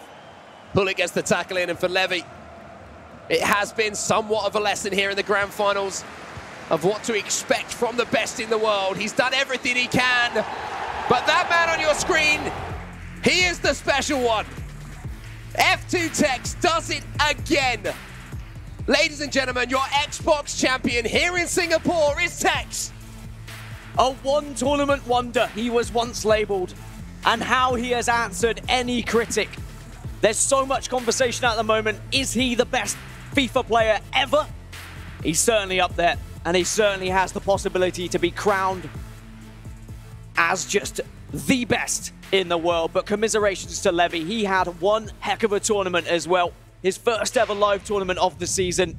He secures himself 850 Global Series ranking points, and we'll be seeing that name again. And before he leaves the stage, I want everyone who's in the arena right now just to put your hands together for Levy. It has been a fantastic performance from him at his first tournament. Certainly something he should be proud of. But Tex is the man we have to talk about, moving into our cross-consoles final now for a chance to pick up yet another trophy, Dan. And there is a little bit of pride as a British man to see a British player succeeding, and Tex really is just dominating the competition. Paul and the rest of the guys, what do you think? Yeah, I echo that sentiment as well. First of all, congratulations to Tex, another championship in the Xbox category. And also, congratulations as well, not commiserations, to Levy for reaching that final. I don't think anyone could have pulled off any better against a man in form like that against Tex. It was a wonderful display of top world-class FIFA. I wonder what our panel members made of it as well. Buckley, you've got one right. And finally, that's the got first, a prediction that's right. the first, yeah. It's a bit of a roller coaster getting there, but you've got one. Yeah, it really was. A roller coaster of emotions that Tex put me under there. That game was never a 6-0. That was not a 6-0 scoreline. No. Levy were in that for the majority of the first leg and the second leg. But it was just the fact that whenever he seemed to get the chance to score a goal, Tex either had a man in the way or... I don't want to be the guy to say sometimes you've got to play ugly, but you're almost trying to just do, like, the way that you're playing a little bit like Arsenal, when they try and pass it into the back of the net. Yeah. Sometimes just take the shot. Yeah. That's what I was shouting. We were backstage with a few other players. They were just saying, just shoot. You had chances, just shoot. Yep, early goal. We'll go through the replay, obviously, of the first leg on your screen right now. Levy disappointed to concede that first finesse shot, obviously, but there wasn't much in it after that. It was very tight, first leg. Definitely. I mean, I feel very bad for Levy. Of course, he made it all the way here. The only difference in the first leg was a goal immediately at the start of the game from Tex. And after that, I think we all agree that it was Levy who was the better player in the game. He missed some chances that I don't think Tex would miss, and that's what made the difference. Levy missed a lot of chances in the first game where I think it was his fault, whereas the second leg, he missed some chances where he was massively unfortunate. Yeah, I mean, this goal here, this third goal, after that, it's really academic, isn't and it, I did about call what the it. score was going to Second be. half, second leg, that's when it goes downhill against Tex, especially if you're chasing your game. And you lose hope after missing so many chances, especially against Tex. You miss chance after chance, and then things like this just rub like, salt in the wounds. Yeah, exactly. I mean, it is, isn't it? It is salt in the wound after that. You're already 3-0 down. You don't need something like that happening. Yeah, especially after the last game that you've played and all the chances you've missed, and this game, all the saves that De Gea has made, and the blocks that defender have made, whether Tex controlling or the AI. You just feel, you can see it, you can feel bad for Levy, but I think he did himself proud. What I will say, though, is that after that, we got a bit of an exhibition from the current #1 in the world as well, because the last couple of goals, I said this one was like, oh, that's the cherry on top of the icing on top of the cake. I'm not quite sure what the next goal was then. The sort of like hundreds of thousands. Probably it's a glitter on top. Yeah, because it was ridiculous. Before that, we thought we were going to get a consolation goal, and this should have been a goal. I don't even know how that stayed out in the end. I mean, you can see Levy. You can see Levy. Yeah, I think you can see Tex as well. Yeah. Tex, when that happened, he was, because there was a save of a De Gea save. I think it's this one. De Gea saved the shot right after that. Yeah. And Tex, I think we will see the image of him just leaning back and smiling, because he knew he was just like, okay, Lady Luck is with me. He himself, he was in disbelief. I think we're gonna get Tex on the camera in a few seconds. I think he will say it himself that he couldn't believe what he was seeing on his screen.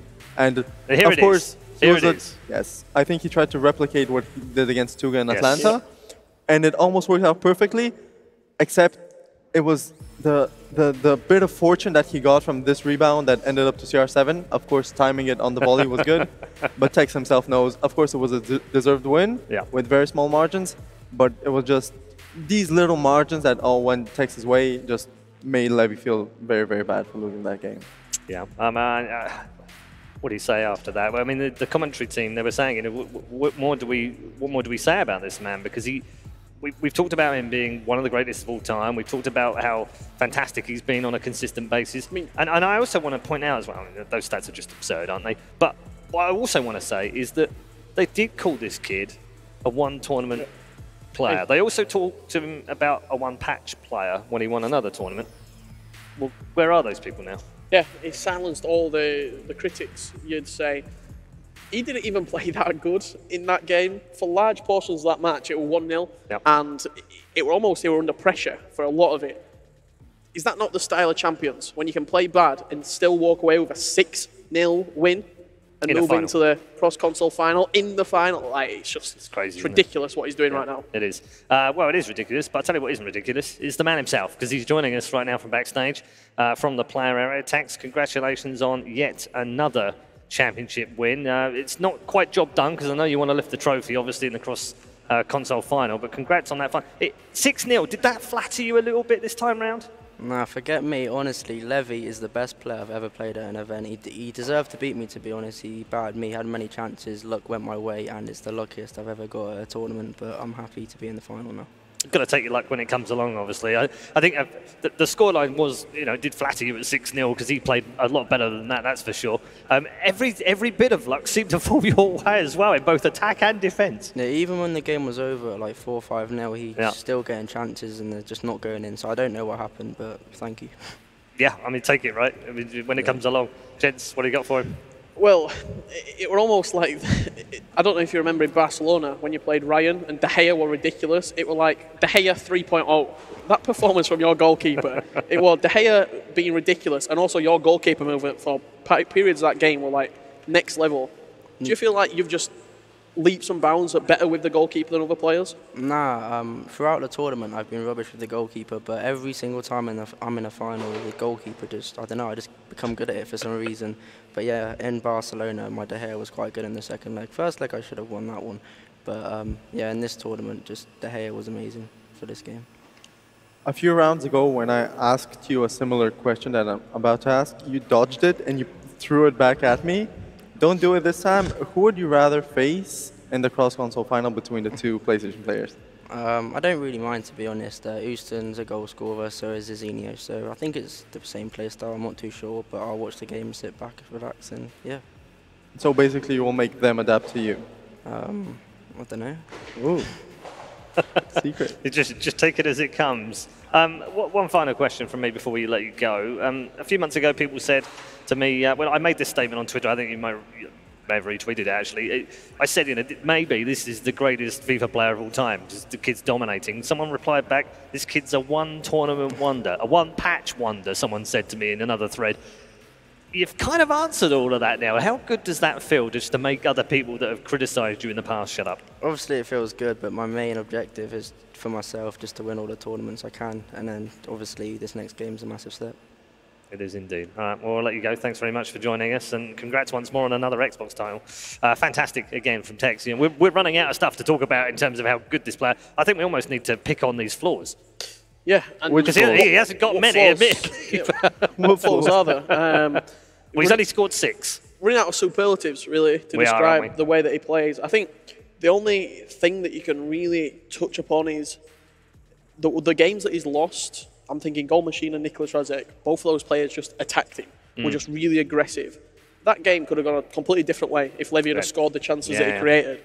So if you're a PlayStation player, you're probably thinking Houston might be a little bit more of a tougher task against him, but Zizinho scored in the latter stages 7 and 6 against Tuga and in the semi-final as well. So I think either player is quite a tough game for Tex in that final. Although it is worth pointing out that this tournament, and I was almost going to ask him this, is he getting better? Because he scored more goals in this tournament than he's ever done before.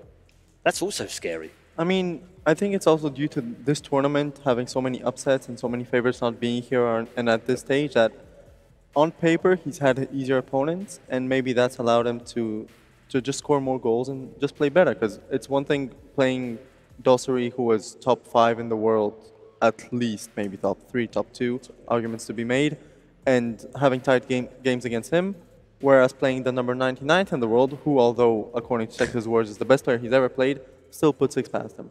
So it's a matter of perspective and the way the tournament went. All right, thanks very much, gents. We're headed to a break right now. Don't go too far away. We've got our PlayStation 4 final coming up next. But a quick reminder for you as well, if you haven't already done so, whether you're in the arena here joining us in Singapore or watching via Twitch, do make sure you've linked your EA account to your Twitch account and you can take part in the rewards. Current reward up from a rare player pack as well. And we've got one more before the end of the show as well, so keep your eyes peeled for that. Break time right now, but as I said, don't go too far away. PS4 final is coming up next.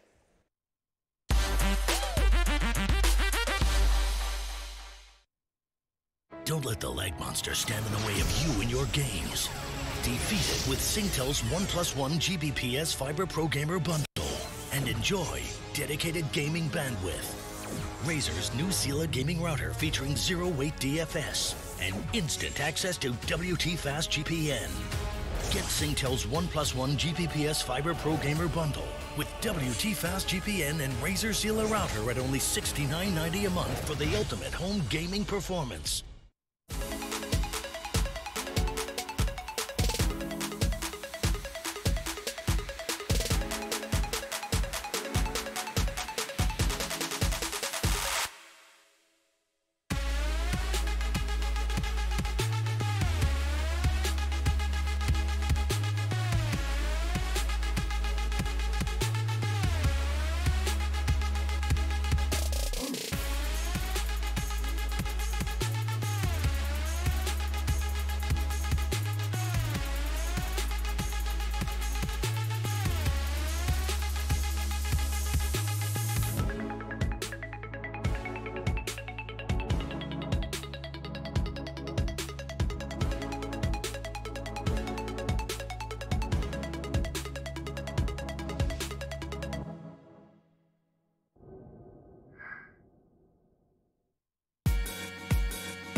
My biggest victory was quarterfinal against Nicholas in the World Cup in London. So I had a big comeback. I was 5-0 down and I won. So it was a big game for me. I think my biggest win was in London against Marcuso in the grand final, the PlayStation grand final. So I think that's my biggest win. Oh, and my win in the license qualifier event in London, where I won the tournament against Megabit. So one of two wins, yeah. My biggest victory, not necessarily the actual scoreline, but when I won FIWC in 2017 against Dito, that was my biggest win of my career, so I'll probably say the FIWC final.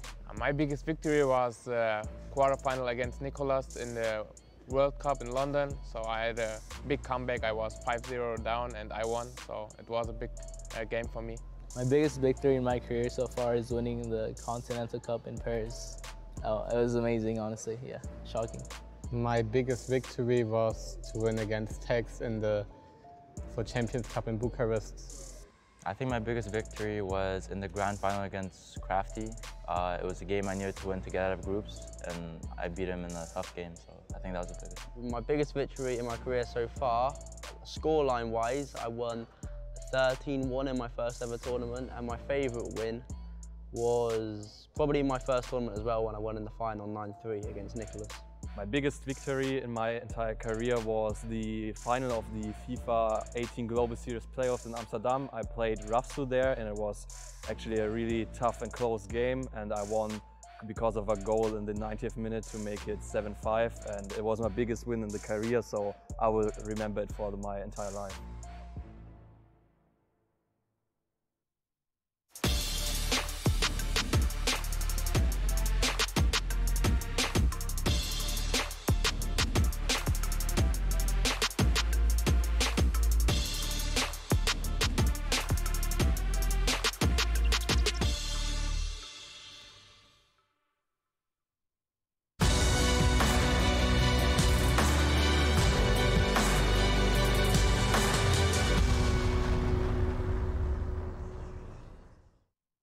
A very warm welcome back to Singapore. Live coverage of our FIFA tournament continues. It is Champions Cup for March, and we are in the final now for PlayStation 4. We thank everyone for coming down here as well to the big box and cheering on the players, and we are going to get those players out very shortly. But first, let's catch up with our panel members. We've got Boris Legend and Kyle Walker alongside me to preview the final on PS4. Kyle, in many ways, this should be the better final. No disrespect to Levy or to Tex, but that was very predictable, and a lot of people said that's pretty much how they thought it would go. It's exactly what happened. Yeah, it definitely did.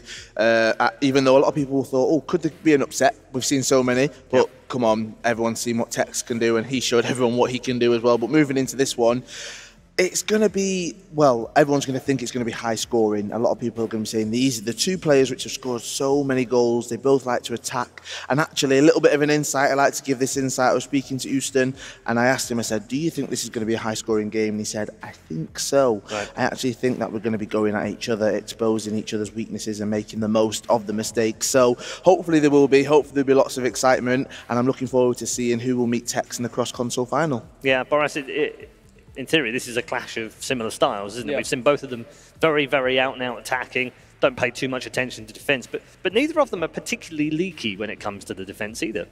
Definitely not. I mean, we saw this previous game, Zezinho, I believe he nailed Pina in that second leg, and also Houston only conceded 1 goal in his semi. So it's definitely two players that can also defend. I mean, it wouldn't be in a console final if they only could do one thing. I mean, both players are very good in the defense, but they have their special ability in the attack, definitely. But sometimes when you expect something, it turns out to be the opposite. So maybe we'll actually just see here very few goals because of the nerves. Yeah, and partly because I guess their styles will cancel each other out in some ways.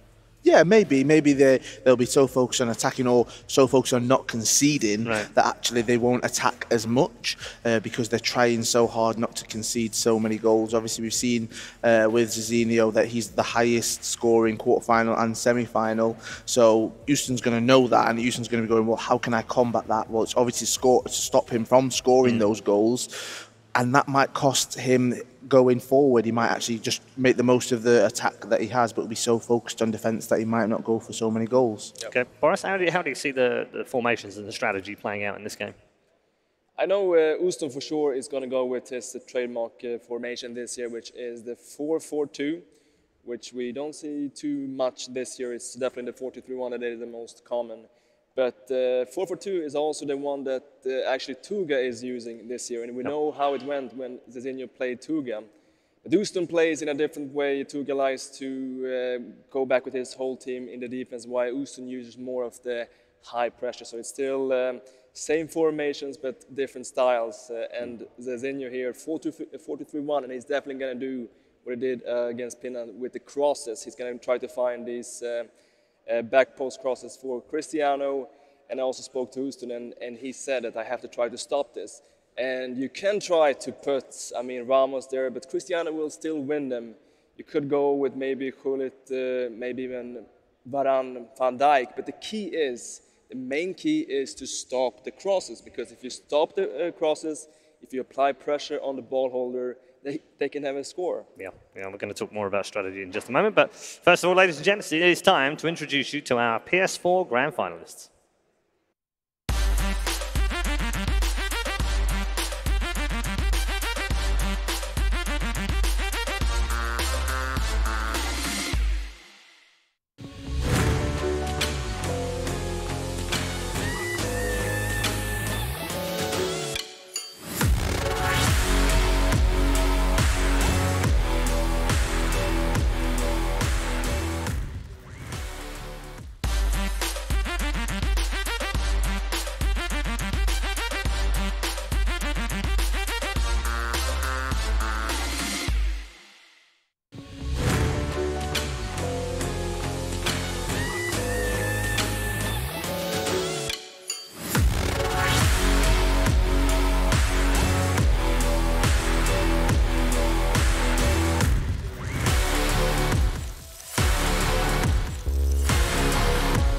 Here we go then, PS4 final between the two high-scoring players in the tournament throughout this last 3 days. Are we going to get more of the same in this final. Just one of those things that we're looking forward to. We were talking strategy just before we introduced the players, and I want to continue talking about that a little bit more, Kyle, because it is interesting, these contrasting formations. And yes, stylistically have been very similar.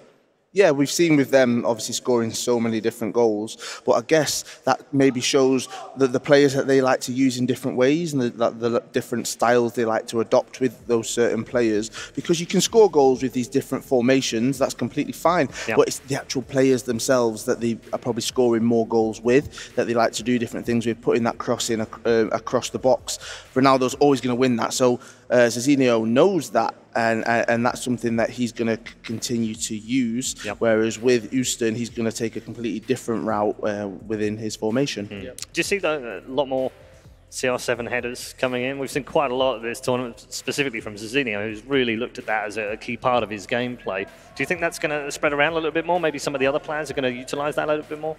Yeah, we've seen this a lot lately, especially after the latest patch where the first time the finesse shots got heavily nerfed. Yep.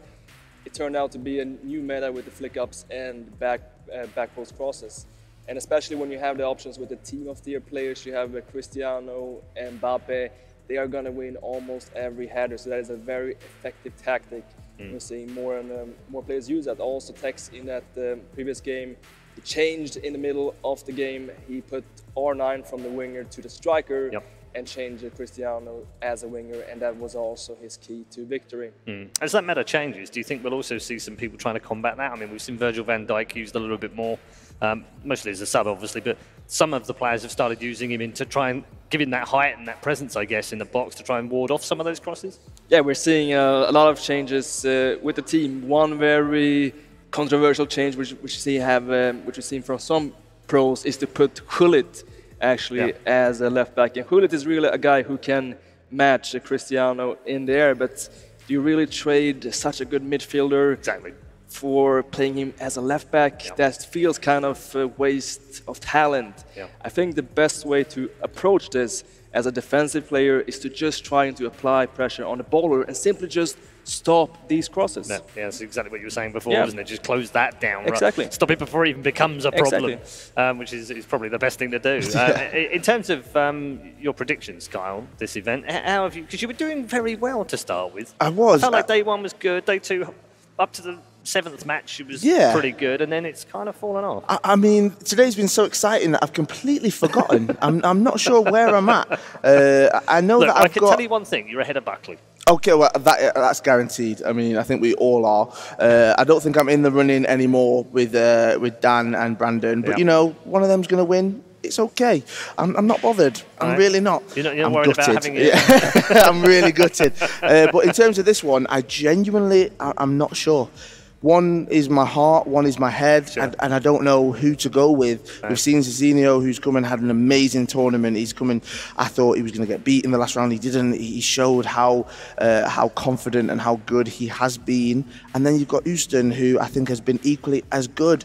So it's going to be difficult. I think I'm going to go with Houston. Okay.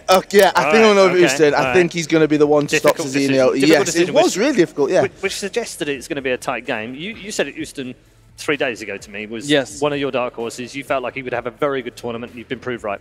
Yes, he was my dark horse from the start, and he's still going very, very strong. And actually a very interesting story is that Zizinho and Houston, they matched up in Manchester last year, and it was in the quarterfinal, I believe, and Zizinho beat Houston on penalty kicks, and that was also a bit controversial because there were also a lot of Brazilians in the crowd, and they were booing every time that Houston had no booing this time. Cheering good, booing not so good. But I think that somehow Houston still remembers this, and he wants his payback here, and he's playing amazing in this tournament, Zizinho as well, but I have to back my dark horse here, and I'm going to go with Houston. Okay, it's a clean sweep as far as our panel are concerned. What's up in the commentary couch area? Let's find out with Mr. Smith and Mr. Buckley. Gents, predictions? Just the usual here. Interesting predictions from Richard. I love the fact that you're so solid, my friend.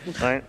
I don't know, to be fair, I think we've agreed, but I think we've both gone against the panel, in fact, because I just see Zazino this week, and he's just been on fire. He has, just looks so good, and to go and win his last game like 5-6-2 and then win 7-2 yesterday, just... I'm slightly worried for you, though, Brandon, in the sense that if you've agreed with your partner in crime, it doesn't always bode well, does it? Let's be honest. I've always got a little bit of a late change in me. Right. And you know what? I actually fancy Houston now. It's okay, Brandon, you're saved. Just think of it as a positive thing. Gents, bring us the PS4 final, and I'm sure you'll love the commentary. Thank you very much. And yes, here we go then. So our final game of the day, Richard, a console final. The best 2 players out, the 32 that did obviously travel all the way to the other side of the world to Singapore, where we are right now. And it's going to be 21st in the Global Series rankings up against number 49th. And we both spoke about this already. If you win this game, you can jump up to the top 10, Richard. Yeah, 1,500 Global Series ranking points for the winner. It's going to be tight. It's going to be tense. I'll say that. It'll probably be like a 7-0 to one of the 2 players. But one thing that I did have a little chat to Houston a little bit early on, and they were talking about the atmosphere that's been created here in Singapore and the Brazilians really getting behind Zazinho. He was saying he felt a little bit bad for Pina. Pina obviously doesn't like to wear a headset. He'd have heard everything, including us, that is going on. So I think that could potentially play a little bit of an impact. I imagine headset's going to be on for Houston. It's going to be cranked up as loud as possible to try and eliminate that audience sound, eliminate our sound, and just focus on the game itself. And of course, the arena, as we said, slowly filling up here in Singapore. At the big box, of course, you guys can get down. You've still got time to get down if you're a local for the big cross-console final. But before we get there, we've got to find out who will be joining F2 Tex. Obviously, he's going to be in a cross-console final again. I've just tweeted out as well just a minute ago or two that he's on over 9,000 Global Series ranking points. The man is going to get to 10,000 before we even get to the playoffs, no doubt. But just a little stat as well, Richard, for you. 51 goals scored on the PlayStation side, the highest goal scorer in the competition, and he still has not lost a game, Houston. Yep, he's unbeaten throughout the entire tournament. But if you're just looking at results, I think the form book is probably going with Zazinho. He beat Tuga 7-2. He beat Pina 6-2. These are 2 previous champions on their side of the bracket. And now he faces the Danish international in Houston. Zazinho versus Houston. Winner plays Tex in the cross-console final. And of course, Richard, here we go.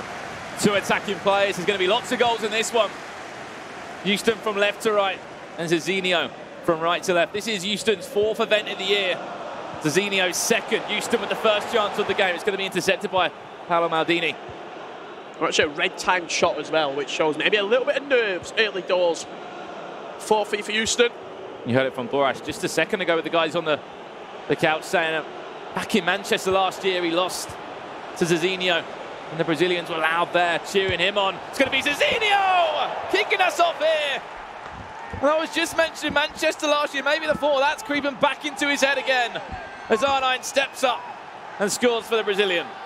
Early start for Zazinho, the exact same early start we saw against Tuga in the quarters, we saw against Pina in the semi-finals.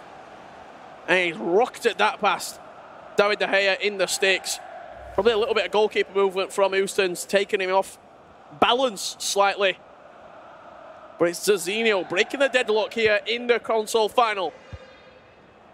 Of course, they've already guaranteed 850 Global Series ranking points each and $7,500. It's not about that. It's about trying to get yourself into that cross-console final, trying to play for the trophy. And those all-important Global Series ranking points, and it will be Houston that comes forward now. Maybe he can reply straight away. Ronaldo, I haven't seen one of them in a few months. In a few years. Of course, Ronaldo doing it as well. Why not? Vieira into it again. So patient on the edge of the box that we've seen so many players do. Ronaldo into a drag back. Oh, it's all coming out from Houston. What a bit of play from FIFA Houston with Cristiano Ronaldo. You're going to see it on the replay here. Drag back into a little couple of step overs, a slight shimmy from CR7. And he fires us back into a level game. I think we're in for an absolute roller coaster here. Of course, you in can the console final. Houston playing that Randa's kit. I'm sure he could do with their fan base here right now. They made a lot of noise in the E-Super League with Mal Basher and Hassan.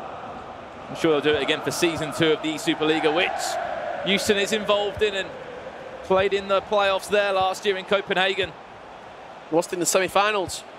Against Brøndby. Too much heartbreak for him this year. He'll be wanting to push on from that. As I kind of explained earlier, December was a really big month for him in competitive FIFA for Houston. Played a lot of events. You can see the Global Series rankings. Both of these players aren't in here at the moment, but one of them, with this win, will move up in there to the back post now for Zizinho, and just cleared away by Vieira. But yeah, I even think Houston, with the 850 that he's already equated, will probably move into that top 10. Maybe just 10th. Yeah, he might just about snatch 10th. Back to goal. Zizinho. How's he got that much time? Cancelo. Right place, right time to stop that. And it's hoofed all the way back again. I know David Hay has been interesting in a number of games off the bar. Houston saying, what is happening? Early pressure here from Zizinho. It's end-to-end FIFA. This is what we're expecting. Here we go. Houston's turn now to get a strike away. Cristiano Ronaldo chips it in. Oh, he's done it. 2-1 in front. Great Sit composure. yourself down. This is going to be a long old 2 legs of FIFA. Really good bit of composure there from Houston. He knew that the angle was slightly tightening with Ronaldo. So he just a little ball roll, dinked back into the box. And Kylian Mbappe jumping up to head that past the goalkeeper. Mbappe so good in the air. 99 heading, 93 jumping from the Frenchman. With alongside 99 finishing, he's always going to be deadly as an aerial threat. And since getting that team of the year, he's been the new kid on the block, and I'm sure for many more years he's going to be a staple in FIFA Ultimate Team. Zizinho's time to come forward, and that's not going to be troubling David De Gea. What a start. What an amazing start to this game, honestly. This score here was the result of Zizinho's semi-final. Of Houston's semi-final, I should say. I'm going to say there's plenty more goals in Zizinho's semi-final. Zizinho won 6-2, but I'm sorry, in Houston's semi-final against Diogo Peixeira. He only won 2-1, so he scored 2 goals in 20 minutes. Over 2 legs of FIFA. Took him 180 minutes to score that in the last game, Richard. He's in. He's fed it through down the line. Lovely threaded through ball to Neymar. Just a little basic accelerated facial into a little jiggle to the back post. It was Cristiano Ronaldo. Sorry to interrupt. You saw the goalkeeper movement from Houston. He was just edging him off the line, expecting the cross into the box. He's been quite aggressive in his goalkeeper movement as Houston. It's big movements. It's not the subtle movements that you see maybe from Tex, maybe from Nicholas. It's quite big, almost daring movements from Houston with his goalkeeper. And he's come forward again now. He can never settle for a simple goal, can he? Always has to have a little bit of flair in it. Yeah, that was really nice as well. Elastico into a heel-to-heel from the Dane. It's safe to say one of the most entertaining players to watch going forward is M10 Houston.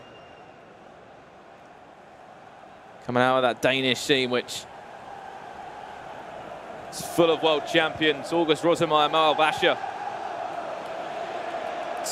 Joined the leader for the most wins out of a region. Alongside Saudi Arabia, France, Spain, and England. Of course, the competition running since 2004, and it will continue to run again this year at the end of the season. Oh, another day, someone dived in, and that's a penalty. Lucky enough for Houston, no one dived in there, and he can go straight back down the other end with Cristiano Ronaldo. I think the key thing here is Zizinho likes to start a game well, and Houston, although he went 1-0 down, he's responded the best way possible by going back in front. And in Houston's semi-final, obviously he likes to play the 4-4-2. He had to change. He changed into the 4-2-3-1 and matched up Diogo. That's simply how the game went. He had to match him up and play the slow, sort of tentative style that Diogo likes to play. In this game, they're both playing their own formation, their own play style. Oh, I'll tell you what. And how many times? Is simply the better attacking player will win the game. As you said, Richard, both fantastic attacking players.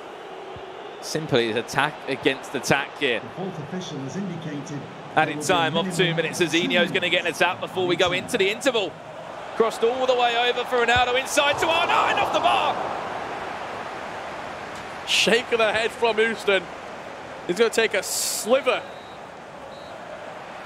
of a lead into half-time here in the first leg in your PS4 Console Final. What a game we've had just there. Them stats at half-time, they're the stats that you usually see after a full game of FIFA. 6 shots, 4 on target, 4 shots, 4 on target. Both these players just attack, attack, attack, and you love to see it in such a big game. That's exactly their play styles as well, Richard. Maybe not as many skills in the attacks as Zizinho's on the other side of that. It's not even Houston doing it as a show-off. He's doing it to his advantage. They're to be effective unpredictable. skill moves. Effective skill moves. Boro, La Croqueta, Elastico. These skill moves are used in the right area. They're not just done for flash. I mean, we're going to see a few more here, I'm sure. Maybe not with Hullet or Vieira. Just going to just recycle it between them two. Vieira is fouled, but playing an advantage. Marcelo to Eusebio. He's fouled. Advantage played again. It goes all the way over. Yeah, Sandro's done well there at the back post as well. You had runners arriving late. Alexandro jumping up, making sure he does the defensive duties adequately. Saw the run there from Mbappe. He was slightly offside on the left-hand side of his... I think I was going to say in the right-hand corner of your screen, but on the left-hand side of his formation of Zizinho. 53 minutes on the clock here, and we're approaching our last third of the game. Lovely, just lofted ball down the line, but it's going to be slightly too heavy. We'll go out for a throw-in, though. It's actually going to fall to Zizinho. He's got very fortunate now. I think it's a good little deflection on the way out. We still have another leg of FIFA to play here. Remember as well, that is 53 goals in total that FIFA Houston has netted in. Tex has scored 54 in the competition. I'm trying to work out, is Zizinho using the Basel kit?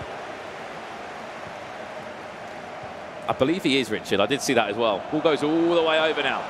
This is Mbappe. Oh, 2 fake shots. Drops inside. That's fantastic play as well. I'm surprised he didn't try and cut that back. I'm really surprised he didn't look for a cutback there. Did FIFA Houston. And this game is so open now. Mbappe, he's going to have a ball roll into a drag back. Drag back again. All the way over. Still leaves us puzzled. As he tries to get a little connection on that of Cristiano Ronaldo, I believe it was at the time, punched away by David De Gea. The time is flying in this game because both of these two players playing such attacking football. We're already 2/3 of this game completed. Look at Vieira with a few ball rolls, why not? Actually played it straight back into the Vieira of Vieira. Down the line, Jan Cancelo in so much space. Not long left in this game. If it can sit as 2-2, I'll tell you what, it's going to open up perfectly for game number 2. Hullet just drives that through into a drag back. Got to be careful around the edge of the box as well. Yeah, how many penalties have we seen given this weekend? The Ramos stepping out. It's always been Ramos as well, isn't it? Ramos involved. You heard Paul say, make a joke, if he's had 99 and given away penalties, that would be a on stat that Ramos would certainly have. 99 aggression from Ramos. He just steps out, and especially when you're manually defending and your opponent might back you up, he might do a drag back. It's just the tiniest bit of contact. You'll get penalties gave against you. R9 now. Scored the first one for Zizinho. Tried to play it through to fellow Brazilian Neymar. Yeah, and Houston's player switching there wasn't great, in all honesty. He was running back with Vieira, and then I think he wanted to switch to the nearest player to the ball. He ended up switching to Cancelo, who had to step out and win the ball back in the end. But you're seeing constantly running back with his 2 CDMs. Instead of bringing his defenders out, he'll run back with his midfielders. So his defence is staying put. And it's also bringing the CDMs. Look at the gap. Centre mid Look back. at the ball through. This is Neymar. Can he dink the keeper? Plays all the way over. Surely, yes, he will. One mistake like that, and now you find yourself 3-1 down. Of course, Ronaldo will win it in the air. It was an open goal, but the difficulty to this chance was having the composure to dink it over the goalkeeper. Just here from FIFA Houston. You're going to see it on the replay. This little dink right here. Some players might ball roll in that occasion. Some players might not actually do anything and end up getting taken out by the goalkeeper. And also a couple of changes coming here from FIFA Houston. R9 up top, Messi at left mid, and Kante coming into the centre midfield to freshen up. I'm sure Tuga's watching somewhere. 4-4-2 in action. And the 4-4-2 working incredibly well for Houston. A little dink, as you mentioned, Richard, into the path of Ronaldo. Anything goes in the air and it's near Cristiano Ronaldo's head, he's going to be winning that 9 times out of 10. I think Messi's been introduced as well,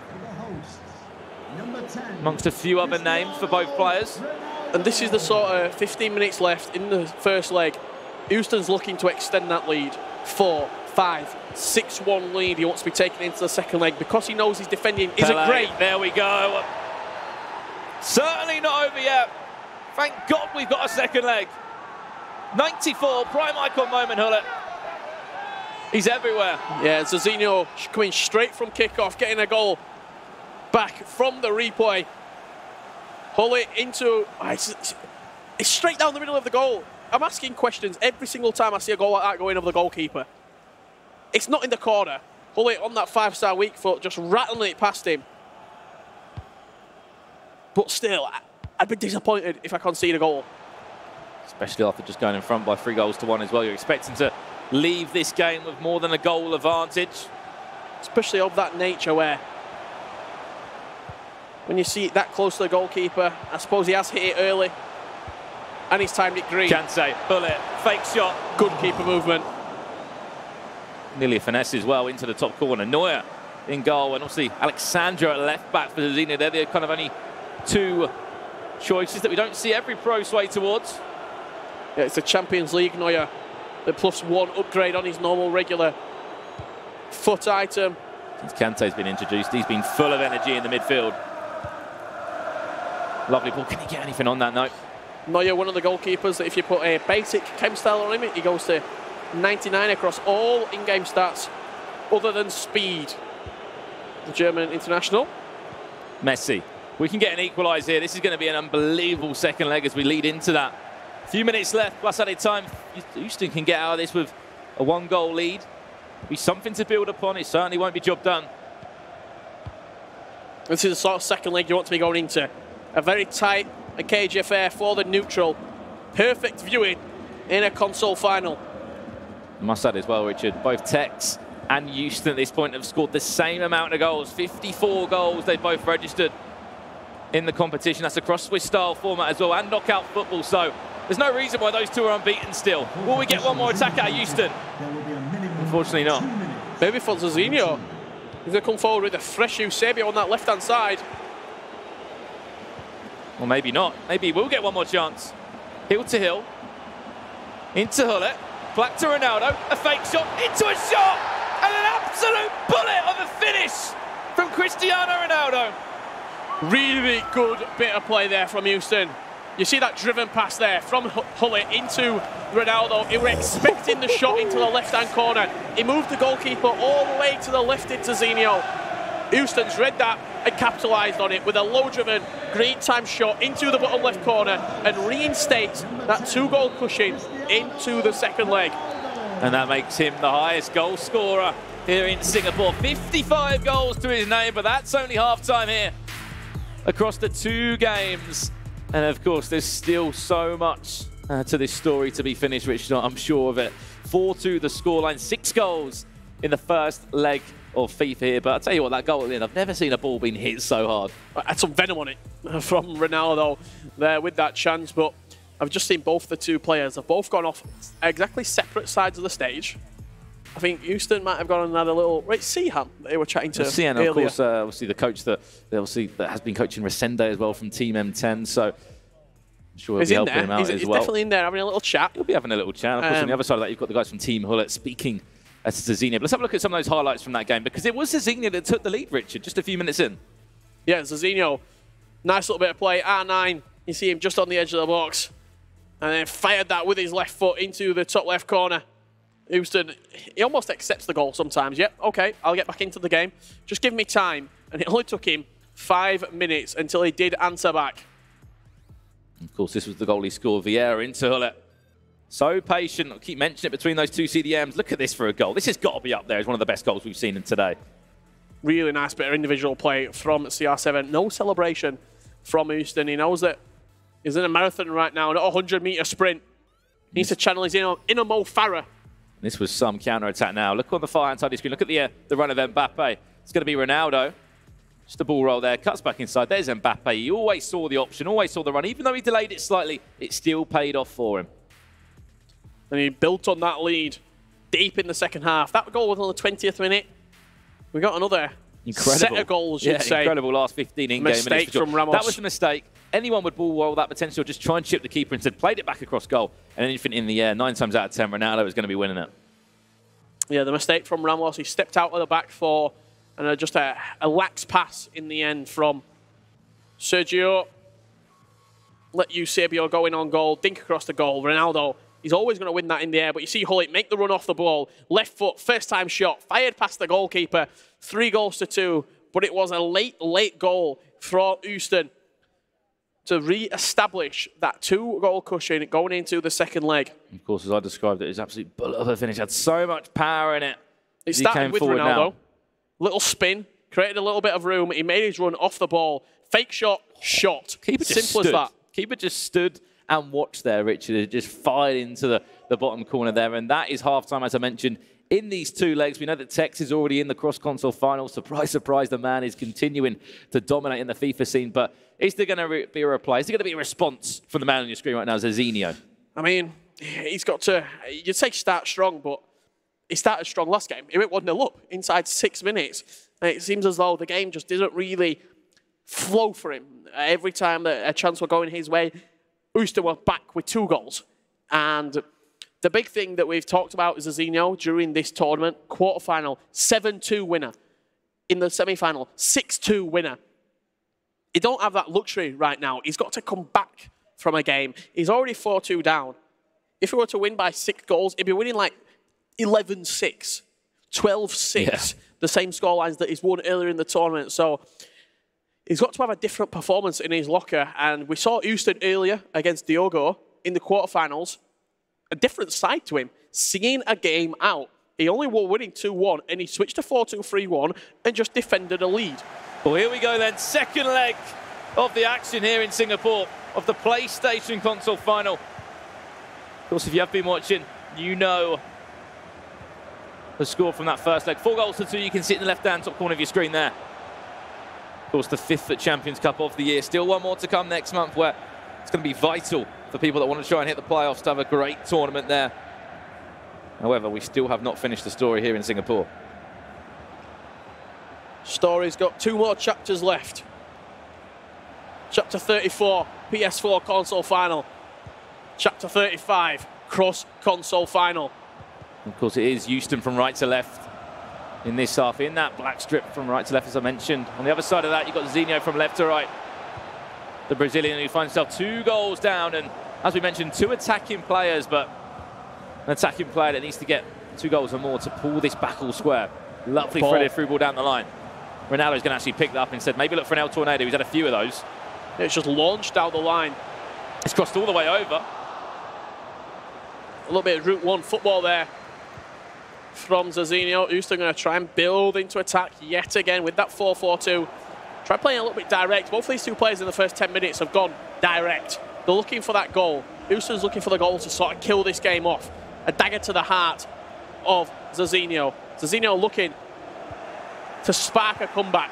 Of course, it is Neymar and Ronaldo, I believe, up front. What will be the catalyst for the Brazilian if he is to kickstart the Zazinho hype train once again? So it's stalled at the minute. The goal would certainly get it going again, that's for sure. 2 ball rolls in quick succession, played it across. Unfortunately, R9 was not there waiting. You'll see he got the first goal in the first game for Zazinho. That was a heavy touch there from Yancasello. Lucky enough, he continued to look off. Look at Ronaldo, look at the space he's got. It's kind of Maldini, I think, tried to bait the pass early. Falling back to Zazinho again. He's had a lot to the ball in this opening 15 minutes. It's a nice ball over the top, but again, a little bit too direct for me. You've got a lot of time left on the clock, and if you're already playing this direct at 18 minutes on the clock, How's it going to look like in the 60th minute? Are we going to be seeing Rory Delapes long throws into the box from Zazino?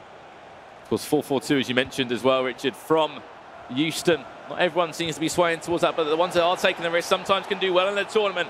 Here we go. Here's Houston. Mbappe still somehow stuck to his feet, this ball. He's playing in that 4-2-3-1, Zazino. He just lacks a few numbers going forward. Again, another long ball, but he's isolated right now, Mbappe. He's going to look for that cross, surely. Tried the fake shot, goes all the way over where Ronaldo is. De Gea, brave in the air, had to be. Houston just about survives that attack. Score still remains the same as we nearly approach our 30th minute mark in our second leg here. To repeat again, whoever wins this will be joining Tex in the cross-console final, where some will be lifting that trophy and picking up $50,000 alongside the 1,500 Global Series ranking points. Another threaded through ball down the line, a lofted ball, I should say. Can he cross this one over? I think Houston kind of knows what he's looking at. You just saw him nod there. He's looking for the long through balls, the lifted through balls down the line. They'll be wise every single time. You can just see Houston nodding there because he knows he's matched him up there. He knows exactly what he's trying to look for, potentially the cross, the El Tornado. He knows he's got his number slightly. He's having to play direct. He's having to play sort of out of his comfort zone. I've not seen this before from Zazino. This sort of just Hail Mary passes over the top every single time.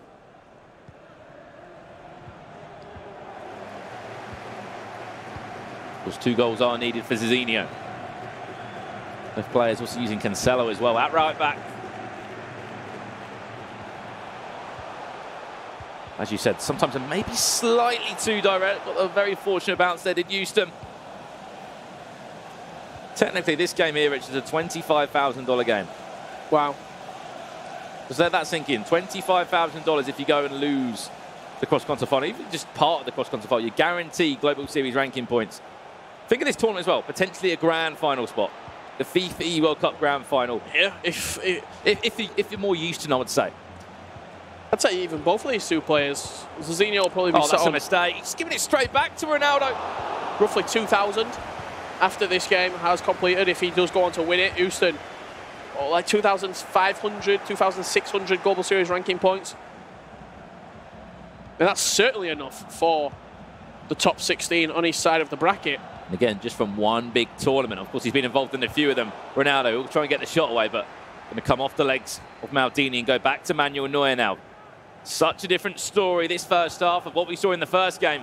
We often say over two-legged games, one game is a lot more tentative and a lot more tense, and another game is a lot more free-flowing, and you see the goals flying in.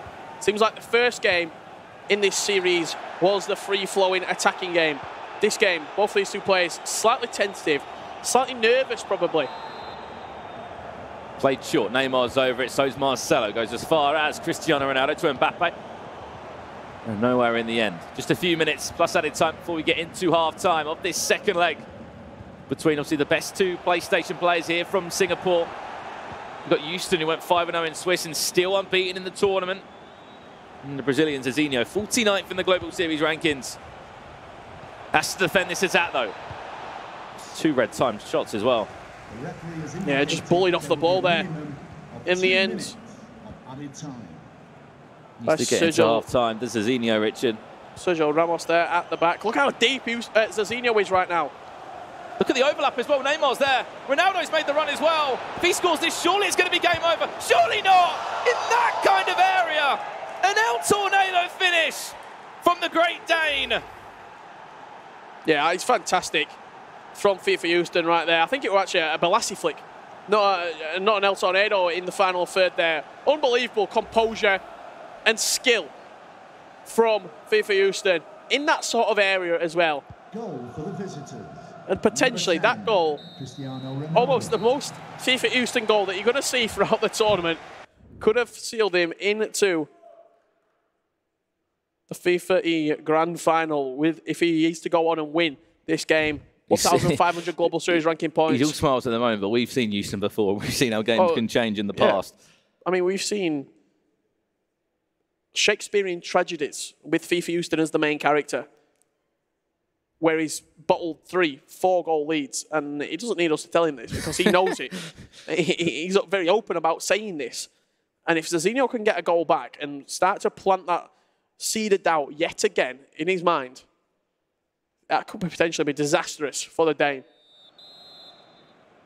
I believe one of the biggest changes I've seen potentially could be a formation one for Zizinho, who needs to attack more, needs to go forward. As we know, Houston playing a 4-4-2, and I think Zizinho could be playing a 4-4-2 as well. I think he's matched him straight up there as we get back into this one. As we start the second half as well. Not the way that you would have wanted to end that half. 3 goals down. Is it too much to ask? I mean, off the first half performance, yeah, it is, because Zizinho didn't offer anything in that first half of the game, and Houston seems to be building into his confidence right now. He is on fire right now. Falls back to Eusebio. 2 shots deflected, another one deflected into R9, a drag back. Elastico was there as well. Deflection City for Houston right there. Everything just seemed to be going his way and bouncing back to him. Look at the back post. Could potentially be inside. Look at the run from R9 as well. Bullet's down on the edge if you want to use him. Play back inside. Oh, takes the shot of Bullet. Wasn't time, wasn't even on target. Slightly rushed, I think, there from Zizinho and Ruud Gullit. He could have potentially offered a 1-2 with Mbappe back to Gullit. Decided to take the first-time shot with Gullit in the end, but another pause cued from the Brazilian. Clearly wants to change something right now. He's trailing 3 goals. It'll probably be a 3 at the back for him if he is to get back into this game. Look at that run from R9. You can just see him hovering around the edge of the box there. Expect something classy. Doesn't even need to this time. Oh. Look at the chances Houston is playing. When Houston is on fire, he's just, no one can stop this guy.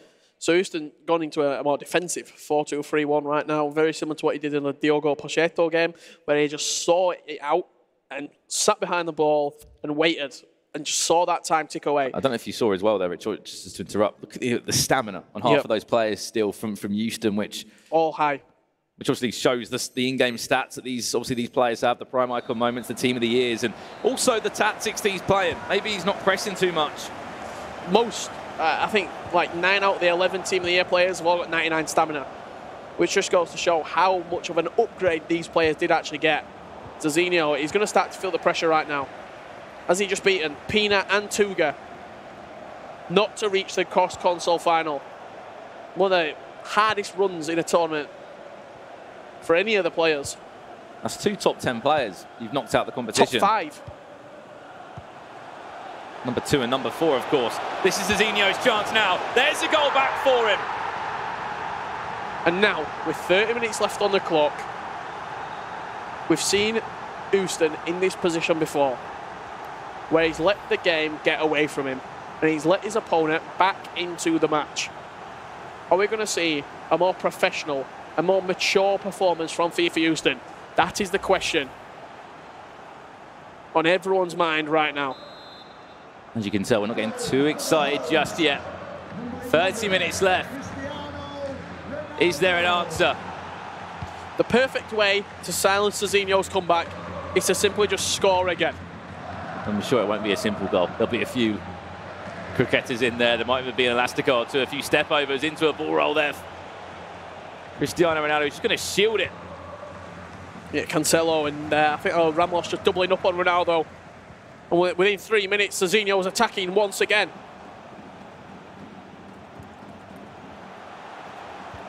Ronaldo to Messi. Luka Modric involved now as well. Just overplayed it, just rushed it as well. That panic is obviously going to be something in the mind of Zizinho as he makes another pause. He knows that as every 5 in-game minutes go, if I'm not scoring, if I'm not playing a lot better, I need to make a change. That percentage of making the comeback reduces significantly. Every 5-10 minutes goes by. Houston's turn to attack. As we said, a goal would probably see him through to the cross-console final. Ooh, he has to be careful there. Yeah, we've seen penalties gave for that. Just 2 players coming together. But Zizinho attacking once again. And as we head into the last 20 in-game minutes, Vieira and Hullet standing out as always, breaking up the play in the defensive third. Does win it back, though. He's had a lot of the ball, Zizinho, in these last 20 in-game minutes. Look at Rio Ferdinand there. To make that run, 20 yards, you have to win it. He's done exactly that for Houston. And as long as you're not giving Zizinho a pause as well to make any changes, one goal will do it. Great defending again. This pause has been queued for quite a long time. He's on the far Look side. At the run. Oh no, it's just not worked out for him. What a block. Patrick Vieira getting back and doing the defensive dirty work where he needs to. Stapling any pros team. Even more so, he's got that prime icon moment now. Marcelo to Ronaldo. Time is no friend to Zizinho at the moment. Where's this going to end up? Pull it. Inside to Neymar. What a game we have got on our hands in the final 10 minutes. You can never miss an Houston game because you simply don't know what's going to happen. Back post. There's the chance. Oh! No! Goalkeeper movement is essential at this level. He moved him all the way to the left-hand side. And he played it straight at him, Zizinho. He had all the net to aim for. And we've been questioning the defensive side of Houston's game, and you know what? Fantastic bit of goalkeeper movement there to prevent that chance going in. Zizinho down the other end again. Ooh. Flashed past the post with 7 minutes left on the clock. 2 chances gone as well, Richard. He has to be thinking about that in his head. That's 2 chances gone. Kante's got to be coming on just to strengthen up that midfield right now. For FIFA Houston, Pele also coming on with the attacking change. And I'm just having, I think it's Zizinho making changes, probably going 3 at the back, 3-4-1-2, 3-4-2-1 here in the latter stages of this game. 8 minutes is enough time to get back into this game. We've seen comebacks in 6, 7 minutes. And we've seen Houston in FIFA comebacks. Time. And we've also seen Houston chokes, yeah, in all honesty. we have. Just hope he's got that game volume up so he can't hear us. 7 in-game minutes left. Is it enough? Everyone's going to be forward now for Zizinho. We know how good attacking-wise he can be in this tournament. We saw it in the last 2 rounds. This is a chance. He's turned it over. Look at Eusebio. He's made the run there. N'Golo Kante, he's fresh as well. He's running back. Zizinho scores now. We're going to be in for a really interesting last few in-game minutes here in Singapore. Drag back. Done really well there. It's fallen back. Hullet to Hullet. Is there going to be a shot? Oh, that save. What a save from David De Gea. Shake of the head from Houston. He knows he's under pressure right now. Scores from this corner. It really is game on. To the back post. Keep. Oh, David De Gea. Had so many question marks over David De Gea during this weekend. And in the 2 games where players have needed him to perform the best in both console finals, David De Gea for Tex and for Houston has been remarkable. I think he's pretty much there now. Added time. 2 goals now will be pretty much impossible. Round it off with a goal, Houston, before you head into that cross-console final up against Tex. Neymar, surely not from there. Oh, he has! FIFA Houston! Is this FIFA Street or FIFA 19 right now? What a finish from Houston. I don't even think he timed it. What a finish that is. Neymar, El Tornado, goalkeeper flailing. And more importantly, FIFA Houston flying into the cross-console final to take on F2 Tex. What a game we have got for us right there. And what a tournament the Great Dane has had. I think he's even in shock. 6-3, he's going to win this one. Just waiting for the referee to conclude it. Eusebio.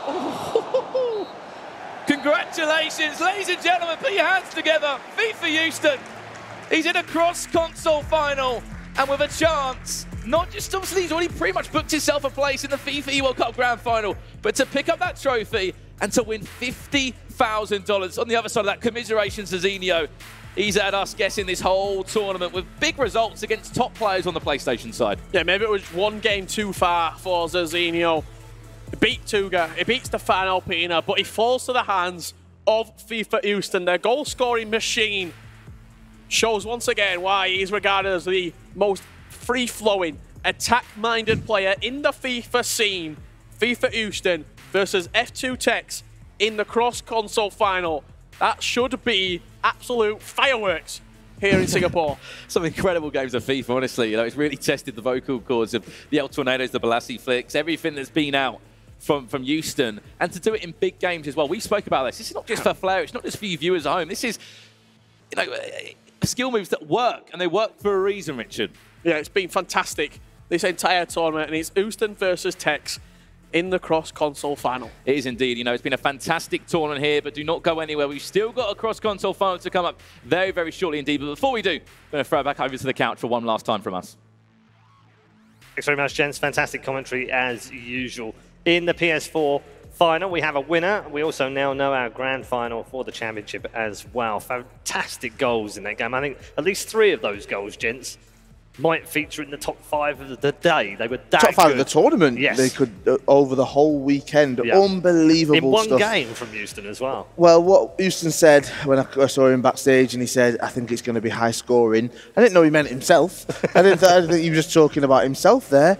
What unbelievable stuff. What a way to end that PlayStation side right there. It's been a great tournament, and he's just capped it all off. We've got the cross-console final, but if it was to end there, I'd definitely be happy. Yeah. From Zinio's point of view, Boris, difficult, isn't it? Because the first leg, he wasn't really out of it. There was plenty to do in that first leg. 4-2, though, kind of killed it off at the end, and that was probably that last goal was the goal that kind of gave Houston the momentum that he needed going into this second leg. Yeah, this is the goal that pretty much ends the game here for Zezinho and ends his run in this tournament. But he should be happy anyways. I mean, he had a fantastic tournament, and also he beat some of the top names. He took out Tuga, he took out Pina, 2 top 5 rated players in the world, and he didn't only beat him, he beat him with quite a margin. But Houston in this tournament on the PS4 side is unstoppable. I also had him as my dark horse because I know how good he is after the patch. Before the patch, all the goals looked pretty similar with the first time shots, but now after the patch, it requires a more creativity in the attack, and he can score goals in so many different ways, and that is why he is so good now after the patch and so hard to defend against him. But Zinho, after all, I mean, he can go home now and be very, very proud because he did a great, great tournament. Yep, fantastic goal. This one in particular. Amazing. Unbelievable. That just an caps it absolute off. worldie that was, wasn't it? I mean, yeah, look, Zinio basically went, what do I do against that? That's it. If you're going to win the PlayStation side in style, that is how it's done. And then Zinio thought, oh, I can go one better. Nearly did. Nearly did, but not quite. And I just want to say I'm so glad I went with my heart. I said I was split between my head and my heart. My heart was Houston, and I went with that. And he just proved everything that people have been saying this whole tournament. He proved it in that one game. Yeah, it's kind of nice as well in many respects for the purist of us amongst us who enjoy lots of goals. He is the epitome of that. He does score a lot of goals. He's the top goal scorer in the entire tournament across any console. That shows it. We talked about the downfalls of that before, about how you might concede stuff, but actually let's focus on the positives. It's got him this far. It's made him the winner on the PlayStation side right there, and we can see with those stats, 57% possession. So he has the ball, he's attacking, he's going forward. In a 4-4-2. Exactly, which is really, really interesting because that's not the norm. No. We said at this tournament, Tuga had it. How was Zinio going to play up against Houston? Because obviously Zinio beat Tuga, but Houston proved right there that actually it can work. That 4-4-2 can work, and he can still score lots of goals with it. Unbelievable stuff. Let's bring in Houston right now, who's waiting in the player area, and say congratulations for an amazing victory. I don't know what to say after that. There were just magical goals all the way through. You've scored 6 in the final, and 3 of those were probably amongst the best goals we've seen all tournament. Thank you so much. It's a really relief right now because I secured the World Cup spot, I think, because I have 4 more wins. But yeah, looking forward to the last match of the day against the best in the world. So. Does that take the pressure off a little bit now because you've scored that 1,500, puts you up in 3rd place now on the rankings, which is, you know, that's job done as far as that's concerned. So you can forget about all the nonsense about points and how many things to get. You can just focus on the last game of the day. Yes, I didn't understand the question. Okay, that's my fault, not yours. So I'm going to get better questions for you from the 2 men alongside me. So obviously going into that game, Zinio had so many different supporters here, people screaming his name. It must be hard walking out towards that. Do you let that affect you, or do you just try and drown all of that out? I'm actually a bit surprised that they didn't shout that much. I could not hear nothing likely. But yeah, of course, a lot of pressure to me because like it's a big final. It's 1,500 pro points on the line. So yeah, well, congrats to Zizinho as well. A very good tournament for him, but unfortunately he missed a lot of chances in this match. But yeah. I've got another one just to quickly. You were obviously some people's dark horses. Do you think now moving forward that's not going to be the case? People are going to think that you're going to be one to watch definitely. Yeah, being the dark horse means like people expect something from me. I know Ivan does. So he expects something from me, and I lived up to his wishes. So yeah, I hope that he's happy. Yeah, certainly am. You did a fantastic tournament. I mean, unbeaten on the PS4 side, but now you're going to go into that last game in the cross-console final against the world's best player. Do you feel confident that you can win this whole tournament? Yeah, of course I'm confident because I just scored the last goal, like the El Tunero shoot. So of course I'm confident, but you cannot take any away from Tex. Yeah, 7,500 points. Yeah, so it's all about him. Yeah, I don't want to put the mockers on it, but it's now 9,000 points. Yeah, not 9,000. Yeah. It's just ridiculous. You can't think about that though when you go to the grand final. Don't worry about it. I do want to ask you. I saw a little smile from you when you did your walkout. Was it because you saw Buckley being an idiot and dancing behind you? Yeah, he was smiling to me. He's trying to put you off with his dancing. Yeah, he was smiling to me and said like, good luck and so on. So I just smiled and said, thank you so much. And also my friends and so on, they looked at me and took photos. That's why I was smiling. Yeah, it's probably the worst bit about the whole thing, isn't it? To do the walkouts. Yeah, I think it's pretty funny. It's something for the stream, people who watch. So it's kind of introduction, I think. Yeah. All right. Well, well done. Congratulations on winning the PS4 now, and good luck in the grand final as well. Thank you so much. Fantastic. Such a nice guy as well. Yep. Genuinely nice guy. He makes me smile. Yeah, every time I speak to him or look at him, he just brings this energy, this aura, which I think is so positive and so nice. So I'm really happy for him that he's managed to win that PlayStation side. Yeah, and it's great to come back as well when he was, you pointed out that he was a bit of a one-trick player before under the last patch, and people wondered how he would get on with that being nerfed in the next one. Actually, he's a much better player now, isn't he? Yeah, he is, and that's always been his trait, is his attack, and he's so good at scoring goals in different ways. He has a big repertoire of skill moves, and I also played him many times, and you feel so helpless in the defense because he can simply score goals in so many different ways, and also the tempo that he has in the attack. I think it is unique. We have not seen any player attacking with this pace and being that precise. And really, I mean, Uston, he was my dark horse for a reason. And I can simply spot talent. And really, Uston, what a player. Yeah, it's been fantastic all the way through.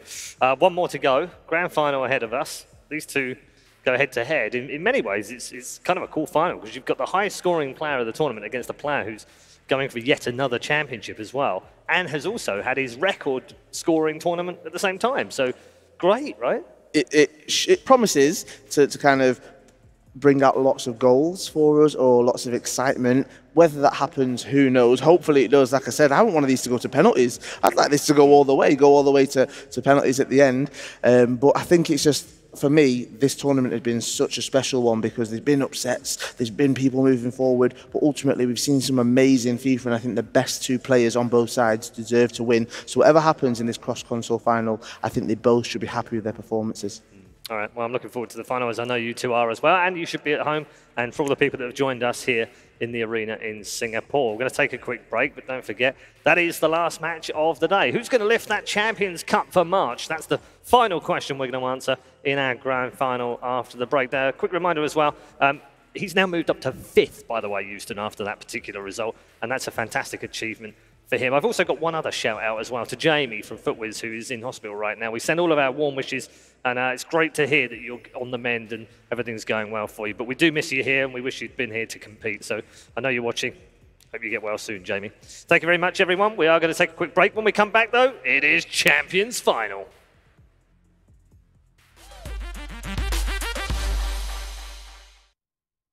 Don't let the leg monster stand in the way of you and your games. Defeat it with Singtel's 1+1 Gbps Fiber Pro Gamer Bundle and enjoy dedicated gaming bandwidth. Razer's new Sela gaming router featuring zero-weight DFS and instant access to WT Fast GPN. Get Singtel's 1+1 Gbps Fiber Pro Gamer Bundle with WT Fast GPN and Razer Sela router at only $69.90 a month for the ultimate home gaming performance.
Who has the best nickname in FIFA 19? That's a good question. I don't know, I go for myself, just simple. Just my nickname is PSVP, not just, I go for myself.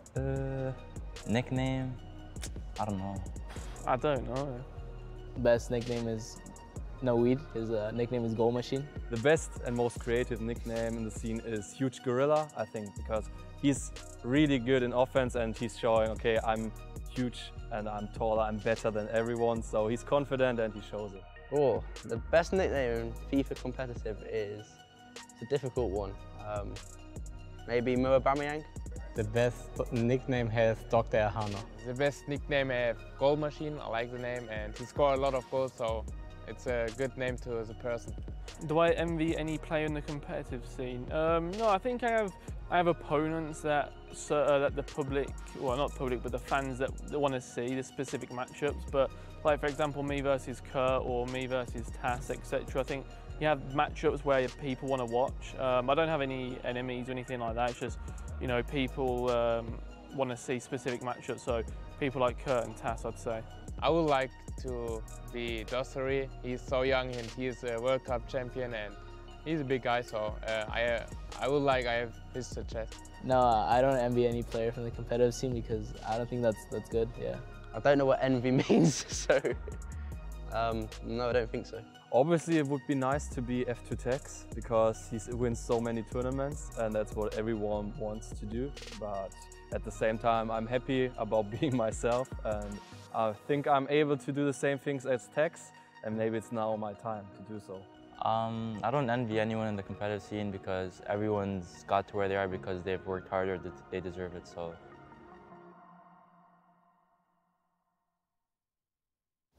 The craziest thing I would do if I win the tournament is probably spend a good part of my money on clubbing. I think the craziest thing I promise is just celebrate a lot of screaming, I think. The craziest thing I'll promise if I win this tournament? When I win the tournament, it's like we are in a shopping mall, so I will buy the whole shopping mall here. Yeah, the money will go in one day. I'll give away 250,000 FIFA points. I won't really do anything too crazy. I just chill as usual and post the leaderboards on Twitter. The only thing I can promise then is that I can't stop smiling. If I win the tournament, there will be a good celebration. In my entire life, how many hours of FIFA have I played? I don't know. It's difficult to say how many, but just go for a lot of hours. Probably in the tens of thousands, surely. I'm not sure. Probably. My maths isn't the best, but definitely in the tens of thousands. I played a lot of FIFA, so I think more than I sleep there. I don't know, 100,000 or something, I don't know. My entire life, how many hours? I think my entire life I probably played about 6 months of FIFA, I'll say. Maybe 6 months of FIFA. I think in my entire life I played a lot of FIFA. I don't know how many hours, but it's a lot. I played it for like 12 years. So. I think I have played too much hours of FIFA in my life. I don't know how much. I would say something like 10,000 hours or more. Should be around that. What, how many hours do you think I've played in my entire life? A lot. I don't know, just a lot.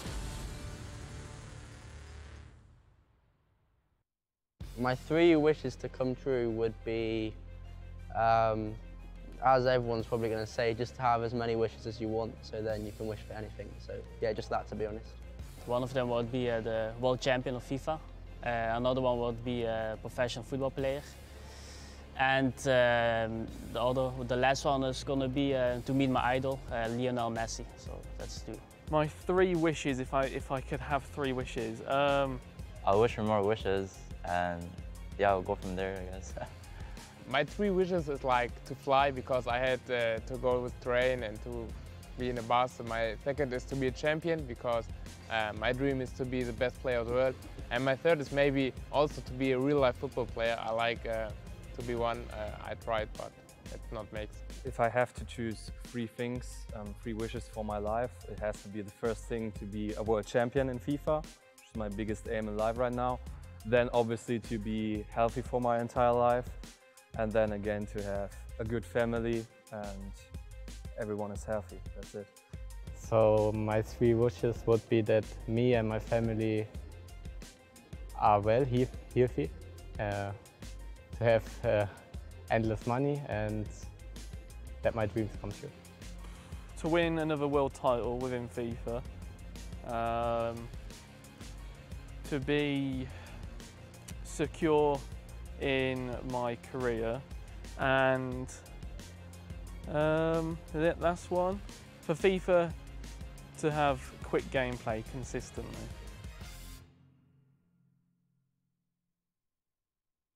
What's worse, not to be able to eat your favourite food for the rest of your life, or only 1 hour of internet a day? I think the worst for me is going to be 1 hour of internet, definitely, yes. I would take to not eat my favorite food for the rest of my life, because there's so much other food, but at the same time I can't stop going into the internet. It is my job, so I have to be online all the time and available throughout the internet. I would probably say the internet one, because if you can't eat your favourite food for the rest of your life, there's plenty of other options. So I think, yeah, definitely 1 hour of internet a day is probably the worst option. I have a lot of favorite foods, so I'll cancel one of the foods to have internet for the rest of my life. I think the internet, because I also need the internet to play FIFA, and food is not that important. I think the worst one is if I only had 1 hour of internet access. Yeah. I can't eat my favourite food for the rest of my life because I don't really like too many food. Actually, no, I like quite a lot of foods, so I just mix it up all the time. I think my biggest phobia is definitely the spiders. I don't like spiders, so I go for spiders. My biggest phobia, spiders. Hate them. I have no phobia, so I'm a calm guy, so I like everything. My biggest phobia is probably bugs, like spiders and stuff. My biggest phobia is airports. Yeah, losing my flight. I hate that. My biggest phobia is that I'm sometimes a bit afraid of heights, but at the same time I know nothing will happen. So it's just a thing in my head, but at the same time my head realizes it's all fine. My biggest phobia is spiders. If I see a spider, I've run about 20 miles in a minute. I'm scared of spiders.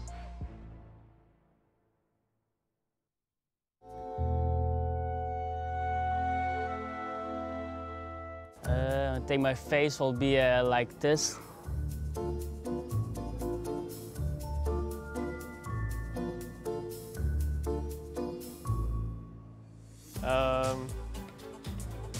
Don't know, my head's down. Disappointed. I have no reaction, so I don't know. I don't make a face, it's just it is what it is, you know? Just gotta move on. It is my phase when I lose the game in the last minute. I don't really have a face for it because it's never happened to me, so hopefully it won't, but fingers crossed.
We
'cause I'm bigger than this.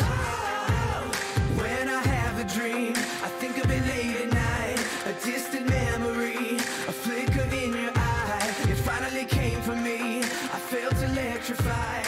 We can live the dream, we can be big, we gotta fly. A very warm welcome back to Singapore. We have just one more match to come, and it's the big one. It's the one you've all been waiting for. We're going to crown a champion for March here at the Champions Cup. Who is it going to be? Is it going to be the man that has scored more goals than any other player at this tournament, or a man searching for his third Champions Cup final and a fifth major title to his name this season as well? It's Tex versus a man who has been fantastic all the way through and doesn't have a problem, Houston. I had to make that joke at some point during the tournament. Welcome to the panel. Our two Ivans are back on the panel. Glad to have you here for the grand final. Thank you. In many ways, this is the right final, isn't it? Definitely, yes. The only unbeaten players left in the tournament. Both Tex and Houston went unbeaten in the Swiss format, going in 5-0.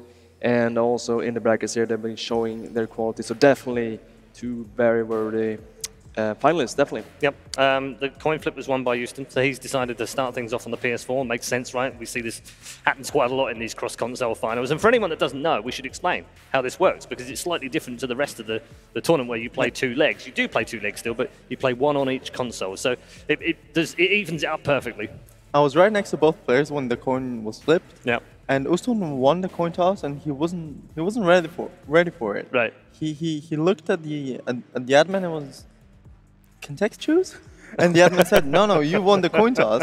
So Uston was thinking for a few seconds and decided PlayStation. But Tex seemed happy. Yeah. But Uston didn't seem to have a plan.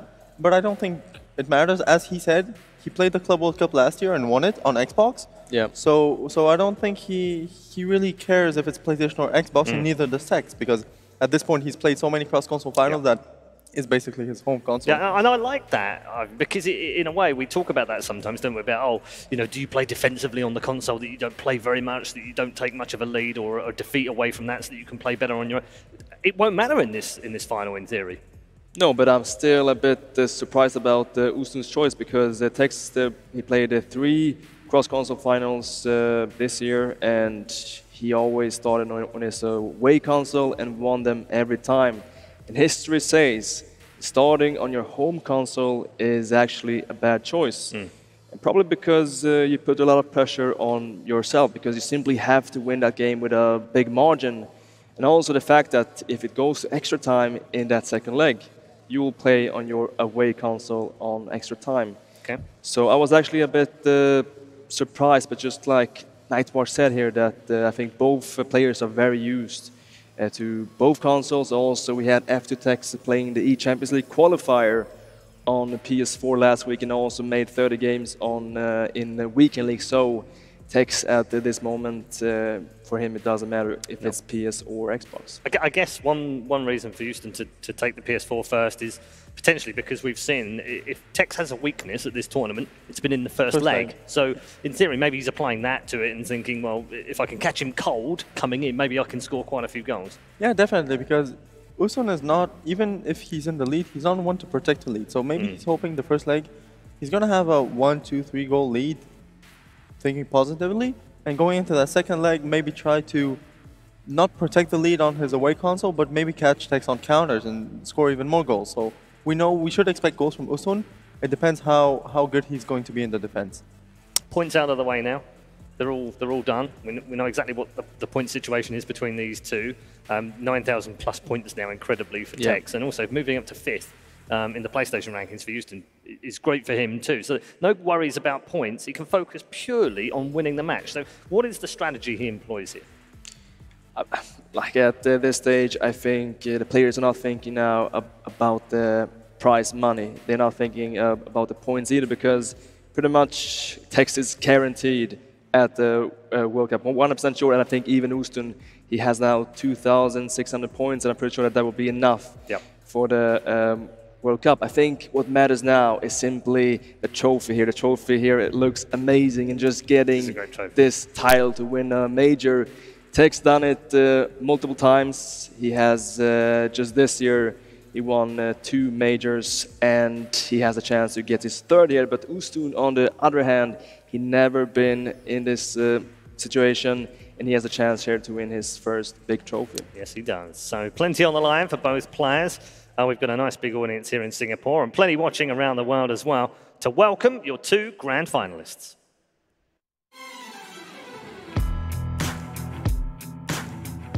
Pull it on the edge of the box, gets the ball into Neymar, turns and finishes. And Houston's got that low driven down to a tee.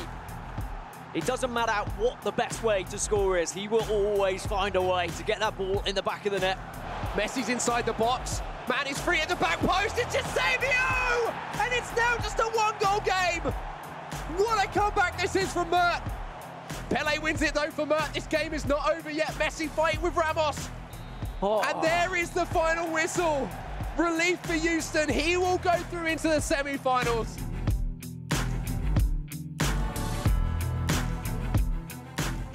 Four, 5, 6 goals added time of 2 minutes. Will Houston get in front? Lovely scoop turn! And that is prime Houston. The Brazilian icon putting up his sleeves, running about 40 yards back to make a change. And if he goes down the other end and scores now, this is going to be an unbelievable ending. Oh, it's hit the side netting. FIFA Houston, do not give the ball away. He should be done. He should be there. He should be in a console final. Get rid of that ball. And he's done it.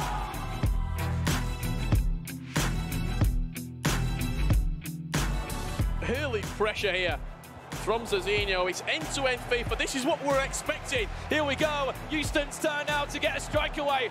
Cristiano Ronaldo chips it in. Oh, he's done it. 2-1 in front. Great Sit yourself composure. down. This is going to be a long old 2 legs of FIFA. Really good bit of composure there from Houston. Hill to Hill. Into Hullet. Back to Ronaldo. A fake shot into a shot. And an absolute bullet of a finish from Cristiano Ronaldo. Really good bit of play there from Houston.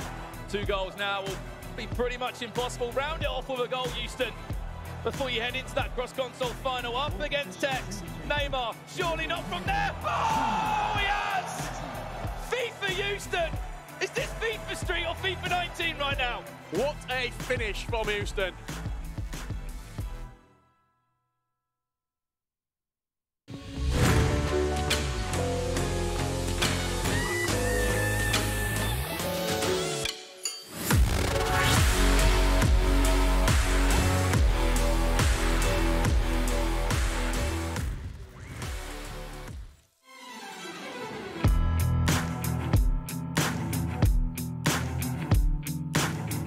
To the back post, Ruud Gullit!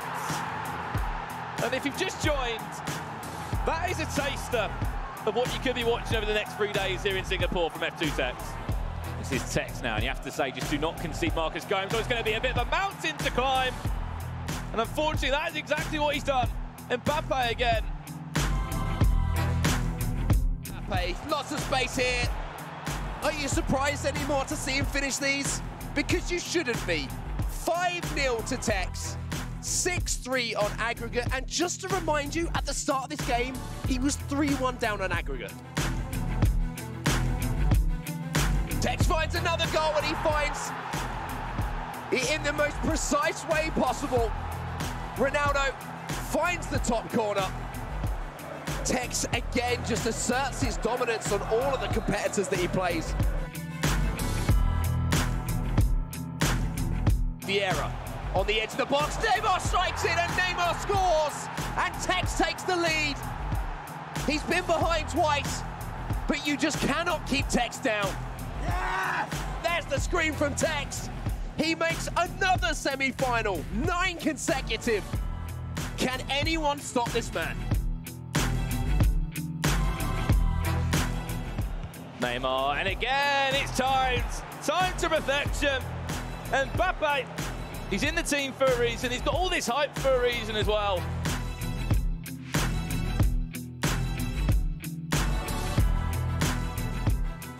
Vieira on the ball now. You can see Gullit was there, and there's the first time shot from Tex. First shot, first goal.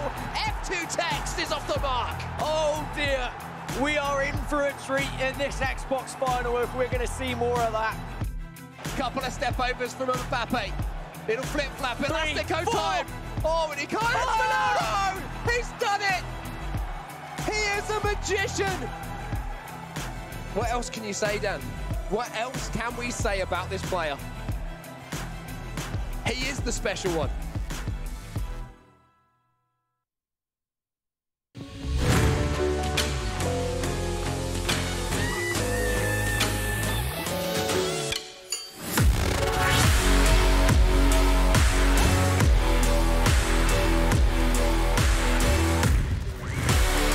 Here we go then. The grand final is just around the corner between these two fantastic players. They have played their hearts out over the last 3 days and provided some incredible highlights, as you saw through the highlight reels of those previous matches. And gents, watching some of those back, the goals have been absolutely world class. It's been amazing, especially some of Texas' goals, some of Ustun's goals. They both score some very spectacular goals. Ustun going forwards, be it a tornado, be it a cross, be it fake shots, elasticos. Tex as well, we've seen numerous of those throughout the competition. I think the goals we will see in these two legs will be pretty amazing, to say the least. Okay. What are you expecting from Tex? How does he approach this one? Well, I think he wants another trophy. He already won 4 tournaments this year, 2 for Champions Cup. He also won the E-World Cup with Nicholas and also the PGL Minor. And also, of course, he has one more for Champions title from last year. So this can be his 4th for Champions title, which is just amazing. And I mean, I'm just so impressed because I think in this tournament, Tex played his best FIFA during day 1. He was amazing in the Swiss style, and also he beat Stokes in the round of 16 with 10-1. Then day 2, day 3, he's not really been on top, but still, I mean, he's not playing his best FIFA, but he still made it to the final. I mean, I'm not sure what to say more about Tex. He's just simply the world's best player, and it's going to be so hard here for Ustun to beat him. It's going to be very tough. That's the trouble now, isn't it? We're running out of things to talk about. I mean, what do you say about him? Definitely. I mean, he just keeps writing his own story throughout the year. We've been through 2-3 different patches, and it's basically a new game every time. So we've been talking about consistency throughout different FIFA editions, but in a way, in this FIFA cycle, we've had a few different FIFAs, so to speak, and he's been consistent throughout, which is impressive in itself. And I think now he's facing a different opponent, an opponent who he has never faced. And I don't think Ustun has a similar player on Xbox, maybe Megabit, who's attacking, but nobody comes close to the levels of Ustun, who is very, very dangerous going forward, and it's really interesting as how Tex will deal with it. Okay, I'm going to give you both 30 seconds. I've now installed you as the coach of each player. Boris, you're going to take Houston. What do you tell him before he gets into this final? I'm going to tell Ustun this. Just play your game. Don't focus on your opponent. Don't focus that it is after Tex on that other side. Just have the courage to play your own style and just do what you are so good at, scoring goals. That would be my words of wisdom. Okay, Nine Watch, you've now been installed as Tex's coach. Sorry to Tex's coach, I know he's out there. But what would you say to him right now? Don't play like you did against Levy. Play your game that you know, play with skills, play with the surprising things that you have in your arsenal, especially against an opponent who's not particularly known for his defense. Surprise them with skills. Usually when you're a skiller yourself, you know how to defend skills, but Tex combines them so well that it's pretty difficult to defend against. So if he plays his own game and does the skills, he will score a lot more goals. Okay, prediction time. I think it's tough for you, I know, because you've been on Houston all the way through this particular tournament, and I know you really enjoyed watching him play. Yes, but and can he take the final? Yeah, he was my dark horse from the start, but this is a different kind of hurdle he has to jump over after Tex, and I think we've never seen a dark horse jumping that high. And it's going to be so hard, but I think that everyone will back after Tex. Okay. And that is why I simply have to go with my man. He will score a lot of goals, and he's been looking on fire this tournament, and I'm going to say actually Ustun. Okay, I like it. No much. I think if Tex plays like he did against Levy, it will be Ustun, but I think Tex's experience will come into play, and I think Tex will walk away with it just based off the experience and all the finals he has played, whereas this is Ustun's first final on the big stage, and I think that gets to you in a way. We've seen it with Levy and with other opponents.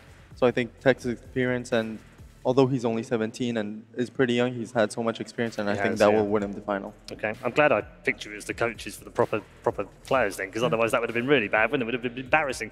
Before we go over to our commentary team and get their predictions, a quick reminder for you, make sure you've linked your EA account and the Twitch account. This might be too late right now, but just do it anyway, trust me, because it's worth it. The latest reward is the Jumbo Rare Player Pack, so yeah, see if you'd linked it over the weekend and you've been watching. Who knows, you might have had a chance. Right then, let's bring in our commentary team for the grand final and get their predictions on this grand final as well. Gents, which way are you going?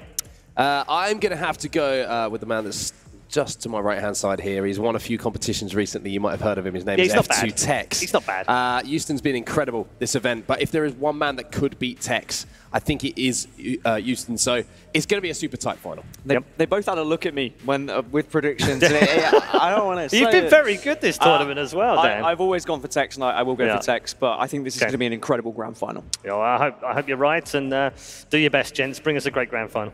Thank you very much, and hopefully the players will bring us a fantastic spectacle here as we get towards our cross-console finals, Dan. We've got two of the most attacking, flair-filled players on our stage right now. It certainly is going to be an absolute show between these two. The question is, can Houston step up and dethrone the Prince? He definitely has the potential to do so. As you said, two goal-scoring prowess players, 111 goals between them this tournament.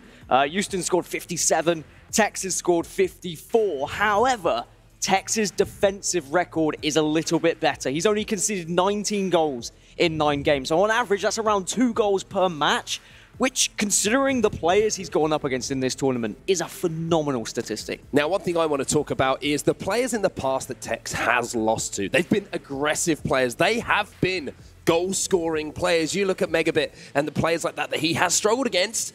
There's a man that stood across from him right now, FIFA Houston, M10 Houston.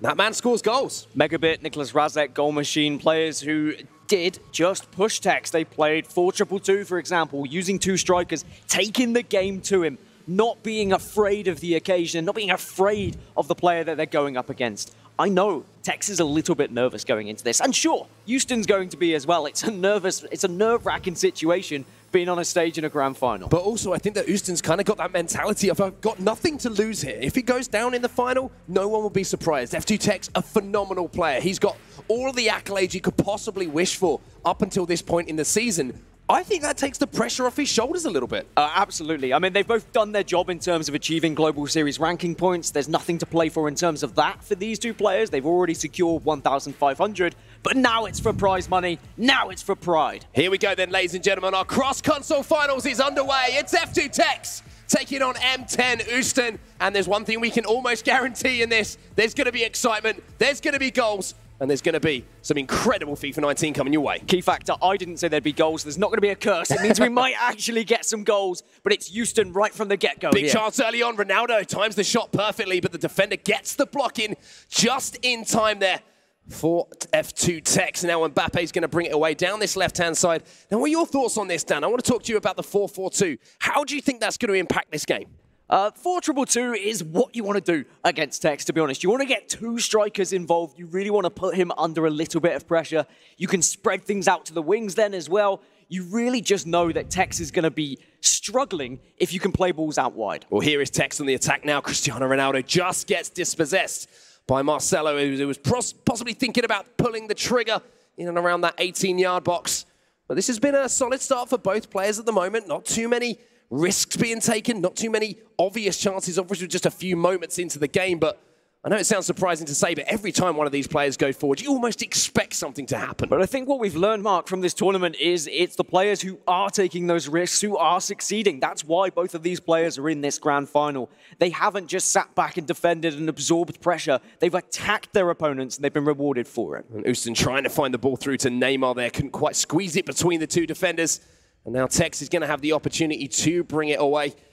And Varane now on the ball. He's going to spread this out to Marcelo. And this is something that Tex does a lot, Dan. Looks to get those fullbacks involved and looks to get that ball in behind down the line. Yeah, when he notices there's some blue shirts going towards him or whatever shirt his opponent is wearing, he's not just going to play passes into it. He's not going to give an easy opportunity for his opponent to tackle him. So he switches the play. He looks for space. It's something he's phenomenal at doing. Well, here's Vieira then. Hullit's going to join the attack as well for Tex. He takes it first time. The shot is deflected just wide of the target. Now there will be a set piece here for F2 Tex. It might be a little bit of a pause in play for a moment. But the 4-4-2 I want to kind of focus on a little bit more because it has been a formation, as we say, with those two strikers, which has caused Tex problems. Do you reckon that's in the back of his mind a little bit? Because I spoke to him at breakfast, and I know that's almost become a meme at this point because we've said it so much. But he was saying that the formations he struggles against are the ones with two men up top. He was worried about playing Renda earlier today with the 3-5-2. Do you think it's in the back of his mind at all? I think it'll be something he'll be well aware of. It's because the 4-2-3-1 that we see so often, the two central defensive midfielders usually run the show. However, when you see a 4-4-2 or a 4-2-2, often they can be contained by the two midfielders opposing them. Well, here is a chance for Tex then. Ronaldo's got round the back, R9. Dragged back inside the box now, finds Mbappe. Elastico 1, Elastico 2, Elastico 3. Doesn't find it, but Ronaldo finds the opportunity, but a big save from David De Gea. In the last game we saw it was Tex who was saved by the Spaniard. This time, Houston's got him to thank. And it's almost becoming a speciality now to see those 4 attempted Elasticos from Tex. And he's trying it in a grand final when he's tied up at 0-0. The confidence flowing through this boy's veins is absolutely unreal. Now he's coming forward once again. Marcelo again down this left-hand side, and that's some classic Tex. Finding Mbappe now. They'll play the ball back to Marcelo. Well defended, though, by Houston.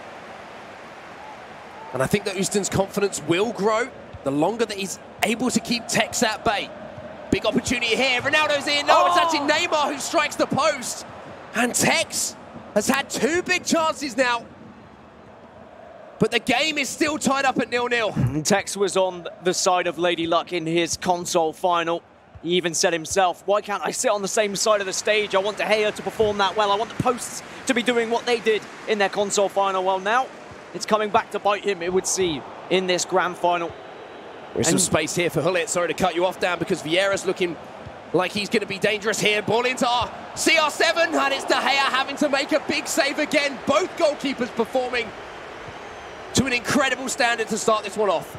But you mentioned confidence, and you said, is Houston going to be confident? He should be. You saw on the right-hand side of your screen, we had the PS4 leaders. He's up to 5th in the leaderboards now. An absolutely incredible rise from 21st, and that's what one good tournament can do for you. And then on the other side, Tex is now 6,000 Global Series points ahead of Dasari.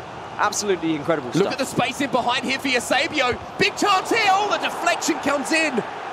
Rio Ferdinand just got enough on that one to send it wide. It was actually the referee who pulls it back for an offside decision, but Houston's showing that he's got that ability to get in behind Tex's defense. And that's because if you do kind of play the ball out wide, if you go for those lofted through balls when Tex brings those fullbacks out of position, you can expose him. We've seen many a player do it across the past few tournaments as well. So Houston's done his research, he's studied, and he's actually trying to target those weaknesses of Tex. Big chances at both ends then. Still tied up at 0-0 though, after 33 minutes in our first leg. Ferdinand and Neymar having a real battle there, and a lax pass there from Houston has given the ball back to Tex. Tex flicks it up, looks towards the back post. Oh, keeper lovely movement. Goalkeeper movement. We were saying, I think Houston saw the matchup at the back post there, knew that he wasn't going to win that header, so decided to rely on his goalkeeper movement, and it paid off. The natural angle to be positioning and placing that header is that top left-hand corner. We know Cristiano Ronaldo is going to beat Marcelo in the air, but so did Houston. And it is so incredible for him to actually make that risk and say, I'm going to move my keeper. Because if Tex had saw it coming, he might have tried to nod it the other way and he could have been a goal up. Big chances for both players then. No one able to take them so far. Now it's Houston's turn to go forward. Vieira just striding forward. Oh my goodness. It was the Chicharito-esque header there from Cristiano Ronaldo. Trying to flick that one back over. Create enough power to maybe loop it over the head of David De Gea, but now Tex is in behind once more. Cristiano Ronaldo playing in that right attacking midfield positions, got past his man. Neymar's inside the box. Oh, it's just wide of the upright once more. Not quite time to perfection. It's one thing that Tex has been doing all tournament long, is hitting those green, but he's not quite there just yet. But he's just warming up in this grand final, and you saw the wide eyes once again of Houston of just saying, okay, I got away with that there. Again, space in a wide area here for Tex. Mbappe bullies his way past one. The ball luckily breaks. Oh, no! What a mistake there from Tex! I mean, he's holding down RB because he's getting ready to shoot, or he's on the PS4, so he's holding down R1. It's something we've got to remember as well. He's playing with a different controller, not the controller he's used to. Mbappe then. Maybe this is where Tex makes good on that mistake. He's inside the box, the Frenchman finds Hullet. Great little bit of play here, went for that first-time shot, and I mean, it's been an action-packed first half. But the most important statistic is the one at the top of your screen, and that is 0-0 between these two players. Which I think Tex will be relatively happy with, considering it is on the PlayStation, his unfamiliar console. And it did surprise me that Houston chose PS4 first. We saw what happened in Atlanta. Tuga made this decision. He chose PS4, and Tex just ran a riot on the PlayStation, and then he dominated on the Xbox as well. So we're back underway then, second half of the first leg. Tex will have the ball here from the restart. Hullet into R9. Little bit of space for Ronaldo. De Gea forced into a save. Was a fairly comfortable save this time for the Spaniard. Down to his right-hand side. Tex takes it short once more. Looks to get the ball in the air. Ronaldo's there. It's actually Rafael Varane who rises tallest and gives Tex the lead. And we talk about Cristiano Ronaldo and all of his statistics and his attacking position. Well, Varane can get the job done as well. Maybe we'll stick him at right CAM and see what he can do to Marcelo. And that's exactly what Tex needed now. He's been dominating the possession, but he wasn't able to show anything for it. Finally gets his breakthrough. And now it means Houston is going to have to answer back. And I don't think that changes too much as far as game plan for Houston is concerned. He's still going to go forward. He's still going to be aggressive. He knows himself that he is liable to concede a goal or two. It's all about if he can score more than he lets in. Vieira then picks up the ball. Hullet finds the ball in towards the striker there, but well defended by Tex. But we look at the games where Houston struggled this tournament. I mean, yes, okay, he was able to get a victory. He is unbeaten, as is Tex. However, he had very close games against players who kept the ball away from him, and Tex is doing just that. He is really depriving Houston of possession here, not allowing even a glimmer of getting that ball. Will be a throw in here to Houston on this left-hand side. Again, Tex just doing such a good job of applying pressure to Houston, not letting him settle in any kind of way in this game. Mbappe now. Vieira's going to come forward. There is a little bit of space in behind here. It's actually Hullet now on the ball, just waiting for the ball. Finds the ball into R9 now. Mbappe inside the box. Tex takes that shot first time! And Mbappe finds the top right-hand corner. And for all the goalkeeper movement that we've seen, this time the keeper is planted. No keeper movement, and Mbappe, it's a finesse from outside the box. It's paying homage to the old meta, but Tex is still able to pull it out. And now he gets that 2-goal cushion on his unfamiliar console. And things have gone from bad to worse now for Houston. Two Frenchmen on the score sheet for F2 Tex. Rafael Varane first, Kylian Mbappe second. Now what has Houston got? Has he got the steal to get back into this one? Just past the hour mark now in our first leg. Vieira coming forward, tries to sneak it through to Hullet. But Tex's defense, again, has been absolutely superb. And that's why he's conceded the least amount of goals when we look at these two players. He's only conceded 19 in 9 games. Look at the pace of Mbappe then towards the back post. It's 3, just like that. Blink and you'll miss it. F2 Tex is just turning it on now in Singapore. And finally, Cristiano Ronaldo is the one on the score sheet. And a confident, flowing Tex, we know, is a terrifying one. This could be more than just 3, it could be 4, it could be 5 on the PlayStation. And then when it gets to the Xbox, oh boy, are we in for a treat. That's when he's going to be starting to show things off. And what a scary thought that is. Tex currently 3 to the good on his unfavoured console here, the PlayStation 4. Houston doesn't really know what's hit him. Marcelo now for Houston. A goal here would be vital for not only the context of the game, Dan, but for Houston's confidence as well. He's not going to have any confidence. He hasn't had much of the ball. He hasn't had chances to strike on goal because Tex has been defending so phenomenally. He's pushing out, he's pressing at the right times, he's switching correctly as well. He's just frustrating Houston at this point. Look at the amount of red shirts that swarm Houston as soon as he has the ball. Tex, he means business here in this grand final. And he's just not allowing Houston even a foothold in this game. Being so direct with those through balls as well, and it will be a free kick here to Tex as well. And Dan, we know how dangerous he can be from these set pieces. I love Tex in set pieces. Like, he just comes up with such creative flair. He's just going for a simple one here because he knows the position he's in, it's important he keeps possession. Houston will win the throw in there with the challenge coming in from Rio Ferdinand. Cancelo wins that header. There is a little bit of space here for Mbappe. And now it's going to be CR7 inside the box. Fake shot. Little ball roll and a cricketta. But again, look at the pressure from Tex here. He's just not allowing Houston to even have a moment to think about the pass that he wants to make. He's just closing down that space. And that has to be so frustrating to play against. Yeah, you can see Houston's just trying to make that pass, trying to play that through ball. And a lot of players in this situation would probably step off. They would allow their opponent to have the possession. Tex is saying, no, this grand final is not over. I know full well that Houston has the goal-scoring capability. If he comes at me, if he gets one goal and gets a little bit of belief, that's a scary factor. So Tex is making sure that he keeps on top of every single moment of this grand final. There's a ball around the corner to Neymar, then great ball inside as well. Marcelo does some good defensive work there for Houston. Now Eusebio's going to bring it away towards the halfway line.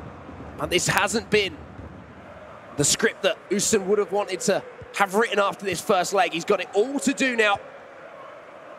But if there's one player who can find 3 goals at any point in a match, it's that man in the bottom right-hand side of your screen.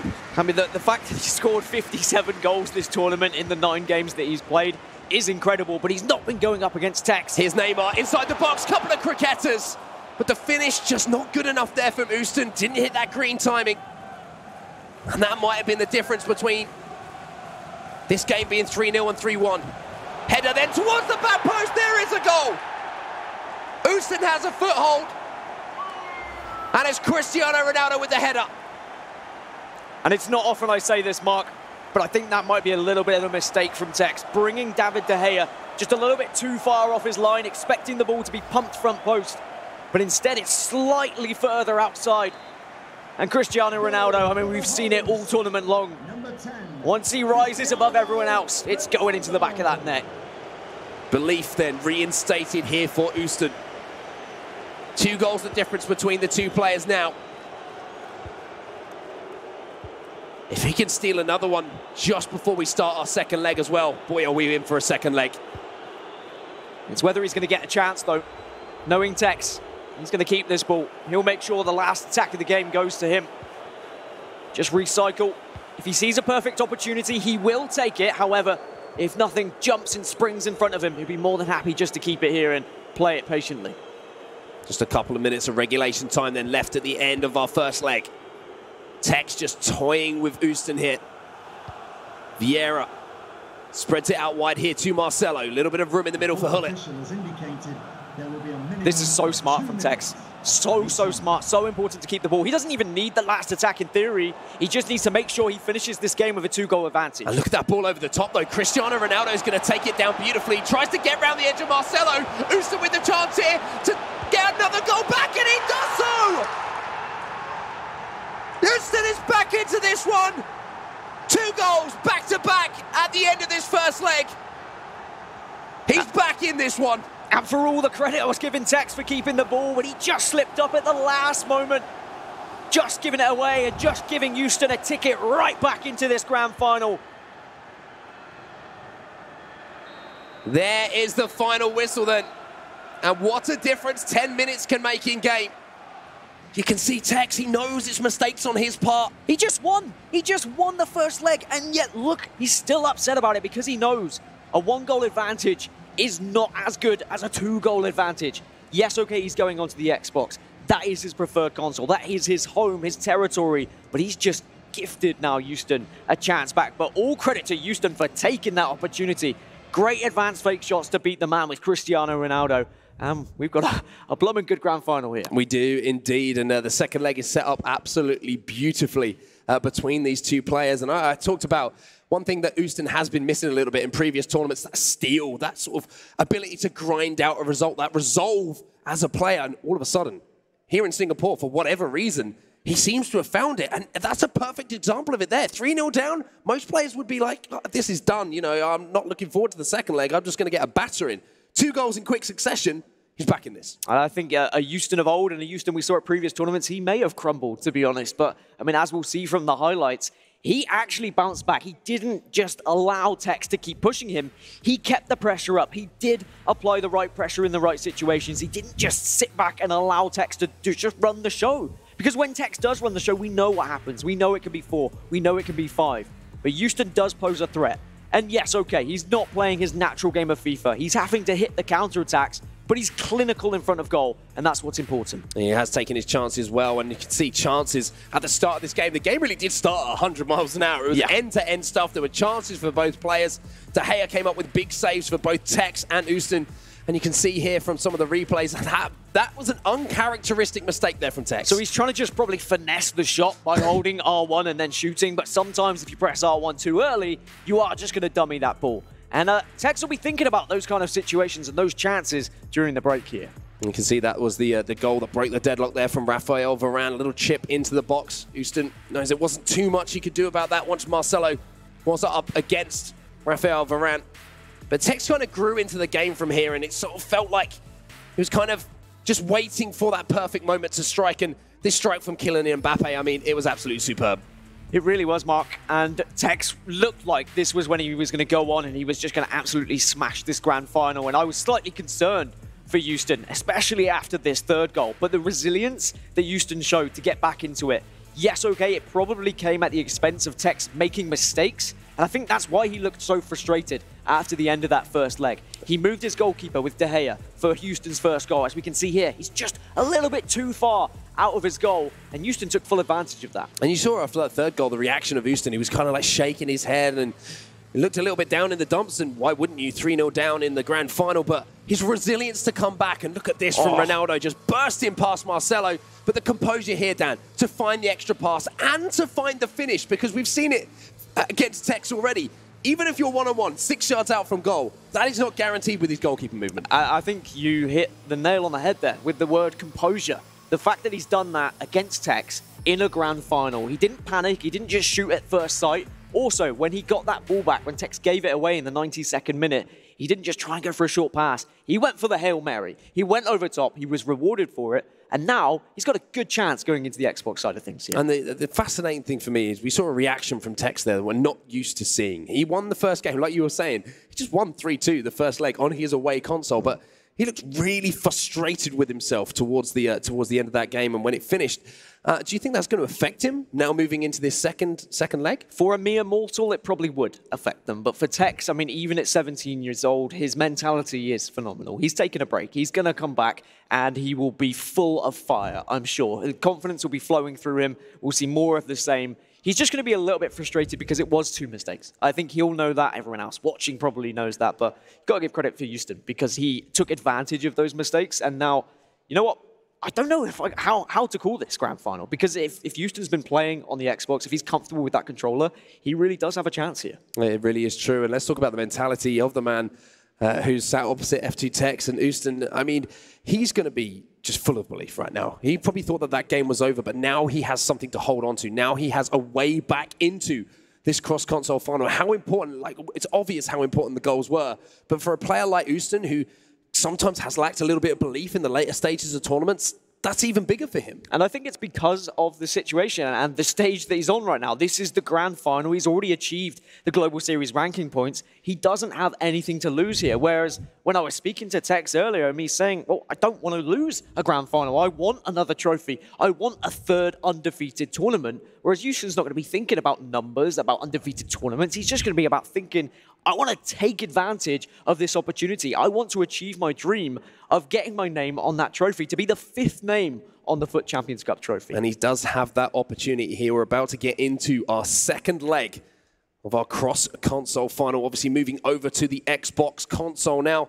That is Tex's home console, and there's only one And Houston's actually like, it seems like the admin was showing him how the Xbox controller works. So that slightly concerns me, slightly worries me a little bit. But I'm sure he's familiar with it. I'm sure he is, absolutely. And I was just saying there's 1 goal difference between the 2 players here. So set up beautifully. Houston obviously still chasing the game. Tex with that goal lead, still controlling the pace of this tie. But you can see what they're playing for right there. That is the beautiful trophy we've been talking about the entire time that we've been here in Singapore.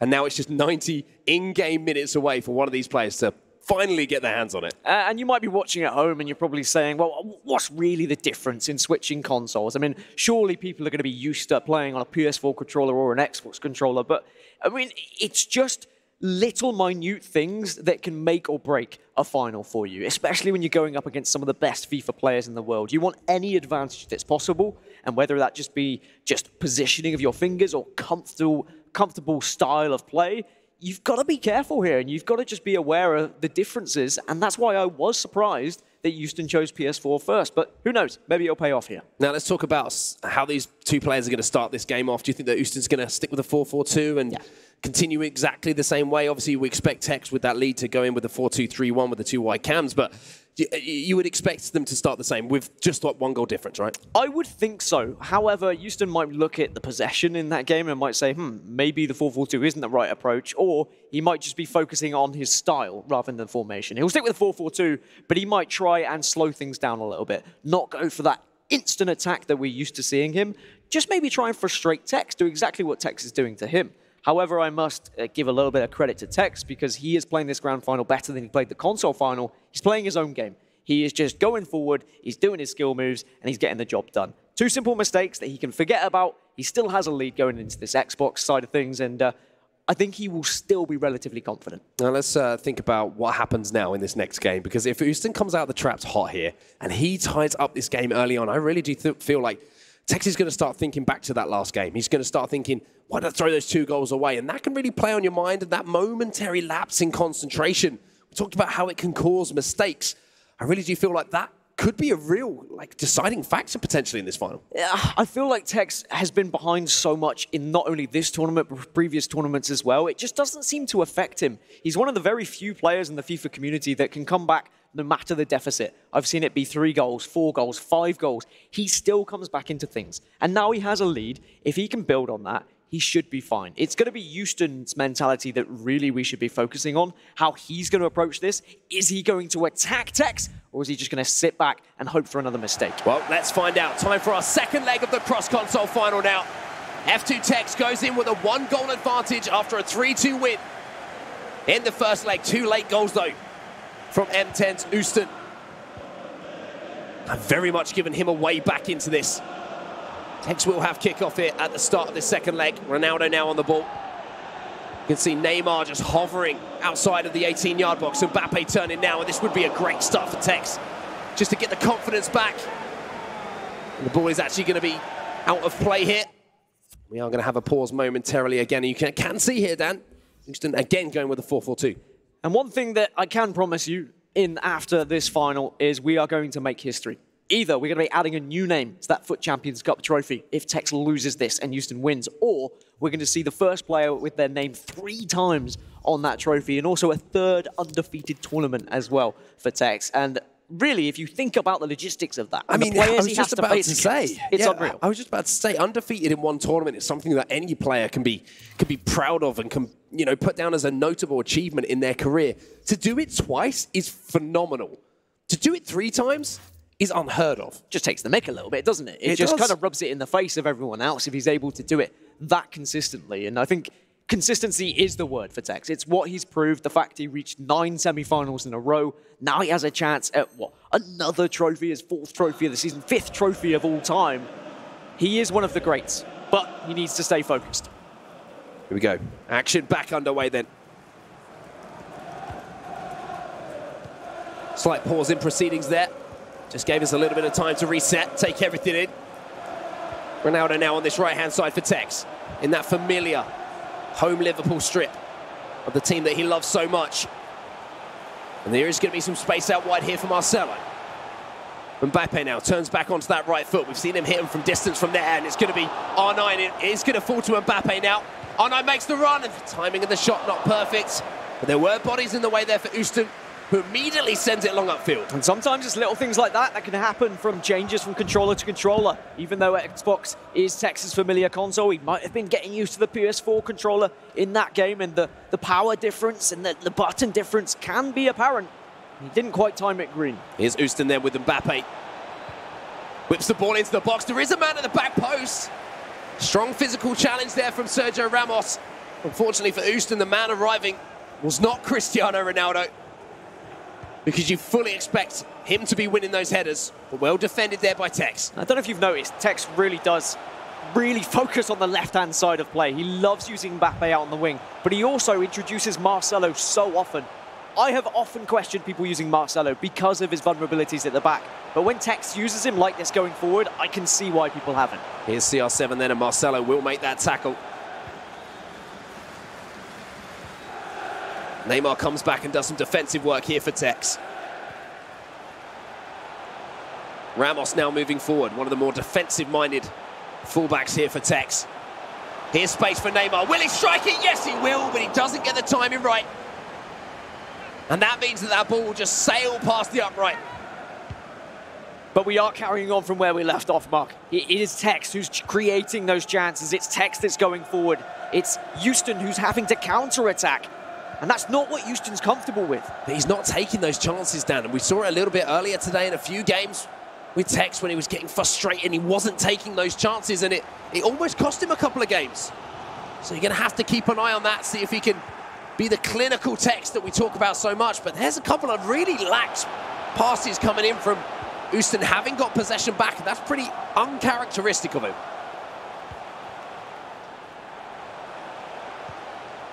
Here is Mbappe then, attacking that familiar side that Tex loves.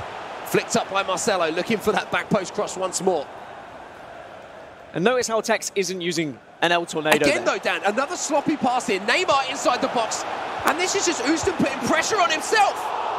And he almost concedes another goal there. And it's what happens sometimes when you get a naturally attacking player, when they are under the cosh, when they don't have the possession that they're used to, they almost try and rush the ball too much from their defense. And that's why he's giving the ball away. That's why he's struggling at the back. And he needs to be careful, because eventually Tex is going to take one of these chances, and that is scary. But to the previous point that I was making, when Tex goes out on the left-hand wing, when he has Marcelo, he does have the option of using an El Tornado to try and cross it in, because we know how effective El Tornado to back post headers can be. Instead, the El Tornado now has been kind of taken out of the meta at times, because people have been able to read it. When they see that body language, when they see the character model turning, they can intercept that. They can change it up. Whereas Tex has said, all right, I'm going to do something a little bit different here, and I'm going to make sure that it's not going to be able to read, and I'm going to be able to catch people off guard. Well, you can see a little bit of pause in play here as we get some things adjusted, and we're sitting here in the dark, so that's exciting, isn't it? But we want to get back into it, obviously, as soon as we get... Hey, as soon as I said that, look at that, the light comes on, and we look all beautiful again. Well, you do anyway, but anyway, less about me.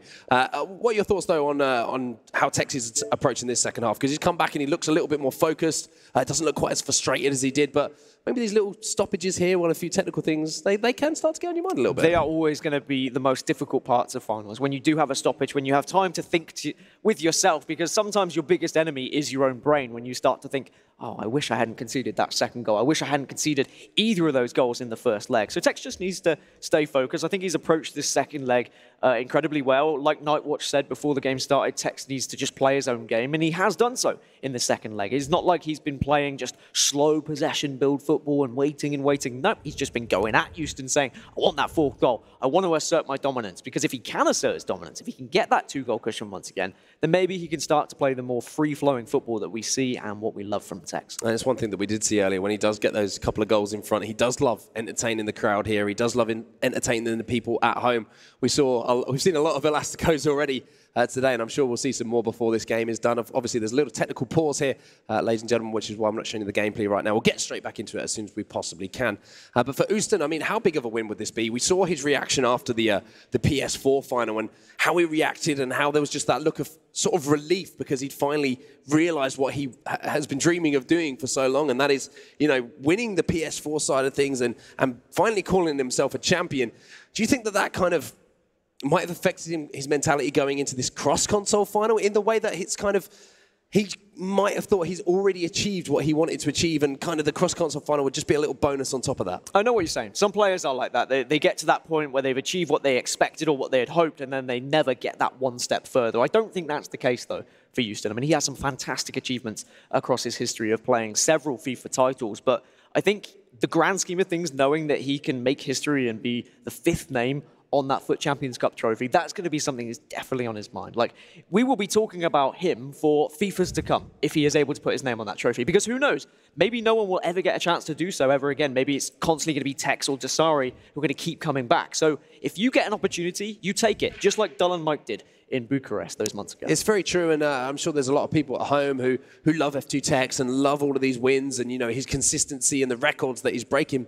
But it does make that story so much better, doesn't it? Because every single tournament he wins, it means the moment that he does fall, when that player steps up to beat him, then that just becomes an even more incredible moment in history. Well, here we go then. We're back underway. Thank you so much for bearing with us during that, and it is going to be a corner from Tex. Thankfully, though, Houston quick on the ball and making sure there's not going to be any little mistakes from his side of things. Here's Neymar then. Little tackle comes in, though, from Houston. And De Gea, oh, that's no! very risky! No! Can you believe it?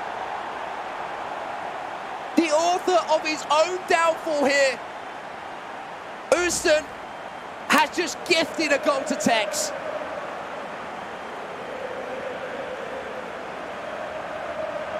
And he's just tried to play a simple pass to the right back. But much like the Mbappe of real life, he's always there. He's always going to be pouncing on any sort of situation, any sort of opportunity to grab a goal. He is a poacher, both in real life and in FIFA. And Tex is gifted a 2-goal cushion.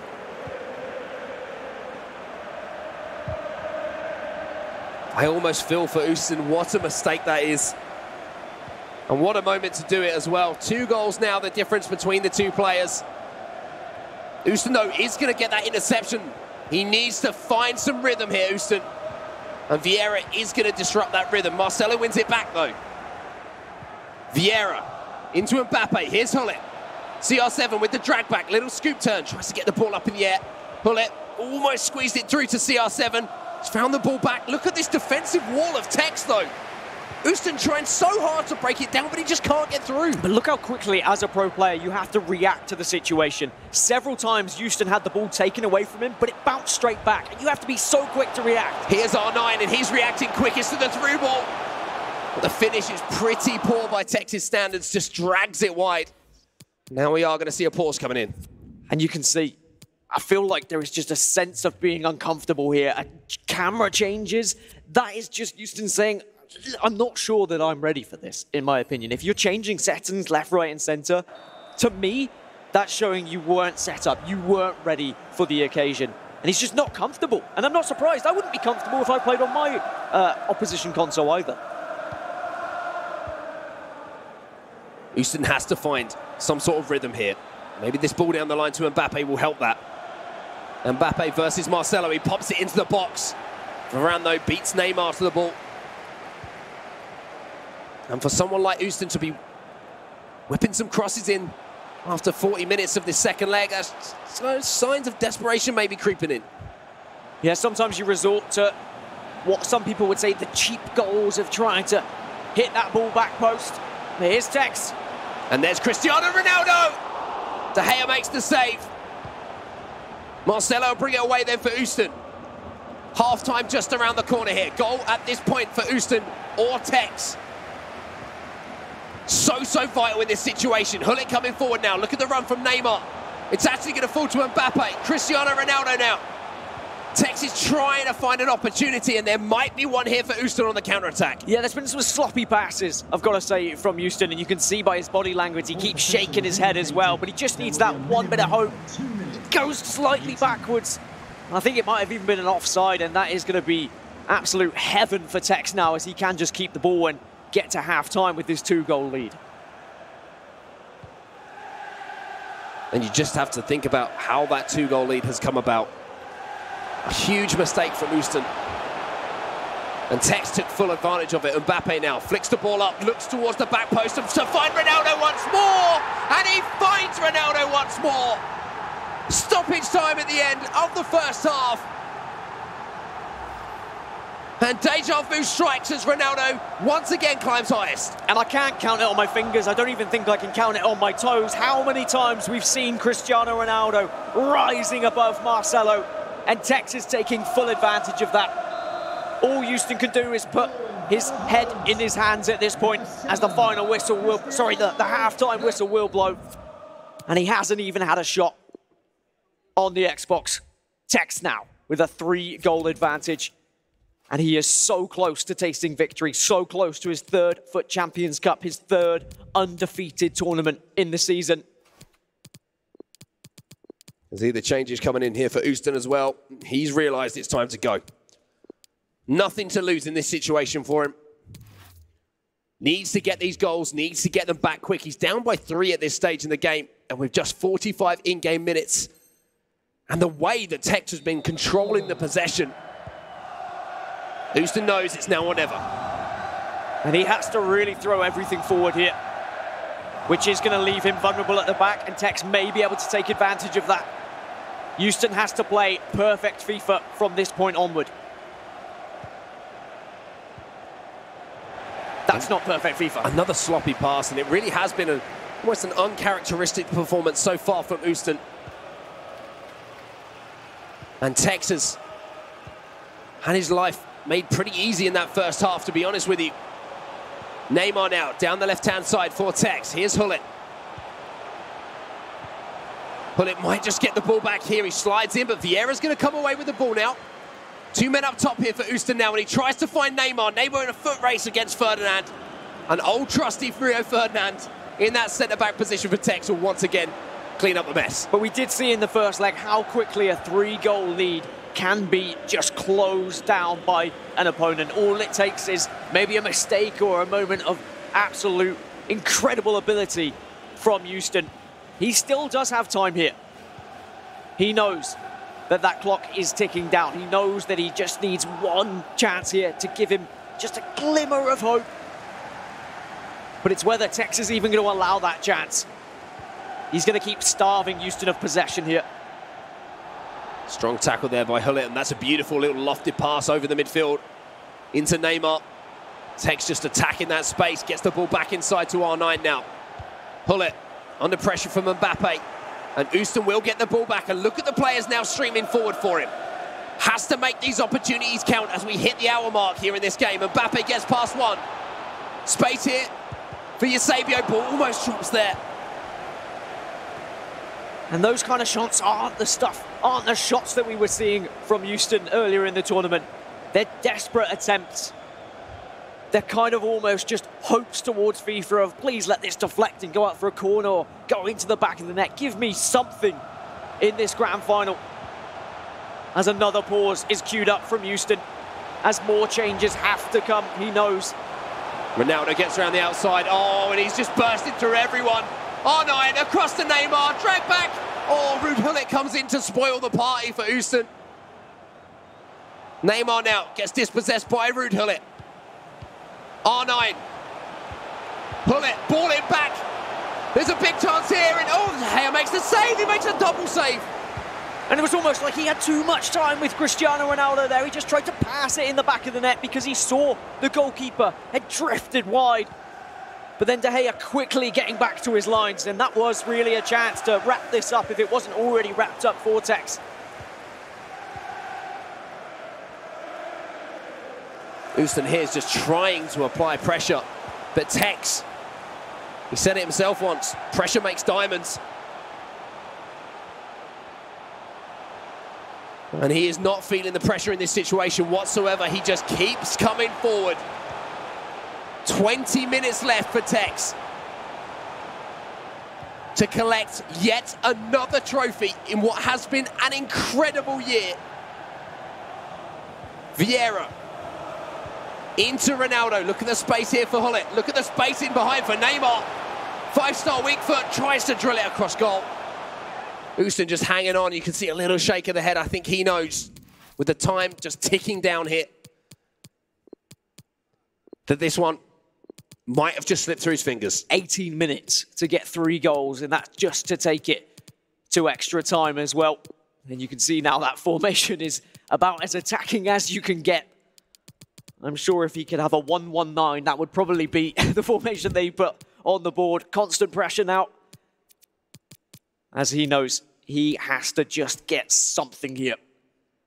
But even though we're crediting Tex and his goal-scoring ability and how he's been going forward, it's his defensive style and his defensive approach to the tournament that has impressed me even more.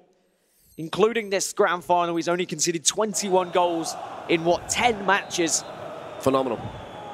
Amazing stuff. Absolutely phenomenal stuff from Tex, and I have to agree with you, his defensive play has been the standout for me. I was one of the players who, one of the people on the desk, sorry, who was asking questions of him recently. Started off the year so strong defensively and kind of slipped up a little bit in recent tournaments, but today has been the best of Tex, both going forward and defensively. And not only that, his ability to manage games as well has been superb. And look at the amount of players who are in the box here. Tex has pretty much got the pick of what he wants to do. It looks like he chose to have a shot and pick up the corner. It's all about time management for Tex now. He can play this very smart. He can keep the ball away from M10 Houston, and he will guarantee himself this trophy.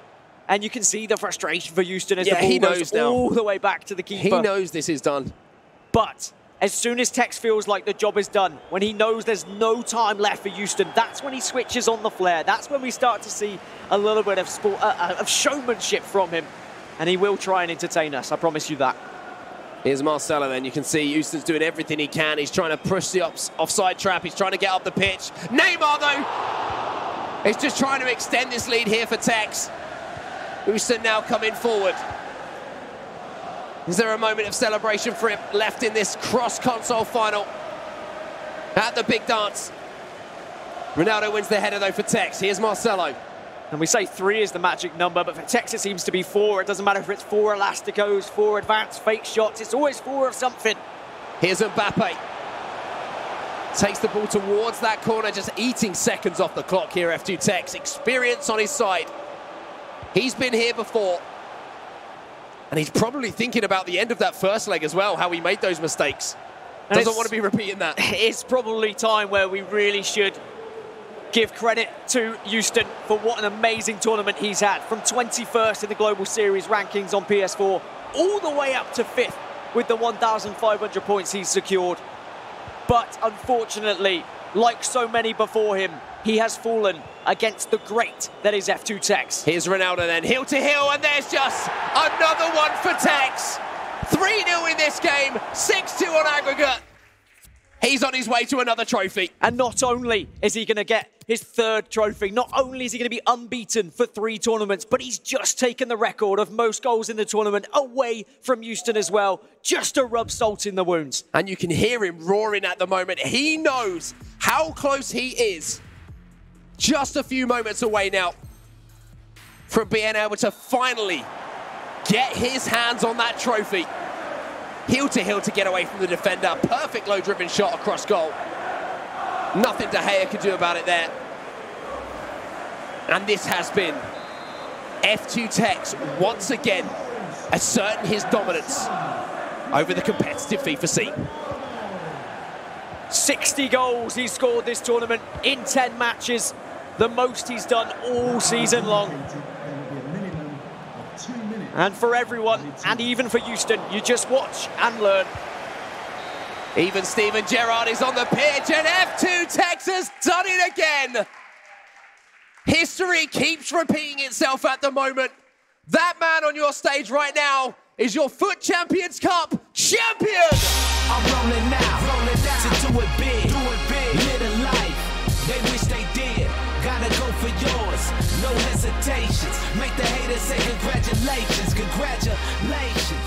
Yeah, I said it. It's funny how they seem to love you more once you bred it. So set it or dead it, cause I won't let it get into the way of where I'm headed. Forget it, embedded in my mind as a youngin'. I'ma grow up to be something big. I know, you heard it all before. And I'ma hit the ground running, cause you gotta turn nothing to something big. I know, you Unbelievable stuff right there from the main man himself, F2 Tex. Come and stand here, come and stand right next to me, okay? Now, you were the prince in Bucharest, you were the prince in London, you're the prince in Atlanta, and now you're the prince of Singapore. How are you feeling right now? Feels good, man. Back to back to back to back. Undefeated. It must be that great feeling right now, yeah? Yeah. It feels as good as Atlanta. Came here undefeated again, back to back undefeated tournament, so it feels good. But next tournament, let's go, man. Next tournament. You're already thinking about the next one. Now, thinking about this one right here, you were up 3-0, and everyone thought, okay, it's on the PlayStation, not his best console, and then Houston brought it back at the end. How were you feeling right there? So I was 3-0 up, and I knew Houston's really good at comebacks. He had a corner, scored the corner. I was like, oh no. So I thought, okay, I'll keep the ball for last minute. And then I just choked, he scored. I nearly lost my head, but I kept my head and managed to win that second leg. Now, I was sat right next to your mum. I was literally 3 seats away from her, and I could see it on her face time and time again when you were conceding goals or when you were going forward. She was passionate. She was feeling all those emotions. What did she come and say to you after the first game? Because I saw her jump up and run over to come and say and speak to you. Did she turn it around for you? She just says, just keep going, keep doing your thing, and you're the best in the world. And hopefully that shows right now, and she helps me a lot. Now, that question of if you're the best in the world, we've been talking about it over there on our couch. People have been talking about it online. Does this now cement your place as being the best FIFA player in the world that there ever has been? That there's ever been, it's questionable, but as everyone says, I need to win the World Cup, but I've won so many trophies now, everyone feels just as good. They have indeed. Unbelievable stuff. Well done, well done. All right, now I'm going to throw it over to Paul and everyone back on the couch. This guy right here, amazing. Is the perfect word for it. Tex wins yet another tournament. His 6th FIFA title, his 5th of the season. He keeps breaking many, many records. I've got a card here, actually. Let me just read you some of these. This is just a smattering of the things that he's done over the last few months. $145,000 won in the last 90 days. That's a record in FIFA all time. He's now got a $234,000 career earnings in just 1 year. That puts him in the top 500 esports players of all time across any game in the last 20 years. He's now the top 4 UK all-time most successful players and a 6-time FIFA champion. I mean, that's just a smattering. What can you say? And I mean, we've run out. He's I don't only have anything 17. else, guys. That's it. He's only 17. And he's only 17, which is what we keep and coming you back to. just ask yourself your question, where will this end? Yeah, I'd like the fact that at the end, though, when Kyle asked him the question, because it's a question we've been talking about all week, it's been very controversial online. A lot of people have said to us, you guys don't know what you're talking about. He's obviously the best player of all time. There is context here in that we've never had a season like this. We've never had as many majors. As Chris Bullard quite rightly said online, if we'd had these kind of majors, 10 majors a season 10 years ago, would Bruce Granick be the greatest of all time because he might have won 4 years worth of majors? That's 40 tournaments, right? We just don't know is the honest answer. I love the fact, though, that Tex has that historical context in his mind. He understands. He still needs to win the World Cup. All this is great. This is fantastic. He is the best player on planet Earth right now. But to cement that, he's still got to win the World Cup, and he sees that. I mean, what he did this season is we have never seen a player during one season being this dominant. Of course, like you mentioned, we never also had so many tournaments, but the way he does it, every tournament, and he has the complete package. I mean, he is the best player in the world in the defense, he's the best player in the world in the attack, he has the dedication, he has the self-confidence, he's good at keeping leads, he's good on the PS4. Yes, he's good on the PS4, and he's also great at doing comebacks. He has this whole package. And one thing is for sure that we have never, ever seen this complete FIFA player ever before. For sure. I mean, I think the other thing worth talking about while we're waxing lyrical about him is that over the last 2 weeks, he's gone to Atlanta, won, flown back to Liverpool, won his place in the Premier League for Liverpool, his darling team, flown to Singapore, won here as well. I mean, someone said to me before this tournament, he's going to run out. His tank's going to be empty by the time he gets to Singapore. Absolutely no chance of that. Definitely not. I mean, he's the only player who has qualified for every single event this year, bar the Continental Cup, which was PlayStation. And that means that since the launch of the game, he's basically not had a free weekend. Yeah. And you would think eventually his batteries would run out, but it doesn't seem to happen. He knows no limits. No. And I think the passion he has for the game and the hunger he has to win everything possible is what keeps him going. Yeah, I shout out to Tex's mum, wherever she is as well, by the way. because she's also been doing that travelling, and I know how tiring it is and how they keep up with it. It's incredible. Let's have a word for our runner-up as well. Definitely. Because he has had a fabulous tournament. Of a really good, high-quality tournament. Of course, I think going 9-1 at this level, 9-0 on the PlayStation, and falling short to Tex in what was almost a great comeback. He got unfortunate in some situations. There was a small break of play that maybe killed his momentum that he had ongoing. But I think generally he played very, very well. Tex was under pressure, but managed to secure that 4th goal and killed the game off. Oostun, I think, did himself proud. Yeah, he did. I mean, your thoughts on your dark horse? He did you proud, didn't he? Definitely, yes. I mean, winning the PS4 side and being that dominant. But I think for this final, he maybe wasn't ready mentally, because coming up against a player like Tex, I mean, that is something How do you different. get ready, though? How do you get ready against him? Yeah, it's very hard. It's very hard. Like I mentioned, it's the most complete FIFA player that we have ever seen. Yeah. And also, we saw in that second game on Xbox that Oostun even picked the wrong camera, so he seemed to be a bit nervous and he wasn't really ready. Yeah. But this will give him experience for future tournaments, and we will definitely see more of Oostun. Yep, absolutely. You may have been following us. If you watched all 3 days, you'll know that we've had some antics about breakfast this week. And, you know, there was no Brexit here, by the way. No Tex exiting. That was the play on words of breakfast. But we do have some more footage from breakfast, apparently. He says it's beans on toast. But what it actually is a fat pile of cake. Oh my God. It's not always beans on toast, obviously. That's not the secret after all. You've been doing it wrong. I mean, it's not me, it's Kyle. Oh, I mean, okay. I've been doing it wrong all year since Right. I'm not here. Yeah. I'm not competing, I'm on the couch. Okay. I mean, sadly. But I think no matter what he eats for breakfast, whether he even eats anything or he doesn't, like, he eats us pro players for breakfast, so. Yes, that's exactly what he does. Why don't we check in with the final leaderboards as well, because they have been updated now, and we've seen Houston moved up to 5th position. That's a great jump of 16 spots. I feel like I'm on top of the pops right now. He's moved up 16 places to number 5 with 2,522 points. A fabulous result for him. Obviously, on the other side of things, Tex hasn't moved anywhere because he was already ridiculously far ahead, but now has an incredible 9,045 points. Context, that's more than the next 3 players combined. Yeah, he has enough to make it to 3-4 World Cups. Unfortunately, I think he only gets 1. Yeah, but this is just incredible, and he will surpass that 10,000 mark very, very soon. Yeah, absolutely. Rastarato also a notable riser in the rankings, up to 8th on the PS4 leaderboard, as well as Renda moving up to 4th. He's had a good tournament here as well. Yeah, definitely. I think the players that performed well here have secured their spot at the playoffs for sure, and a very good shot at the grand finals at the end of the year. So I think they will be looking forward to the next few competitions, because the season is still open and every point you can get is vital. But the people who have secured their spot in the top 10 in the respective leaderboards, I think they'll be thinking already about the grand finals.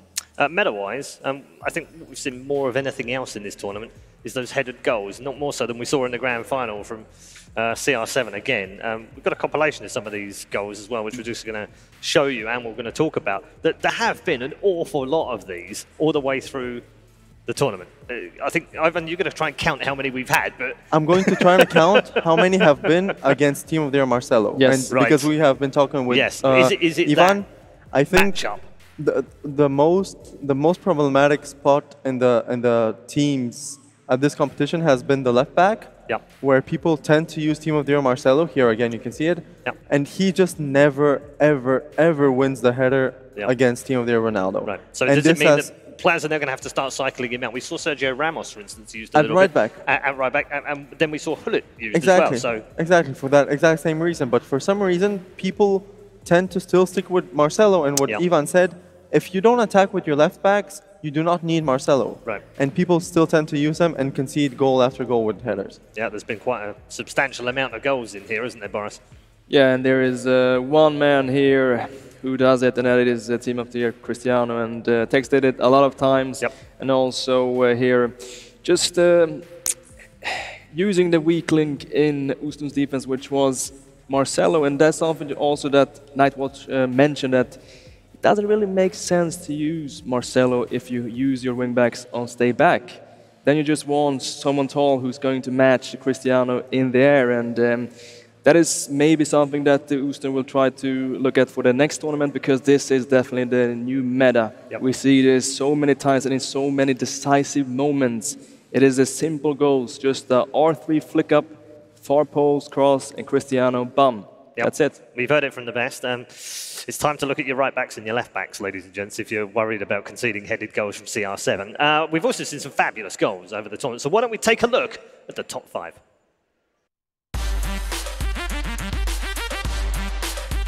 Every man behind the ball for Rodrigo. He knows that if he can stay in the game, that's beautiful. Oh, wow. Unbelievable finish from Diogo to do that in this type of game. That Into flick. a little flick round the corner as well to the side boot of Mbappe. Unfortunately, when you come up against a player this good, you can't rhyme off over one leg, over 2 legs. It's a completely different story. Ronaldo, no, I'll tell you what. Finish it in style, why not? Yeah, nice little finish from Renda there. I think he wanted to play the ball out to Marcelo originally, and then the opportunity arose. El Tornado volley into the top of the corner. And it's whether Levy is going to actually, like, maybe change his play style a little bit. Maybe he'll stay persistent. Maybe he'll keep looking for that extra pass, because surely one of them's going to come through. Neymar now inside the box. That extra pass has been found. Oh, it's beautiful from Neymar. It is superb from Neymar, and it is superb from Levy. He's just so persistent. He wants to play the game, and it is absolutely phenomenal to watch. Sergio Ramos there at the back. Look how deep Zazinho is right now. Look at the overlap as well. Neymar's there. Ronaldo's made the run as well. If he scores this, surely it's going to be game over. Surely not in that kind of area. Yeah, it's fantastic. Round it off with a goal, Houston. Before you head into that cross-console final, up against Tex. Neymar, surely not from there. Oh, yes! FIFA Houston. Is this FIFA Street or FIFA 19 right now? What a finish from Houston. I don't even think he timed it. What a finish that is. Neymar, El Tornado, goalkeeper flailing.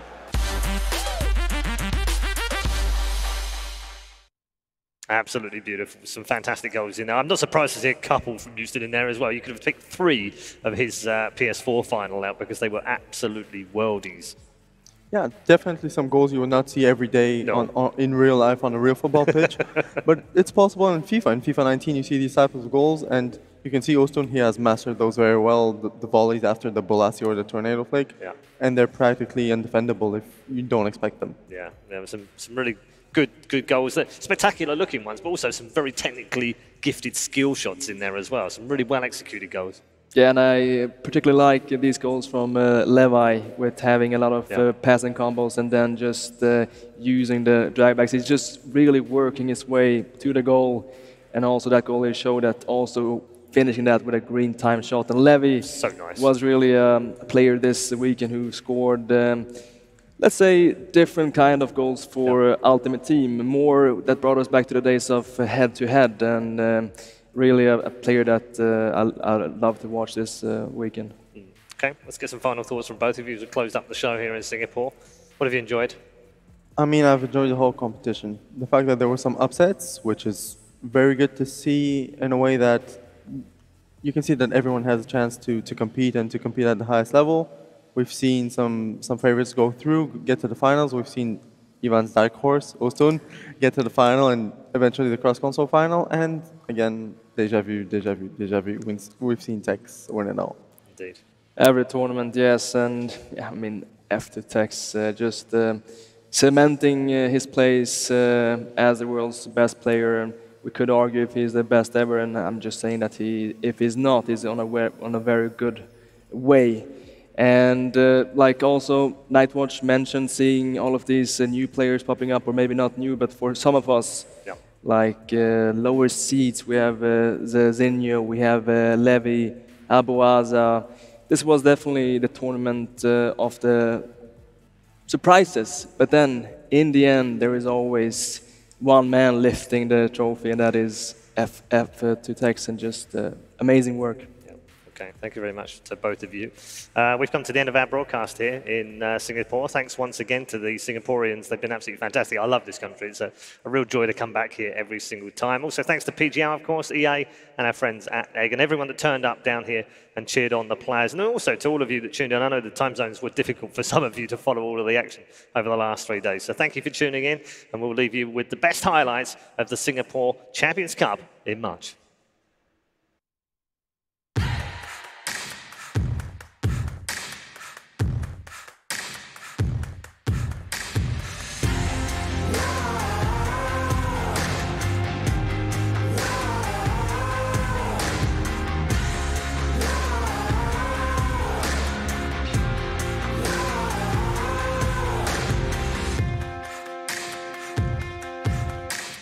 Moving up from the bottom, my start was rough. I still got 'em, I'm bigger than this. I'm bigger than this. They'll hear my voice, know I'm coming, they'll have no choice. They've got nothing as thick as my skin. 'Cause I'm bigger than this.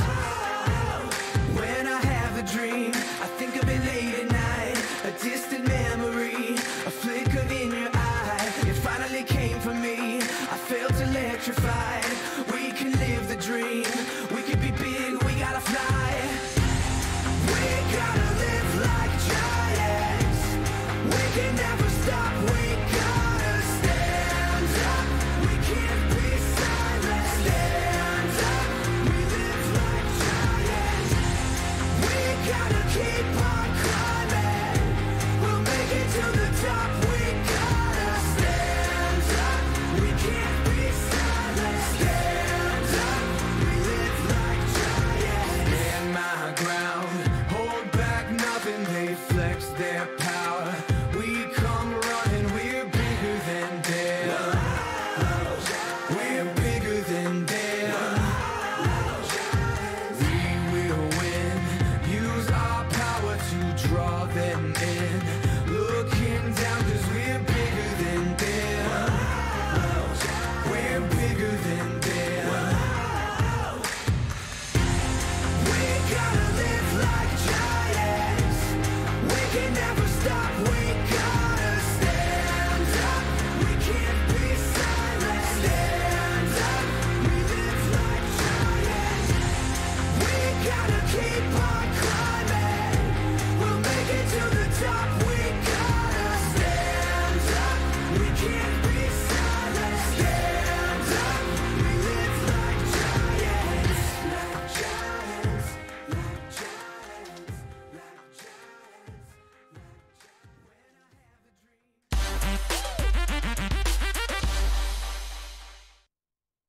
Don't let the lag monster stand in the way of you and your games. Defeat it with Singtel's 1+1 Gbps Fiber Pro Gamer Bundle and enjoy dedicated gaming bandwidth. Razer's new Sela gaming router featuring zero-weight DFS and instant access to WT Fast GPN. Get Singtel's 1+1 Gbps Fiber Pro Gamer Bundle with WT Fast GPN and Razer Sela router at only $69.90 a month for the ultimate home gaming performance.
it big, live a life. They wish they did. Gotta go for yours, no hesitations. Make the haters say congratulations, congratulations. Yeah, I said it. It's funny how they seem to love you more once you